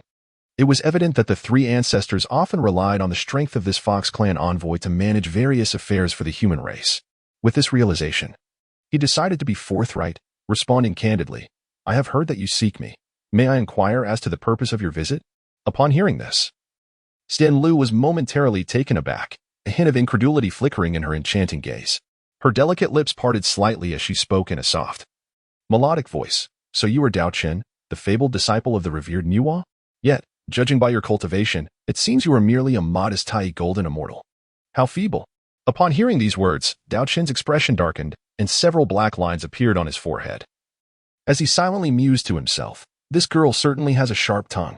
Nevertheless, he restrained his displeasure and retorted, "I have only been cultivating for a brief period. How could I possibly compare to you? You must have no idea how many yuan I have yet to refine." After speaking, Daochen turned his head away, refusing to look at her, though inside he felt a twinge of humiliation at being looked down upon. Xian Lu, unabashed and unyielding, remarked, "I have spent 100,000 years in cultivation and have only reached the pinnacle of the great Luo golden immortal. Indeed, it has taken far too long." Daochen, feeling cornered, stubbornly shouted, all right, just tell me why you traveled so far to seek me. If you don't speak soon, I might just take my leave." "Humph. I have heard that you have waited here for me for a full 10,000 years. Those unaware might mistakenly believe you harbor deep feelings for me." Upon hearing this, Xian Li's delicate face flushed a deep crimson, resembling a ripe apple. Never before had anyone dared to speak to her with such audacity. Under normal circumstances, her temperament would have compelled her to retaliate. However, given that she had pressing matters to address with the person before her, she begrudgingly suppressed her anger and chose to selectively ignore Daochen's outrageous remarks. Taking a deep breath to calm herself, she clenched her delicate fists, her silver teeth grinding softly, and managed to utter, "Our Fox clan wishes to ally with the Hongmeng Palace, and we seek your assistance in connecting us with Lady Nüwa."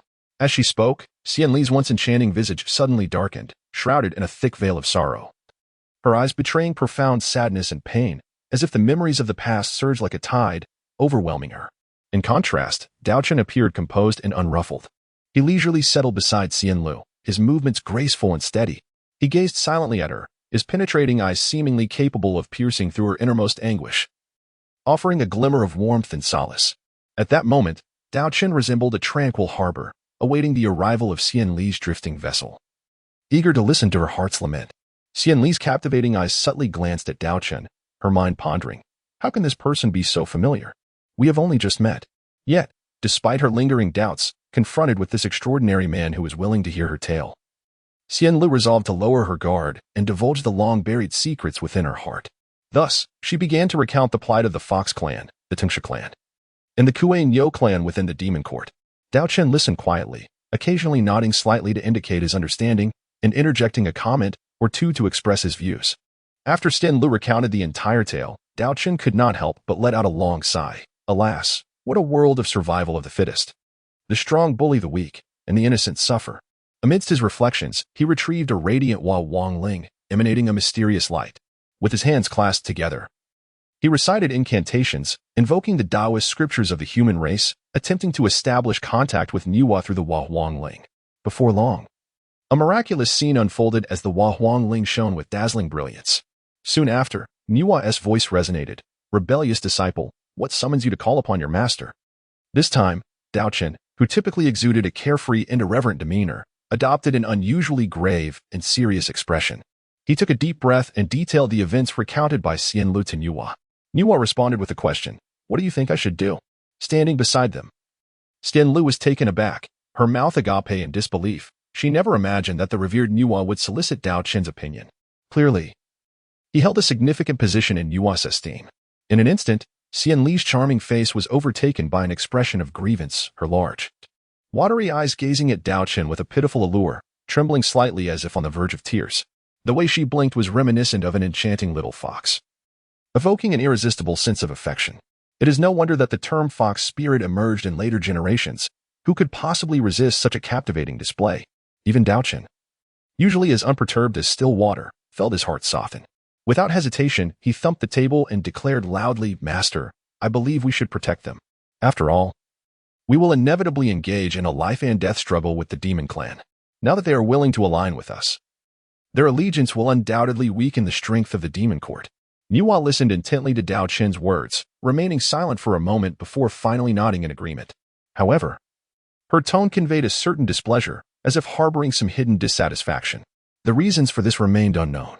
At that moment, within the mysterious and solemn Wang Palace, the three goddesses Nüwa, Shihi, and Changshi sat regally in the palace.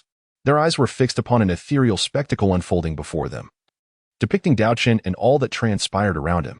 The previous actions of Xian Lu and Daochen's reactions were vividly displayed for the three to observe. Upon witnessing this, they began to secretly devise their plans. Upon his return, he must be taught a lesson. On the shores of the East Sea, where Xian Lu resided, her heart swelled with joy upon learning that Nüwa had indeed agreed to grant protection to their entire clan. The elation surged within her like an uncontrollable tide, and a long-lost smile graced her face. This smile was so enchanting that it left Daochen momentarily spellbound. Fortunately, Xian Lu remained oblivious. Otherwise, it would have been quite embarrassing. Xian Lu quickly forged a pact with Nüwa, agreeing that in 5,000 years, she would lead her entire kin to the Wang Palace. Nüwa generously promised that when the time came, she would personally guide them to their destination.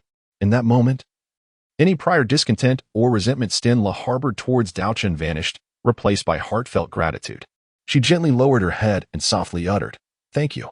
However, Daochen, standing nearby, seemed to have not caught her words, his face marked by confusion as he inquired, "What did you just say? Could you repeat that?" Xian Lu, naturally, could not believe that someone of Daochen's formidable power, already a Tai golden immortal, would genuinely fail to hear her previous words. She raised her head, casting a disdainful glance at Daochen, and playfully retorted, "Humph, this fairy is leaving now." With that, she turned to depart.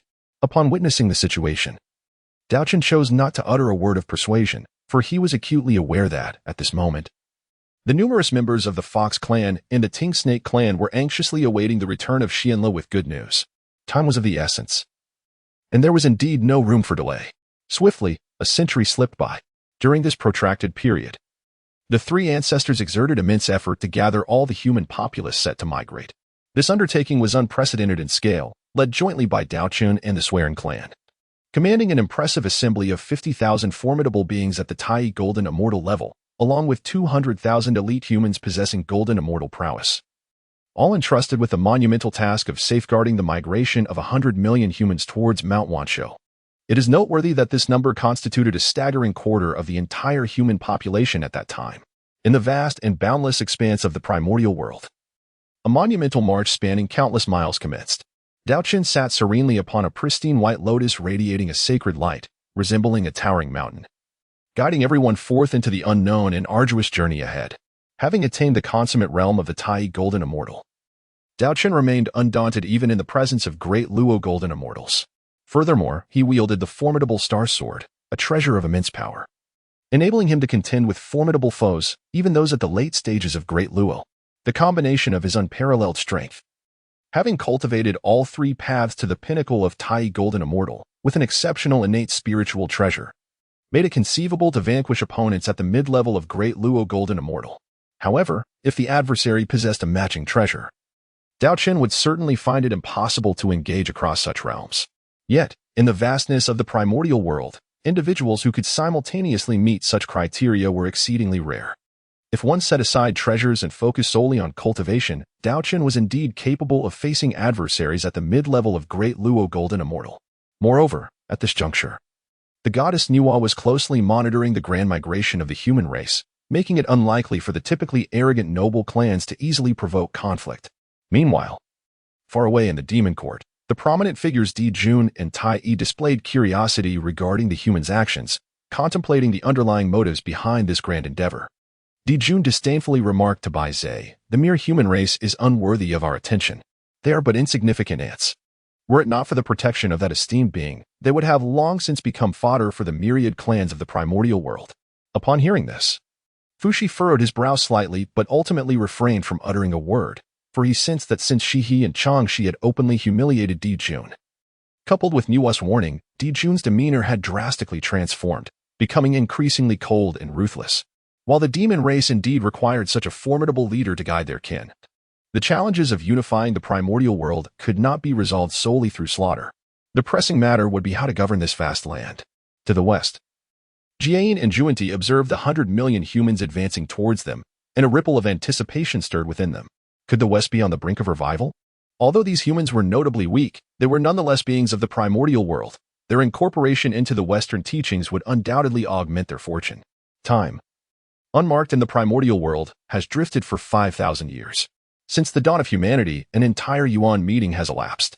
Throughout this prolonged era, Nüwa had steadfastly guarded the human race, yet now her protective mission approached its conclusion. Nevertheless, in the short term, various clans within the primordial world were unlikely to initiate large-scale assaults against humanity. Over the past 5 millennia, Daochen and the Swearing clan bore significant responsibilities, leading a staggering 100 million humans on a treacherous journey to Mount Wanshou. This journey was fraught with storms, perils, and innumerable hardships and challenges. However, regardless of the tempests or thickets, they persisted unwaveringly. Throughout this extensive trek, they encountered numerous reckless demon clans and other races attempting to obstruct them. In the face of these foes, Daochen and the Swearing clan exhibited extraordinary wisdom and valor. They refrained from engaging directly with opponents beneath the great Luo Golden Immortal level, instead allowing the human race the opportunity to fight for themselves. Understanding that only through the crucible of blood and fire could humanity truly grow, the humans did not disappoint their expectations in this brutal migration war. They endured their first bloody baptism. Indeed, this was a baptism of blood. However, unlike in the past, this time humanity chose to confront adversity rather than passively awaiting slaughter at the hands of the demon race. During this arduous journey, the 100 million humans fought valiantly. They slew countless golden immortals along the way, with estimates of their numbers becoming unfathomable. The enemies at the Tai Golden Immortal level alone exceeded 10,000. Falling to their hands, even formidable foes at the initial Great Luo Golden Immortal stage saw no fewer than 30 perish beneath Daochen's merciless blade. Among them was the most powerful adversary, an elder of the Tiger clan, a demon god within the demon court, who, heedless of Dijun's orders, arrogantly sought to consume all of humanity. Alas, he ultimately met his demise at Daochen's sword, serving as a stepping stone on the path of humanity's rise. That earth-shattering battle was nothing short of astonishing. Daochen unleashed all his treasures and divine abilities. Standing upon the 12th grade pure white lotus, radiating brilliant light capable of purifying all evil, he firmly gripped the exquisite innate spiritual treasure, the star sword, pulsating with mysterious and formidable energy, evoking trepidation. Unfazed by the impending threat of the Tiger clan demon god, Daochen resolutely engaged in a life-and-death struggle. The fierce clash transformed the atmosphere, eclipsing the sun and moon. As the battlefield became engulfed in violent energy, causing mountains to crumble and rivers to reverse, the battle raged on for an extended period, culminating in Daochen's victory. With a swift stroke of his sword, a flash of cold light cut through the air, and the once mighty Tiger clan demon god lay defeated, crashing to the ground. This monumental feat not only elevated Daochen's renown but also firmly established his status as the martial ancestor of humanity. It is noteworthy that Daochen, at the pinnacle of Tai Golden Immortal, had challenged an opponent at the late stage of Great Luo Golden Immortal. Such a transcendent confrontation across an entire realm was indeed an act defying the heavens. While some speculated that his victory stemmed from the power of his treasure, who could guarantee that they themselves could achieve the same feat if placed in a similar predicament? As this news spread, it created a tremendous uproar throughout the primordial world. Countless powerful beings were left astonished, struggling to comprehend that within a mere Yuan meeting since its inception, the human race could produce such extraordinary talents. For those beneath the quasi-saint level, they marveled at the formidable might of the martial ancestor and the power of his spiritual treasure. However, the quasi-saints and saints possessed a deeper understanding. They keenly observed that Daochen's victories were not solely attributed to the might of spiritual treasures, his own magical prowess. Physical form and primordial spirit had all reached the consummate realm of Tai Golden Immortal. The synergy of these three aspects had coalesced to forge such a legendary achievement. Even the most formidable of sages, when situated within the Taiyu realm, could not cultivate all three paths to perfection. This limitation has persisted from ancient times to the present, proving exceedingly difficult to transcend. Upon learning of this, the Western deities, Jane and Juani, could not suppress their astonishment. This Daochen is indeed fated to intertwine with our Western realm. Concurrently, within the palace of Nüwa, the goddesses Nüwa, Shiha, and Chachi were equally taken aback, unable to fathom that Daochen had ascended to such astonishing heights without their awareness. Among the witch clan, the powerful beings within the Pangu shrine, including Emperor Jiang, were equally astonished. They turned to Hitu, asking in unison, "Sister, is this the human youth you previously mentioned who has successfully ascended the 600 million steps?" Huta's beautiful eyes revealed a trace of shock as she slowly nodded under the gaze of her ancestral witches, responding, "Indeed, it is this young man." When he first arrived among the witch clan, he engaged in a fierce battle with Zhang Tian. Emperor Jiang was well acquainted with Zhang Tian, who was undoubtedly the foremost among the witches below the great witch rank. Moreover, Zhang Tian had now reached the consummate realm of Tai Golden Immortal and had recently been diligently cultivating within the blood pool, striving to break through the limits of his bloodline and ascend to the rank of a great witch. It was known that those capable of transcending their bloodline limits within the witch clan were exceedingly rare, and Zhang Tian was deemed the most likely candidate to achieve this monumental feat in the clan's history. Even Emperor Jiang believed that Zhang Tian had a significant chance of ultimate success. Zhurong spoke excitedly, "Sister, if this young man visits our witch clan again, you must introduce him to me. I sense that we share a similar temperament." Hutu, upon hearing this, wore a look of exasperation, internally lamenting, "What do you mean by a similar temperament? It is evident that you simply wish to find a worthy opponent to engage in a good fight." Moreover, she thought, given that you are already a quasi-saint, if you were at the same level, you might not even be a match for him. Meanwhile, atop the western Kunlun Mountains, which had remained relatively quiet since the demise of the Eastern King by Emperor Jun, the head of the Celestial Maidens, the Queen Mother of the West had not made an appearance for an entire Yuan Wei. At this moment, she was observing Daochen's astonishing performance alongside the Nine Heavens mystical maiden.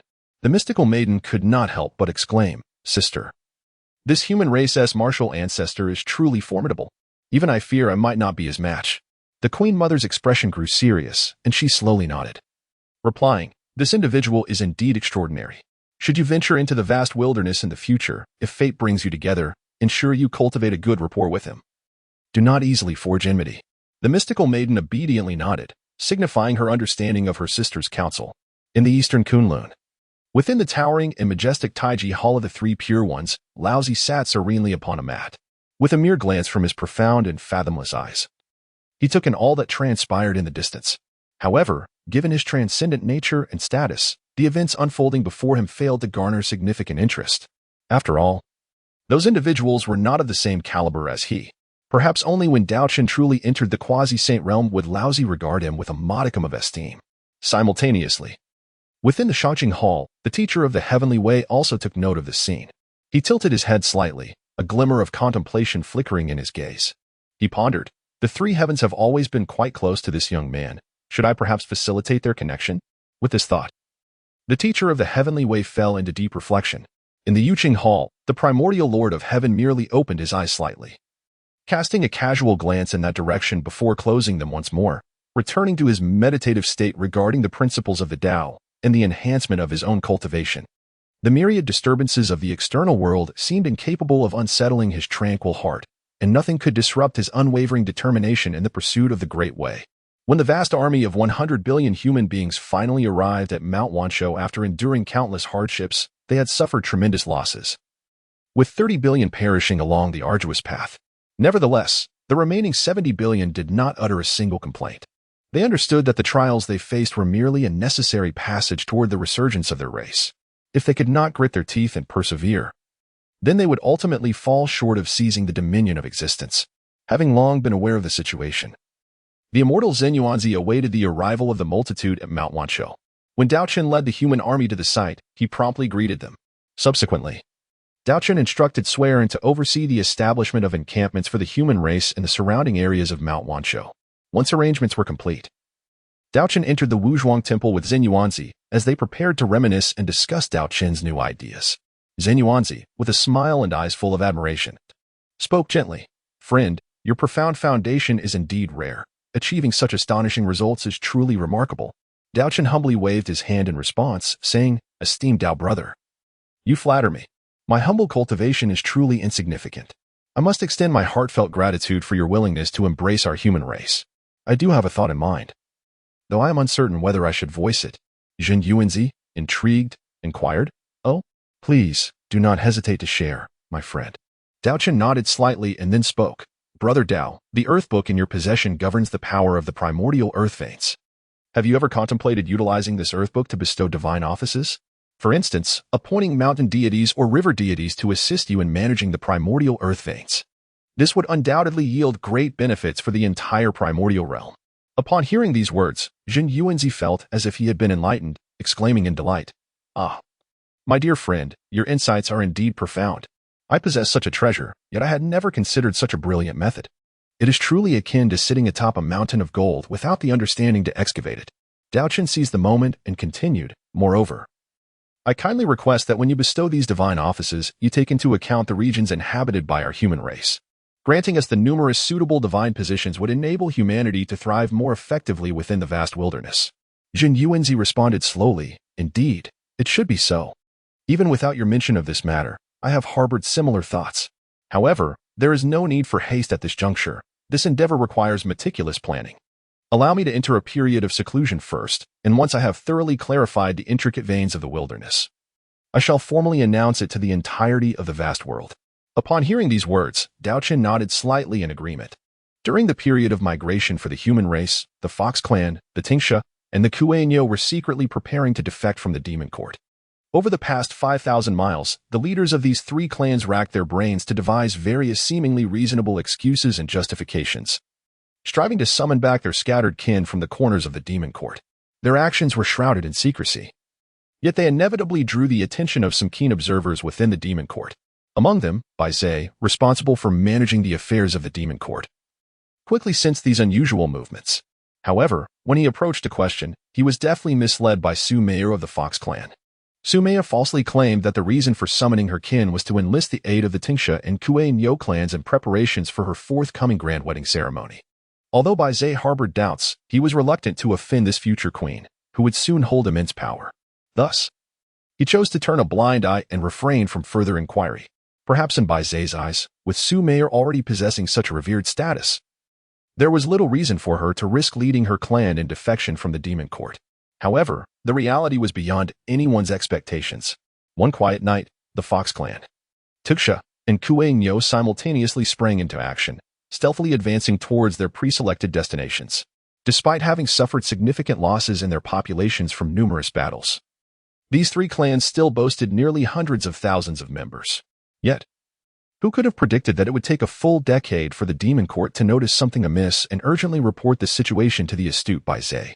Upon learning of this, Bai Zhe was taken aback. He understood the gravity of the situation and immediately resolved to personally investigate the Fox clan's whereabouts. However, upon his arrival, he was astonished to find the Fox clan stronghold utterly deserted, devoid of any presence.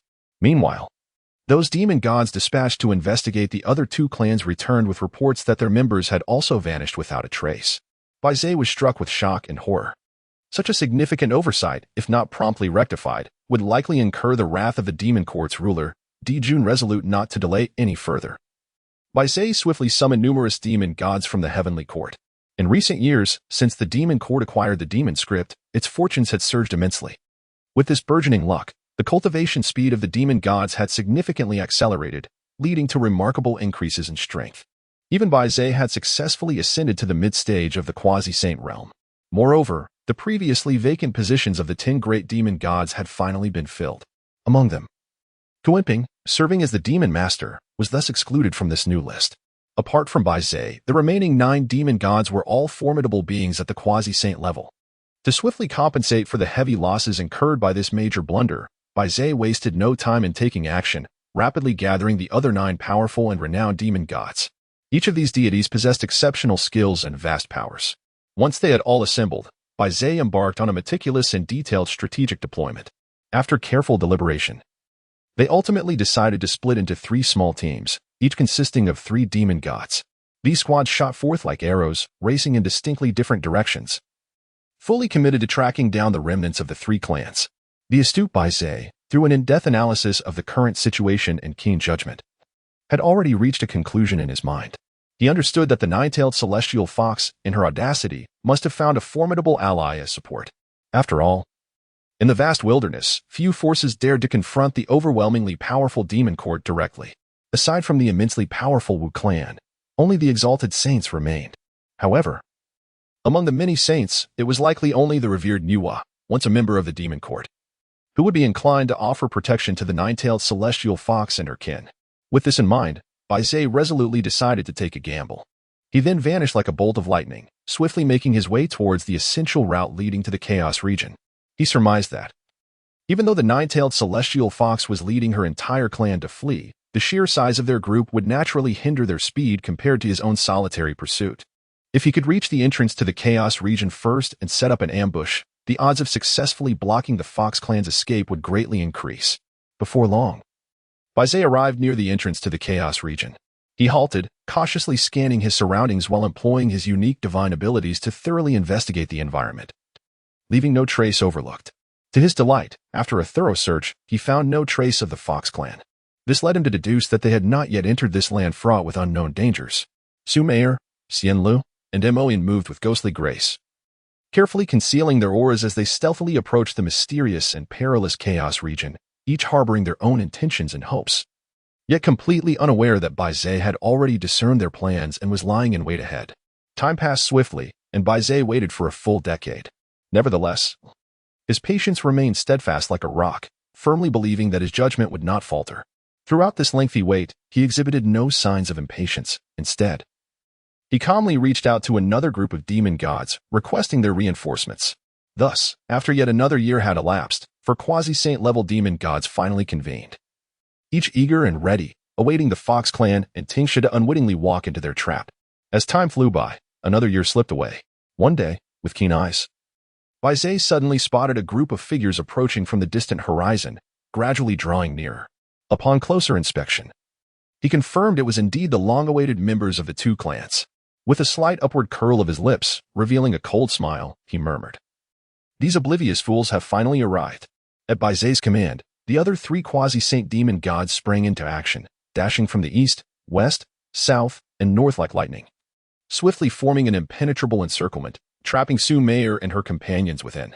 Faced with this sudden turn of events, Xian Li's heart sank, realizing the gravity of the situation. She understood that if decisive measures were not taken, the entire clan could face annihilation. In a moment of crisis, she unhesitatingly reached into her bosom, clutching tightly the precious token bestowed by the goddess Nüwa. Meanwhile, deep within the palace of Nüwa, the goddess suddenly felt a stirring within her heart. With her enchanting eyes gently closed, her formidable divine consciousness traversed the boundless void, accurately capturing the perilous predicament faced by the two clans. Her expression shifted slightly as she opened her eyes and turned to her sisters, Shiha and Changxi, saying, "Dear sisters, the Fox clan and the Tingsha tribe are currently besieged by four quasi-saint demons at the entrance of the Chaos region. The situation is dire. As a saint, I cannot intervene recklessly. I hope that you two can personally venture forth to rescue them from their plight." Shiha and Changxi, fully aware of the gravity of the situation, nodded earnestly, expressing their complete understanding of the stakes involved. Nüwa gracefully raised her jade hand, and in an instant, a surge of saintly power erupted forth, enveloping Shiha and Changxi like an invisible torrent, transporting them swiftly to the entrance of the Chaos region. At that moment, within the battlefield, Su Meier was valiantly holding her ground, employing every means to delay the inevitable. She firmly believed that Nüwa would not stand idly by and would surely send aid. How could the astute Baze be unaware of this? He decisively commanded, "Kill everyone except for the nine-tailed celestial fox." With Baze's order, the other three quasi-saint experts acted without hesitation. Over the years, Su Meier had been preoccupied with gathering her subordinates and consolidating her forces, causing her own cultivation progress to stagnate. Her current prowess was merely at the initial stage of quasi-saint. Facing the formidable Baze and his subordinates, she was clearly at a disadvantage. Nevertheless, Su Meier gritted her teeth and fought back fiercely against the enemy's onslaught. As she witnessed her kin being slaughtered one after another, Su Meier felt an urgent sense of despair, yet she was powerless to intervene. Just at that critical moment, an immensely powerful and chilling force suddenly erupted, akin to a surging tide, forcefully intercepting the assaults of the three quasi-saints. Amidst the shock, the onlookers beheld the arrival of Shiha and Changshi. Beis, taken aback, exclaimed in disbelief, "How could you be here?" Shiha and Changshi exchanged glances, their faces betraying unmasked disdain as they retorted in unison, "Humph, we are citizens of Nüwa Palace. Where else would we be? You audacious fools dare to lay hands on those from Nüwa Palace? You are merely courting death." Before Beis could respond, Shiha and Changshi struck without hesitation, their coordinated attack unleashing a formidable aura as they charged towards Beis and the other three. Faced with such a fierce onslaught, Beis and his companions were filled with dread. They knew that these two were formidable quasi-saints in the later stages. With their current strength, they stood no chance of contending. Seeing the dire situation, Beis shouted decisively, "Retreat." Upon hearing his command, the other three understood immediately, daring not to delay, and swiftly fled the scene. Meanwhile, Su Meyer, Xianla, and Moin expressed their heartfelt gratitude to Shiha and Changshi. Shiha smiled warmly, saying, "We are all family. There is no need for such formality. Let us proceed to Nüwa Palace together."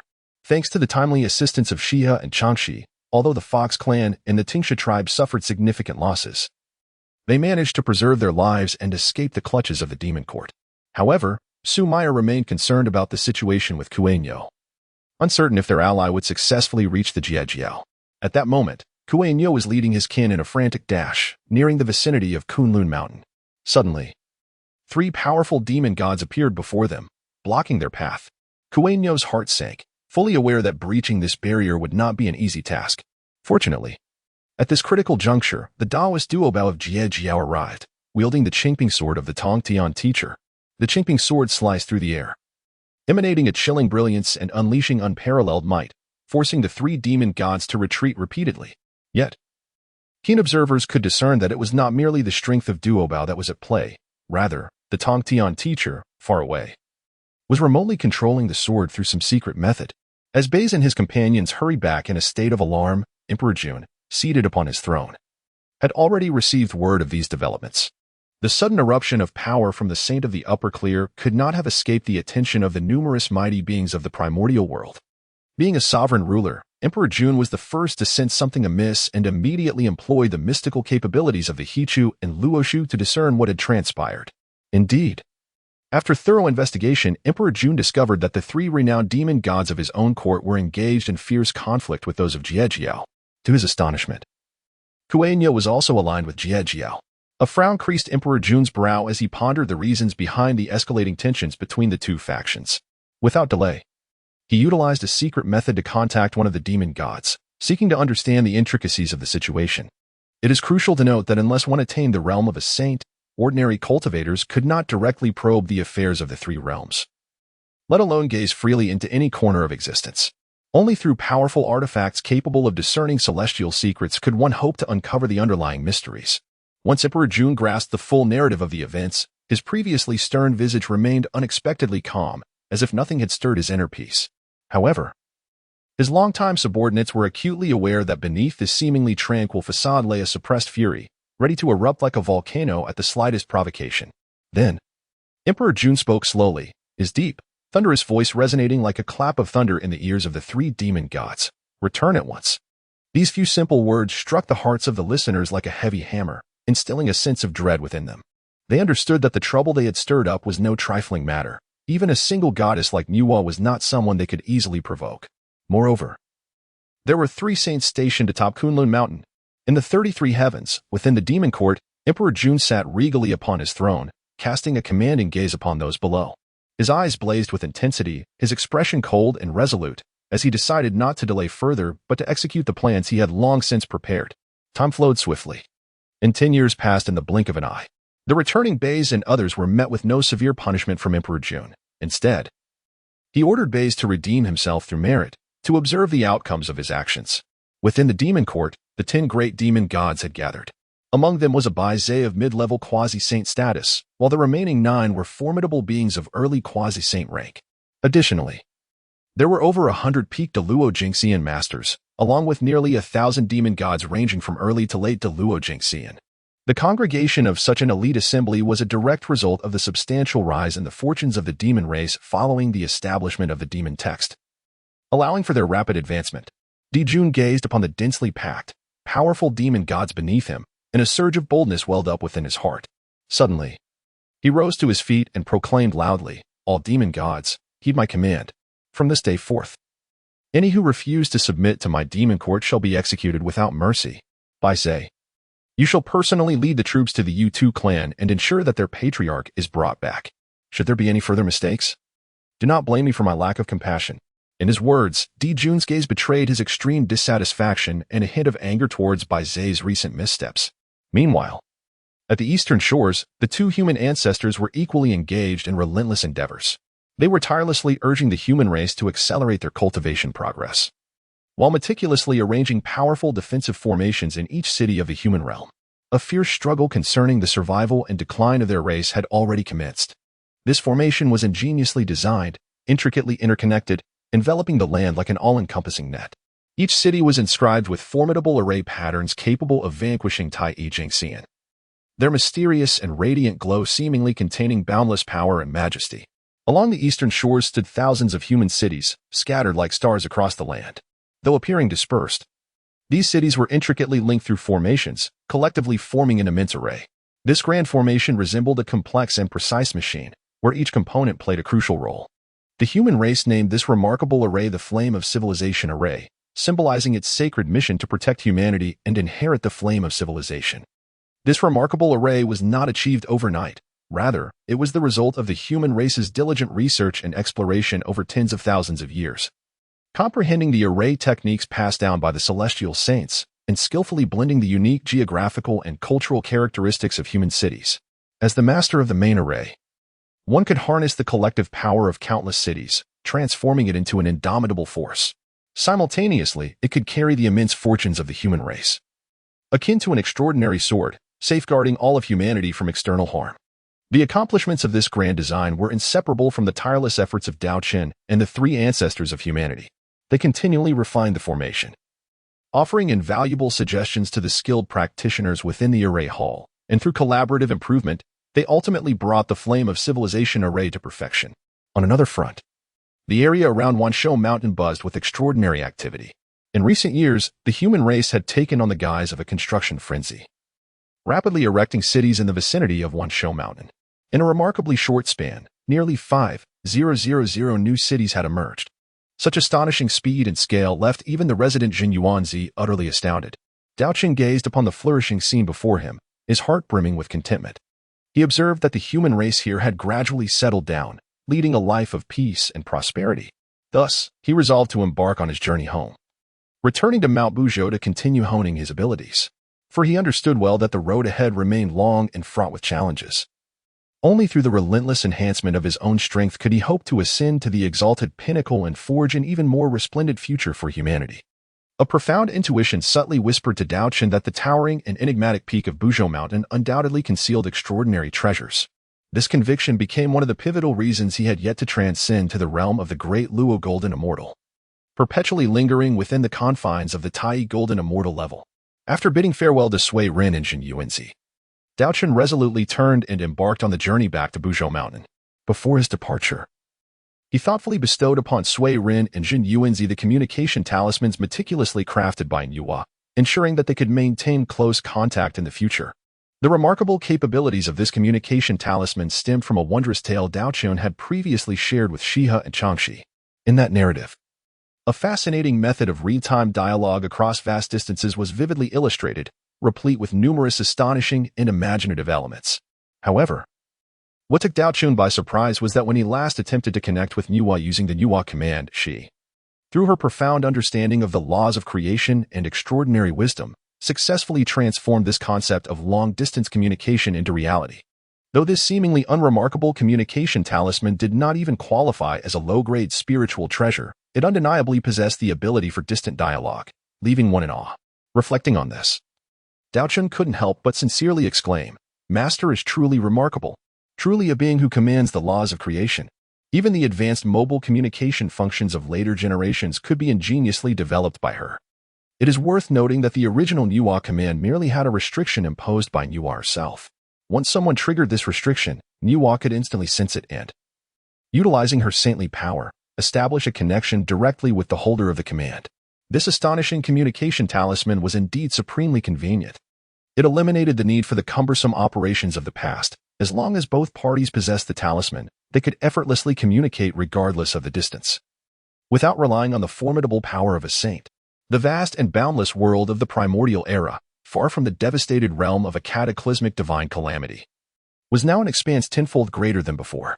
The abilities of quasi-saints could not reveal all that lay within the reach of the loss. Armed with such a practical talisman, Daochen could finally engage in secluded cultivation without concern. In the event of an emergency requiring contact, a simple telephone would enable swift communication, truly convenient. This also supported Daochen in entering profound seclusion, as in the past, he hesitated to immerse himself fully in cultivation for fear that upon emerging, humanity might have been ravaged by the demon race. Thus, he needed to allocate a fragment of his consciousness to observe the external world and remain vigilant of the movements within the primordial era. Buzhou Mountain soared into the clouds, resembling a colossal dragon coiled upon the horizon, exuding an awe-inspiring majesty that stirred a deep sense of reverence within the hearts of those who beheld it. With profound respect, Daochen once again set foot on this land, visiting the Wu clan. However, upon his arrival, he was met with unexpected news. The Earth Mother ancestor witch had retreated into seclusion alongside several other ancestor witches, and the purpose of their retreat remained a mystery to all. Furthermore, even the usually vivacious Zhang Tian was nowhere to be found. Fortunately, many members of the Wu clan had previously encountered Daochen, rendering them familiar with him, and thus, he faced no obstacles as he made his way forward. After enduring 50 arduous years of travel, Daochen successfully reached the towering staircase of 600 million levels once again. Unlike his previous attempt, he distinctly felt a considerable reserve of energy still within him. Suddenly, he channeled all his magical power, and 3 surging forces erupted from his body like a volcanic explosion. With this formidable energy propelling him, he pressed onward without hesitation. Time flowed swiftly, and days turned into years. In the subsequent years, Daochen, through remarkable perseverance and extraordinary talent, continually ascended to new heights. After a millennium, he successfully reached the 800 million level. 3,000 years passed, and he firmly stood on the 900 million level. 8,000 springs and autumns fleetingly passed, and the 1 billion level became his next conquest. 15,000 years later, the 11 billion level was finally within his grasp, and after 25,000 years, he claimed the 12 billion level as his own. At this moment, Daochen's 3 realms had transcended the limits of the Tai Golden Immortal, entering a new, unfathomable tier. Although he still belonged to the realm of Tai Golden Immortal, he had traversed a considerable distance within this new domain, rendering his power immeasurable. Yet, at this moment, he felt a profound sense of confidence. Should he encounter that ancient Deluo late-stage demon god again, it would no longer demand such arduous effort or perilous struggle. Moreover, throughout these years, he had continually comprehended the unparalleled pressure emanating from the Pangu deity, and had grasped a trace of the mysterious and potent laws of combat. Enduring the relentless pressure of the Wuxiaoshan mountain, he remained unyielding, resolute, and filled with fighting spirit, having comprehended the battle laws most aligned with his being. Now, having completed his temporary cultivation, Daochen rose, contemplating inwardly, since my cultivation has reached a temporary conclusion, it would be prudent to descend and investigate what monumental events have transpired in the Hongmeng world. After all, during this time, the 3 progenitors of the human race had not contacted him, suggesting that humanity was likely untroubled. At that moment, within the Ancestor Witch Hall, the 12 Ancestor Witches had successfully emerged from their seclusion and were gathered together, quietly deliberating on a matter of utmost importance. Suddenly, a thunderous voice, akin to a clap of thunder, echoed through the hall. It was Zhang Tian's characteristic booming voice. This unexpected sound abruptly interrupted the Ancestor Witches engrossed in their serious discussions. The 12 Ancestor Witches, suppressing their rising anger, shouted in unison, "Get in here at once. If it's not of utmost importance, you'll soon discover how formidable Zhu Rong's Iron Fist truly is." As the Ancestor Witches' voices fell, the heavy door of the Panga temple slowly creaked open, revealing Zhang Tian leading a curious Daochen into the hall. For Daochen, this marked his inaugural entrance into the Panga temple, and his eyes roamed around, filled with a sense of wonder and a desire for exploration. Along the way, Daochen gradually learned, through his conversations with Zhang Tian, of the brutal actions taken by the demon court over the past nearly 20,000 years. They had forcibly unified the entire demon race with overwhelming might. However, only the demon race under the palace of Nüwa had been spared. During this period, numerous demon clans either suffered devastating annihilation or, out of sheer necessity, submitted to the demon court. When the demon court successfully consolidated nearly all the fortunes of the demon race, the cultivation levels of its members soared like a rocket. Among them, the three rulers of the demon court and the demon master Kunping had all ascended to the peak of the quasi-saint realm. The term nearly was used because some demon races remained outside this consolidation, such as the Fox tribe and the Tungsha tribe within the palace of Nüwa, as well as the disciples of the Jiejiao sect. However, it is crucial to note that Nüwa herself was not included, for when she achieved sainthood, she severed all ties with the demon race and resolutely cut the bonds of fortune. Empowered by this immense fortune, the foremost among the 10 demon gods, Bai Zhe, was the first to break through to the late quasi-saint realm, while the other demon gods also ascended to the mid-quasi-saint realm. Moreover, the demon court added 20 new demon gods at the early quasi-saint level, with the number of Deluo golden immortals being beyond count. At this moment, the demon court presented a scene of flourishing prosperity, thriving in the world. Recently, a shocking piece of news spread across the various realms. Emperor Jun of the demon court was to hold a grand celestial wedding ceremony with the leader of the Yutu clan in 5,000 years within the 33 heavens. What captured attention was that Nüwa had agreed to personally serve as the officiant for this wedding. Upon the announcement of this news, it undoubtedly drew the attention of all factions, enveloping the entire realm in a tense yet anticipatory atmosphere. Meanwhile, on this particular day, Zhu Jiuyin, with a solemn expression, summoned the many ancestor witches. He observed the growing might of the demon race with great concern and decided to convene a discussion with everyone, intending to join the fray and ensure that the demon race would not be allowed to develop unchecked. After all, the Wu clan's strength was formidable and should not be underestimated, which likely explained why Emperor Jun had been reluctant to take action against them. In recent years, Emperor Jun had repeatedly tested the Wu clan, but the outcomes were largely unfavorable for him, especially during the incident involving Tai, who attempted to infiltrate the Wu clan covertly to incite chaos, only to be detected by the Earth Mother. She, undaunted, confronted Tai with her unparalleled physical strength, directly clashing with the formidable chaos bell in his grasp. At that time, Tai had already reached the peak of the quasi-saint realm, his power formidable beyond measure. Yet despite this, the Earth Mother remained undaunted, having also ascended to the peak of the quasi-saint realm, mastering the path of the physical body, truly terrifying. Following that incident, Emperor Jun, fully aware of the Wu clan's might, temporarily ceased his probing actions against them and instead focused on expanding the influence of the demon court. At this moment, within the Panga temple, the Earth Mother suddenly inquired, "Why have you come here today?" Daochen hastily bowed respectfully to the 12 ancestors of Wu and then replied in a gentle tone, "It has been nearly 20 millennia since then. I have descended this time specifically to discern the current state of affairs in the Hongmeng world." Upon hearing this, Huda could not help but inquire with curiosity, "If that is the case, may I ask how many tiers you have ascended by now? Ever since you successfully surpassed the threshold of 800 million. I have found it exceedingly difficult to ascertain your precise circumstances."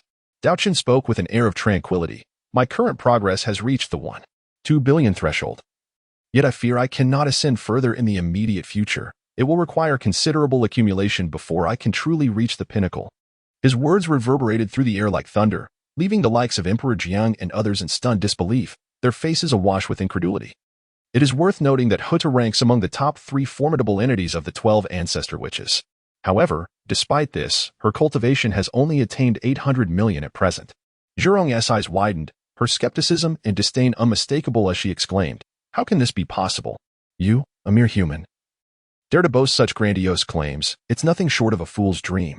In the face of Zhurong's incredulity, Daochen remained unfazed, slowly turning to meet her gaze with piercing intensity, and retorted, "Then, Zhurong ancestor witch, what do you propose?"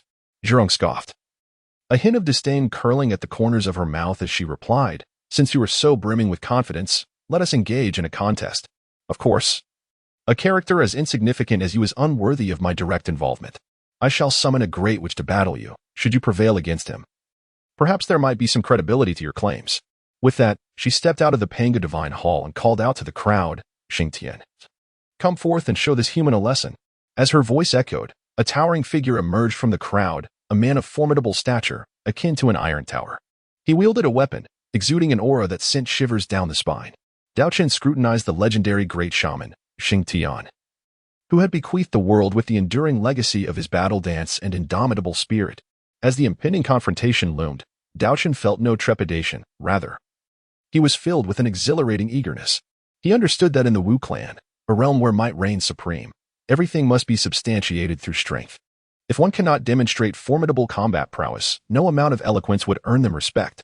Therefore, this battle not only served as a testament to his own capabilities but also as an exceptional opportunity to prove himself. Shengchen regarded the human cultivator of the Tai Golden Immortal realm with a heart full of suspicion, perplexed as to why the ancestral shaman had summoned him for combat. Despite the myriad of questions swirling in his mind, he recognized that the will of the ancestral shaman was not to be defied, and thus he was compelled to comply. Opposite him, Daochen's gaze was intense as he fixed his eyes upon the legendary Chinese warrior, Shengchen. An overwhelming surge of ambition and valor welled within him, igniting a fervent desire to engage with such a formidable adversary. With a countenance as stern as a towering mountain, Shengchen's voice resonated like a mighty bell. Young one, I truly cannot fathom what extraordinary qualities you possess that have drawn the ancestral shaman's attention. Yet, in today's battle, you must tread carefully, huh? My physical form has already attained the pinnacle of the great Luo Golden Immortal realm. Daochen, however, remained unperturbed, responding with unwavering confidence. There is no need for concern. The mighty Shengchen may unleash his full strength without reservation. Recognizing the futility of further discourse, Shengchen ceased to hesitate and, with a sudden ferocity, swung his colossal fist, seemingly forged from steel, propelling an immense force towards Daochen in a fierce onslaught. Aware that his adversary's prowess far surpassed his own, Daochen did not dare to underestimate the threat before him. He swiftly summoned all three sources of his power, channeling it into his right fist, bracing himself to confront Shengchen's thunderous strike head-on. A resounding bang echoed, akin to thunderclaps reverberating through the ground, as the two fists, each imbued with terrifying might, collided with tremendous force. In that fleeting moment, a surge of energy erupted, and a tempestuous wind howled, as if the very air around them had been torn asunder. Daochen felt an overwhelming force surging through his arm, propelling him backward like a kite severed from its string, until he had flown several hundred zhang before regaining his balance. As the dust settled, the onlookers focused their gazes and noticed a thin trickle of crimson blood at the corner of Daochen's mouth. Remarkably, he seemed unconcerned, a faint smile gracing his lips, clearly satisfied with the power he had displayed, although his strength paled in comparison to the imposing Shengchen before him. It must be emphasized that he was merely at the realm of Tai Golden Immortal. At that moment, Shengchen's expression turned grave. He had unleashed 80% of his might with that punch. Even a peaked Luo Golden Immortal would struggle to withstand such a strike. Yet, astonishingly, this young Tai Golden Immortal had managed to absorb the impact of such a formidable blow. This scene was so incredible that the surrounding ordinary members of the Wu tribe, and even several powerful shamans, speculated that Shengchen had held back in his recent attack. However, the 12 ancestors of the Wu, observing from above, saw clearly that Shengchen had shown no restraint. A flicker of admiration flashed in Shengchen's eyes. He recalled that during his own time as a Tai Golden Immortal, his battle prowess had only been comparable to that of a mid-level Deluo. It is known that among the Wu tribe, Shengchen, along with Hou-Yi, Kuo-Fu, Jiufeng, and Qi-Yu, were regarded as the 5 mightiest shamans, with Shengchen occupying the highest position, possessing the most formidable strength. Daochen wiped the blood from his lips and called out, "Grand Shaman Shengchen, let us continue." At that moment, Shengchen keenly sensed that Daochen was of the same ilk as himself. Both were beings unafraid to challenge the heavens and unwilling to yield. Thus, the two resumed their fierce confrontation. This time, Daochen unleashed all 3 of his forces to meet the challenge, but unlike before, he was now infused with an additional layer of the law of battle's power. Although this power was but a fraction, merely 1,000th to Daochen, it illuminated the chasm that once seemed insurmountable between him and Shengchen, akin to a beacon in the night. As they clashed once more, Shengchen instantly detected the unusual aura emanating from Daochen. His eyes widened in disbelief as he contemplated. This is indeed the power of the law. A force only comprehensible by those at the quasi-saint level, Hongmeng Golden Immortal. This is simply unfathomable. The observing ancestors were left astounded, for they, being the descendants of the primordial Pangu, inherently grasped 1% of the law's power. Yet, even with such advantageous circumstances, mastering the law was far from an easy endeavor, particularly upon first entering this realm, where the challenges were beyond imagination. Who could have anticipated that a member of the human race would showcase such astonishing talent and strength? Delivering one shocking revelation after another, Shengchen's heart swelled with unprecedented excitement as he found himself at a critical juncture in understanding the law he sought, the mysterious law of battle. Now, this human warrior not only shared the same objective but also became an invaluable ally in his quest for self-betterment and ascendance. faced with such a rare adversary. How could Shengchen suppress the surge of passion within him? In an instant, he cast aside all distractions and immersed himself entirely in this intensely fierce battle. He seemed to enter a state of transcendence, his fists flying like the wind, each strike imbued with boundless power, engaging Daochen in a breathtaking struggle for survival.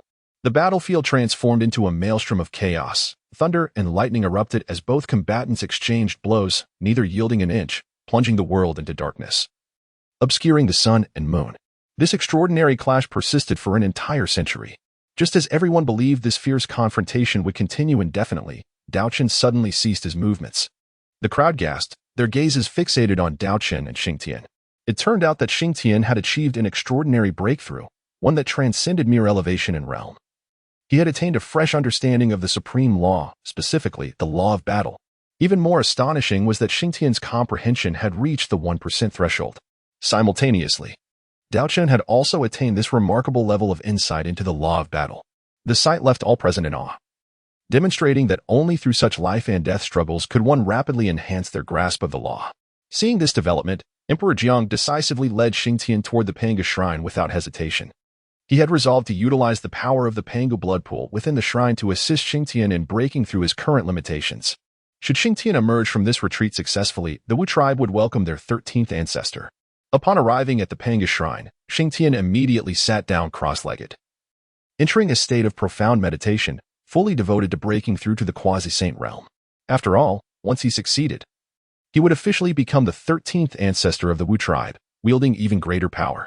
Meanwhile, the remaining 12 ancestors within the shrine silently observed Daochen, exchanging glances as if they wished to speak, yet ultimately remained silent.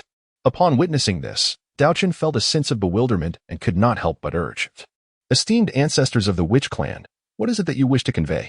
This hesitation is hardly in line with the bold and generous spirit of your lineage." Finally, Di Jiang took a deep breath and slowly inquired, "Young friend, are you perhaps the illegitimate son of the Father God?" The moment those words escaped his lips, the entire Panga Divine Hall was enveloped in an eerie silence, with all eyes fixated intently on Daochen, awaiting his response. Daochen gazed at the imposing figure of Di Jiang before him, feeling a surge of frustration as he pondered the thoughts swirling in the mind of this enigmatic being. It appeared that the 12 ancestors of Wu harbored some profound misunderstandings regarding certain matters. As for Daochen's own predicament, he was not entirely cognizant of the intricacies involved. Nevertheless, he firmly believed that through unwavering diligence and perseverance, he would one day ascend to the realm of his aspirations.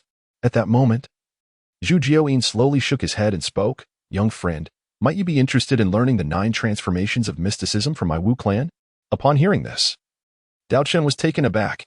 It is worth noting that the 9 transformations of mysticism is a corporeal legacy specifically bestowed upon the Wu clan by the great Pangu. Its value is indeed immeasurable. Yet, in this instance, Zhu Jioyin had taken the initiative to offer him such a divine skill, which left Daochen utterly astounded. Seemingly aware of Daochen's astonishment, Zhu Jioyin continued to elucidate, "There is no need for such surprise. This gesture is, in essence, a sign of goodwill from the entire Wu clan. We hope that in the future, when the Wu clan finds itself in dire straits, you might extend your hand to provide us with some measure of protection." Upon hearing this, Daochen grew increasingly perplexed, his face a canvas of confusion as he inquired, "Elder Zhu Jioyin, what precisely do your words signify?" Zhu Jioyin inhaled deeply, then responded with utmost gravity, to speak candidly. "As the ancestral witch who governs the laws of time, I occasionally catch glimpses of celestial secrets, and even intercept fragments pertaining to the future. According to my observations, on a certain day yet to come, our witch clan will face an unprecedented catastrophe, leading to near extinction of our kin, with only a scant few survivors remaining.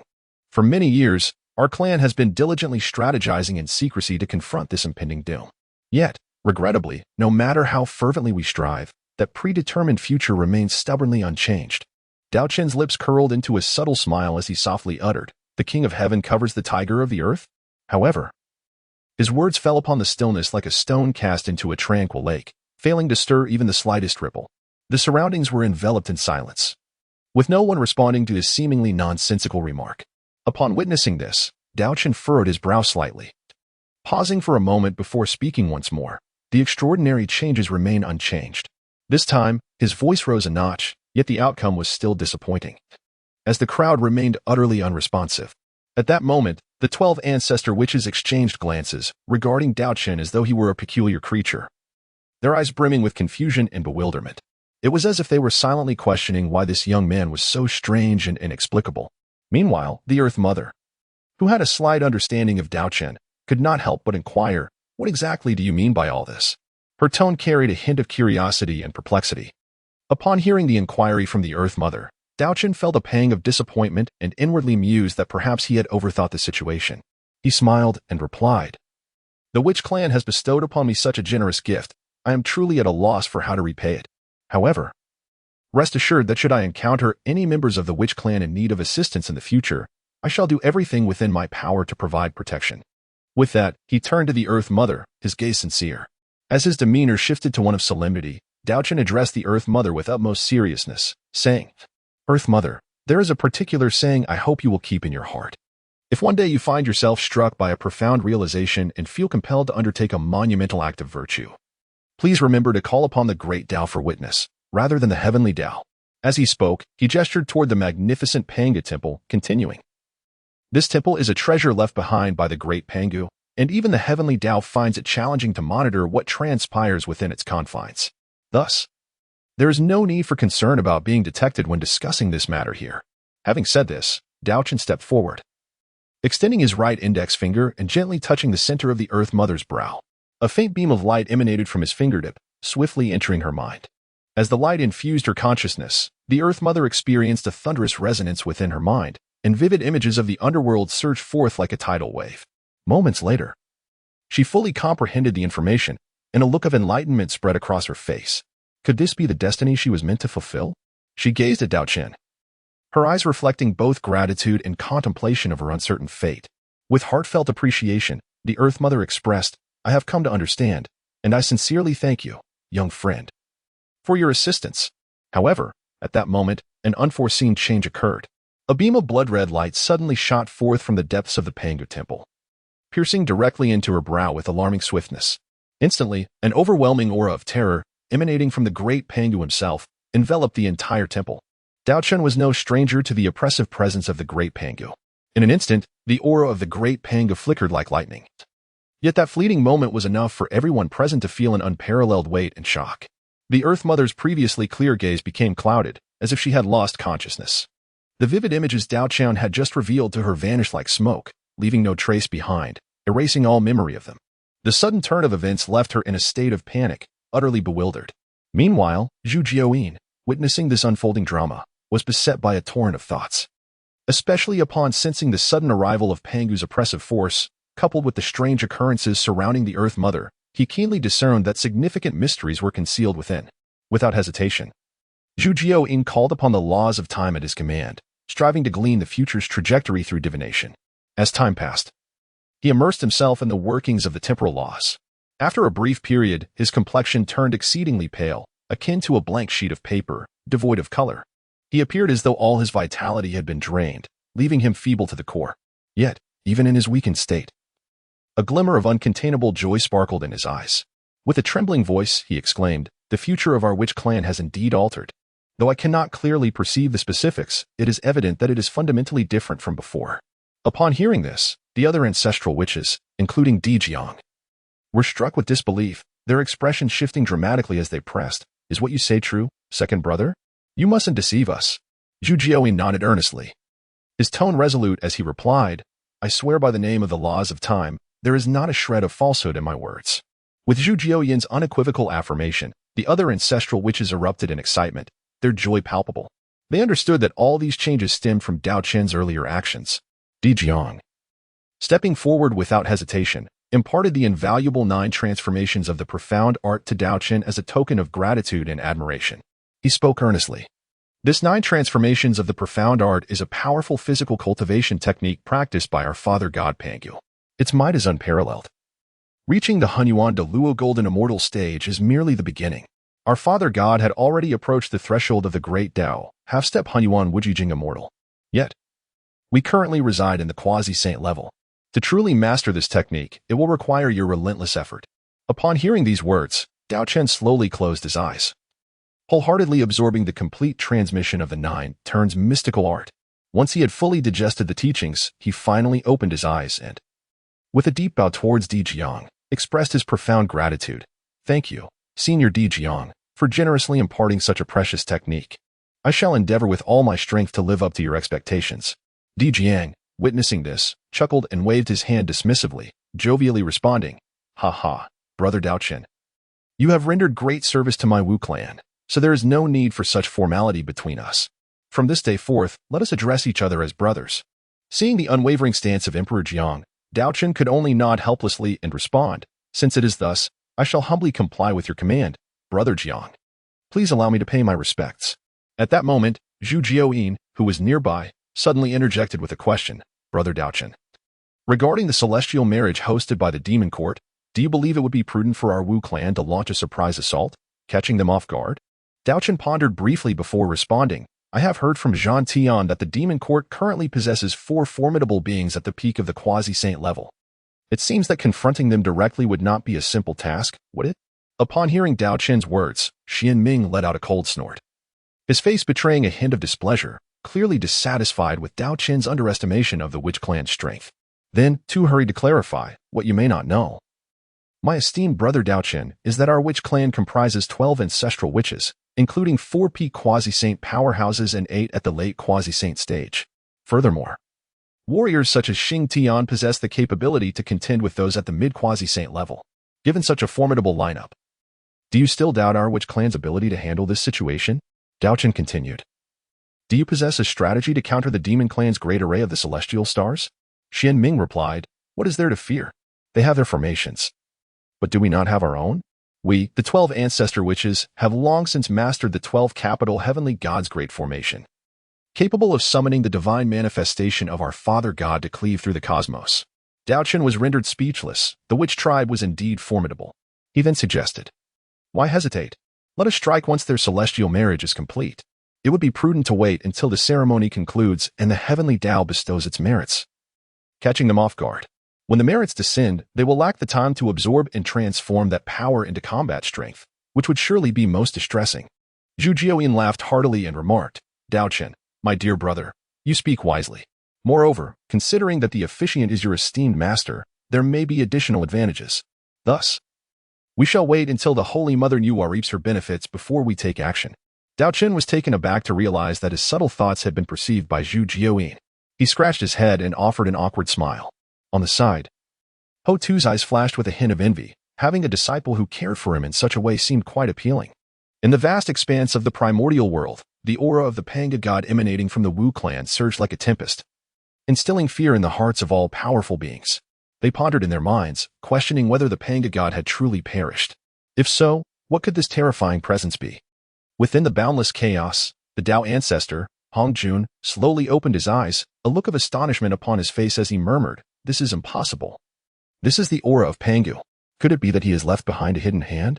A vague figure beside him spoke in a deep voice. "That is utterly impossible. Pangu must have passed. Otherwise, how could the myriad beings of the primordial world exist? How could the Wu clan and the 3 pure ones come to be? Heavenly Tao, I hope your words bear truth. We must hasten our actions," Hongjun declared. The 9th turn profound art focuses on the physical body. The highest level is the 9th turn, while the lowest is the 1st. Each corresponding to the realms of Hunyuan Taiji Golden Immortal, Heavenly Tao Realm, Hunyuan Daoyuo Golden Immortal, Saint, Hunyuan Golden Immortal, Quasi-Saint, Daoyuo Golden Immortal, Tai Golden Immortal, Shin Immortal, True Immortal, and Heavenly Immortal. The lowest level is the Heavenly Immortal Body. Upon acquiring the remarkable 9-turn profound art, Daochen wasted no time, his form darting like lightning towards the location of the 1.2 billion steps of the heavenly ladder. Upon arrival, he immediately entered a state of seclusion, dedicating himself wholly to the cultivation of the 9-turn profound art, aiming to forge an even more formidable physical body. As time slipped by, 3,000 years passed in the blink of an eye. During this long span, Daochen remained undistracted, diligently cultivating, and eventually reached the 5th turn of the 9-turn profound art. At this moment, he had ascended to the ranks of Tai Golden Immortal, his power surpassing that of his previous epic battle with Xing Tian by a slight margin. Meanwhile, during Daochen's 3 millennia of focused training, the Wu clan had not been idle. They were secretly preparing for a grand offensive against the demon court. The warriors of the Wu clan were eager, ready for battle, waiting for the opportune moment to strike with full force against the demon court. Among them, the most noteworthy was the great Wu Xing Tian. After years of relentless effort and arduous trials, Xingtian successfully achieved a personal breakthrough, becoming the 13th ancestor of the Wu clan. Upon hearing this news, the entire Wu clan erupted with excitement, their morale soaring. However, not every member of the Wu clan could achieve breakthroughs as smoothly as Xingtian. For instance, the great Wu Jiufeng, while filled with envy towards Xingtian, did not let it discourage her.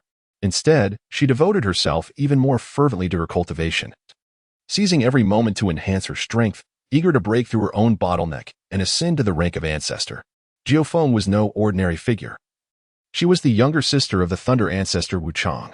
Long ago, after Pangu opened the heavens and the earth, his essence transformed into a mysterious blood pool. It was from this blood pool that the members of the Wu clan were born, allowing them to transcend their former selves and inherit the extraordinary bloodline of the ancestors. However, although the first 12 ancestors consumed a significant portion of the blood pool upon their birth, there remained enough essence to give rise to another ancestor.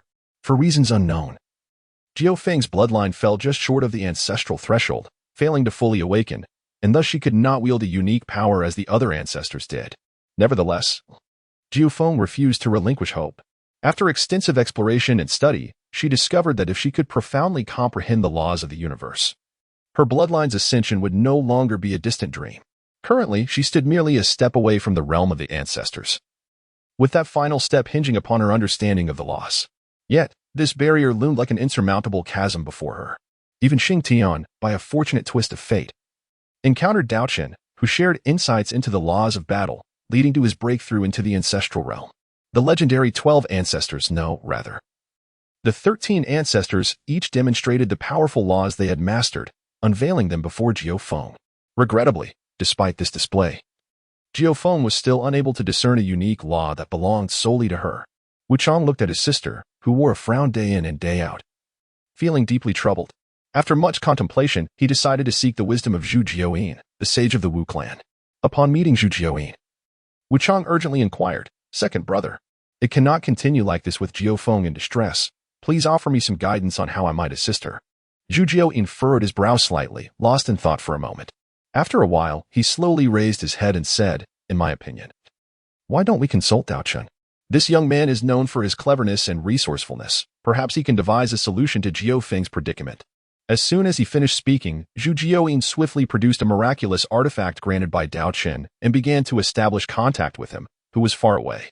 On the other side, Daochen, engrossed in his tasks, suddenly felt a stir from the communication artifact in his hand. He paused and gently brought the artifact to his ear, asking, "Second brother, what urgent matter brings you to seek me?" Zhu Jioyin promptly relayed the difficulties Jiufeng was facing. Upon hearing this, Daochen instantly grasped the underlying reasons. At that moment, a flash of inspiration struck him like lightning.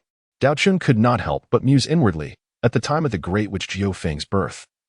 The energy present in the Pangu blood pool was sufficient for the emergence of a primal witch, yet it did not facilitate her smooth arrival as one. If the outcome was indeed a result of insufficient energy, then it stands to reason that Jiufeng's innate qualities must surpass those of the 12 primordial witches. Perhaps she embodies the most formidable principle of the great Pangu, the principle of strength. Daochen appeared to be somewhat exhilarated by this conjecture, and thus he shared his speculation with Zhu Jioyin. He too was taken aback by Daochen's imaginative ideas. However, regardless of how the situation might unfold, the mere prospect of allowing Jiufeng to rise from her despondency, even if it was just by providing her with a goal, was indeed splendid. As the saying goes, an unintended act may yield unexpected results. Who could have anticipated that Jiufeng would eventually grasp the laws of strength? Of course, these events lay in the future. After concluding his conversation with Zhu Jioyin, Daochen took a deep breath and resolutely embarked on his ascent. The final 96 million steps before him resembled a colossal dragon winding toward the heavens, exuding a palpable aura of power that clearly suggested the challenge was far from easy. Daochen advanced with heavy yet resolute steps, slowly ascending. Each footfall seemed to bear the weight of 1,000 burdens.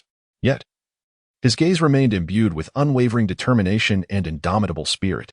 In the 33rd layer of heaven, the demon court was abuzz with activity.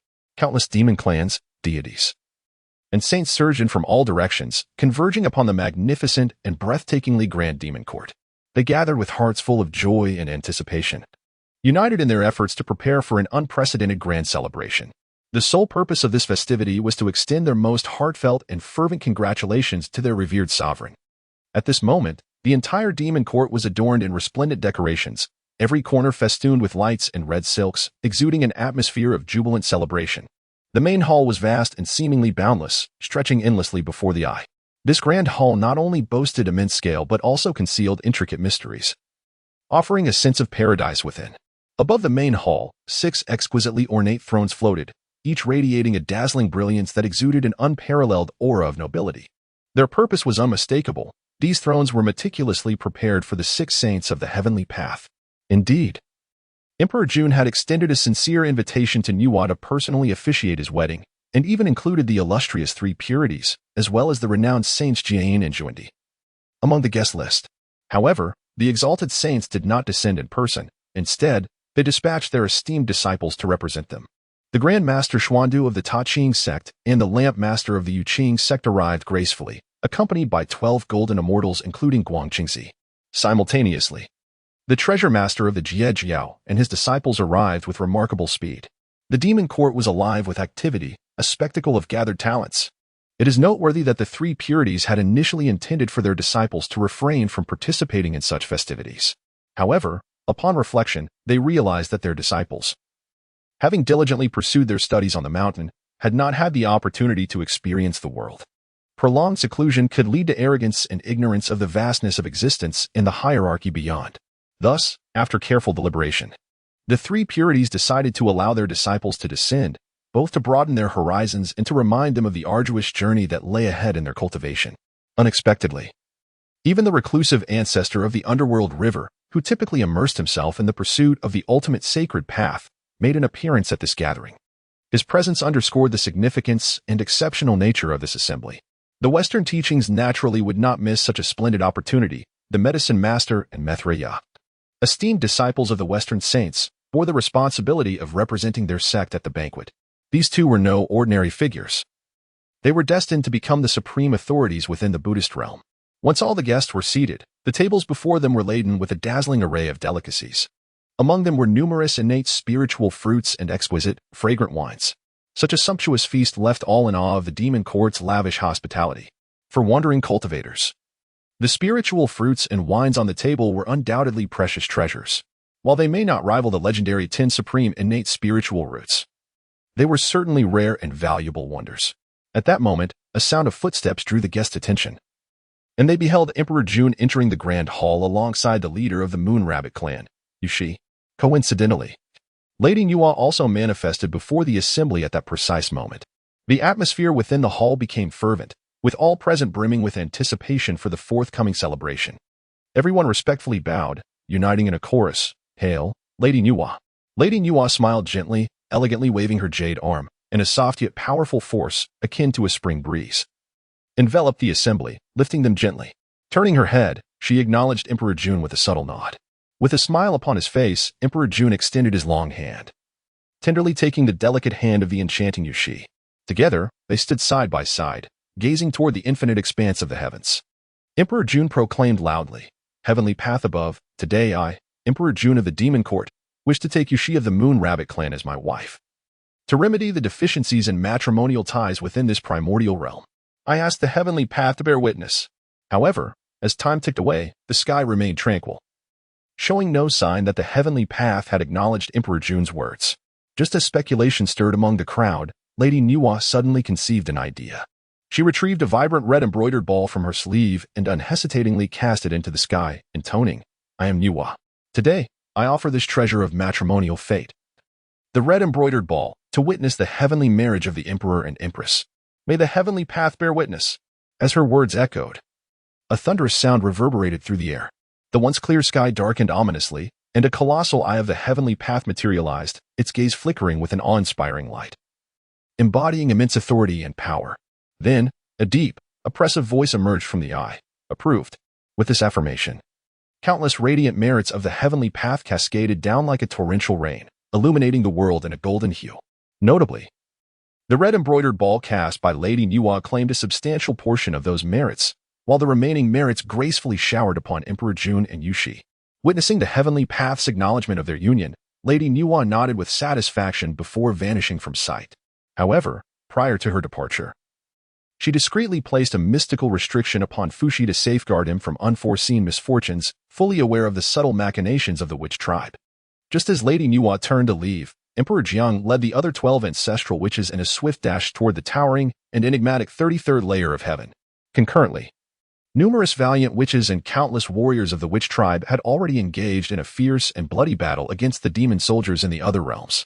In an instant, the atmosphere was suffused with a palpable air of impending violence. Witnessing this scene, Emperor Jun's rage ignited. With eyes wide and fury boiling over, he bellowed, "Emperor Jiang, how dare you act so recklessly? Do you truly believe there is no one in the heavenly court? Your actions today are nothing short of self-destructive." As he spoke, Emperor Jun furiously gathered the boundless, resplendent merits from the skies above. Faced with the aggressive and well-prepared witch tribe, Emperor Jun inwardly lamented. Though the merits were numerous, they could not directly aid him in attaining the pinnacle of quasi-saint perfection. Originally, he had planned to enter a period of seclusion to cultivate until he reached the zenith of quasi-sainthood, and then utilize these merits to facilitate his breakthrough. However, the sudden assault from the witch tribe left him no respite. In the face of an urgent situation, Emperor Jun had no choice but to momentarily abandon his breakthrough and devote all his efforts to confronting the sudden invasion of formidable foes. At this moment, the numerous guests invited to the wedding banquet were left astounded as they witnessed the witch tribe's aggressive advance. They were utterly dumbfounded, unable to comprehend that on such a joyous day in the heavenly court, the witch tribe would choose to instigate turmoil, aiming to disrupt what should have been a celebration of happiness and harmony. Clearly, they sought to turn the joyous occasion into a lamentable affair. Meanwhile, the Taoist burning lamp, witnessing the impending cataclysmic battle between the witch and demon clans, understood the dire consequences should the situation spiral out of control. Thus, he decisively summoned his magical powers to shield the disciples of the three teachings behind him, protecting them from the potential shockwaves and harm of the conflict. Those like Duobao, Jinling, and the three heavens had never encountered such a heart-stirring scene before. Their faces turned pale, devoid of color, as their bodies trembled uncontrollably.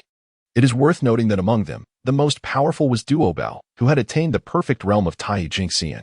However, in comparison to the witch tribe before them, this level of cultivation felt insignificantly trivial. The members of the witch tribe were all towering figures, their physiques resembling mountains, muscles coiled like steel, exuding an aura so terrifying it seemed capable of annihilating the heavens and the earth, not to mention Duobao and the others. Even a great Luo Jingxian would find it difficult to contend with them. It is no exaggeration to say that any individual from the witch tribe could effortlessly crush them to dust with a mere finger. Meanwhile, the leaders of the Western sect, Jian and Junti, were equally astonished by this unforeseen turn of events. Jian's face was filled with terror as he exclaimed, "This is bad. Junior brother, the situation is critically urgent. You must quickly go and bring back the medicine master and Methreya. We cannot allow them to be caught in this catastrophe." Upon hearing this, Junti felt an intense urgency and did not dare to delay for even a moment. He immediately channeled his divine power, sweeping his hands to create a brilliant sacred light that tore through the void, forming a massive spatial rift. Following this, Junti's figure flickered and transformed into a streak of light, racing towards the location of the demon court. Prior to this, as Burning Lamp prepared to lead the group away from Kunlun Mountain, the primordial heavenly sovereign had summoned him. With a piercing gaze, the primordial heavenly sovereign solemnly instructed Burning Lamp, on this journey, regardless of whether it is the disciples of my Chan teaching, the disciples of the elder brother Xuandu, or even the 8 direct disciples of the, you must ensure their safety. This admonition struck Burning Lamp's heart like a hammer, instantly impressing upon him the gravity and significance of his mission. Thus, he took the safety of the 3 teachings disciples to heart, unwilling to let his guard down for even a moment. It is noteworthy that although there had not been significant friction between the Chan and the attitude of the primordial heavenly sovereign towards the 8 direct disciples of appeared somewhat nuanced. In his eyes, it seemed that only these 8 disciples under the Tongtian sect master were worthy of his recognition, while the other disciples of were regarded as inconsequential beings. This perspective was indeed paradoxical, leaving Burning Lamp puzzled about the true intentions of the primordial heavenly sovereign. As the witch and demon clans stood at an impasse, unexpectedly, Emperor Jiang did not hastily strike first. Instead, he turned to scan the numerous mighty beings present at the celestial wedding with sharp eyes, proclaiming in a voice like thunder, "Listen well. Today is a matter of enmity between the witch and demon clans. I grant you 10 breaths to depart swiftly, otherwise, those who remain shall be deemed enemies of my witch tribe." As soon as his words fell, Burning Lamp wasted no time. sweeping his robe to gather the disciples of the three teachings and darting away with lightning speed, astonishing everyone with his rapidity. Simultaneously, the medicine master and Maitreya of the Western sect did not dare to hesitate, swiftly following in Burning Lamp's wake. All these individuals were esteemed disciples of saints, and both the witch and demon clans wisely chose not to provoke them lightly. For beneath the saints, all are but ants. In the presence of such supreme authority, none dared to cross the line. Even the usually arrogant ancestor of the underworld, at this moment, led the Azura clan to retreat, clearly wary of becoming embroiled in this perilous whirlpool of strife. As the onlookers began to disperse, Emperor Jiang and Emperor Jun exchanged a resolute glance. Subsequently, Emperor Jiang unleashed his full power, charging directly at Emperor Jun. In an instant, the two collided like meteors streaking across the sky. Both Emperor Jiang and Emperor Jun were pinnacle quasi-saints, evenly matched in strength. For a time, they exchanged blows, their fists clashing with tremendous force, shaking the very heavens and earth. Meanwhile, Tai did not show any sign of weakness, bellowing, "Let us fight." He transformed into a golden streak of light, joining the extraordinary battle. Without hesitation, Zhu Rong and Gong Gong stepped forward, standing side by side, preparing to confront the formidable Tai. There was no other choice, for Tai's combat prowess was indeed astounding. Even in a one-on-one situation, he surpassed many of the ancestral witches. After all, he wielded the awe-inspiring innate treasure, the Chaos Bell. This treasure could suppress time and space, rendering both attack and defense invincible, its might far from mere exaggeration. At this moment, Zhu Rong, Gong Gong, Emperor Jiang, and Huda were four powerful ancestral witches at the pinnacle of quasi-saint status within the witch tribe. On the other side, the demon master Kuanping equally possessed quasi-saint peak strength, wielding the accompanying spirit treasure, the Kuanping sword, confronting Hutu, who was also at the pinnacle of quasi-saint status. Simultaneously, Fuxi led numerous demon gods at the initial and mid-levels of quasi-saint status, striving to fend off the remaining 8 ancestral witches. Looking at the newly promoted ancestral witch, Xingtian, though only at the initial level of quasi-saint cultivation, he fearlessly engaged in fierce combat against the demon god Bai Zhe. In an instant, the battlefield descended into utter chaos. Emperor Jun and Emperor Jiang were indeed evenly matched. Tai fought valiantly against two formidable ancestral witches without showing any signs of faltering. However, unexpectedly, the situation shifted dramatically for Kuanping. It turned out Hudu's strength was truly fearsome. As the youngest ancestral witch of the witch tribe, excluding the postnatal ancestral witches, she had been less affected by the bloodthirsty aura, allowing her to grasp the laws more profoundly. By this day, she had comprehended 50% of the law of Earth. Realizing that understanding the laws to 90% could lead to the attainment of the mixed Yuan de Luo Jingxian, and that the witch tribe pursued the path of laws and the physical body, walking the path of mixed Yuan Jingxian and physical sanctification. This was a remarkable talent, especially since the revered Saint Nüwa had only comprehended 60% of the law of creation. The fierce battle between the top experts of the witch and demon clans within the 33 heavens instantly captivated the attention of the entire primordial world. Even Daochen, situated atop Mount Buzhou, sensed the intense energy fluctuations emanating from afar. His expression grew exceptionally grave, secretly astonished by the formidable power exhibited by the Lich clans. He estimated that once the grand formation of the Lich clans was activated simultaneously, the resulting combat strength would likely reach the level of the primordial supreme golden immortal. Such a terrifying force was indeed chilling. Outside the demon court, Randing led the disciples of the three teachings in a frantic escape. They ran for billions of miles before finally slowing their pace. At this moment, Duobao, with a face full of horror, exclaimed, "Is this truly the real strength of a dominant force in the primordial world? It is utterly terrifying. In the entire primordial realm, aside from the saints, who would dare to provoke them easily?"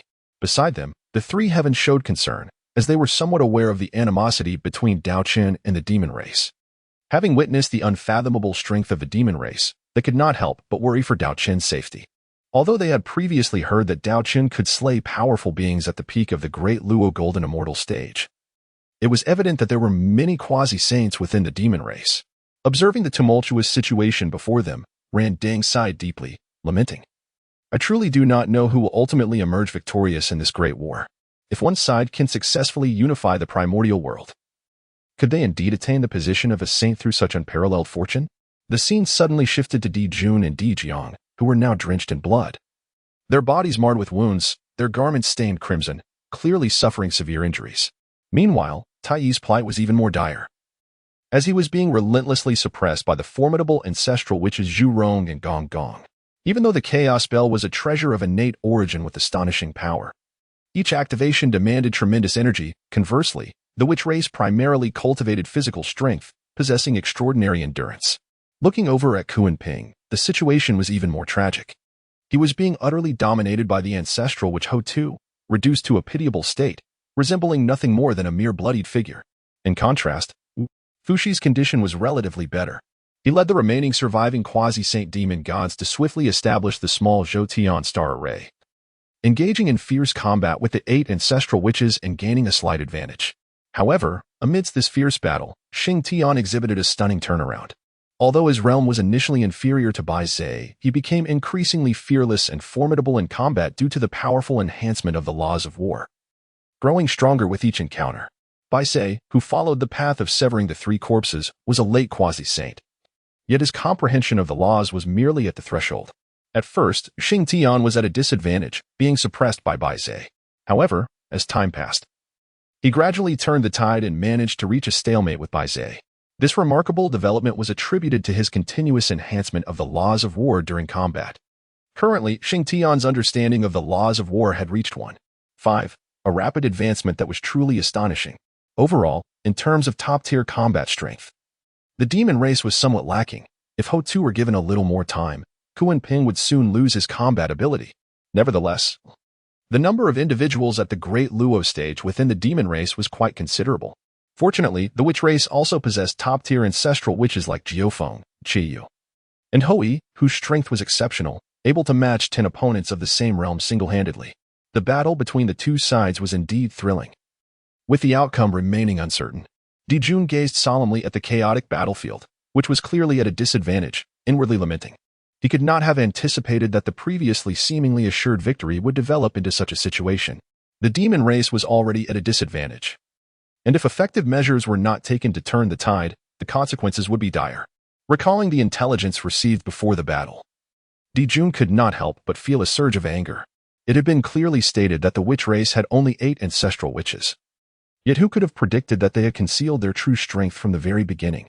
Now, they had suddenly revealed a total of 13 ancestral witches. At this thought, Dijun could not help but curse those who had spread the foolish rumors about the witch race in his heart. However, the current situation was urgent. Leaving no room for hesitation, he suddenly lifted his head, a resolute glint flashing in his eyes. He then gathered his inner energy and shouted loudly, "All demon gods, heed my command, swiftly form the Zhou star array." His voice resonated like thunder across the battlefield, prompting Tai Yi, Fushi, Kunping, and the other demon gods to spare no effort, forcibly unleashing their cultivation to drive back their opponents.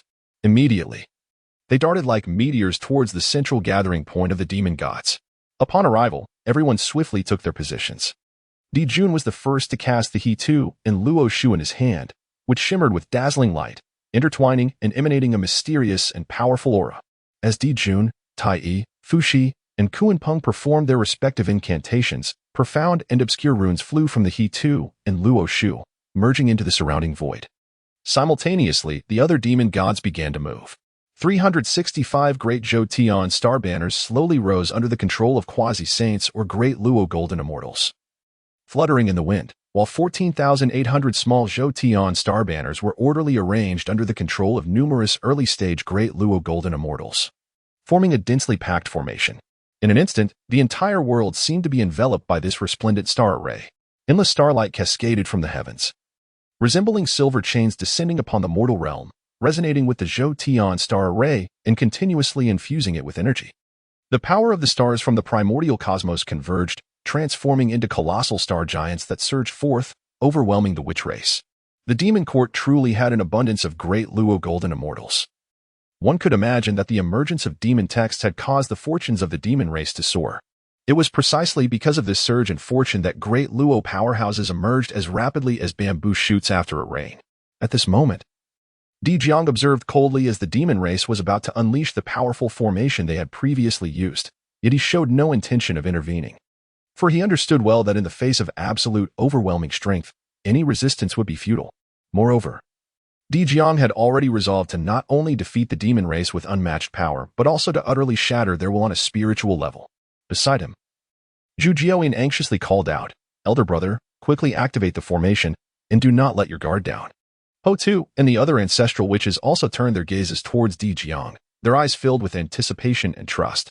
Di Jiang, maintaining a calm demeanor, waved his hand and said slowly, "Since that is the case, let the myriad races of the primordial world witness the astounding might of the Father God."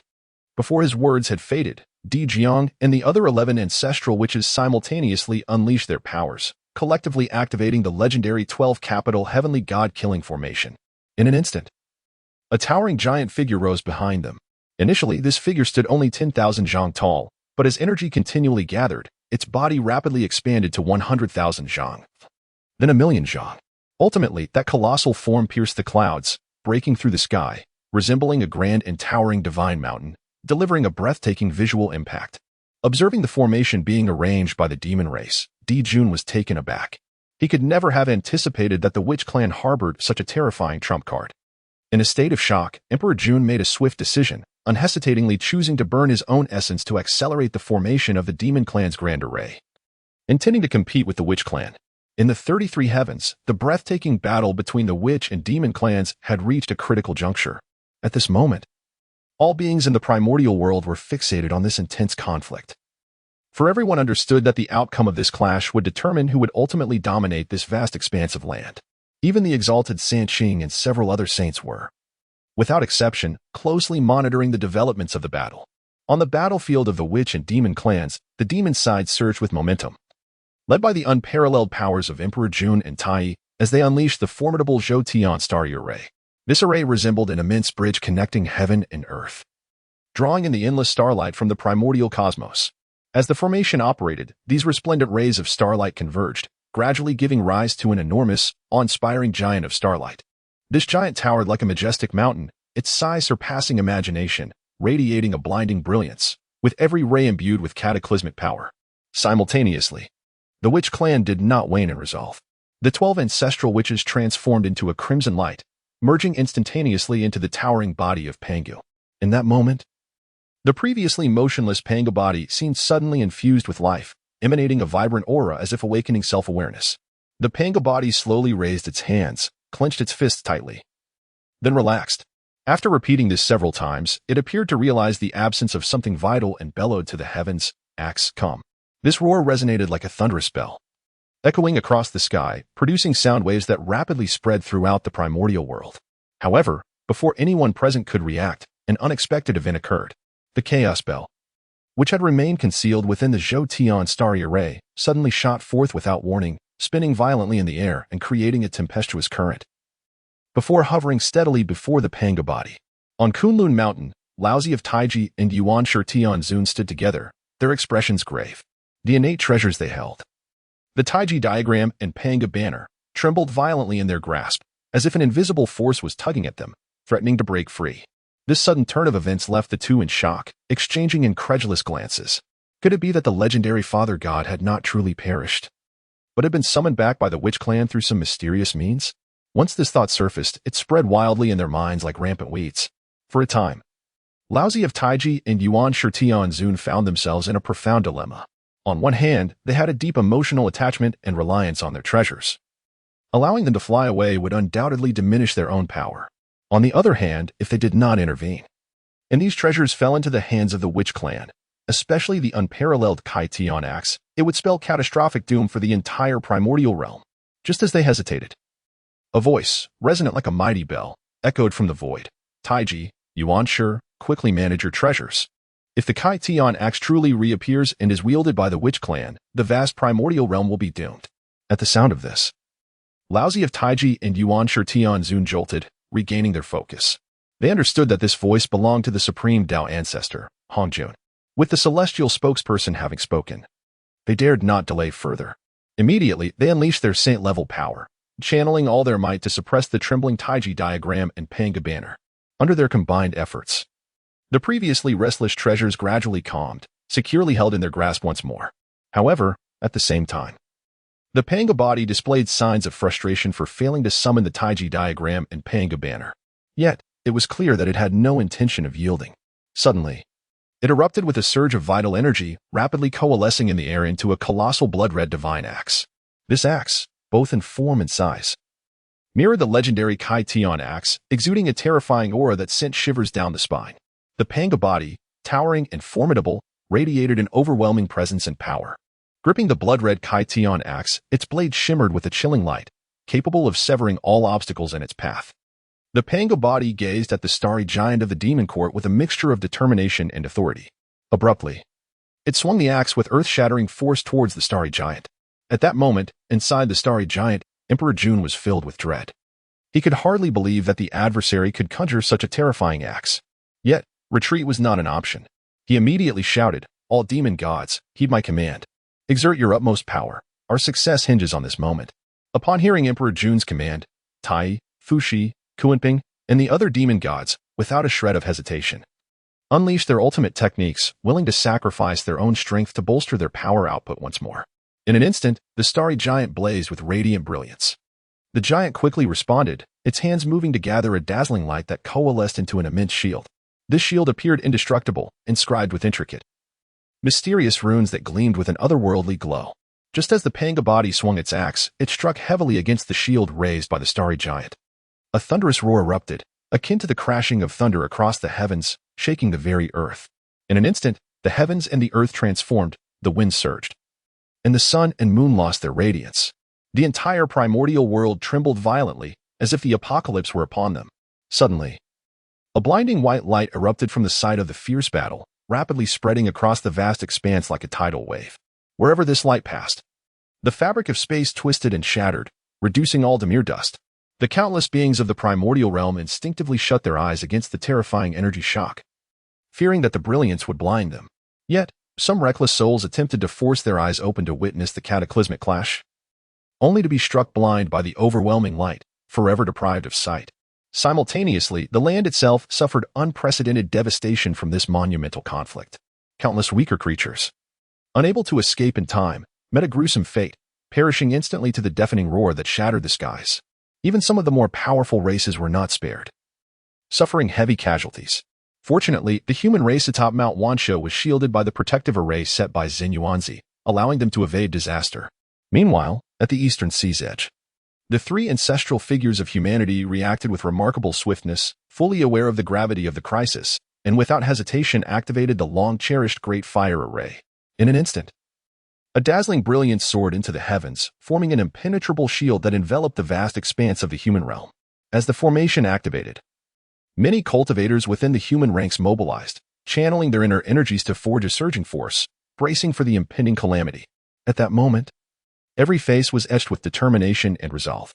The far-reaching consequences of this titanic battle pulled countless innocent beings into its wake, rendering them sacrificial pawns in this war. The witch and demon clans bore the brunt of endless karmic flames, suggesting that if they did not cleanse themselves in time, they would inevitably tread the same path as the dragon, phoenix, and Qilin clans before them. As the terrifying tremors gradually subsided, the battlefield revealed a harrowing scene. The witch and demon clans had both suffered immense losses. However, the witch clan still retained some semblance of combat capability, while the once mighty star giants of the demon clan had vanished into the vastness of the cosmos. At that moment, Panga raised his formidable axe, poised to deliver a decisive blow to the demon clan. Yet, just as the axe was about to descend, a multitude of radiant light surged from the heavens like a bolt of lightning, intercepting the lethal strike. For a brief moment, Panga and this myriad of light found themselves in a stalemate. However, this impasse did not last long. Suddenly, Panga trembled and began to dissolve, revealing the 12 ancestral witches, each bearing grievous wounds and diminished spirits. As the brilliant light gradually dissipated, the onlookers finally discerned the true identity of the newcomer. It was the legendary Taoist Hongmeng. Upon his appearance, the entire primordial world fell silent. All beings, filled with reverence, hastily bowed and chanted in unison, "We bow to the Taoist."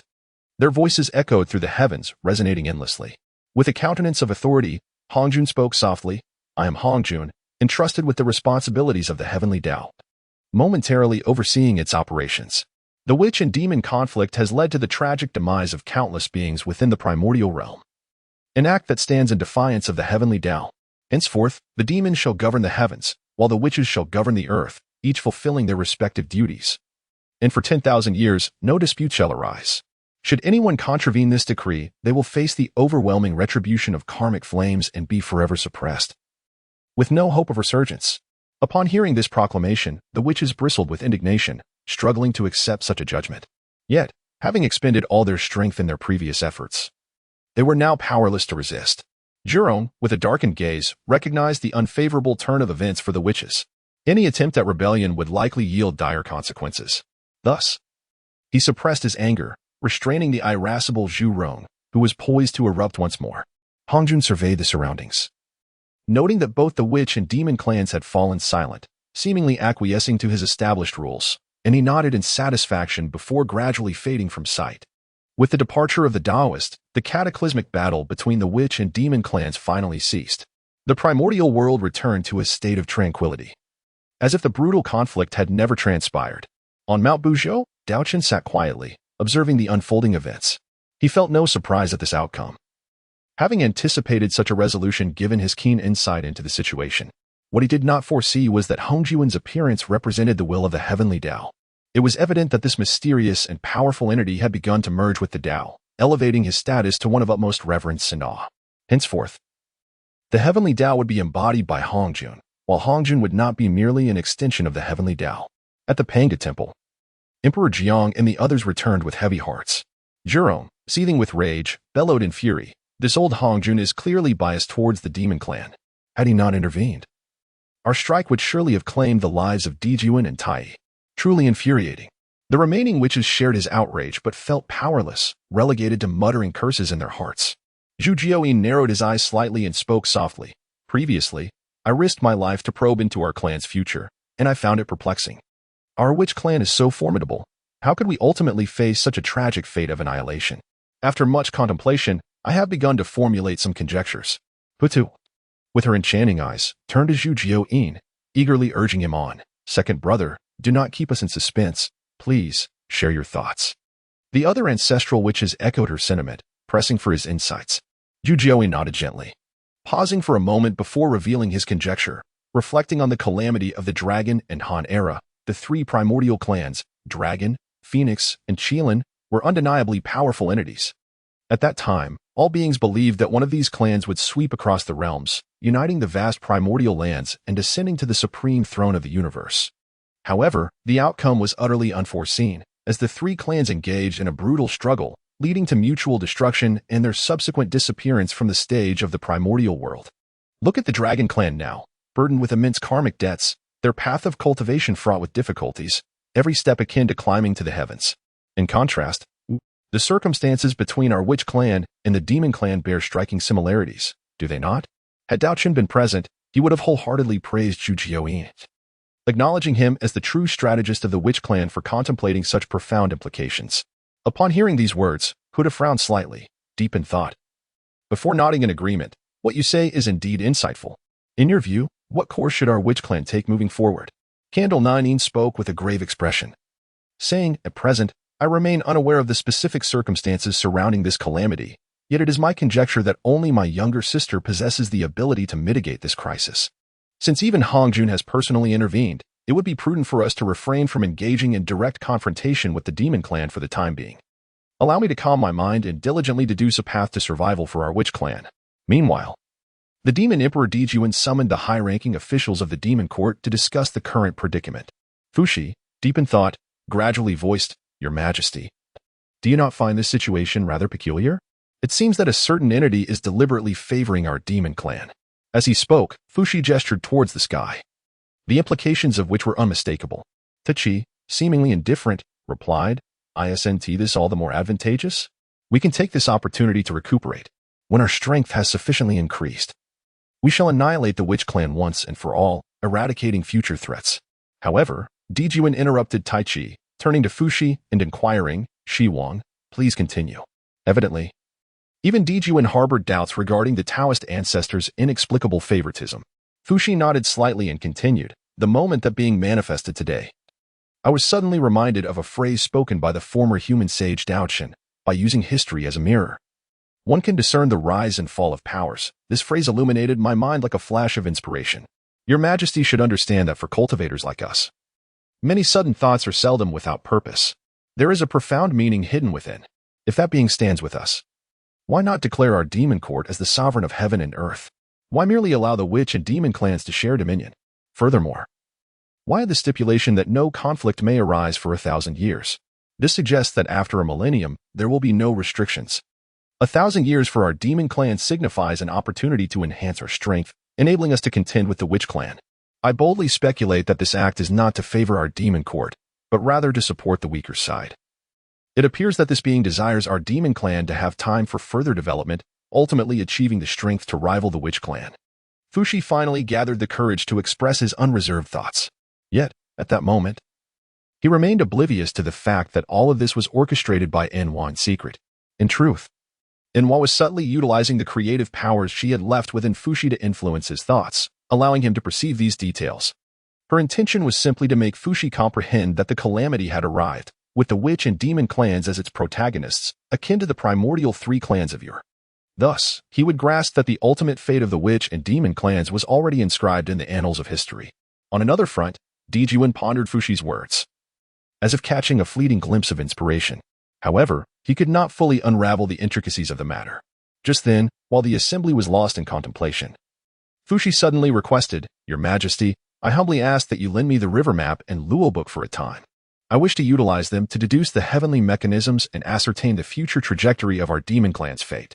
Daochen, having unwavering faith in Fushi's abilities and character, did not hesitate to produce the invaluable river map and Luo book, personally handing them to Fushi.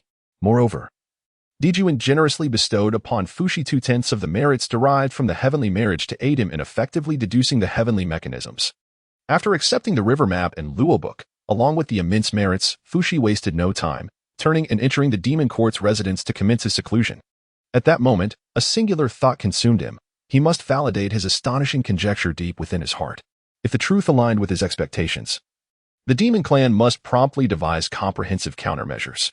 Seeing that Fushi had already entered seclusion, Daochen instructed those present to return to their abodes and focus on recovering from their injuries. He solemnly cautioned, until Shi Wang emerges from his seclusion, you must avoid direct conflict with the witch clan as much as possible to prevent complications. On Kunlun Mountain, amidst swirling clouds and mists, the three pure ones gathered together. At this moment, Tongtian exclaimed in astonishment, the witch clan has actually summoned the physical form of the Father God. Moreover, this form possesses power comparable to that of a sage at the 3rd level. Yuanshi stroked his chin, pondering for a moment before stating, since the witch clan can summon the Father God's physical form, and we three pure ones are manifestations of the Father God's primordial spirit, do we not stand as the more legitimate heirs? Could it be possible for us to summon the Father God's primordial spirit into the world as well? With that, he turned to the ever-silent Tai-Ching Lao-Jun. Observing Tai-Ching Lao-Jun's furrowed brow and slightly closed eyes, it seemed he was silently contemplating some significant matter. For a moment, the entire scene fell into a profound silence. After a while, Tongtian broke the stillness, saying, second brother, what you say holds merit. However, the crux lies in the fact that we possess no teachings on how to summon the Father God's primordial spirit. With that, he shook his head, bowed to his two brothers, and turned to take his leave. Clearly, he had resolved to continue his focused study of the sword's principles in search of personal advancement. Simultaneously, Yuanshi gazed at Tongtian's receding figure, a glimmer of contemplation evident in his eyes. His lips moved slightly, as if he wished to say something to Tongtian. But ultimately he remained silent.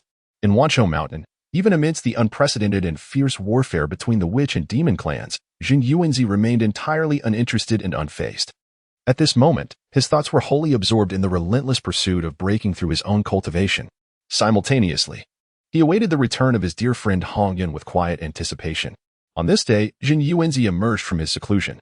After an extensive period of introspection, he had successfully orchestrated the plan for the canonization of deities. However, canonization is not an endeavor that can be accomplished hastily. It requires considerable time to identify suitable candidates for divine positions. Standing solemnly in the sky, Jin Yuanzi held the mysterious earth book in his hands and proclaimed, Heavenly Daobuff, I, Jin Yuanzi, wish to utilize the power of the earth book to hold a grand canonization ceremony for this vast and boundless wilderness. I specifically bestow titles upon the mountain gods, land gods, river gods, and other divine offices for the mountains, rivers, lakes, and oceans of the wilderness. May the gods unite in harmony to govern this vast expanse, bringing prosperity to the myriad races and blessings to all beings, shielding heaven and earth. May the heavenly Tao witness this. With Jin Yuanzi's resounding declaration echoing through the heavens and shaking the wilderness, the entire world appeared to tremble in response. This was undoubtedly an act of immense contribution to the wilderness, and how could the heavenly Tao not graciously acquiesce? In an instant, a torrent of profound merit descended from the heavens, enveloping Jin Yuanzi entirely. Facing such overwhelming merit, Jin Yuanzi remained composed, steadily extending his hands to absorb the merits into his being. Subsequently, he began the process of canonizing the various divine positions within the Wanshou mountain region. Unexpectedly, among the numerous recipients of canonization, a significant portion hailed from the human clan, evidently reflecting Jin Yuanzi's regard for Daochen's request. Only at this moment did the myriad beings of the wilderness awaken to the profound significance behind Jin Yuanzi's actions. Undoubtedly, for the entire primordial chaos, this could truly be considered an earth-shattering event of monumental significance. The vast expanse of the primordial lands seemed to harbor a formidable power, distinct from the heavenly Tao, akin to a slumbering behemoth gradually awakening from its age-old repose. Within the boundless chaos, the Tao ancestor Hongjun of the Purple Heaven Palace faintly furrowed his brows, a trace of bewilderment crossing his countenance as he pondered silently, unable to fathom why Jin Yuanzi had chosen this very moment to confer divine titles upon the earthly Tao. At that instant, a mysterious and majestic figure materialized from the void beside him, none other than the sovereign who governed the laws of the heavenly Tao. With solemn gravity, the heavenly Tao spoke.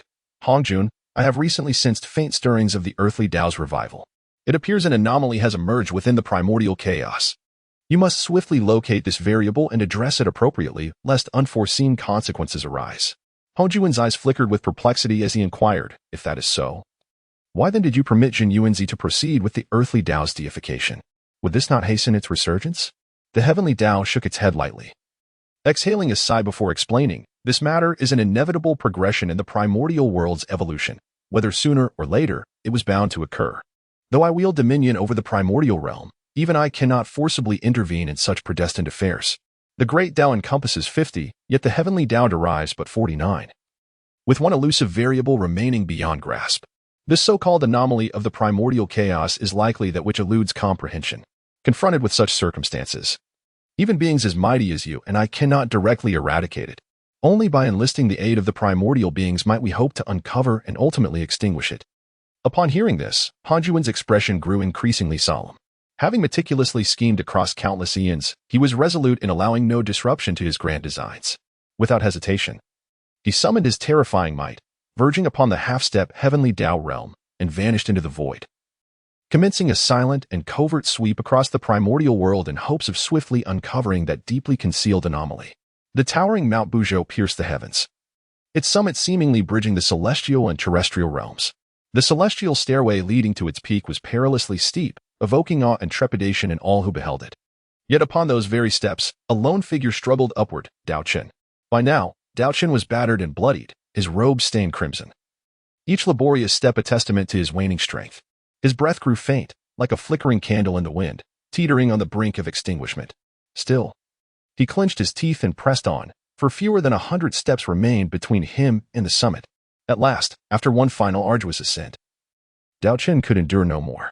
His legs gave way, and he collapsed upon the steps, gasping for air. His face contorted in pain, yet his eyes alight with unwavering resolve. After a brief respite, he resolved to meditate and recuperate, gathering his strength for one final push to the peak. If none lend me wings to soar the heavens, I shall raise my voice and charge the azure skies myself. Daochen vowed inwardly. As a transmigrator, he had arrived in this world bereft of any formidable advantages, yet he had never once contemplated surrender. Through sheer tenacity and unrelenting effort, he was convinced he would carve out a destiny of his own.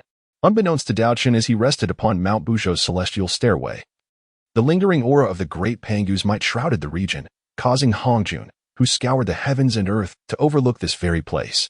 Such were the whims of fate, weaving coincidence and serendipity into its intricate tapestry. In the end, the Tao ancestor Hongjun returned empty-handed. Nevertheless, he relayed the matter to the 6 heavenly saints, cautioning them to remain vigilant against this unforeseen variable. The 6 saints outwardly assented with expressions of compliance, yet their true thoughts remained inscrutable. With no tangible rewards offered for their efforts, speculation simmered beneath the surface. Particularly the 2 Western saints, ever the opportunists, were single-mindedly devoted to the expansion of their Western teachings. A task devoid of benefit and fraught with uncertainties was unlikely to command their earnest attention, let alone their wholehearted commitment. As for how these so-called anomalies pertained to them, it was a matter scarcely worth their contemplation. Daochen sat cross-legged on the celestial ladder, mending his injuries, when suddenly, a grand and solemn voice resonated from the heavens. It was Jin Yuanzi proclaiming the monumental event of the sealing of the divine path to the entire primordial world. Gazing upward towards the horizon, a surge of astonishment and admiration welled up within him. Unable to contain himself, he raised his thumb in praise, exclaiming, "I never anticipated that Jin Yuanzi would act with such swiftness, commencing the process of sealing the divine path so early."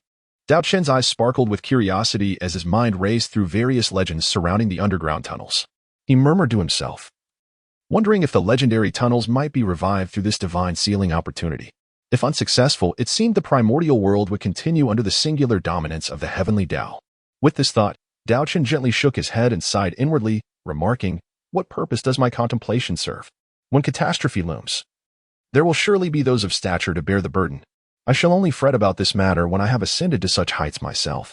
Meanwhile, within the domain of the Wu tribe, the powerful figures, including Di Jiang, reacted with extraordinary intensity upon hearing of Jin Yuanzi's decree to grant a divine position through the earthly tome.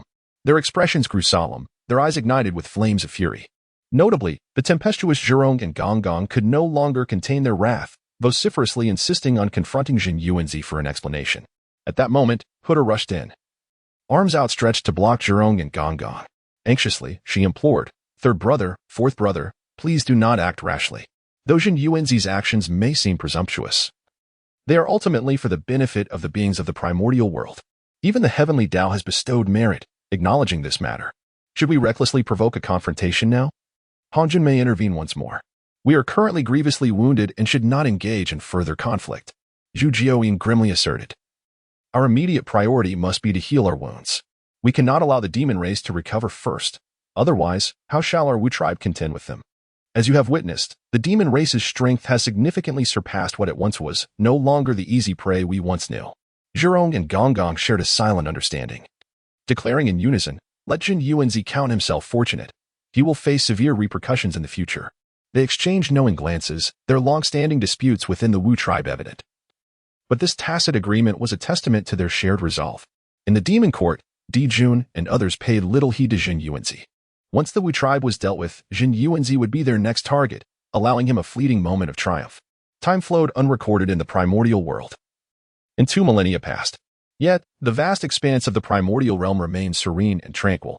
A delicate balance of restraint persisted between the Wu and demon tribes, as if the cataclysmic battle had faded into memory, never to be repeated. This state of affairs left many spectators in the primordial world disillusioned. They whispered among themselves, speculating, "What is the true nature of the standoff between the Wu and demon tribes?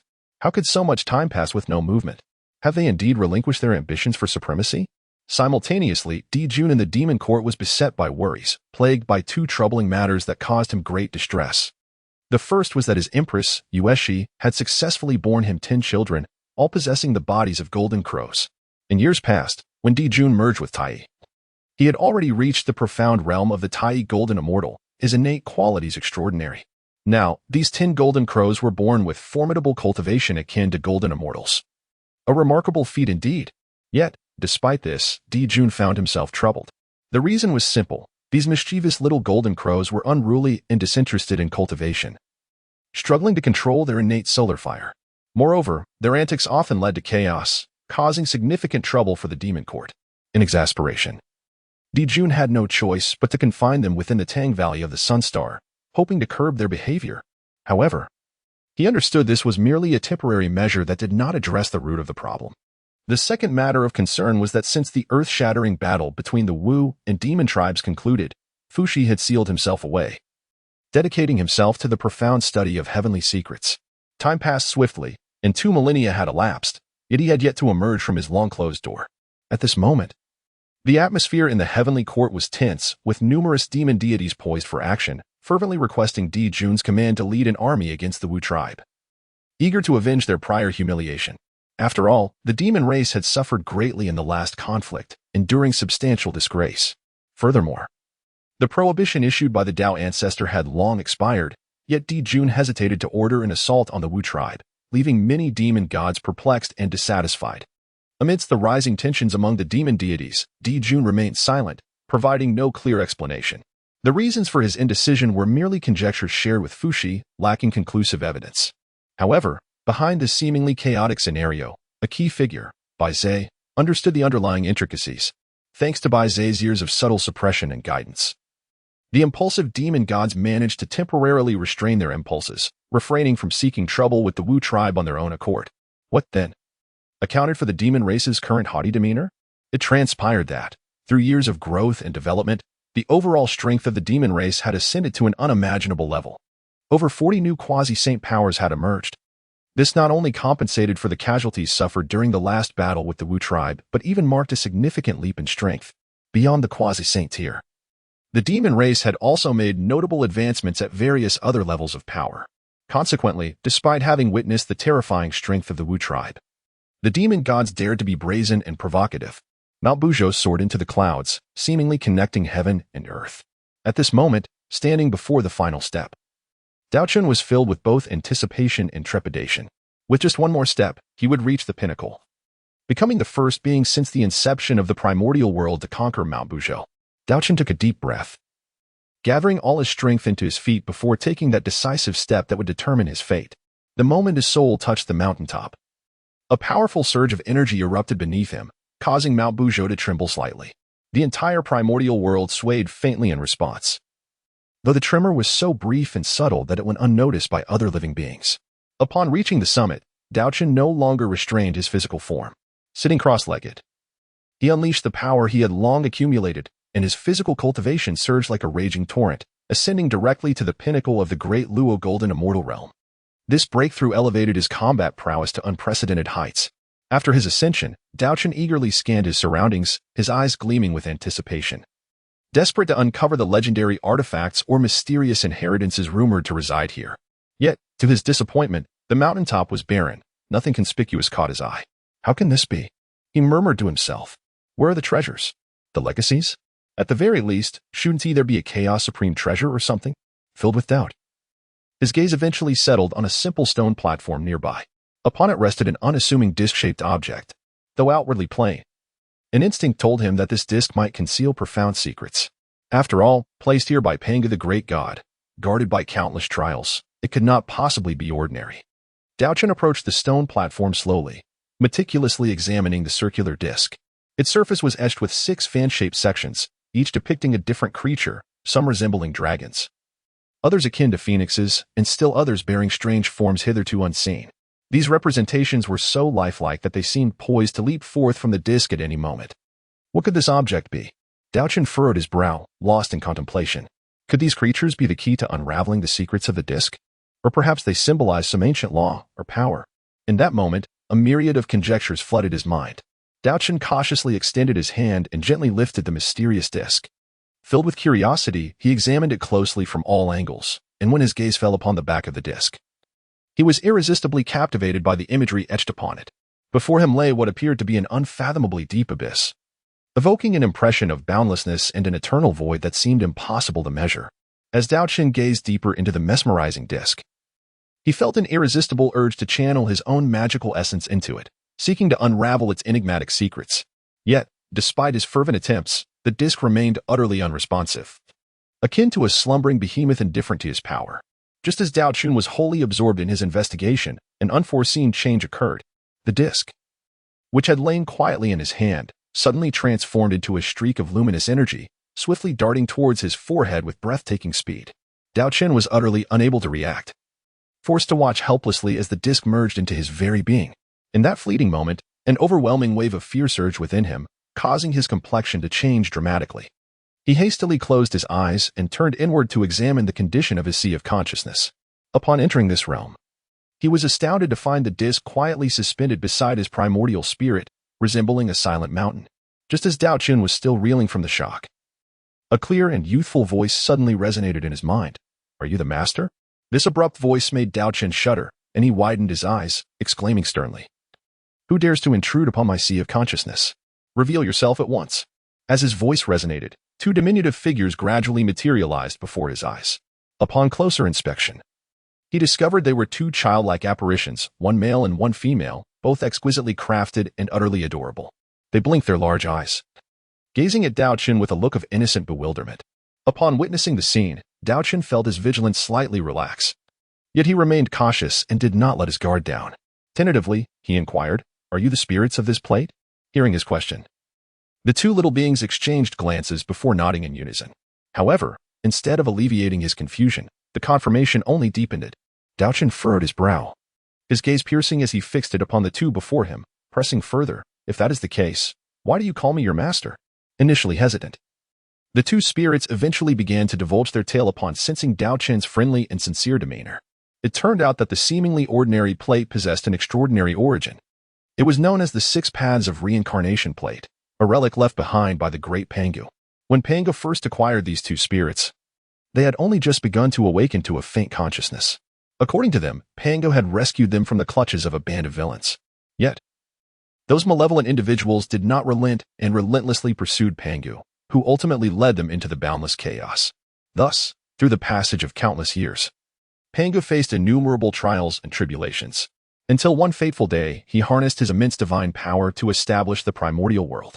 However, just before he transformed into all of creation, Pangu solemnly instructed the two spirits, the first person to reach the summit of Buzhou Mountain would become their new master. Moved by this account, Daochen learned the names of the two spirits. The girl clad in pure white was named Xiaowu, and the boy dressed in black was called Xiaolu. Moreover, Xiaowu and Xiaolu governed the powers of reincarnation and the six paths, wielding unfathomable strength. As for the rank of the six paths of reincarnation plate, they themselves were uncertain. However, the fact that it was treasured by Pangu indicated it was not inferior to the Chaos Pearl, the Creation Jade plate, or the Chaos Green Lotus. This enigmatic and powerful artifact inherently contained a profound technique known as the Six Paths of Reincarnation Heavenly Art. This art boasted two astonishing functions. Firstly, it could boundlessly enhance a person's foundation, comprehension, and innate potential, rendering their path of cultivation remarkably smooth and bright. Secondly, it allowed for the unique synchronization of three paths, enabling practitioners to cultivate their magical power, physical body, and primordial spirit simultaneously through the study of a single method. Although progression might seem slightly slower compared to specialized cultivation in any one path, the simultaneous advancement significantly accelerated the overall cultivation speed. Yet, such a formidable technique bore a substantial limitation. Only the master of the reincarnation plate could practice it. Daochen then turned his curious gaze towards the two little beings and asked, "So, how do you recognize your master?" Xiaolu proudly lifted his adorable little head and exclaimed, "Just now, we have successfully bound ourselves to your true spirit. The contract has been completed." Upon hearing this, Daochen's eyes widened in shock, and he could not help but exclaim, "What? You didn't even need my consent? This is utterly outrageous." He felt his dignity had been violated. Seeing this, Xiaowu quickly covered her mouth, stifling a laugh, and gently chided, "Brother, you're being mischievous again." However, Xiaolu was displeased by her words and retorted, I'm the elder brother, so stop getting it wrong." Ignoring Xiaowu turned to Daochen, adopting a sweet and obedient demeanor as she said, "Master, we are beginning to recognize you." In an instant, the two delicate figures transformed into dazzling streams of black and white light, streaking across the sky like meteors, swiftly merging back into the immense and mysterious reincarnation plate. Concurrently, the interior of the plate shimmered with peculiar glimmers, seemingly establishing a wondrous connection with Daochen's true spirit, binding them closely together. At that moment, beneath Buzhou Mountain, the atmosphere within the Pangu temple of the witch clan grew tense. The many ancestral witches acutely sensed the unusual fluctuations emanating from Buzhou Mountain and wore expressions of astonishment. Among them, the leader of the ancestral witches, Di Jiang, furrowed his brow and uncertainly spoke, "I felt a slight tremor from Buzhou Mountain just now. Did anyone else feel it?" His gaze swept across the other ancestral witches, seeking their confirmation. Zhu Jiaoyin gently stroked his chin, nodding thoughtfully, "Indeed, I felt it too. Such disturbances are rare. I wonder what caused them." Others, including Ho Tu and the other ancestral witches, echoed his sentiment, affirming their own awareness of the anomaly surrounding Buzhou Mountain. Could this be the commotion stirred by that lad Daochen? Suddenly, Zhu Jiaoyin seemed to have an epiphany, his eyes lighting up as he blurted, "Could it be Daochen?" Upon hearing this, everyone was momentarily stunned before they realized the plausibility of the suggestion. After all, aside from Daochen, no one else had ventured atop Buzhou Mountain during this time. Di Jiang then grasped a crucial realization, his expression growing solemn as he remarked, "Ever since Daochen visited here before the wedding of the demon clan, he has remained on the heavenly ladder without leaving. Could it be that he has truly reached the summit?" At this thought, Di Jiang could not help but feel a surge of surprise and concern. However, just as the ancestral witches engaged in fervent discussion, an ecstatic voice echoed from afar, clearly reaching everyone's ears. "Fellow Taoists, I have succeeded." This was Daochen's jubilant exclamation. Hearing this, all the ancestral witches widened their eyes in disbelief. They had never anticipated that the trial set by the Father God would be conquered by Daochen, a mere human, and that he would achieve his goal ahead of them all. The entire Panga temple fell into a profound silence, with shock etched on the faces of each ancestral witch. Yet, the witches were known for their straightforward nature, lacking the guile and cunning typical of political maneuvering. Their thoughts were simple and pure. Since this young man displayed such astonishing talent and had gained the Father God's acknowledgement, Zhou unabashedly approached Daochen, beaming with a radiant smile, and said, "Hey, you're truly remarkable. I wonder what kind of treasures the Father God has left for you?" As Zhou's words fell, the other ancestral witches could no longer contain their curiosity, eagerly gathering around with expressions of anticipation. Under the eager gazes of the crowd, Daochen felt no hesitation or desire to conceal anything. He spoke openly about the 6 paths of reincarnation plate, fully aware that these ancestral witches were trustworthy individuals. Moreover, the 6 paths of reincarnation plate had already established a close bond with him. Otherwise, no one else would be able to take it away. Not even the exalted Taoist Hongmeng, who commands authority across the 3 realms. When Huda heard the name of the treasure, the 6 paths reincarnation plate, her heart trembled violently. As if a flash of divine insight pierced her mind, only to dissipate fleetingly, leaving her momentarily unable to grasp its essential significance. Daochen, who had been attentively observing Hutu's reaction, acutely detected the subtle change in her expression and pondered inwardly. It seems Hutu is on the verge of comprehending the profound mysteries of the reincarnation laws. Yet she merely lacks that final push. At that moment, an involuntary thought surged within him. Should he bestow this invaluable 6 paths reincarnation plate upon Hutu, aiding her in establishing the underworld and thereby embarking on a magnificent endeavor that would bless countless beings and fortify the primordial realm? However, as Daochen furrowed his brow and gazed into the distance, seemingly striving to penetrate the dense fog obscuring the boundless sky, his heart was in turmoil. Tangled like a mass of threads, this treasure is a precious relic left behind by the great Pangu, imbued with inexhaustible mysterious powers and ancient legacies. The great Pangu had explicitly declared that the first individual to successfully ascend the peak of Buzhou Mountain would rightfully claim this artifact as their own. For Daochen, acquiring it would signify possessing an unparalleled opportunity to distinguish himself in the primordial world, allowing him to compete with numerous formidable entities, and potentially transcend the constraints of the heavenly path to achieve the supreme Tao. Yet, if he were to lend this artifact to Huta for her to establish the path of reincarnation, then all beings in the primordial realm would depend upon this cycle for rebirth. Consequently, this treasure would become the key to Hutu's dominion over the life and death of all sentient beings. At that juncture, should Daochen wish to cultivate the 6 paths reincarnation technique, he would likely be compelled to reside long-term in the underworld, subject to its limitations. This was far from Daochen's desire and not in alignment with the path he had always pursued. Faced with this arduous decision, Daochen felt an unprecedented weight of pressure and confusion. The dilemma of which path to take truly left him in a state of distress. Nevertheless, the significance of the 6 paths reincarnation technique was paramount for him. It was indeed the crucial opportunity for him to aspire to the realm of Hunyuan, and he could not proceed without the 6 paths reincarnation plate as an aid. Just then, as if intuitively sensing the turmoil deep within Daochen's heart, the spirit of the artifact, Xiao Wu, spoke up. In truth, both I and Xiao Lu can conserve a portion of our primordial power to assist in constructing the 6 paths of reincarnation. This way, there would be no need to leave your side, and we could alleviate your concerns.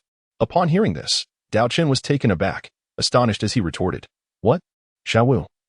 How could you possibly know my thoughts?" Xiao Wu replied with a cheerful grin, "Oh dear, master, I must apologize for not informing you earlier. We are intricately bound to your true spirit, so naturally, we can share a deep connection with you." Upon hearing these words, Daochen's expression fell, and he inquired further, "Is there any way to actively shield oneself from this telepathic connection? After all, maintaining such a bond with one's enemies is one thing, but in daily life, it is best avoided." Unexpectedly, at that very moment, the untimely voice of Xiao Lu broke the silence. Master, are you perhaps worried that your little secrets might be uncovered by us?" Daochen was entirely disinclined to engage with the mischievous little Yuzi, secretly pondering, Why call him little Lu?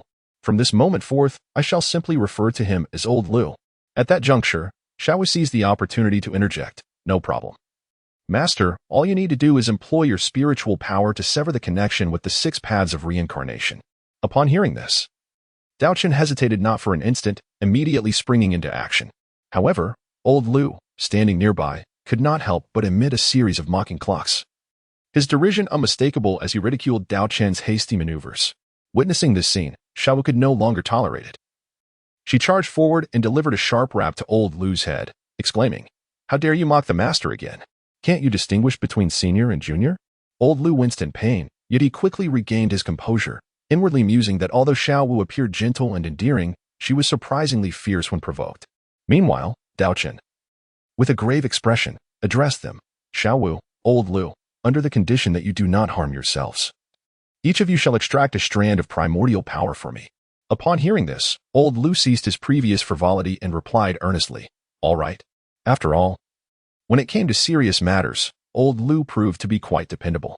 Subsequently, both of them employed their unique methods, carefully extracting the primordial power of the 6 paths of reincarnation from within themselves and cautiously placed it into Daochen's hands. However, after relinquishing his primordial power, old Lu let out a cold snort, expressing his strong discontent regarding Daochen's unilateral alteration of his name. In response to old Lu's grievance, Daochen smiled gently and explained, "Old Lu, the reason I address you this way is that, in terms of age, old Lu is indeed older than Xiao Wu. Thus it is fitting for you to be called brother. What, do you not wish to accept this new name?" Upon hearing this, old Lu's mind began to churn. He thought to himself that being a brother did seem quite impressive. Gradually, the displeasure on his face faded, replaced by a hint of pride, as he mumbled, "Well, fine. This name isn't too bad after all." Observing old Lu's change in attitude, Xiao Wu's face flushed with anger, her eyes wide as she glared at Daochen, as if questioning him for allowing old Lu to take on the title of brother. Daochen sensed Xiao Wu's gaze and quickly signaled her to remain calm with a discreet eye gesture. Xiao Wu blinked a few times, indicating that she understood Daochen's intention. After soothing the 2 little ones at the Panga shrine, Daochen produced a luminous sphere that contained the essence of the 6 paths of reincarnation. This orb shone brilliantly like the brightest star in the night sky, emanating powerful and pure waves of energy.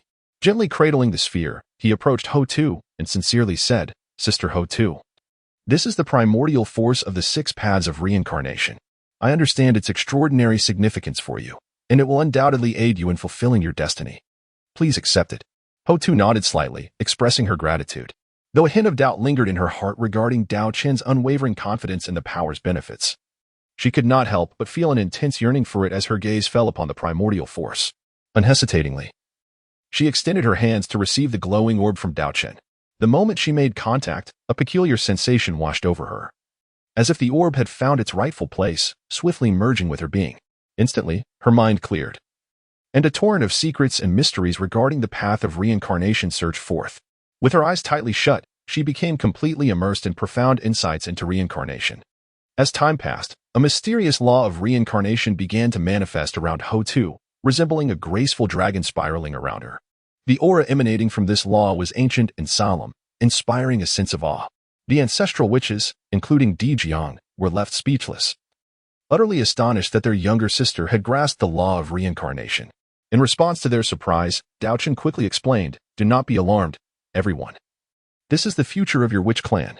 At this moment, Ho Tu is in a crucial phase, and we must not disturb her enlightenment." Upon hearing Daochen's words, the ancestral witches, who had intended to inquire further, fell silent. Even Zhu Rong and Gong Gong, usually the most boisterous among them, dared not utter a sound, fearful of disrupting Ho Tu's cultivation. The entire space fell into a profound silence as all eyes were fixated on Ho Tu, hoping she would successfully master the law of reincarnation and lead the witch clan into a new era of brilliance. Meanwhile, in the Purple Sky Palace, the heavenly doubt glared furiously at Hong Jun, reprimanding him loudly. "Hong Jun, how could you possibly mismanage this situation? I expected a fierce battle between the witch and demon clans, yet they have not only refrained from conflict but have grown increasingly restrained." Faced with the heavenly Dao's inquiry, Hong Jun was equally perplexed, furrowing his brow in contemplation. Historically, the witch clan and the demon clan had always been at odds, meeting each other with hostility and a desire to annihilate one another. However, at this moment, the 2 clans appeared unexpectedly calm, as if they had come to an unspoken agreement, which was indeed baffling. Had they reached a clandestine accord? Or had some unforeseen circumstance arisen? As he pondered this, Hongjun shook his head and muttered, "This is truly strange. When did the witch clan and the demon clan become so patient?" Simultaneously, far away in the west, on Ling Mountain, Jian and Zhuanti were equally troubled.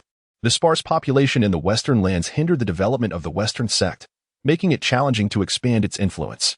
Moreover, the numerous merits owed to the heavenly Tao remained unrepaid, with no clear timeline for resolution. Just then, as if sharing a thought, the two simultaneously raised their heads, their gazes meeting. A glimmer of cunning flashed in Zhuanti's eyes as he spoke. "Brother, I propose that since our numbers in the west are limited, we should venture east to recruit some outstanding talents into our western sect. This would not only bolster our strength but also weaken the east, allowing us to repay our debts to the heavenly Tao efficiently. Wouldn't this be a triple benefit?" Upon hearing this suggestion, Jian felt a flicker of interest. However, being the more cautious of the two, he recognized the gravity of the matter and refrained from making a hasty decision. He suppressed his impulse and replied, "Your suggestion holds merit, but this course of action may provoke discontent among the Eastern powers, potentially leading to unnecessary conflicts. Even if the three purities in Nüwa do not intervene, the celestial formations controlled by the demon court and the 12 capitals of the witch clan would pose significant challenges." He furrowed his brow, his expression laden with concern as he sighed deeply. Moreover, many of the gifted individuals in the East have already become disciples of the saints or aligned themselves with the demon clan. How should we navigate this situation? Zhuanti echoed Jian's sentiment, sighing deeply with a sense of helplessness and melancholy. Alas, it is all that detestable Rahu's fault. If it weren't for his insidious machinations behind the scenes, sowing discord, how could the West find itself in such dire straits? Just then, Jian's eyes brightened with a sudden inspiration, and he excitedly exclaimed, "Brother, consider this. Recently, the witch and demon clans have been avoiding direct confrontation, choosing to evade battle. However, if they do not eliminate one another, how will we have the opportunity to recruit their talents? I believe that in the past, Raha secretly incited the three innate clans to fight against each other, leading to the near extinction of these powerful groups. If that is the case, why can't we emulate his strategy and ignite the flames of conflict between the witch and demon clans?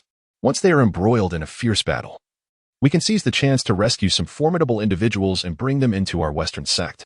This way, we not only enhance our own strength but also expand our influence in the West. What a splendid plan." After hearing Jane's brilliant analysis, Zhuanti could not help but feel elated. Nodding in agreement as he praised, "Brother, you truly are cunning. I admire your wisdom and foresight. Now, my younger brother, please discreetly investigate whether there is any potential for action," Jian instructed solemnly. Zhuanti nodded slightly in understanding, then swiftly vanished like a phantom, heading to the target location to conduct detailed reconnaissance, hopeful to uncover the key spark that would ignite the conflict between the two clans. Jian quietly watched as Zhuanti's figure grew distant until it completely disappeared, murmuring to himself, "Do not hold it against us. After all, you stand as obstacles on the path of prosperity for our West." On the other side, in the land of the witch clan, Daochen, after solemnly bidding farewell to Di Jiang and the other witches, resolutely turned to embark on his journey home. It had been an immeasurable span of time since he left the human realm to ascend the legendary Mount Buzhou. At this moment, it was indeed time to return and check on his kin. Additionally, he had not set foot in the Nüwa palace since he last left, which had been tens of thousands of years ago. Moreover, the 9 revolutions profound art he practiced must be personally bestowed upon Nüwa. After several millennia, his return to the shores of the Eastern Sea evokes a myriad of emotions within Daochen, prompting him to lament the triviality of time and the primordial chaos. Presently, the human race flourishes, exhibiting a scene of prosperity and vitality, with a plethora of talents emerging. Particularly, the ranks of powerful beings at the Tai Golden Immortal level are increasingly abundant. Yet, it is lamentable that, despite such thriving development, no individual has yet succeeded in transcending to the great Luo Golden Immortal realm. It is as if an invisible shackle firmly binds the entire human race, rendering their path of cultivation fraught with difficulty. Daochen was no exception. His primordial spirit and magical power had long been confined within the realm of the perfected Tai Golden Immortal. Now, only his physical form had ascended to the pinnacle of the great Luo Golden Immortal, while the other realms awaited the right opportunities. If no one could break this confinement and forge a new path, humanity would likely struggle to give birth to supreme beings such as the great Luo Golden Immortal, let alone the Hunyuan Golden Immortal or even the Hunyuan Great Luo Golden Immortal. Within the solemn and reverent Hall of Ancestors, Sui Rin, Yu Chao, and Shi were engrossed in their secluded cultivation, fully immersed in the comprehension of the Tao scriptures of humanity. At that moment, Daochen unreservedly unleashed his formidable aura and strode into the hall. As Daochen stepped into the Hall of Ancestors, the three practitioners, who were in deep meditation, immediately sensed his arrival with keen awareness. Without hesitation, they halted their seclusion, swiftly rising to greet him, their faces alight with joy. They approached Daochen with measured steps, respectfully bowing before him in unison, exclaiming, "Elder brother." Daochen smiled and nodded in acknowledgement, then began to carefully scrutinize the three individuals before him. After a thorough examination, he nodded in satisfaction and praised, "Very well, you have all reached the pinnacle of the great Luo Golden Immortal Realm. It is evident that you have devoted considerable effort to comprehending the Taoist scriptures of the human race." Upon hearing Daochen's commendation, a hint of pride blossomed on the faces of the three. Subsequently, they each began to recount the various developmental achievements the human race had attained in recent years. Among these, the most significant accomplishment was the qualitative breakthrough and leap in the realm of formations. Faced with a temporary bottleneck in their cultivation, the human race chose to explore alternative paths, concentrating their efforts on the study of formations. Over the years, they have poured immense dedication and effort into this field. Initially, the formations established in each city could only eliminate enemies at the Tai Golden Immortal level and could barely withstand the attacks of early to mid-stage Great Luo Golden Immortals. However, as of today, through continuous refinement and enhancement, these formations now possess the terrifying power to annihilate opponents below the late stage of the Great Luo Golden Immortal Realm. Of course, to unleash such formidable power, the collective effort of many Tai Golden Immortals is required. Moreover, with the ongoing upgrades of formation components, the entire human race's fire of inheritance formation has been further strengthened and enhanced, providing a more solid and reliable protective barrier. Today, the human race has achieved a remarkable increase in strength. The fire of inheritance formation can now support the three ancestors in demonstrating terrifying prowess equivalent to the mid-stage of quasi-saint status within a short time. This undoubtedly adds a robust layer of security for the human race, instilling greater confidence in facing numerous challenges. It is worth mentioning that the human race has finally acquired formidable combat strength at the quasi-saint level. Beyond the three ancestors, Daochen undoubtedly stands as the most resplendent presence. With his perfected physical form at the Great Luo Golden Immortal level, his comprehension of the laws of battle, and the support of numerous top-tier spiritual treasures, his combat prowess has ascended to the mid-stage of quasi-saint, enabling him to stand shoulder to shoulder with apex powerhouses. Thus, the existence of 4 quasi-saint levels elevates the human race to one of the great clans in the chaotic world, significantly enhancing their status. Reflecting on these 3 human ancestors, Daochen felt a deep respect. Their understanding of the human race's Taoist scriptures is truly unparalleled, having reached the highest pinnacle of the Great Luo Golden Immortal Realm. Although there may have been minor flaws due to previous merit enhancements, these shortcomings have been thoroughly remedied through their profound understanding and relentless study of the scriptures. While they may not yet be invincible among their peers, there is no doubt that they are among the elite. For many years, the rapid development of the human race has been inseparable from the tireless efforts and selfless dedication of these 3 ancestors. They frequently hold teachings, imparting their insights to their kin. It is precisely because of their unwavering commitment that a multitude of Tai Golden Immortals has emerged within the human race, numbering in the millions, while the number of Golden Immortals is truly incalculable. At that moment, Daochen's hand shimmered with spiritual light, and without hesitation, he directly imparted the first 6 transformations of the 9 Revolutions profound art to the 3 ancestors.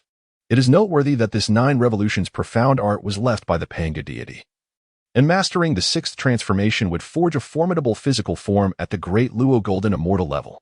After all, in the path of cultivation for the human race, where constraints hinder breakthroughs, it is more prudent to first focus on strengthening the physical body.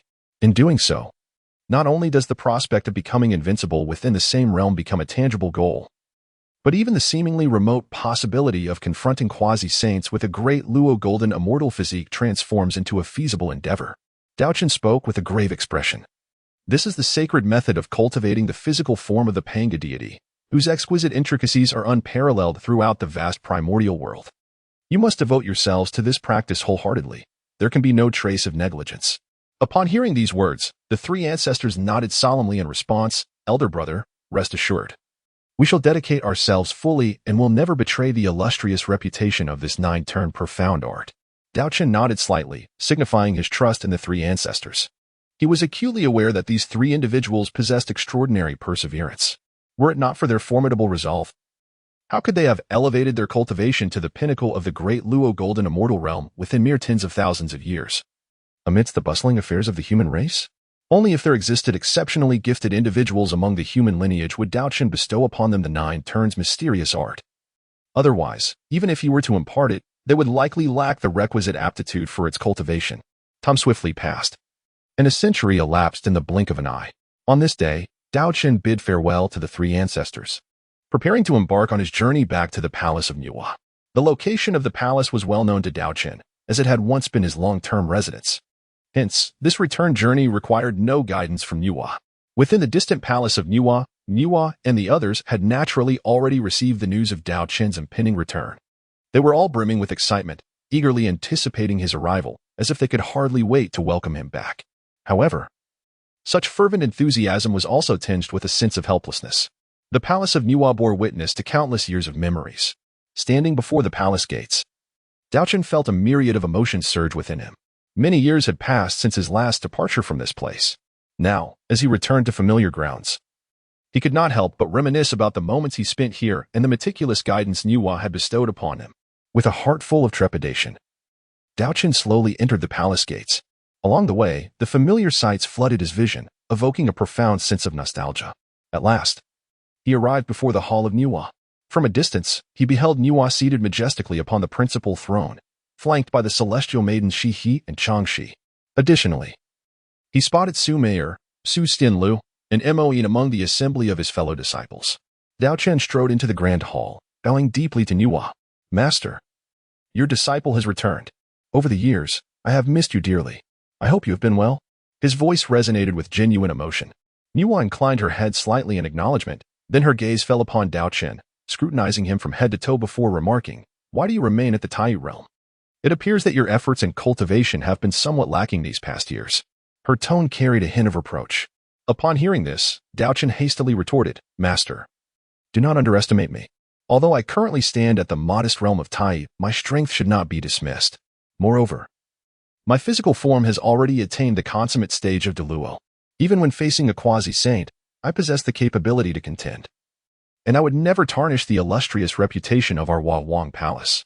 However, upon hearing these words, Shiha and Changxi exchanged doubtful glances. Shiha chuckled lightly and remarked, "Brother Daochen, your words seem rather exaggerated. While we have heard of your ability to vanquish experts at the late stage of Deluo Jinstian, to claim that you can stand against a quasi-saint is truly hard to believe. Who possesses such monstrous talent?" Changxi chimed in, "Indeed, Brother Daochen. The path of cultivation is fraught with challenges, and one must not aspire too ambitiously. If what you say is true, would that not be defying the heavens?" In the face of their skepticism, Daochen stood undeterred, raising his chin confidently and declared, "If you do not believe me, feel free to test it. I, Daochen, have never spoken boastfully." In that moment, the atmosphere within the great hall grew tense. Daochen's gaze was resolutely fixed upon the multitude before him, their eyes brimming with skepticism and distrust. A subtle smile graced his lips as he slowly spoke, "If you doubt my capabilities, feel free to challenge me." His voice, though not loud, resonated with an inexhaustible strength, clearly reaching the ears of every individual present. At that moment, Xianlu abruptly stepped forward.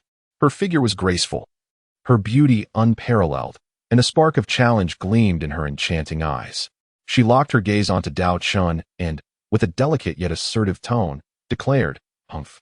Let this fairy put your skills to the test." Xianlu harbored a deep-seated resentment towards Daochen, having waited an eternity for him to make a move since their first encounter, only to be met with silence. His audacious teasing had further infuriated her, rendering him an insufferable individual. Previously, due to her own cultivation being limited to the great Luo realm and the necessity of seeking his assistance, she had to suppress her anger and refrain from confronting him. However, the tides had turned. After extensive training and refinement, Xianlu had ascended to the primordial golden immortal realm and successfully comprehended the nuances of the law of melody. With her newfound strength, she perceived this moment as the perfect opportunity to redeem herself and deliver a sound lesson to the despicable Daochen. With this thought, a glint of determination flashed in her eyes as she slightly shifted her body, transforming into a streak of luminous light that surged towards Daochen. Simultaneously, a resplendent jade flute materialized in her hand, radiating with brilliance. With a gentle wave, a torrent of notes imbued with terrifying power surged forth towards Daochen. In the face of Xian Li's fierce onslaught, Daochen remained remarkably composed. He merely cast a casual glance her way, a smirk of disdain playing upon his lips. Before shaking his head lightly and remarking nonchalantly, "You have merely just stepped into the early stage of the quasi-saint realm. You are not my match, little Xian Lu. Spare yourself the effort. You stand no chance against me." Upon hearing this, Xian Li's face flushed crimson with fury as she retorted, "I refuse to believe that. If you have the courage, meet me on the enlightenment platform for a duel." Before her words fully dissipated, she turned on her heel, her anger propelling her as she soared into the air, vanishing from the sight of the crowd in an instant. Upon witnessing the scene, Daochen helplessly scratched his head, inwardly murmuring, "Alas, I intended to kindly remind her to spare herself from humiliation, yet this young lady is utterly oblivious to my good intentions." Meanwhile, Nüwa gazed at Daochen with a look of skepticism. After all, she often secluded herself from meditation and contemplation of the laws of power, thus could not constantly monitor Daochen's affairs. After a moment's reflection, Nüwa decisively stated, "In that case, you should engage in a friendly contest with Xianwei. It will allow me to ascertain the extent of your progress over these millennia." Deep down, Nüwa harbored a belief in the truth of Daochen's words. Despite the fact that this lad sometimes spoke as sweetly as honey, he would not indulge in fabrications regarding matters of such significance. Before long, the two arrived at the base of the enlightenment platform. At this moment, Xianwei had been waiting, her delicate face taut and her expression frigid. Her captivating eyes fixed intently on Daochen, as if to convey, "Should you dare to underestimate me today, you shall undoubtedly regret it." Upon witnessing Xianyue's demeanor, Daochen could not help but chuckle. This reaction, however, incited Xianyue's wrath. With a playful huff, she unhesitatingly retrieved the mysterious and resplendent Zixia fairy music flute from her spatial treasure. Subsequently, she parted her crimson lips, and exquisite notes cascaded from the flute's openings like a gentle stream. The melodious strains enveloped Daochen, penetrating his ears with an invisible force. In an instant, Daochen felt as though the world was spinning around him, his mind buzzing with the sound of countless bees, plunging him into a state of confusion. However, this sensation of dizziness lasted but a fleeting moment, as Daochen's formidable willpower swiftly restored his clarity. Just as he regained his composure, Shenyue's onslaught descended upon him like a tempest. Daochen felt a sudden shock, secretly lamenting his underestimation of this seemingly fragile woman. Fortunately, he reacted swiftly, gathering all his focus to counter the onslaught of the celestial music. It is important to note that Daochen's primordial spirit was far from ordinary. Although his current cultivation level was merely that of a perfected Tai Golden Immortal, he was not to be compared with an average Great Luo Golden Immortal. Long ago, he had transcended the limits of 3 realms and entered a mysterious domain unknown to others, which he personally named the Forbidden Domain of Gods and Demons, or simply the Gods' Forbidden Domain. This domain is divided into 3 levels. Before ascending the peak of Mount Buzhou, Daochen resided in the 2nd level of the Gods' Forbidden Domain. Upon successfully reaching the summit, he naturally broke through to the 3rd level. It was through this unique and formidable power of the Forbidden Domain that Daochen possessed the ability to bridge vast gaps in cultivation and engage in battle. Moreover, having ascended the peak of Mount Buzhou, his physical form was thoroughly liberated, allowing him to unleash his full potential, instantly elevating his physical cultivation to the perfected Great Luo Golden Immortal realm. The Zixia Celestial Sound Flute, a superior innate spiritual treasure, could bewilder the opponent's primordial spirit, inducing a state of dizziness. Additionally, its melodies could manifest sword energies and other offensive techniques, catching the adversary off guard. The God's Forbidden Domain allowed entry upon surpassing the limits of each major realm, comprising 3 levels. The Sub-Saint realm mentioned later refers to the breakthrough of a mixed-element Golden Immortal quasi-saint, beyond the limits into the realm of the Forbidden Domain. Although he had not yet transcended to the saintly level, mixed-element Great Luo Golden Immortal, he could still exchange a few blows with a saint. The classification of realms in this text includes early stage, mid-stage, late stage, peak, perfection, limit, and the Forbidden Domain. Cultivation is divided into 3 paths: magical power, primordial spirit, and physical body. Attaining perfection in any one of these paths signifies a perfected realm, allowing for a direct breakthrough to a higher realm. If all 3 paths reach perfection, it is termed the limit. Only by reaching the limit can one step into the Forbidden Domain. Surpassing the limit in one path results in the 1st level of the Forbidden Domain, while surpassing the limit in all 3 paths grants access to the 3rd level. In the Palace of Nüwa, on the Enlightenment platform, Daochen closed his eyes tightly, safeguarding his primordial spirit, fully aware that he had arrived at a critical moment. Allowing for not the slightest negligence, he suddenly flashed forward, abandoning his magical defenses, and surged forth with the pure strength of his physical body like a tempest. Meanwhile, the ethereal music grew increasingly fervent, the flute's notes seemingly imbued with a magical power, conjuring numerous manifestations resembling treasured artifacts from all directions. Astonishingly, among these treasures were the legendary map of mountains and rivers, the enigmatic creation whip, the red embroidered ball symbolizing destiny, the luminous moon wheel, and a mysteriously eerie demonic lute, along with many other top-tier treasures. Faced with such an unexpected assault, even the well-versed Daochen was taken aback. Pondering, what kind of trick is this? Could she have actually replicated the treasures of Nüwa and others? Such a method was indeed extraordinary. Leveraging the imitation of numerous supreme spiritual treasures to launch an attack, the magnitude of its power is beyond imagination. A glimmer of admiration flickered in Daochen's eyes as he exclaimed, "Xian Lu, I truly did not anticipate that you possess such formidable abilities." Xian Lu, whose age was nearly comparable to that of Daochen, found the young man's remark rather amusing. However, Xian Lu remained unfazed by his praise, merely snorting in disdain before retorting, realizing this now is far too late. No sooner had the words left her lips than a more ferocious and relentless onslaught surged forth like an overwhelming tide. Daochen dared not exhibit the slightest carelessness. He brandished his fist resolutely, confronting the oncoming magical artifacts. A cacophony of crackling sounds echoed relentlessly, and in an instant, numerous wounds adorned Daochen's body, blood splattering about.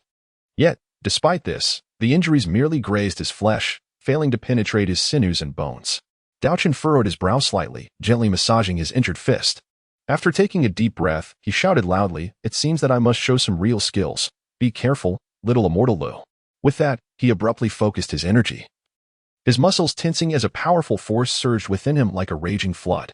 He activated the combat principle of 1-5, channeling all his physical strength into his right fist, and without hesitation, he struck forward with tremendous force. This punch was akin to a thunderous onslaught, carrying a might that seemed capable of toppling mountains, aimed directly at the multitude of magical treasures before him. In an instant, the atmosphere shifted, and the heavens trembled. Li's heart jolted in shock. She had not anticipated that this insufferable fellow possessed such formidable physical prowess.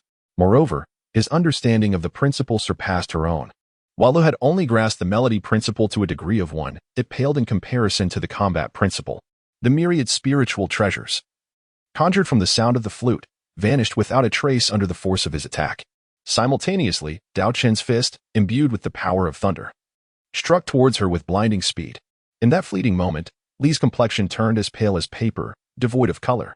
She hurriedly summoned all her magical energy, desperately activating the invaluable celestial garment gifted by her sister, hoping it would withstand Daochen's overwhelming strike. However, just as the fist was about to connect, Daochen suddenly slowed to a halt. Then, with a soft thud, he reached out and gently tapped Lu on the head, revealing a sly smile as he chuckled, "Humph. This is for you, little girl, trying to show off." The unexpected tap sent a sharp pain through Li's head, and her face flushed a deep crimson, resembling a ripe apple, overwhelmed by embarrassment. At that moment, Li silently lamented, thinking, "Oh dear, I would have preferred a solid punch from him. At least that would have been more straightforward. How humiliating." Flushed with indignation, Li shot Daochen a furious glare before darting off like a frightened rabbit, seeking refuge with Nüwa and the others, resembling a little girl fleeing from a bully. Observing this scene, Daochen couldn't help but feel a mix of amusement and bewilderment. He shook his head helplessly, muttering to himself, "Why is this girl such a talented actress? I barely exerted any effort at all. When we first met, she was so aloof and imperious. Now, where has that demeanor disappeared to?" Meanwhile, Nüwa was unconcerned with their antics. She was troubled by her inability to find an opportunity to properly discipline this disobedient disciple. It was utterly unacceptable that he spent his days frivolously rather than diligently cultivating. With a stern expression, she reprimanded Daochen, "You, young man, constantly shirking your responsibilities. Today, I shall show you some serious consequences."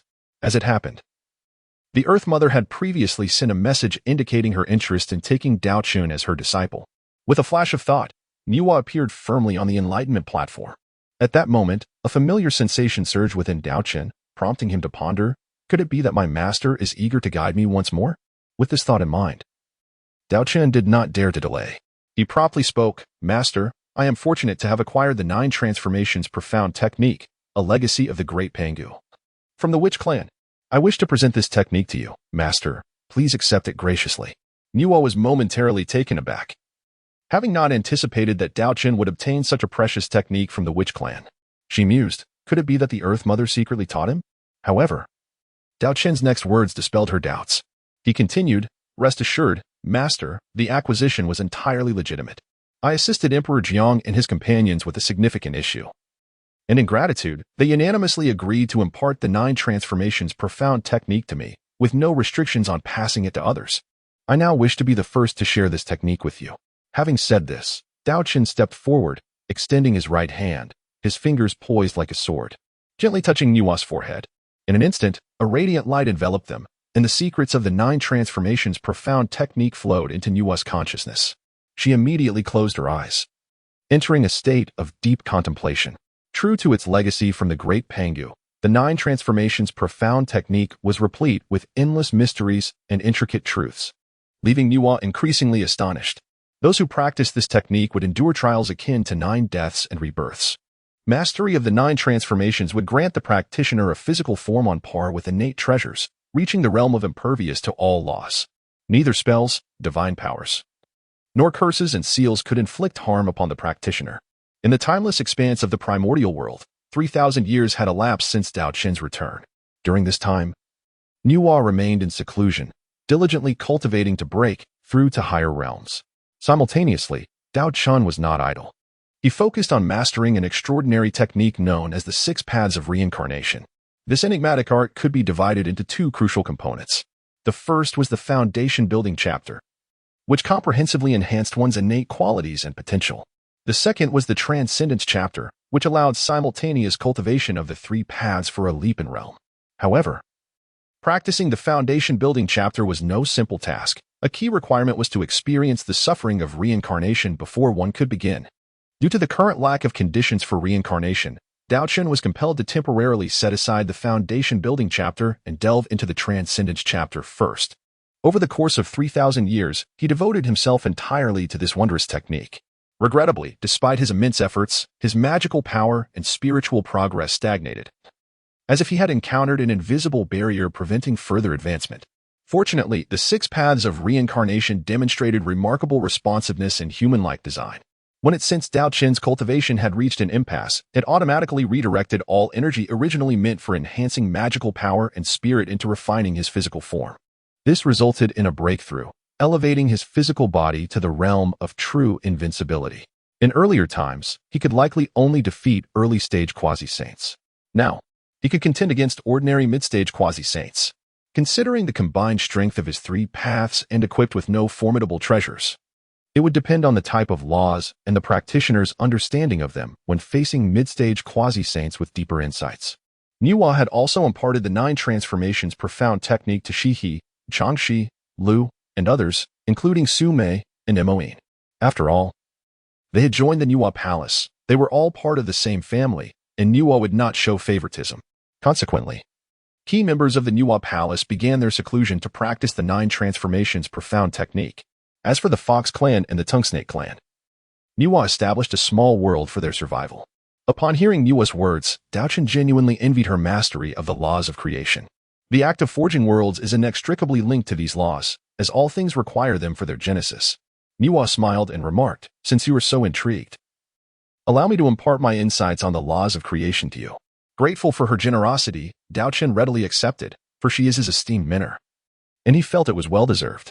In the realm of the Sun Star, Emperor Dijuan and the Moonlight Queen had 10 offspring, renowned as the famed 10 golden crows. However, these little ones struggled to control their potent solar flames and, driven by their mischievous nature, often brought trouble to Dijuan. Reluctantly, he had to confine them within the mysterious Tang Valley to prevent their reckless antics from causing chaos in the outside world. Naturally, the 10 golden crows harbored feelings of resentment towards their father's stringent measures.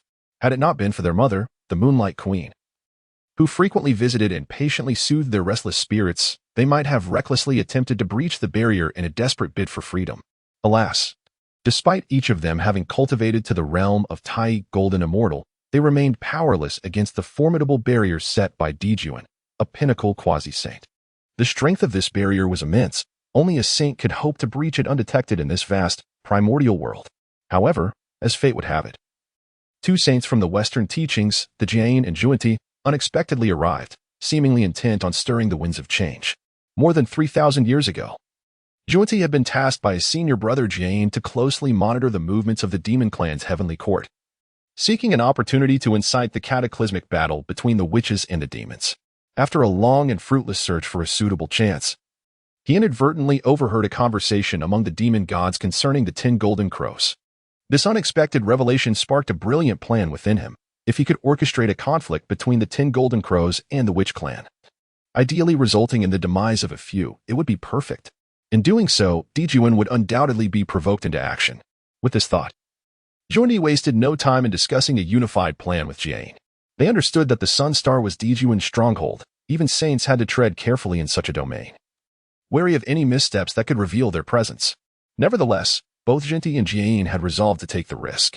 Meanwhile, the little golden crows had been diligently training under the Moonlight Queen's guidance, their singular goal being to master the solar flames and gain their father's approval to escape the confines of their prison-like home. Thanks to the immense fortune of the demon clan, they swiftly broke through to the Tai Golden Immortal Realm and began to gain initial control over the solar flames. Yet, as the old adage goes, no plan survives contact with reality. On what seemed to be an ordinary day, two illustrious and transcendent beings, Jian and Zhuanti, descended like bolts of lightning from the distant, mysterious west. This sudden turn of events plunged the already tense situation into deeper uncertainty. It was well known that these two saints possessed boundless power, and their arrival heralded an impending storm of monumental proportions. The unfortunate little golden crows found themselves in unprecedented peril. Jian and Zhuanti exchanged knowing smiles before seamlessly employing their magical transformation arts. In an instant, they metamorphosed into Bai Zhe, Dijuan's most trusted strategist, and one of the 10 formidable demon gods, Ming. Their appearance and demeanor were indistinguishable from the originals, making it nearly impossible to discern the truth. Initially, the little golden crows were overjoyed to see their visitors, recognizing them as Bai Zhe and Ming, who were closely associated with their father. Eagerly, they approached and inquired, "Did father send you to release us?" The disguised Jian, posing as Bai Zhe, smiled and replied, "Indeed, my young princes, His Majesty has commanded us to free you. However, there is a trial set for you. Only by passing this trial can you truly attain your freedom." Upon hearing this, the little golden crows perked up and chorused, "What is the trial? Please, Bai Zhe, enlighten us." Clearing his throat, Jian continued, "Your task is to venture into the witch clan's territory and claim the head of a great witch to demonstrate your formidable strength.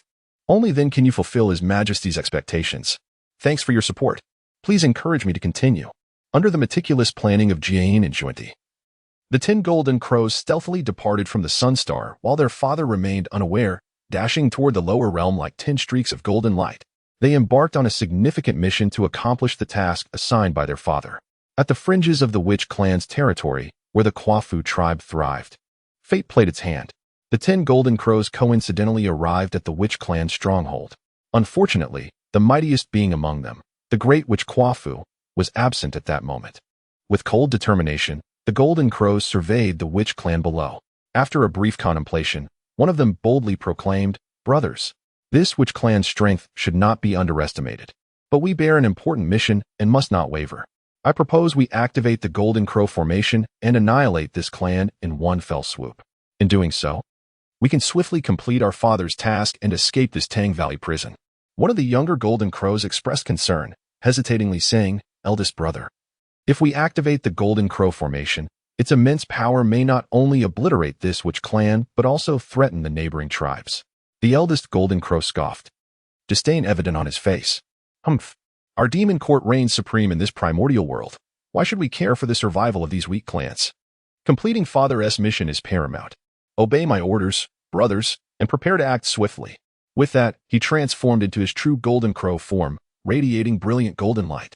The other 8 golden crows followed suit, and seeing that persuasion was futile, the younger golden crows reluctantly chose to heed their eldest brother's command.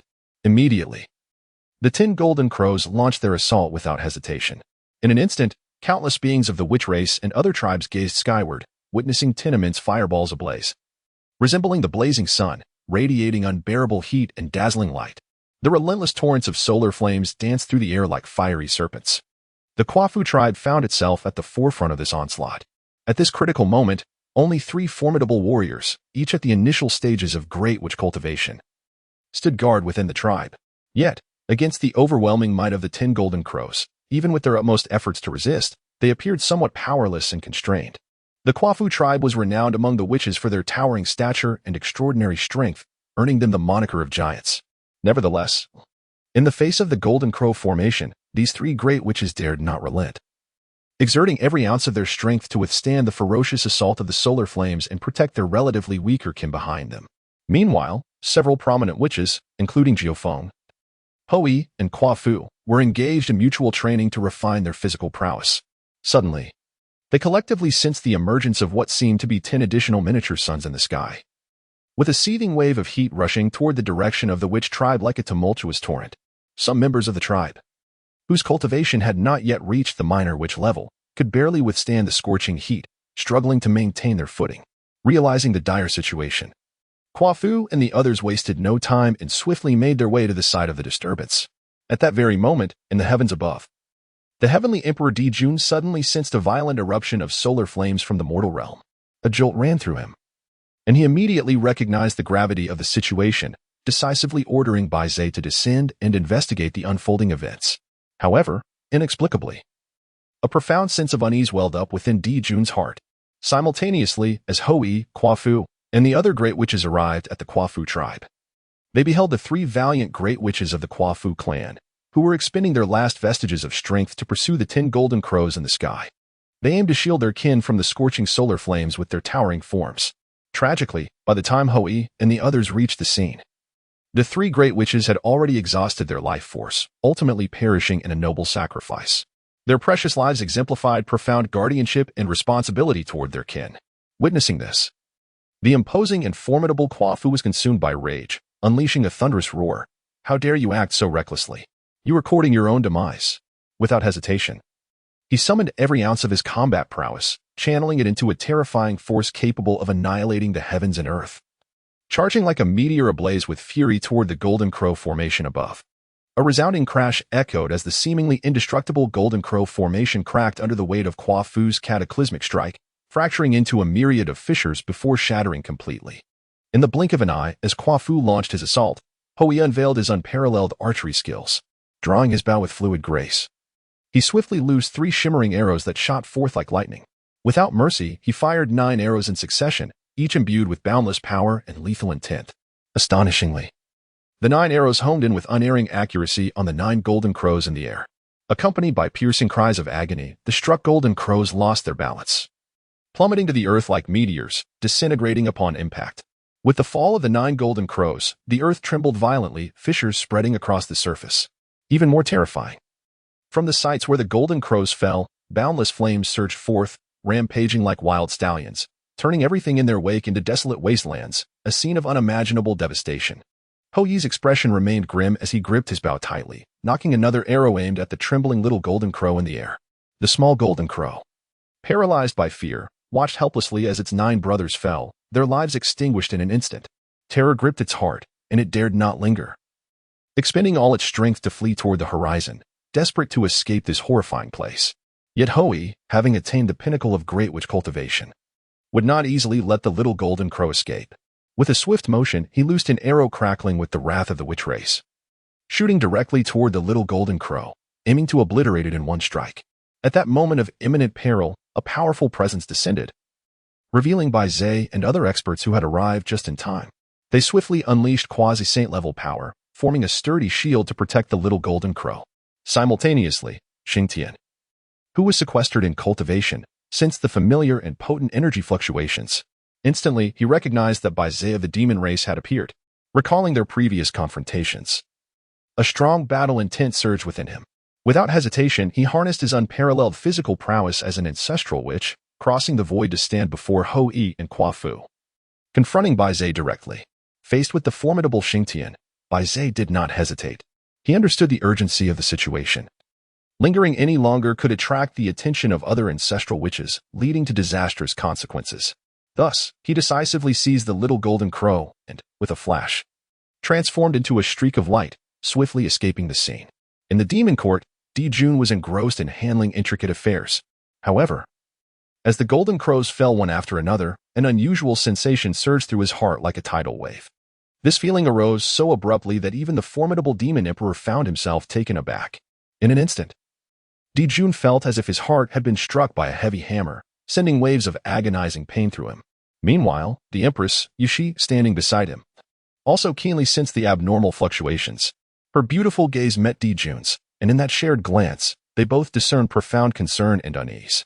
Simultaneously shaken, they immediately realized that something was amiss. The 10 golden crows must be in peril. Without a moment's hesitation, Daochen and Yushi transformed into 2 streaks of light, racing toward the sun star. Upon their arrival, however, they were met with a shocking sight. The 10 golden crows, who should have been obediently present, were nowhere to be found. Daochen's brow furrowed, his countenance darkening, as if water could drip from it. How had these golden crows escaped? Without covert assistance. It was inconceivable for them to accomplish this feat. As this thought crossed his mind, Daochen instinctively cast a glance at Yushi beside him. Yet, as Yushi gazed with a bewildered expression, her eyes filled with confusion, it was evident that her actions of releasing the 10 golden crows were not driven by maternal affection. Just as Emperor Daochen was deep in thought, he suddenly recalled the immense power of the true sun fire that had erupted in the lower realms. The ferocity of that force was undoubtedly the pure essence of the true sun fire. In retrospect, it must have been the 10 golden crows causing chaos in the lower realms. With a grave expression, Daochen shook his head and hastily returned to the heavenly court with Yushi. Upon stepping through the heavenly gate, they found Baze already waiting, accompanied by the terrified little golden crow.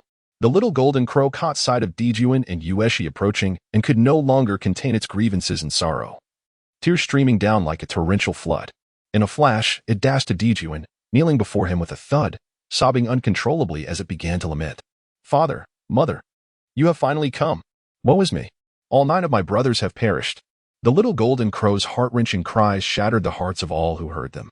Seeing this, Baze quickly stepped forward, nodding solemnly to Daochen to affirm the little golden crow's words were true.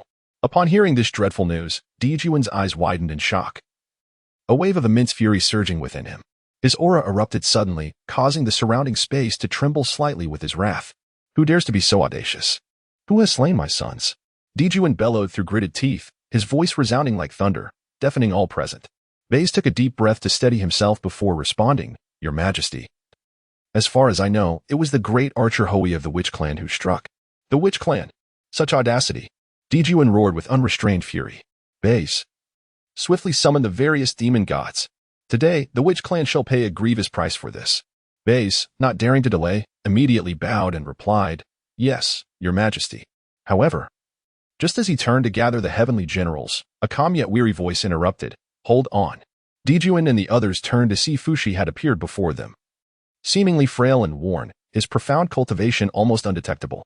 The sudden emergence of Fushi startled Daochen and the others, prompting them to inquire, "Your Majesty, what is the meaning of this? Why do you impede our vengeance upon the Witch Clan?"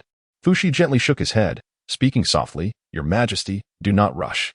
I have spent over 20,000 years and immense effort to glimpse a fragment of the heavenly mechanism.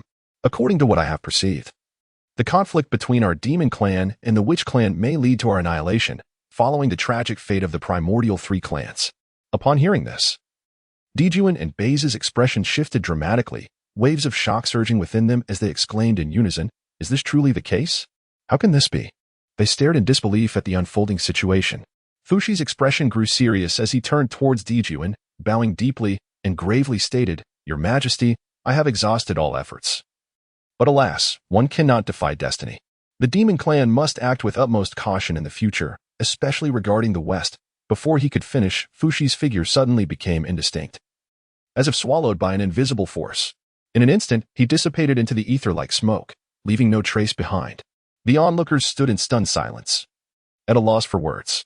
At that moment, a thunderous roar echoed through the heavens, as if the heavens themselves were in furious protest. Clearly, Fushi had suffered a terrible backlash for revealing too much of the heavenly mechanism, resulting in his immediate demise, both in body and spirit. Meanwhile, in the palace of Nüwa, she sensed her brother Fushi's misfortune, her heart wrenching in pain. Frantically, she invoked her divine powers, hastening to the scene of the tragedy. Upon seeing the remnants of Fushi's soul, Nüwa wept profusely, her cries echoing in despair. Fortunately, Fushi retained a powerful essence of creation that barely protected his last wisps of soul. With eyes ablaze, Nüwa surveyed her surroundings and thundered, "Who dares to harm my brother?" Her voice reverberated like thunder, filled with boundless grief and wrath that chilled the hearts of those present. Dijuan, witnessing Fushi's sudden fall, was momentarily speechless, struggling to accept this harrowing reality.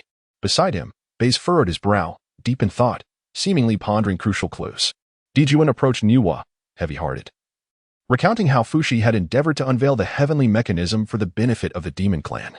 It turned out that Fushi had secluded himself for over 20,000 years to glimpse the future, to guide the demon clan.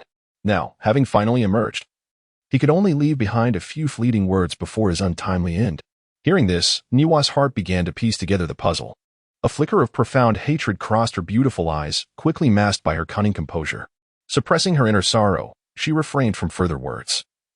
Gently gathering Fushi's residual soul and transforming into a streak of light, swiftly returning to her palace. Upon her return, Nüwa solemnly placed Fushi's remnant soul into the three-light divine water, her expression grave as she murmured, "Heavenly Dao, one day, I shall settle the score with you." Within the demon court, the atmosphere grew exceedingly tense. Dijuan and Baze stared in disbelief at the fallen Fushi. It was known that Fushi was a pinnacle figure of quasi-saint strength, renowned for his vast powers. The quietness of his departure was utterly shocking. Dijuan furrowed his brow and spoke solemnly, "This matter is of great significance and must not be acted upon recklessly. How did the 10 golden crows breach the Tang Valley barrier? If there was no assistance, it would have been impossible." He then cast a piercing gaze at the little golden crows, commanding, "Little golden crows, recount in detail how you left the Tang Valley." Trembling before Dijuan's wrath, the little golden crow recounted the events. They had encountered Baze and Jimming in the Tang Valley, who claimed they were sent by Dijuan to escort them to the lower realms to collect the head of the great, which is proof of strength. Thus, the innocent little golden crows, believing their words, followed them out of the valley. Upon hearing the little golden crow's account, Dijuan turned to Baze, his eyes filled with skepticism. Baze, seeing this, turned pale and fell to his knees, fearfully explaining, "Your Majesty, I have never set foot on the Sunstar, nor have I ever issued a command for the little golden crows to descend. There must be some unseen conspiracy at play. Perhaps someone has used transformation magic to impersonate me and jamming, deliberately deceiving the 10 golden crows.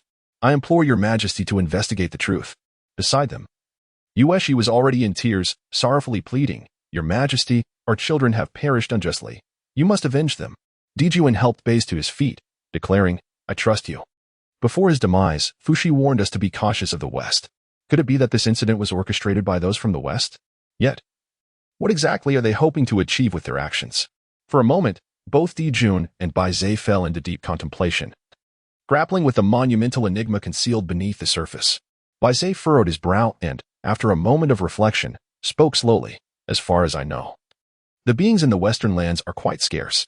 If those two seek to meddle in Eastern affairs, apart from the 3 pure ones in Nüwa, our demon clan and the witch clan would undoubtedly pose the greatest obstruction in their path. It is essential to remember that if they covertly incite discord between our demon clan and the witch clan, it would be akin to the meticulous schemes of Luoho, who orchestrated the internecine strife among the primordial 3 clans, only to reap the benefits. Given their nature, it is entirely within their capacity to execute such a plan." Upon hearing this, a glimmer of insight flashed in Dijuan's eyes, and he nodded in agreement. "Indeed, it is highly plausible. To orchestrate turmoil among the 10 golden crows while remaining undetected by me, it would likely require the capabilities of those exalted sages. However, the 3 pure ones would never stoop to such underhanded tactics, nor would Nüwa. Thus, the only possible culprits behind the scenes must be those 2 from the West." Beside them, Yushi's face burned with indignation as she ground her teeth in anger. How utterly shameless. "They dare to insidiously harm my children. Your Majesty, they are sages. How shall we exact vengeance for this blood-soaked grievance?" Dijuan could not suppress a cold snort. "Humph. What a presumptuous sage. I have had my fill of their lofty and imperious demeanor. This time, we shall turn the heavens upside down." Baze pondered briefly before bowing to Dijuan. "Your Majesty, in my humble opinion, to successfully exact our revenge, we must unite with the witch clan. Although our demon clan's Zhou Tian star array possesses formidable strength comparable to that of the sages, should the witch clan launch a surprise attack during this period, the consequences would be dire. We would indeed find ourselves in an irretrievable predicament. Therefore, only through a temporary alliance with the witch clan do we possess a sliver of hope. The witch clan has also suffered significant losses. Upon realizing they have been schemed against, their nature will compel them to retaliate. Dijun nodded slightly, acknowledging the strategist's words. Your insight is indeed astute. Yet the animosity between our demon clan and the witch clan runs deep, making cooperation a formidable challenge. Moreover, that great witch Hui has slain my son. This debt must be repaid. After a moment of reflection, Bai Zhe suggested, let Hui linger for a while longer, to confront the machinations from the west. If we wish to forge an alliance between our clans, the ancestral witch Zhu Jioyin possesses great wisdom. Perhaps we can find a breakthrough through him. Meanwhile, within the grand and solemn Panga temple of the witch clan, Di Jiang and other formidable witches gathered, their expressions grave, their eyes reflecting fury and resentment. Upon learning that the Kwafu tribe narrowly escaped annihilation, the ancestral witches could no longer contain their inner wrath, roused by indignation as they clenched their fists, eager to soar towards the demon clan and exact vengeance for this blood-soaked grievance. However, regrettably, at this time, Huta was still in seclusion, contemplating reincarnation. And as she is the future of the witch clan, Di Jiang and the others refrained from awakening her forcefully. Faced with this situation, the heavy responsibility naturally fell upon the newly appointed ancestral witch Xing Tian, with his chest held high and an indomitable aura radiating from him. He appeared ready to embrace any challenge that lay ahead. Meanwhile, Zhu Jioyin quietly observed the excitement of the crowd, a wave of emotion swelling within him. He sighed deeply and spoke softly, Alas, this battle is indeed unavoidable. The demon clan has refrained from initiating conflict with our witch clan in recent years. I cannot fathom why they suddenly dispatched the 10 golden crows to instigate trouble, leading to the fall of our great witch. We have also eliminated 9 of the golden crows. These golden crows are the flesh and blood of Dijun. How could he possibly swallow this grievance? Therefore, a fierce battle is inevitable. In preparation for the impending crisis, Zhu Jioyin resolved to utilize his mastery of the laws of time to forecast future events. However, as the witch clan lacked a primordial spirit, he could only rely on his formidable strength and profound understanding of the laws of time to forcibly extract fragments of destiny from the mysterious river of fate. Yet, after prolonged calculations, he could not obtain any precise guidance regarding the future, casting a thick shadow over his heart. Di Jiang stood solemnly at a height, his imposing figure exuding a powerful aura. His gaze swept over the gathered witch clan members of great witch caliber. Each of these witches radiated wild strength, their eyes ablaze with the fire of wrath and vengeance, resolute in seeking justice for the Kwafu tribe. At Di Jiang's command, the war drums of the witch clan resounded, their fervent beat echoing like thunder across the skies. Countless members of the witch clan shouted in unison, wielding various weapons and following the 12 ancestral witches as they marched towards the 33 heavens. The entire procession was a formidable force, akin to an unstoppable torrent. On the other side, Di Jun and his companions swiftly disowned the movements of the witch clan's army. Not daring to delay, Di Jun made a decisive choice, personally leading numerous demon deities to intercept the advancing witch forces. Simultaneously, the long-secluded Tai Yi, Kuan Ping, and other demon deities emerged from their seclusion to lend their strength. In an instant, the demon forces were equally formidable, their presence overwhelming. Before long, the two clans found themselves face to face. The armies stood poised in the vast expanse of the heavens, the battlefield stretching endlessly. The tension hung thick in the air, as if the very atmosphere had solidified. The impending cataclysmic battle loomed on the horizon. Meanwhile, the two sages from the west, covertly observing the unfolding situation, were filled with excitement. They reveled in the success of their meticulously crafted scheme, now reaching its critical juncture, poised to reap the rewards of their orchestrated chaos. At this crucial moment, Bai Zhe stepped forth, raising his voice before the two armies. Di Jiang, hold your hand. The actions of the 10 golden crows from my demon clan are indeed the result of someone behind the scenes inciting discord, seeking to provoke conflict between our two clans. Yet, faced with Bai Zhe's declaration, Di Jiang remained undeterred, standing firm like an immovable mountain. At this juncture, Zhu Jioyin approached Di Jiang and whispered a few words. Di Jiang nodded slightly, indicating his understanding. He then raised his head, coldly regarding the opposing demon clan, and declared with conviction, even so, your demon clan cannot absolve itself of blame. Today, you shall pay the price. At that moment, Zhu Jioyin stepped forward, emanating a powerful aura, confronting Bai Zhe. He fixed his piercing gaze upon Bai Zhe and proclaimed, even if there are those who sow discord between us, the enmity between our clans has existed for ages. This time, your demon clan's golden crow has slain our great witch, and Di Jun has lost 9 of his children. Given such a blood-soaked grievance, do you believe there remains any possibility of reconciliation between our two clans? Bai Zhe's expression darkened, a glimmer of coldness flickering in his eyes as he replied, "Indeed. There is no longer any possibility for reconciliation between our two clans. However, we are well aware that there is a third-party force seeking to profit from our discord. If our two clans were to engage in a life-and-death battle at this very moment, would it not serve their intentions perfectly?" Upon hearing this, Zhu Jiao furrowed his brow slightly, plunging into contemplation. After a brief pause, he raised his gaze to Bai Zhe and inquired, in light of this, "What course of action do you, the demon clan, intend to take?" Without hesitation, Bai Zhe replied, "In my view, our two clans ought to momentarily set aside our animosities and disputes, ceasing all mutual incursions. Once we have vanquished this common foe, we may then reckon with the grievances that lie between us, addressing the repercussions accrued during this period." Having spoken thus, Zhu Jiao turned to look at Di Jiang, who had remained silent at his side. Di Jiang's expression was inscrutable, as if weighing the pros and cons of the situation. Observing this, Zhu Jiao felt a resolution form in his heart, and thus he declared, "Very well, in that case, my Wu clan consents. However, let it be known that should your demon clan dare to betray this accord, we shall not hesitate to retaliate." Bai Zhe nodded in agreement and proceeded to elucidate the peculiarities surrounding the celestial disturbances in the descent of the 10 golden crows, as bequeathed by Fu Shi. His discourse was coherent and logically sound, leaving no room for doubt. To further substantiate his claims, Bai Zhe solemnly swore an oath before the heavenly Tao.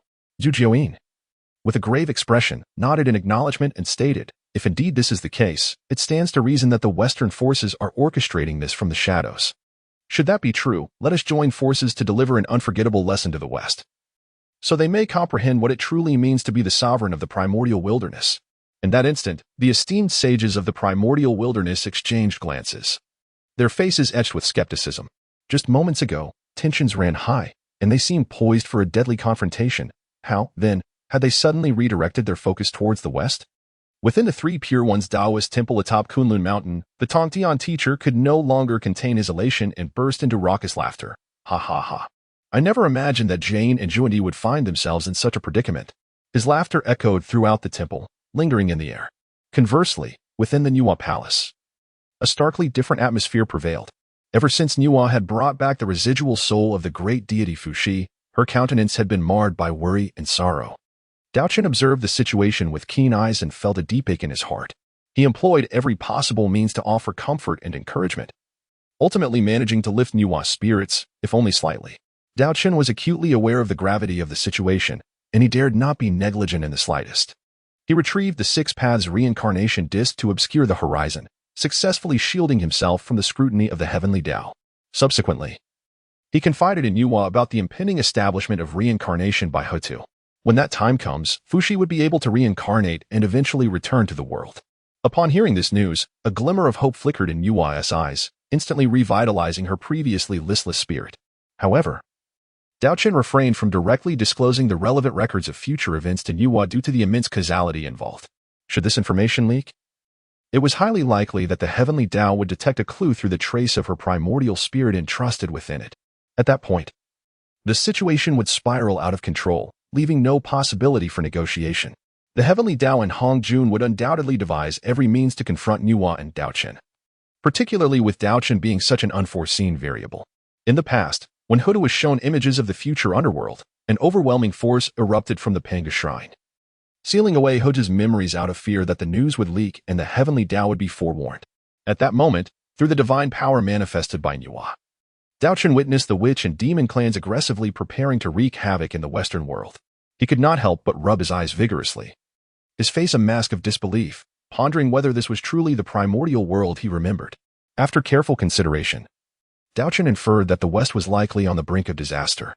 Although the witch and demon clans might not be able to invade Ling Mountain in one fell swoop, the dignity of the Western saints was certainly at stake.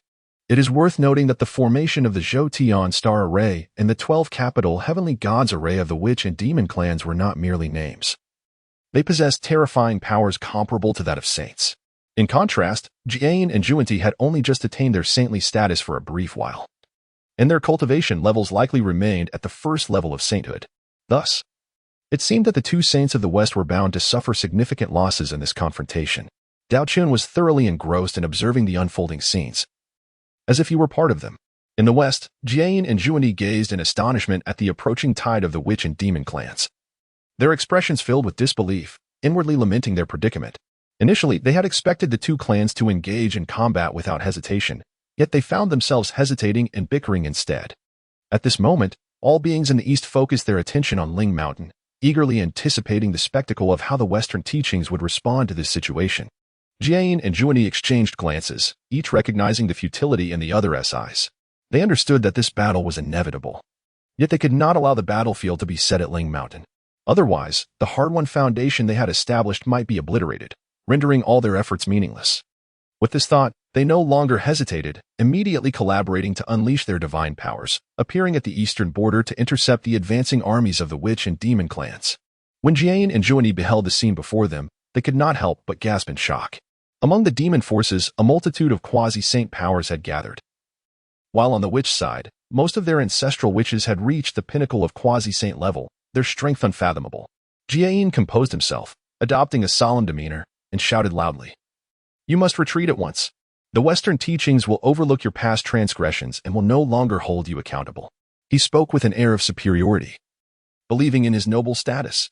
However, Di Jun and Tai Yi, at the forefront of the demon army, remained unmoved. Di Jun's face was contorted with rage, his eyes aflame as he pointed at Jiayin and Zhuani, shouting, "You despicable Western traitors! You dare to employ schemes that led to the demise of my 9 children. I will not rest until this vengeance is avenged. Today you shall pay in blood for your deeds."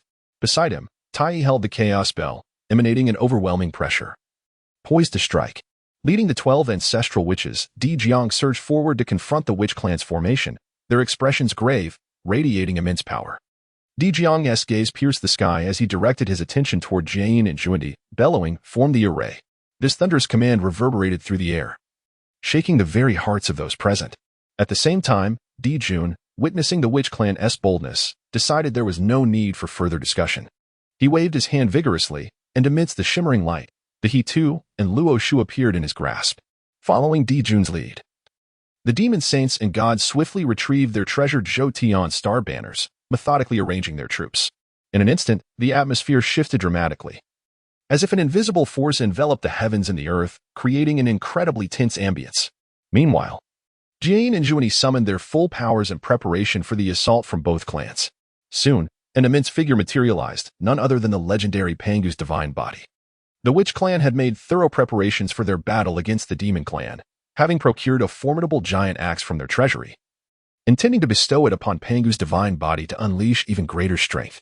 However, it was now unexpectedly aimed at the 2 saints of the West, indicating that luck favored the demon clan, who would likely be on guard in the future. The demon forces completed their meticulously arranged Zhou Tian star array in the blink of an eye, transforming it into an impregnable fortress. Even the combined might of Jiayin and Zhuani struggled to breach its defenses. At this moment, there was no turning back for either side. They could only fight with all their might for victory. Jiayin, undaunted, soared toward Pangu's divine body, fully aware of the opponent's might, and without hesitation, summoned his ultimate treasure, the 12-petal golden lotus of merit. This supreme artifact radiated myriad golden lights, enveloping Jiayin in a robust, impenetrable shield. Jiayin understood that while Pangu's divine body was extraordinarily powerful, it could unleash only 2 formidable attacks. If he could successfully withstand these 2 onslaughts, victory would be his.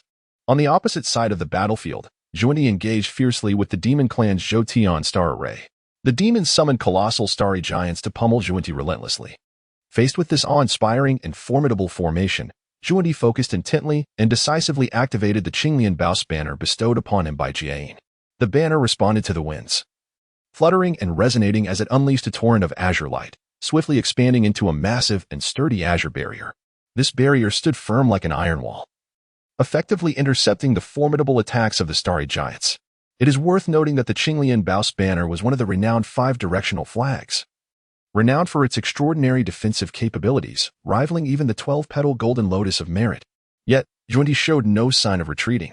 He tightly gripped 6 pristine bamboo stalks, occasionally swinging them forcefully towards the stellar giant. Each swing unleashed a fierce surge of energy that struck the stellar giant with formidable intensity. This not only effectively slowed the energy consumption of the celestial constellation formation, but also forced the stellar giant into a passive state of defense.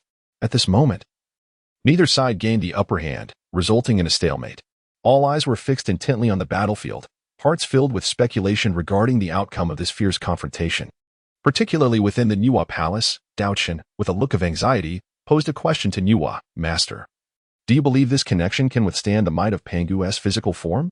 From my observations, the colossal axe prepared by the witch clan appears to be no ordinary artifact. It must surely possess remarkable power, although the witch clan may not fully harness its potential. Even the inherent toughness of this exquisite treasure likely surpasses that of the giant axe forged from their own blood and essence. Nüwa furrowed her brow slightly, pondering for a moment before responding. If we merely consider the strength displayed during the previous conflict between the witches and the demons, it may be somewhat challenging to breach the defenses of the connection. After all, the defensive capabilities of the 12-petal merit golden lotus are exceptionally formidable and should not be underestimated. Daochen gazed solemnly at the majestic form of Pangu. Pondering inwardly, this Pangu incarnation surely possesses the capability to breach the formidable defenses of the merit golden lotus. It is worth noting that among the 12 ancestors of witchcraft, apart from Shencheng, all others have reached the pinnacle of quasi-sainthood, exhibiting an unimaginable enhancement in strength compared to the past. His sight fell upon the Pangu form, standing tall and grand, as if it were supporting the entirety of heaven and earth. The already colossal axe in its hand had transformed into a towering weapon, emanating a terrifying aura that instilled dread. The 12-petal merit golden lotus, a supreme innate spiritual treasure, it harbors boundless merit power capable of suppressing fortune. It boasts formidable defenses and is one of the 4 great lotus platforms. The Azure Lotus Treasure Flag, an exquisite innate spiritual treasure, one of the 5 innate directional flags. Possessing immense defensive capabilities, it can suppress fortune. It contains primordial pure energy, capable of purifying all malevolence, demonic forces, and impurities, effectively countering sinister powers. It can also stabilize space, sealing heaven and earth to prevent enemies from escaping or external interference. At the border of the Hongmeng continent in the west, the witch and demon clans united to confront the 2 saints of the west. In the face of the Pangu incarnation wielding a giant axe, Jiayin appeared diminutive and insignificant. Nevertheless, he did not falter. Channeling his full power, he caused the merit golden lotus to radiate brilliant light, swiftly transforming into a massive golden lotus that enveloped him tightly. With a sudden swing of the colossal axe, Pangu struck down with the force of thunder, aiming directly at Jiayin. This strike seemed capable of shattering the heavens, prompting Jiayin to intensify his magical output, attempting to withstand this apocalyptic blow. The giant axe collided with the golden lotus, producing a deafening roar, with neither side yielding for the duration of a teacup's worth of time. Ultimately, fine cracks began to appear on the lotus, and immense power surged through them toward Jiayin. Taken unawares, he was struck by an irresistible force, letting out a muffled groan as blood trickled from his mouth. As a saint, to be injured under such circumstances filled Jiayin with humiliation and rage. Curse it! Jiayin bellowed, exerting all his strength to lift the golden lotus skyward, continuously enlarging its size. As the lotus expanded, the giant axe was gradually forced back. The 12 ancestors, infused with Pangu's power, roared in unison, exuding a terrifying aura. Pangu raised the giant axe once more, gathering strength with muscles bulging like coiled dragons. When the power reached its zenith, the axe came crashing down, with a resounding crack. The golden lotus shattered, its golden petals scattering in all directions. Jiayin was sent flying like a meteor, traversing millions of miles at an astonishing speed. However, after unleashing such a cataclysmic blow, the 12 ancestors themselves bore tremendous pressure. The excessive consumption of their physical vitality made it difficult to maintain Pangu's formation. Accompanied by a deep rumble, the Pangu form began to dissipate, transforming into specks of light that vanished into the void. The 12 ancestors turned pale, yet they stood resolutely, their eyes filled with determination, indicating they still possessed the strength to fight. On the other end of the battlefield, the situation appeared comparatively tranquil. The Taoist of Purity faced off against the Demon Clan's great array of celestial stars. Though this array was as solid as rock in defense, its offensive capabilities were somewhat lacking. Thus, while the Taoist of Purity endured the impact, he suffered no significant harm. However, upon witnessing his brother Jiayin being struck by the Pangu form, a tempest of emotions surged within him. Instinctively, he considered sending the good corpse to investigate Jiayin condition. Yet, this momentary distraction provided Emperor Jun with a golden opportunity. The Demon Emperor, ever vigilant like an eagle watching the battlefield, keenly sensed Jiayin's lapse. Without hesitation, he summoned the full might of the great array of celestial stars, causing countless stars to shine with brilliant light, converging within the form of a colossal star being. The star giant clenched its fists, channeling all its power into its blows, then launched a ferocious strike at the Taoist of Purity with the force of thunder. This strike was akin to the brightest meteor streaking across the night sky, aimed directly at the Taoist's defenses. Faced with this sudden onslaught, the Taoist was compelled to exert himself fully to counter this celestial assault. In a hurried response, he activated the Azure Lotus treasure flag in an attempt to erect a barrier. However, the flag faltered against such overwhelming force. A sharp crack echoed as the defensive barrier was shattered by a single punch, causing the Taoist to suffer a grievous blow. Blood spewed from his mouth as he was sent hurtling backward like a kite severed from its string. Yet, a saint remains a saint in the face of dire peril. The Taoist of purity forced himself to stabilize, retaliating swiftly. Gritting his teeth, he wielded the 6 pure bamboo, unleashing a dazzling azure light that surged forth with earth-shattering might. Rushing toward the star giant, the azure light collided violently with the star giant, emitting an extraordinarily brilliant radiance. Akin to two celestial bodies colliding in the night sky, spectacular yet fleeting. After an intense exchange, the star giant, having exhausted its energy from the prior full-force attack, ultimately succumbed to the Taoist of purity's fierce onslaught, shattering into countless fragments of starlight, resembling a meteor shower in the night sky. At that moment, the many demon experts controlling the star giant suddenly felt a powerful backlash, their faces paling as if struck by an invisible tidal wave, their spirits shaken. With the critical node maintaining the formation shattered, the entire great array of celestial stars collapsed instantaneously. The demon experts, caught off guard, were violently scattered. Akin to leaves caught in a tempest, one after another spitting blood as their bodies flew backward like severed kites, crashing heavily to the ground. Each suffered grave injuries, their breaths weak, unable to rise and continue the fight. Just as the Taoist of purity prepared to deliver a lethal strike against the core figures of the demon clan, including Emperor June, a thunderous roar reverberated through the sky. Following this, a thick purple thunderbolt descended from above, aimed squarely at the Taoist. Faced with this sudden and terrifying thunderbolt, the Taoist was taken aback, hastily retracting his impending attack. In that instant, he realized that the witch and demon clans were the protagonists of this calamity, burdened with heavenly mandates, and could not be easily vanquished. Realizing this, the Taoist refrained from making any rash moves, fearing further divine retribution. He stood still, his expression grave, internally deliberating his next course of action, yet unwilling to retreat empty-handed. His gaze sharpened as he surveyed the battlefield, spotting several heavily wounded quasi-saints among the demon gods nearby.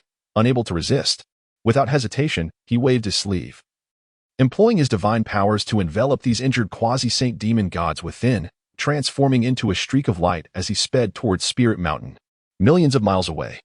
Jiayin had also regained his composure and, without delay, utilized his escape technique to return to Spirit Mountain at utmost speed. In this endeavor, the two saints of the West not only failed to achieve their intended goals but also suffered significant injuries, receiving stern warnings from the heavenly Tao. Under such circumstances, how could they dare to continue troubling the witch and demon clans? Although the Lich and the demon clans successfully inflicted severe injuries on the two Western saints, they too paid a heavy toll. Without the formidable reinforcement of their formations, they could no longer unleash the cataclysmic power characteristic of saints. Di Jun and Di Jiang exchanged a glance, understanding each other implicitly.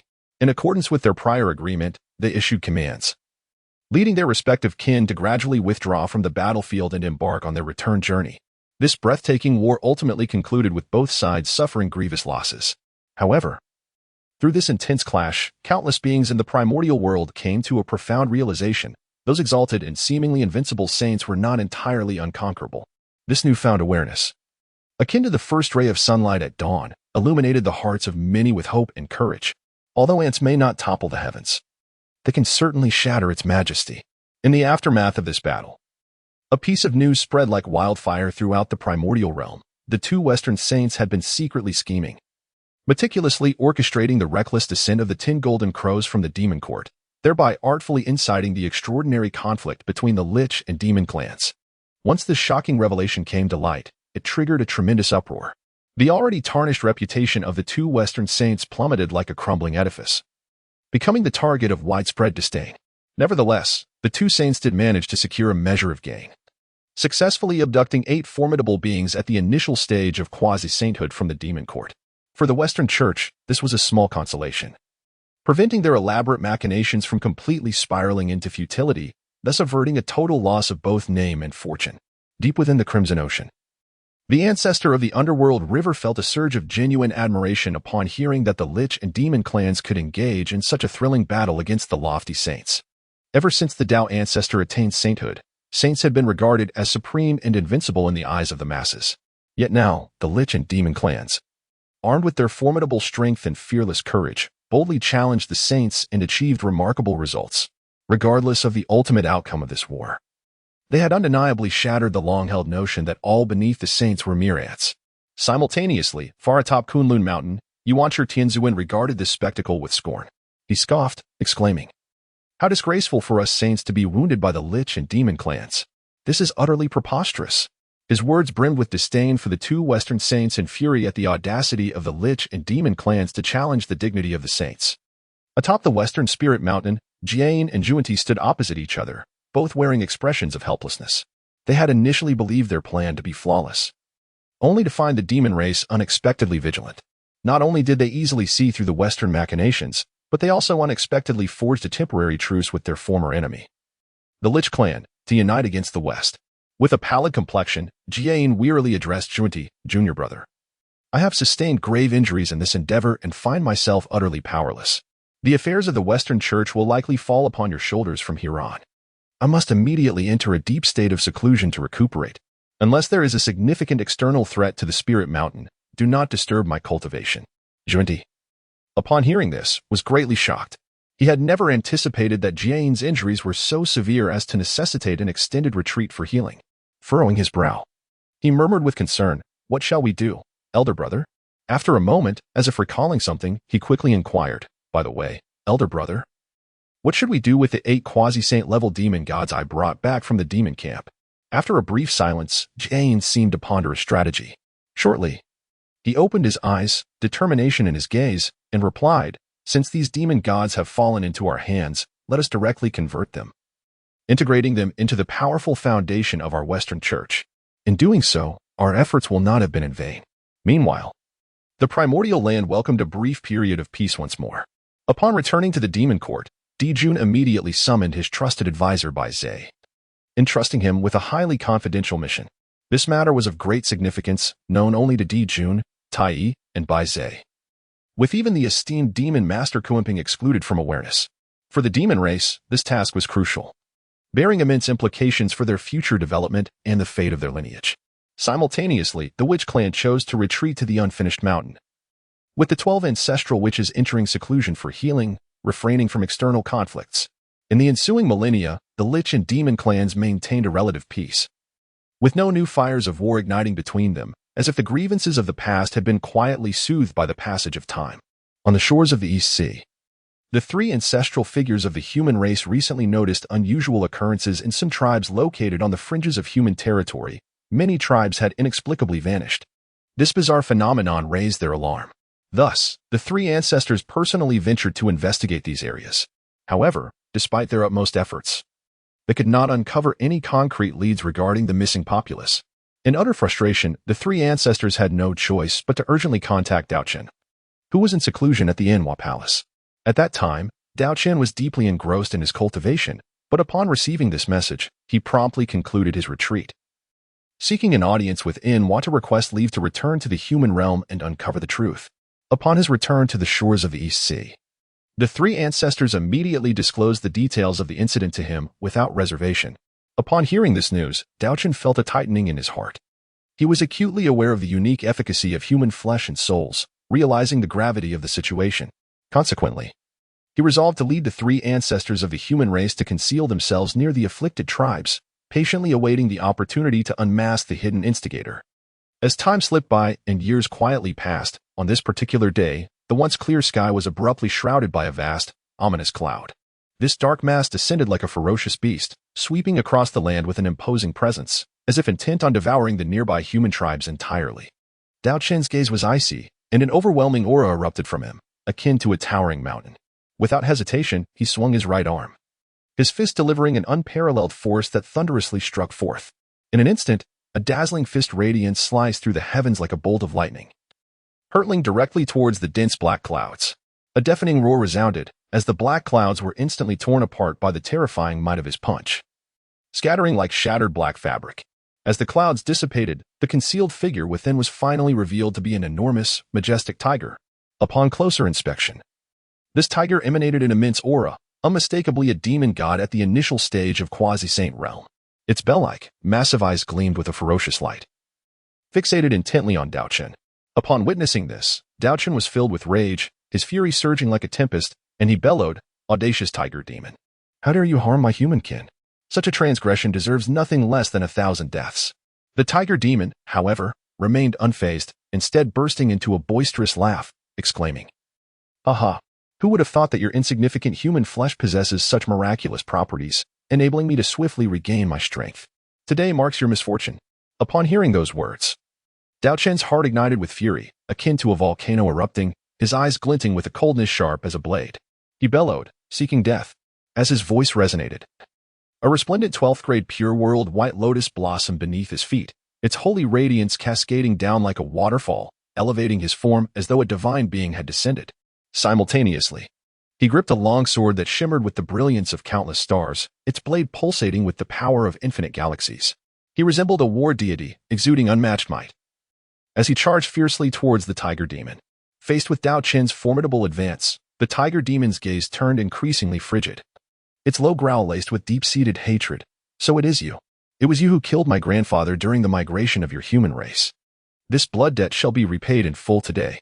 Upon hearing this, Daochen was momentarily taken aback, as a long-buried memory flashed through his mind.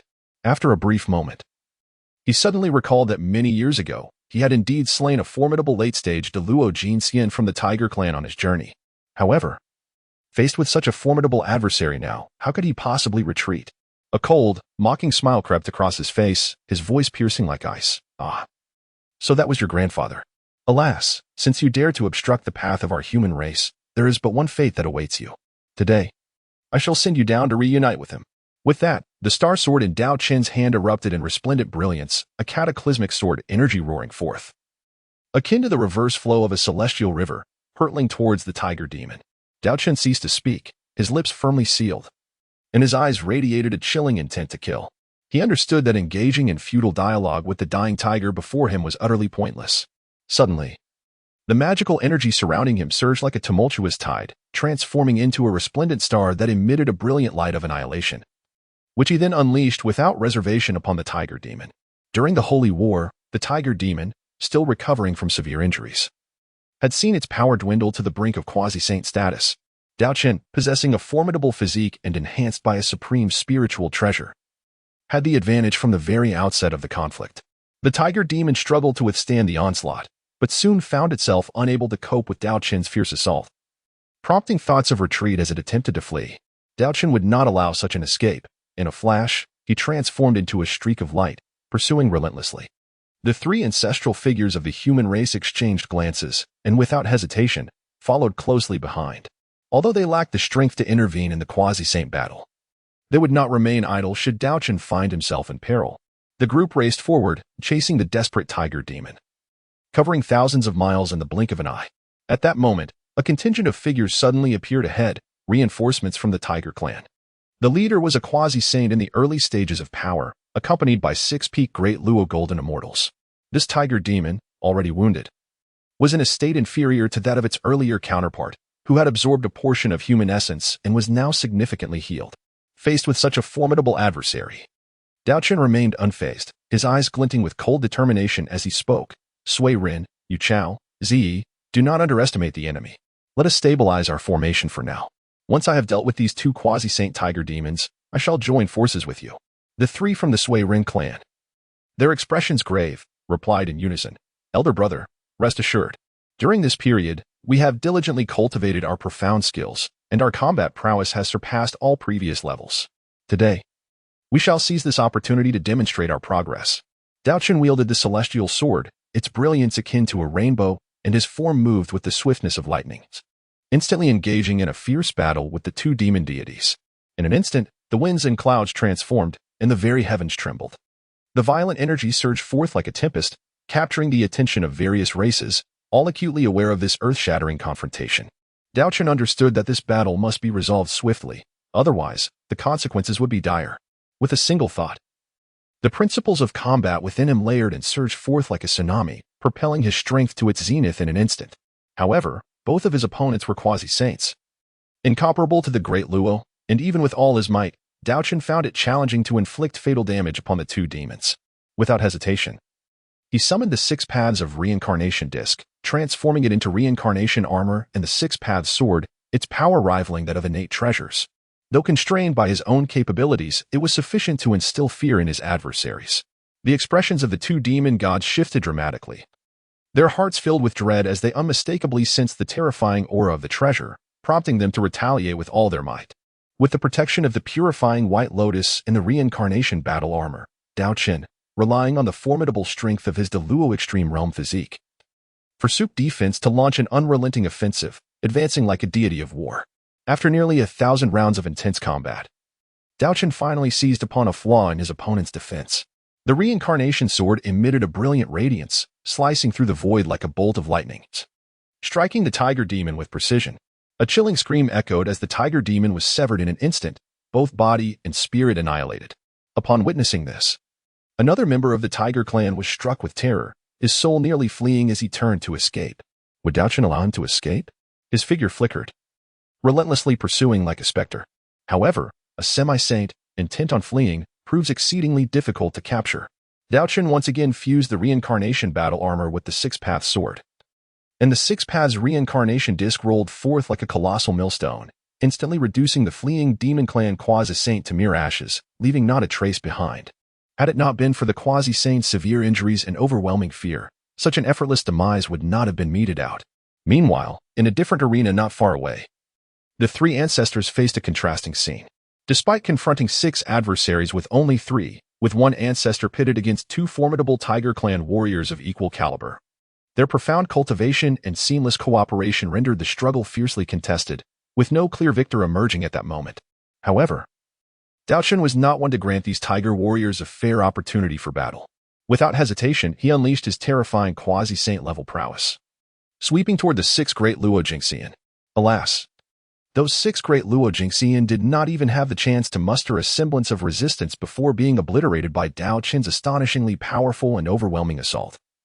Instantly reduced to dust, vanishing entirely from the realm of existence.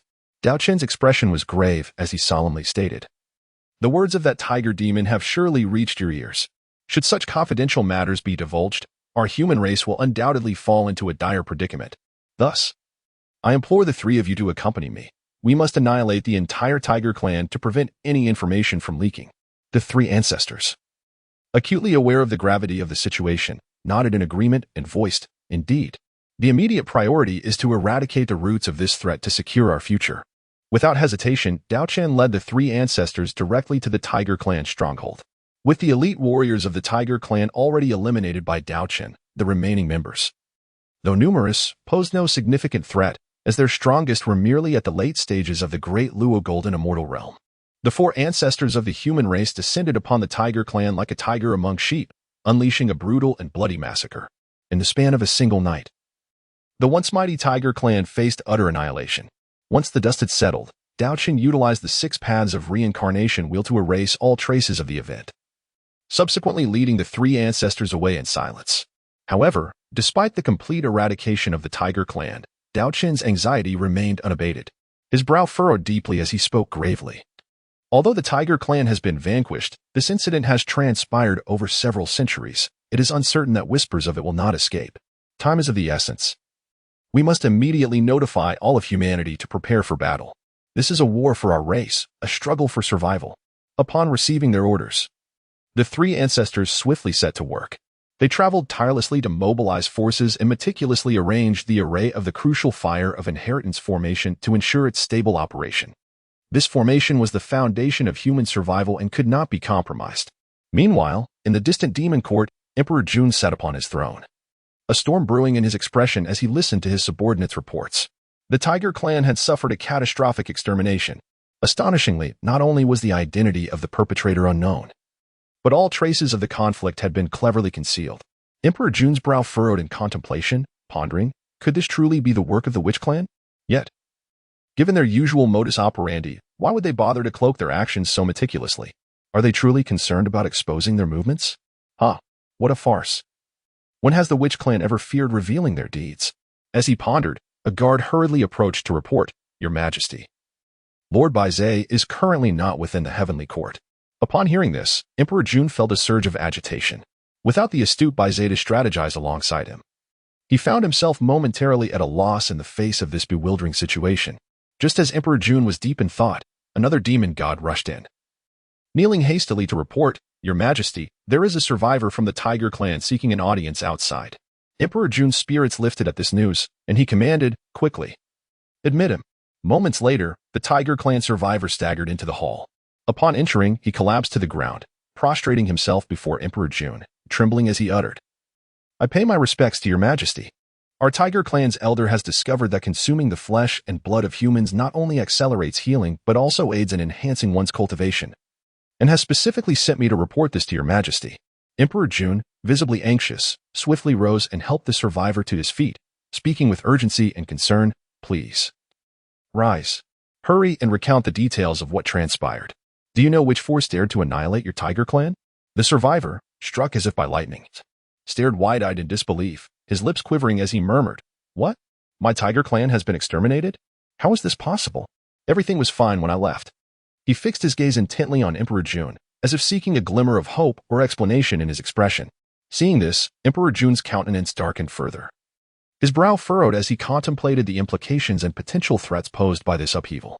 After a moment of reflection, he decisively retrieved a communication jade talisman and sent an urgent summons to Baizhe.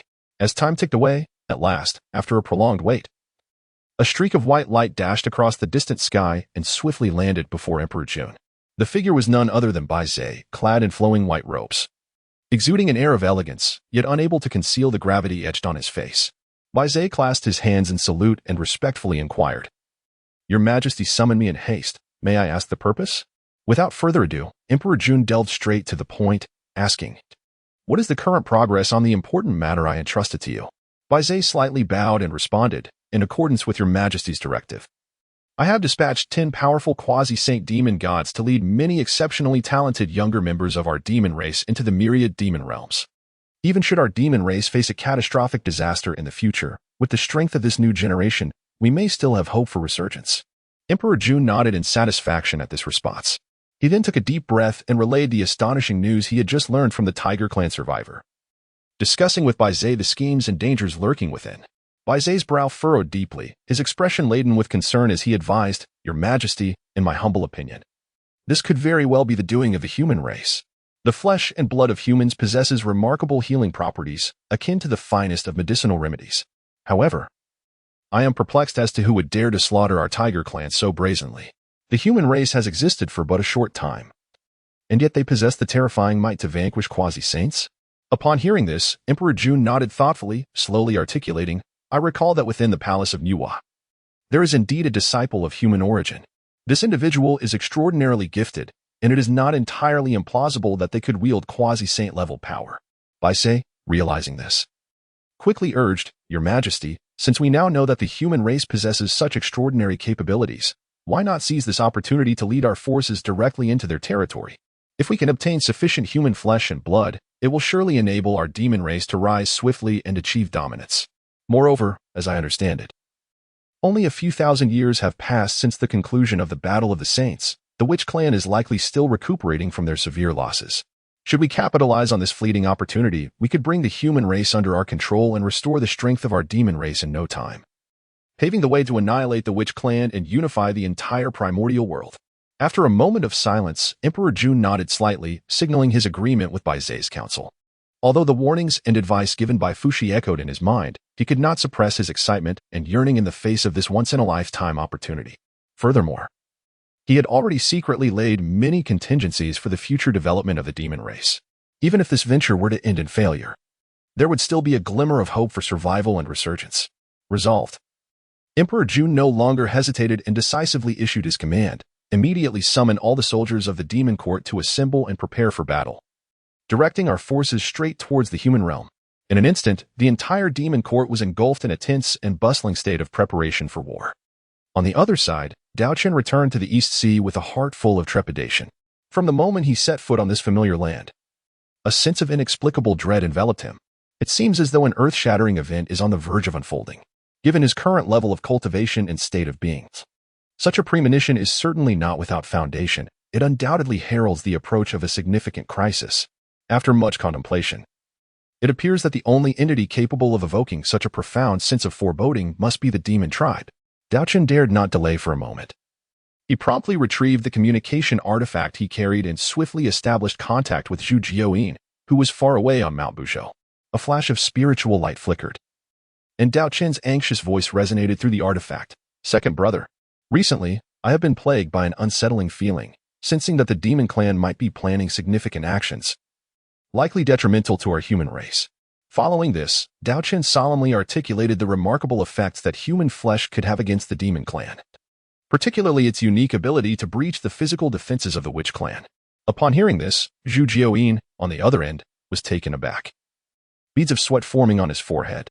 He understood the gravity of the situation. If the demon clan were allowed to succeed, not only would the human race be in peril, but even the witch clan would find it difficult to remain unscathed. Thus, Zhu Jioyin decisively concluded his seclusion and summoned the other ancestral witches, who were also in retreat, to discuss countermeasures collectively. After a tense and fervent discussion, the ancestral witches ultimately resolved to form an alliance with Daochen. Should the demon clan dare to invade human territory, the witch clan would undoubtedly step forward without hesitation, offering their full support to repel the external threat. With the witch clan's unwavering promise, Daochen's heart, which had been hanging in suspense, finally found some solace. Simultaneously, through this in-depth communication with the witch clan, Daochen unexpectedly learned an exhilarating piece of news. Ho-Tu had successfully emerged from her retreat and had comprehended the laws of reincarnation. What was even more astonishing was her profound understanding of this principle. It seemed that the establishment of reincarnation was imminent. After obtaining 3 drops of essence blood from the other ancestral witches, Ho-Tu unhesitatingly left the witch clan and embarked on a solitary journey through the vast wilderness. It was said that a mysterious and unfathomable force was calling out to her, guiding her toward an unknown yet destined path. Clearly, Ho-Tu had clarified the mission and responsibilities she was about to undertake, and the essence blood she acquired from the ancestral witches could very well be the key to reviving them in the future. However, it raised questions as to why Ho-Tu suddenly sought essence blood from the other ancestral witches. Did some unknown figure or force secretly assist the witch clan? Even Daochen found himself deep in thought, as he had never discussed this matter with Ho-Tu before. While everyone else was perplexed by Ho-Tu's actions, only Zhu Jioyin seemed to vaguely guess the reason. He pondered within himself, perhaps this is an opportunity for the witch clan to undergo a significant transformation. Meanwhile, Daochen deduced from various signs that the demon clan was undoubtedly preparing to launch an attack against the human race. The situation was urgent and left no room for delay. The human race swiftly responded, entering a full state of war readiness. Aside from those who needed to remain at their posts to maintain the operation of the fire array and the elite troops capable of facing the enemy on the front lines, the rest of the human populace retreated to the safety of their respective cities, continuously channeling their magical energy into the fire array to bolster its defenses. Far away on Mount Wanshou, Jin Yuanzi also received an urgent message from Daochen. Upon realizing the severity of the situation, he decisively began relocating all human beings in the vicinity of Mount Wanshou to the safety zone enveloped by the Earthbook array. It must be said that this Grandmaster Jin Yuan acted with resoluteness, proving to be a trustworthy ally of the human race. Years passed swiftly. Amidst what appeared to be tranquil days, a shocking piece of news spread across the shores of the Eastern Sea. The demon army was indeed advancing with great momentum, just as people had feared. Upon receiving this news, Daochen's expression turned grave, yet he hesitated not for a moment. He swiftly made a decision, resolutely gathering all remaining human experts of the pinnacle of Tai Golden Immortal and above. These valiant warriors rallied to the call, preparing to engage in this life and death battle. Meanwhile, those of lesser strength were assigned to remain within the city, bearing the crucial task of continuously channeling power into the mysterious and formidable fire array to provide robust support. For only when the pinnacle experts of the human race entered the array and harnessed its wondrous enhancing power could they possess combat prowess comparable to that of the Grand Luo Golden Immortal. As for the weaker members of the human race, should they rashly join the fray, they would likely only add to the unnecessary casualties. Before long, the imposing demon army had approached the gates of the Eastern Sea. Faced with the oncoming enemy, Daochen stood resolute, personally leading numerous clansmen to prepare for the impending fierce battle. On the other side, the witch clan also quickly learned of this urgent situation. Consequently, they promptly gathered their forces and hastened toward the Eastern Sea, intending to stand alongside the human race against the invasion of the demon clan. In the distant Wawang Palace, Nüwa sensed everything through her divine powers. Aware of the urgent circumstances, she immediately decided to send Shi-He and her sisters, along with Xian Lu, to support the human race. However, just as these experts were about to step out of the Wawang Palace, an unexpected occurrence transpired. 3 figures suddenly materialized as if summoned from thin air, blocking their path. Upon closer inspection, it turned out to be the 3 purities. Taiji Laozu, with a grave expression, spoke. Sister Nüwa, the calamity facing the human race is a manifestation of the heavenly mandate. It cannot be resisted. Though his words were calm, the underlying significance was impossible to overlook. Nüwa glared fiercely, retorting, sages must not intervene. I am merely sending Shi-He and others. Why do you obstruct us? Taiji Laozu sighed, saying, alas, I too wish otherwise, but the Dao ancestor has decreed that no one may leave the Wawang Palace today. Nüwa scoffed coldly, mocking Taiji. You became a sage through the human race, yet today, not only do you fail to protect them, but you also hinder me. Your so-called non-action truly lives up to its reputation. Tong Tian, the teachings of the way, advised, Sister Nüwa, this is not our intention. It is a decree of fate. I hope you can understand. Nüwa snorted coldly, resolutely declaring, enough of your prattle. Since you are adversaries, let us see the truth of the matter in action. She, filled with indignation, had not anticipated their heartlessness, even refusing to allow Shi-He and others to go aid the human race. Now, the only option was to fight amidst chaos to resolve this calamity. Daochen leads a formidable assembly of over 1 million pinnacle Tai golden immortals, alongside the 3 ancestral figures of the human race, poised at the shores of the Eastern Sea, ready to engage in battle. The demon clan has mobilized their entire might for this confrontation, with the likes of Emperor Jun, Tai, Kuan-Ping, and Baizhe among the 10 great demon deities, all of whom are powerful beings of mid-stage quasi-saint status. Additionally, they are supported by 30 quasi-saints of early-stage prowess. In addition, a vast multitude of the Luo Golden Immortals and Tai Golden Immortal-level demon kings march forth in an overwhelming tide, casting a shadow over the heavens. On the banks of the Eastern Sea, the human race gazes upon this deluge of demon warriors, gasping in trepidation. As if the very firmament were on the brink of collapse, their hearts engulfed by an unrelenting sense of oppression and despair. Should there be any inadequacies in my writing or suggestions for improvement, please feel free to share. I am eager to refine my work. Thank you all for your guidance. Daochen's originally gentle countenance suddenly turned as frosty as the winter's chill, his gaze piercing the distance with unwavering intensity. He pondered silently. This place is far removed from the unyielding mountains, and even if the ancestral shamans swiftly rallied their kin, it is likely that the human race has already suffered grievous losses, dwindling to but a remnant. Contemplating this, he could not help but exhale a deep sigh. Must they truly arrive at such a critical juncture of life and death? Very well, for now. The only course is to navigate through this imminent crisis before devising a further plan. He slowly turned, confronting the myriad inscrutable quasi-saint powers of the demon court. His eyes devoid of fear, instead igniting with a fierce resolve. He boldly spoke, his voice as sharp as ice. Do you dare to confront me in battle? At these words, like thunderclaps, the atmosphere erupted with fervor. The members of the demon court seethed with rage, incredulous that a mere Tai golden immortal would so brazenly provoke them. In an instant, several demon gods of the great Luo golden immortal tier clamored to take action, eager to teach this audacious young human a lesson. However, Baizhe, standing at the forefront, raised a hand slightly, signaling the others to remain calm. His expression remained impassive as he issued a direct order to dispatch 10 formidable warriors who had reached the pinnacle of the great Luo Golden Immortal realm to engage Daochen in combat. Upon witnessing the situation, Daochen's lips curled into a slight smirk, revealing a hint of derision as he murmured to himself, "It seems these fellows have truly underestimated me." Before his words faded, he vanished in a flash, equipping his entire set of magical artifacts. Stepping upon the 12th grade Pure World White Lotus, its petals blossoming radiantly, it appeared capable of purifying all worldly filth. His right hand firmly grasped the star sword, its blade shimmering with starlight, humming as if thirsting for the blood of foes.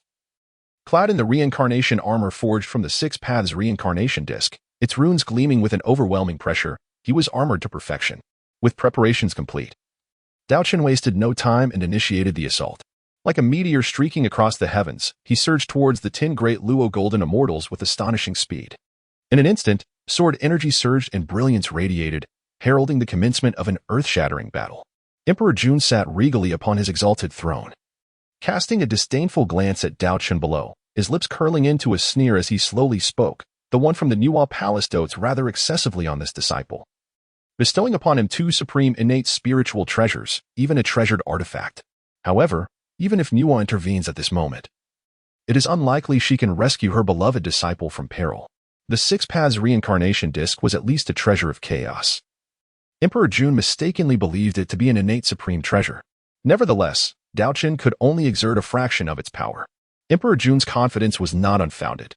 Before the demon clan set forth, the heavenly Dao had deliberately revealed secrets to them, clandestinely communicating to the demon tribe the need to obstruct Nüwa, aiming to facilitate their use of the human race to forge the slaughter witch sword, thereby annihilating the witch clan in one fell swoop. This calamity between the witches and demons, while appearing to be a struggle for survival between the two races, concealed a deeper conspiracy aimed primarily at eradicating the witch clan and destroying Mount Buzhou, ensuring the underground would never rise again. The secondary goal was to subject the human race to trials, ultimately positioning them as the protagonists of the heavenly Dao. At this moment, Daochen, in the heart of the battlefield, unleashed his full combat power, his fighting spirit ablaze like fire, unassailable, embodying the ultimate physical strength of a great Luo and the power of the loss. In the previous battle against the Tiger clan, his comprehension of combat laws had reached 2%, and now he wielded them with remarkable ease. In just a brief moment, the light of his sword flickered, and the sword energy spread like a tempest as 10 demon gods of the great Luo golden immortal level fell beneath his blade, their souls dissipating into ash. Watching from the sidelines, Bai Zhe furrowed his brow, the gravity of the situation weighing on him as he advised Emperor Jun, "Your Majesty, Daochen's strength should not be underestimated. The Tiger clan has surely fallen to him." The human army, gazing at Daochen's fearless figure from afar, felt an overwhelming surge of admiration and reverence, collectively chanting, "Martial Ancestor! Martial Ancestor!" Their voices reverberated through the heavens, as if attempting to pierce the firmament. At that moment, 3 figures suddenly appeared within the demon court, racing forth like lightning, and in the blink of an eye, they hovered above the battlefield. Upon closer inspection, they were 3 formidable beings at the early stages of quasi-sainthood, their terrifying auras suggesting unfathomable strength. Clearly, the demon race could no longer restrain themselves and had resolved to act decisively to eliminate Daochen, thereby shattering the human resistance. Once Daochen was slain, the human race would inevitably descend into chaos, making it all too easy for the demon race to assert dominance. As this thought crossed their minds, the eyes of the 3 demon powerhouses glinted with cold light, their murderous intent surging like a tidal wave. Yet, faced with the impending threat, Daochen exhibited no fear. Rather, his fighting spirit surged, blood coursing through him with fervor. Gripping the star sword tightly, he looked to the sky and roared, "Come forth." Even if he were to perish on this battlefield today, he bore no regrets. As a 7-foot man, to traverse to this point and partake in such a grand and tumultuous battle was already sufficient. Simultaneously, high in the distant skies, the ancestral witch Emperor Jiang wasted no time in unleashing his full power. In an instant, he vanished, accompanied by several other ancestral witches, employing spatial jumping techniques to hasten their arrival at the battlefield. Tai, who had been monitoring the situation, immediately sensed Emperor Jiang and his companions' movements. His expression shifted dramatically as he urgently called out to Emperor Jun, "Brother, this is dire. The witch clan intends to intervene. We must conclude this swiftly and annihilate the human race." Emperor Jun's heart sank, fully aware that the situation would become increasingly complicated with the witch clan's involvement. Without hesitation, he decisively commanded, "All demon generals, heed my orders. Give it your all, kill. Leave not a single one alive." With his command, the battlefield erupted into a cacophony of war cries as the demon army surged forth like a tidal wave toward the human race. In an instant, the air was filled with the deafening sounds of battle cries as countless demons rushed forth like a frenzied tide, claws bared, intent on utterly devouring the human race. Confronted with such a dire situation, the 3 human ancestors wore grave expressions, swiftly issuing the command, "Activate the Flame of Rebirth array." At this command, thunderous echoes resounded through the skies. In an instant, from the distant shores of the East Sea, the cities of the human race illuminated with dazzling brilliance, akin to stars scattered across the vast earth. These lights intertwined and coalesced into countless golden streams, merging with the 3 human ancestors and millions of Tai golden immortal humans with a speed akin to lightning. In the blink of an eye, the aura of the 3 human ancestors surged dramatically, reaching the mid-stage of quasi-sainthood. Daochen's formidable physique allowed him to harness an even greater force from the flame of rebirth, propelling his combat prowess to the pinnacle of quasi-sainthood. Meanwhile, The million Tai golden immortal humans found themselves invigorated, their combat abilities soaring, each now comparable to a great Luo golden immortal. The weakest among them had reached the initial stage of great Luo golden immortal, while the original 3008 humans erupted with the full aura of great Luo golden immortal. This unexpected turn left the demon race dumbfounded, unable to comprehend the reality before them. However, before they could react, Daochen finally ceased to suppress his own realm. With a resounding boom, the long-restrained, immense magical power and vigorous primordial spirit within him erupted like a volcano, unstoppable. In the blink of an eye, his cultivation surged to the pinnacle of great Luo golden immortal. Even more astonishing, 3 golden flowers blossomed above his head in rapid succession: 5th grade, 6th grade, and 7th grade, like meteors, ultimately stabilizing at the 8th grade, standing shoulder to shoulder with the 2 saints of the West. Yet, Daochen was not content with this. He took a step into the realm of divine prohibitions, and the 3 flowers broke through once more, finally settling at the 9th grade. In this moment, his flower grade equaled that of Nüwa and the 3 purities, astonishing the entire Hongmeng world. Countless powerful beings gaped in disbelief at this scene. After all, Daochen was merely a human. How could one who was not a born divine being achieve the blossoming of 9 flowers? This was utterly contrary to the principles of the Hongmeng realm. Nevertheless, the truth stood before them, leaving no room for doubt. Just then, alongside Daochen's astonishing breakthrough, his great Luo heavenly tribulation descended like a tempestuous storm. The power of this tribulation was far beyond what ordinary cultivators faced upon breaking through to great Luo golden immortal. Its terrifying might could even severely injure unparalleled powerhouses at the pinnacle of quasi-sainthood. Even Emperor Jun and Tai, leaders of the demon race, were taken aback by the sight of this tribulation, their expressions changing drastically as they felt a deep sense of dread. It was imperative to note that Emperor Jun had only achieved the blossoming of 7 flowers, while Tai had merely reached the 8th. Now, this insignificant human could blossom with 9 flowers and summon such a fearsome tribulation. It was utterly unfathomable to them. Daochen, adorned in resplendent and enigmatic armor, wielded a sword of immense power, resolutely bearing the cataclysmic thunderstorm capable of injuring even the pinnacle of quasi-saint warriors. Like a meteor, he plunged into the overwhelming tide of the demon army.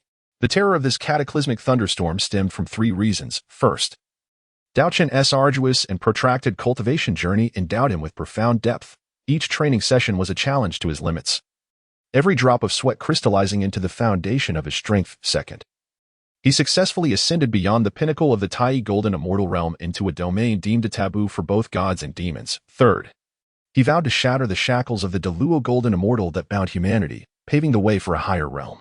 Thus, this thunderstorm gathered the most ferocious energies of heaven and earth, intent on annihilating all who dared to break their chains. As his cultivation broke through, Daochen's physical form was significantly enhanced, achieving the early stage of quasi-saint. He charged into the demon horde like a fierce tiger among a flock of sheep, his sword sweeping through the air, unleashing a torrent of sword energy, blood splattering, and anguish cries echoing across the battlefield. Simultaneously, the cataclysmic thunderstorm above completed its accumulation of power, with countless bolts of darkness, as thick as barrels, descending like a ferocious dragon, intent on wreaking havoc. In an instant, the battlefield was enveloped in thunderous light, the earth trembled, and the skies changed color. Beneath this terrifying thunderstorm, countless demons were instantly reduced to ashes, dissipating into the cosmos. However, Daochen, fortified by the dual protection of the 6 paths reincarnation disc and the pure world white lotus, managed to endure. Even so, he spat a mouthful of blood, his complexion as pale as paper. Clearly, facing the thunderstorm of the quasi-saint pinnacle, even with 2 treasures for protection, it was far from easy. Dijun and Tai, witnessing this scene, were consumed by rage.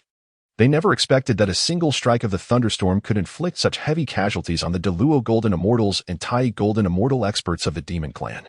With uncontainable fury, Dijun commanded, "Bai Zhe, immediately lead the army around this damned thunderstorm and strike at the human tribes, ensuring their complete annihilation. We shall hold this child here and will not allow him to harm our kin any further." As his voice faded, Dijun, Tai, and Kuan-Peng simultaneously attacked, encircling Daochen and sealing off his movements. Meanwhile, Bai Zhe received his orders, not daring to hesitate, swiftly leading the remaining demon warriors like a tidal wave towards the human camp.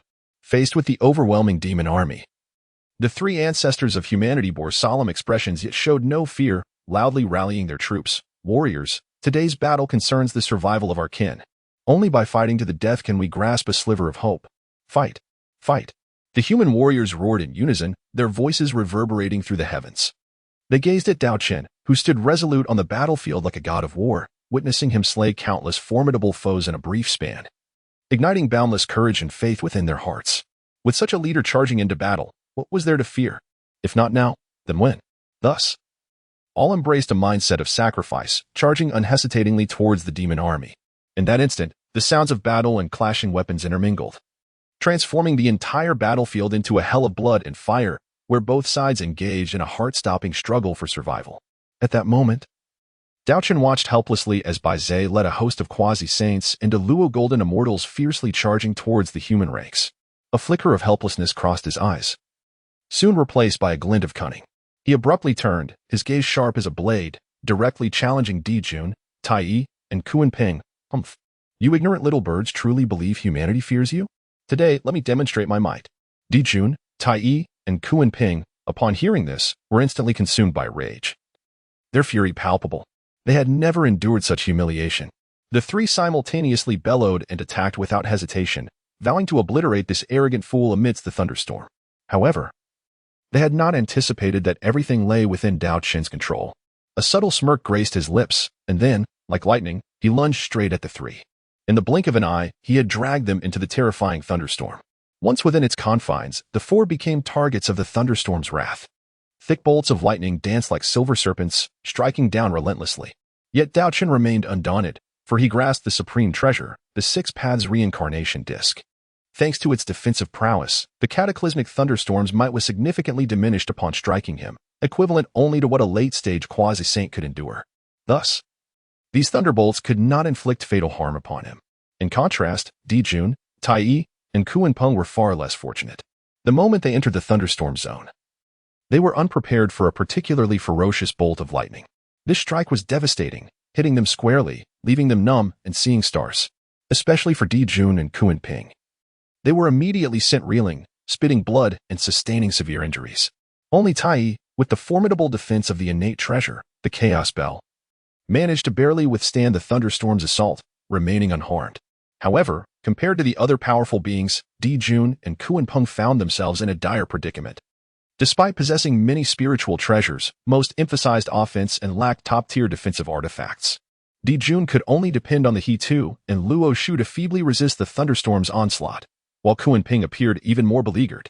Thus, the four found themselves in an exceedingly complex and perilous situation, having to endure the relentless thunder while simultaneously attacking one another. The entire scene was chaotic, and Daochen was evidently in a disadvantageous position, mostly passively absorbing the strikes from the other three. However, Daochen was not one to easily surrender. Holding on to a belief of fighting to the death, he disregarded the concept of life and death. As long as he drew breath, he would not retreat an inch. This indomitable spirit of combat propelled his battle laws to ascend rapidly, climbing from an initial level of 3 to 5, 7, and ultimately reaching 10. Yet, just as everyone expected Daochen to continue creating miracles, the elevation of his battle laws came to an abrupt halt. After all, human strength is finite. After such intense combat, Daochen had exhausted all his energy, unable to advance further. Meanwhile, on the other side of the battlefield, fierce fighting raged on. Bai Zhe led the remaining demon warriors against the three ancestors of humanity and the myriad human warriors endowed with the strength of the Luo golden immortals.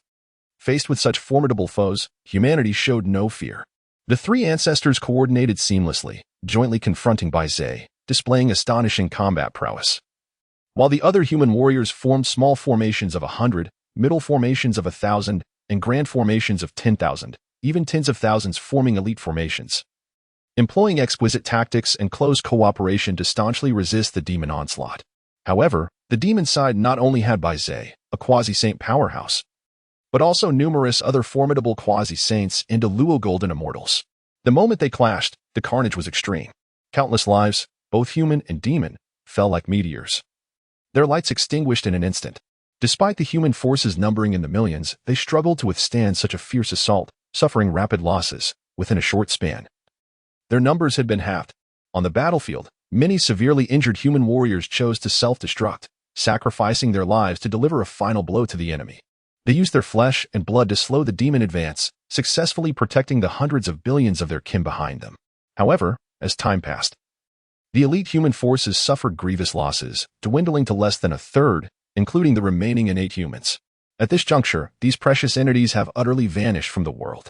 The human populace within the city witnessed this brutal conflict, their hearts filled with both sorrow and wrath. Many were impulsively inclined to rush forth from the city to engage in a desperate battle against the demonic horde. Yet, at that moment, Daochen's voice thundered like a storm. Do not act recklessly.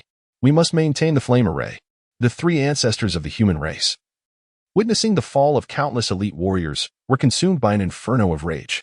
Without hesitation, they ignited their own foundations, forcibly drawing upon the power of the flame array. Their combat prowess soaring to the peak of the quasi-saint stage in an instant. United in purpose, they launched a ferocious assault against Bai Zhe, vowing to slay him and avenge their kin. Bai Zhe was taken aback, never having anticipated that the three ancestors would suddenly unleash such terrifying power. And he was swiftly gravely injured. The demons, who were previously besieging the flame array, abandoned their assault, hastening to rescue Bai Zhe. In that moment, the three ancestors of humanity found themselves in a perilous predicament, seemingly with no avenue of retreat. Meanwhile, Daochen's tribulation was nearing its conclusion. Without a moment's hesitation, he rushed forth, calling out loudly, "Withdraw from the flame array, and join your kin in defense." The three ancestors, upon hearing his command, acted without delay, leading the remaining human Nüwa warriors back to fortify the array. However, retreating from the flame array was no simple task. Daochen was acutely aware of this. And to carve a path for the three ancestors, he resolutely ignited his essence, recklessly amplifying his strength, even at the cost of damaging his own foundation. Ultimately, through remarkable tenacity and formidable power, Daochen broke through the formidable barriers set by Di Jun and Tai Yi, successfully reaching the side of the three ancestors, carving a bloody path for them. The ancestors returned safely to the interior of the flame array, swiftly altering the formation and launching a full-scale defense.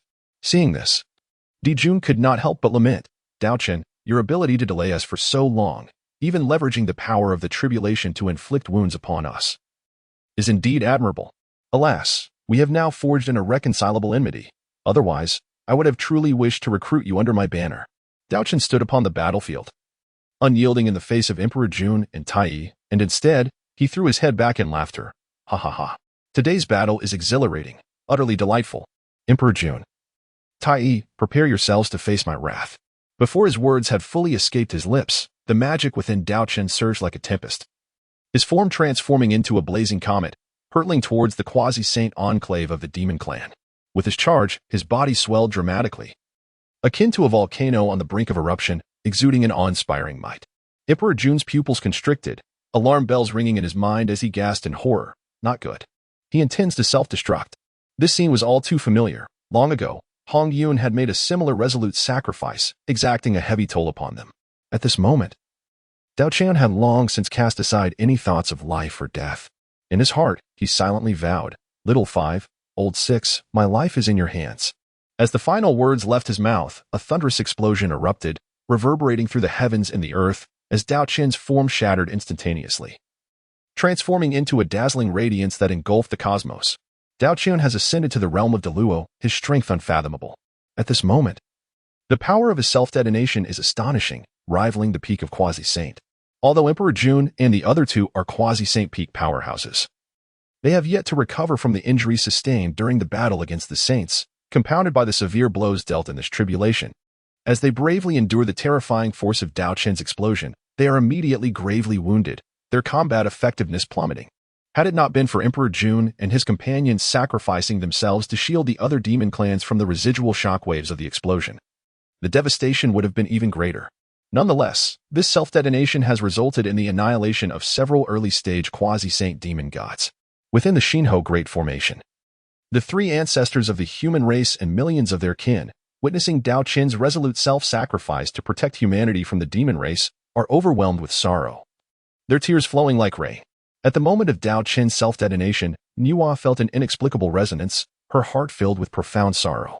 Her assault on the three pure ones grew increasingly fierce, vowing to make them pay a harrowing price. Within the Nüwa palace, Shihe, Changshi, and several other women, alongside the three Shao sisters of Kunlun Mountain, wore pale expressions, struggling to accept the grim reality of Daochen's demise. At Mount Wanshou, within the 5, Jin Yuanzi let out a sorrowful wail. "Ah, my friend, His voice, akin to a lament, reverberated through the heavens and the earth. The human race surrounding Mount Wanshou gazed toward the tumultuous battle in the East Sea, their eyes brimming with blood and tears, the flames of hatred burning fiercely within them. They swore that unless this vendetta was avenged, they would not rest easy. The three ancestral figures of humanity raised their arms high, their voices booming across the firmament. Heaven and earth are indifferent, treating all creatures as mere fodder. The demon race is heartless, viewing humanity as mere ants. Though we may be weak today, our bloodline shall not fade, nor shall our flame extinguish. Even if the demon race slaughters us and the heavens collapse, humanity shall endure. Passed down through generations. The enmity of today shall never be forgotten. The hatred of today shall forever be engraved in our memories. We, the human race, vow one day we shall rise in the primordial chaos, shattering the might of the demon race and reclaiming dominion over heaven and earth. Our flame shall be passed down, never to be extinguished. Their voices thundered, resonating throughout the cosmos. The resolve of humanity is steadfast as rock, vowing eternal conflict with the demon race. Emperor Jun, you seek death. From a distance came the furious roars of Emperor Jiang and others, as the 12 ancestral witches arrived ahead of time. Only then did Emperor Jun realize how long they had been entangled by humanity. In truth, the time was not extensive. It was merely that Emperor Jiang utilized the laws of space to bring the ancestral witches swiftly to the scene. Emperor Jun felt helpless, unable to comprehend why the witch race acted so decisively, as if they had already allied with humanity, just as they began their assault. The witch race had moved with astonishing speed. How infuriating. Daochen is dead, and I was prepared to reap the fruits of victory, only to be thwarted. Emperor Jun glared at the 12 ancestral witches, bellowing, Emperor Jiang, our two races have just reached an agreement for respite. What do you mean by this? Emperor Jiang scoffed, replying, the schemes of your demon race have long been revealed to us by Brother Daochen. Do you think your petty tricks can deceive us? Zhu Rong shouted in anger, Brother Daochen of humanity is a brother of the witch race. Today you have harmed my brother. Prepare to face death. Yu Jiao, with a solemn voice, declared, Elder brother, give the order. Brother Daochen has rendered great kindness to our witch race, and now that he has fallen for our kin, we hold him in deep respect. Since this is the case, let us directly engage in battle with the demon race. Emperor Jun was at a loss for words, thinking to himself, are you serious? We are all gravely injured from the heavenly tribulation, and while the races of humanity and demons are at war, the witch race comes to reap the spoils? Outside Nüwa Palace, chaos pervaded, as the heavens and earth seemed to descend into an endless abyss of darkness and confusion. Nüwa, draped in radiant light, stood gracefully, her beauty overshadowed by an air of coldness and authority. Opposing her were the three pure ones, Taiqing Laozi, Yuqing Yuanshi, and Shangqing Tongdian. Without hesitation, Taiqing waved his hand, and a Taiji diagram emanating mysterious radiance instantly soared forth, enveloping Nüwa Palace like a colossal seal. As the Taiji diagram descended, dazzling light flickered, plunging the interior of Nüwa Palace into silence, trapping Shihi, Changxi, and the others within, unable to escape. Seeing this, Nüwa's beautiful eyes grew colder, her ruby lips parting slightly, yet she was too weary to speak further. With a graceful wave of her jade hand, three treasures materialized before her. First, the map of mountains and rivers, embodying endless landscapes and the essence of the populace. Second, a whip of creation shimmering with otherworldly light. And third, the Baolian lantern, one of the four innate divine lamps. As the three treasures emerged, chaotic energy surged and roiled. Nüwa's action startled the three pure ones. They understood that as the first among them to achieve sainthood, her strength was unfathomable and not to be underestimated. Realizing Nüwa was resolute in her assault, the three focused intently, sparing no effort. Nüwa's delicate hand danced, and the map of mountains and rivers unfurled in the wind, transforming into an endless landscape painting that surged toward Tongdian, the leader of the way. Tongdian felt the scenery before him shift dramatically, finding himself in an unfamiliar realm. Surrounded by towering mountains, rushing waters, and swirling mists, unable to find an escape. However, Tongdian seemed to make no effort to resist, merely struggling slightly, allowing the map of mountains and rivers to draw him in. Simultaneously, the Baolian lantern hovered above Nüwa's head, gently swaying, radiating myriad rays of light that enveloped her in a protective embrace. Subsequently, Nüwa wielded the whip of creation, which moved like a spirited dragon, charging fiercely at Taiqing Laozi and Yuanshi Tianzuan. The whip shadows multiplied, and the sound of howling filled the air, shaking the entire chaotic space with its immense power. Nüwa had not anticipated that ensnaring Tongtian would be so effortless, stirring a thought within her. She suddenly recalled Daochen's close ties with the Jie sect. At this moment, A realization dawned upon her. All of this had been orchestrated by Tong Tian deliberately. Within the map of mountains and rivers, Tong Tian did not attempt to break free from the confinement. Instead, he sat cross-legged, calmly studying the laws of power contained within. As if being trapped here were not a misfortune, Nüwa's move unveiled her powerful mid-stage strength of the third level of sainthood without reservation. This level of profound cultivation was attained after a full epoch of relentless practice. Meanwhile, Taiching Laozi among the three pure ones also displayed astonishing prowess, having reached the late stage of the third level of sainthood. As for Yuanshi Tianzuan, he remained at the mid-stage of the third level of sainthood. Despite all being of the three pure ones, Taiching Laozi appeared to have the upper hand. After all, the three pure ones bore the immense merits of creating the universe. When they achieved sainthood, Taiching Laozi had directly entered the early stage of the third level of sainthood. In comparison to the two saints of the West, the disparity was staggering. How could the two saints of the West be compared to the one before them? It is worth noting that their ascension to sainthood was merely a loan from the heavenly Tao. An entire epoch passed swiftly, yet they remained stagnant at the first level of sainthood, which speaks volumes. Turning back to the situation, Tong Tian appeared relaxed and content. However, Taiching Laozi outside did not dare to show any sign of negligence. Fully aware that the whip of creation in Yua's hands was a postnatal treasure of immense merit. Facing such a formidable artifact, how could he afford to be careless? Without hesitation, Taiching Laozi summoned his prized possession, the Tiandi Xian Wangling Long Tower, along with the Tai Dust Brush. The Tiandi Xian Wangling Long Tower was no ordinary treasure. It was revered as the foremost postnatal treasure of merit, boasting unparalleled defensive capabilities. The Tai Dust Brush was also an exquisite innate spiritual treasure, a favored weapon of Taiching. At this moment, even with Nüwa wielding the astonishingly powerful whip of creation, breaching Taiching Laozi's defenses would not be an easy task. After all, the power contained within the Tiandi Xian Wangling Long Tower was immensely formidable, nearly indestructible. On the other side, Yuanshi Tianzuan adopted a stance that, while he did not wish to engage in conflict with Nüwa, he would not allow her to escape easily. He too summoned a formidable treasure, the Wujiji Xinghuang banner, one of the 5 innate flags, to counter Nüwa's fierce onslaught. Upon witnessing this, Nüwa could not help but feel a pang of helplessness.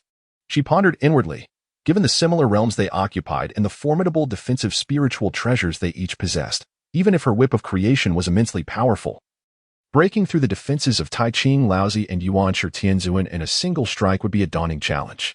To be fair, Taiching and Yuanshi did not genuinely wish to cultivate deep enmity with Nüwa, as there had been no substantive conflict between them. Had it not been for the command of the Dao ancestor, they would undoubtedly have refrained from recklessly involving themselves in this conflict. Hongjun possessed the capability to intervene personally, and with his current level of cultivation, Nüwa would surely stand defenseless against him. However, perplexingly, he chose not to take action himself, instead instructing the three pure ones to address the matter. What profound significance lies hidden within this decision? Is it to lay the groundwork for the impending calamity of the function? If so, Nüwa would be incapable of intervening in the internecine strife among the three pure ones during the next catastrophe. At this moment, the human race and the demon race were embroiled in a life-and-death struggle, with the Witch Clan's forces hastily arriving for support. Just as the situation reached a critical juncture, Daochen successfully broke through to the great Luo Golden Immortal Realm, blossoming into the 9th grade, while also transcending to the quasi-saint level in physical cultivation, utilizing the overwhelming thunder tribulation to restrain Emperor Jun and Tai. Observing this, Nüwa exhaled slightly in relief. Yet her offensive remained relentless and fierce. She was engaged in an intense battle with the two saints, both sides locked in a fierce stalemate, due to Nüwa's unreserved efforts. Alarming wounds quickly appeared on Yuanshi Tianzuan. Evidently, even the famed defensively invincible Wuji Xinghuang flag could scarcely withstand Nüwa's ferocious assault.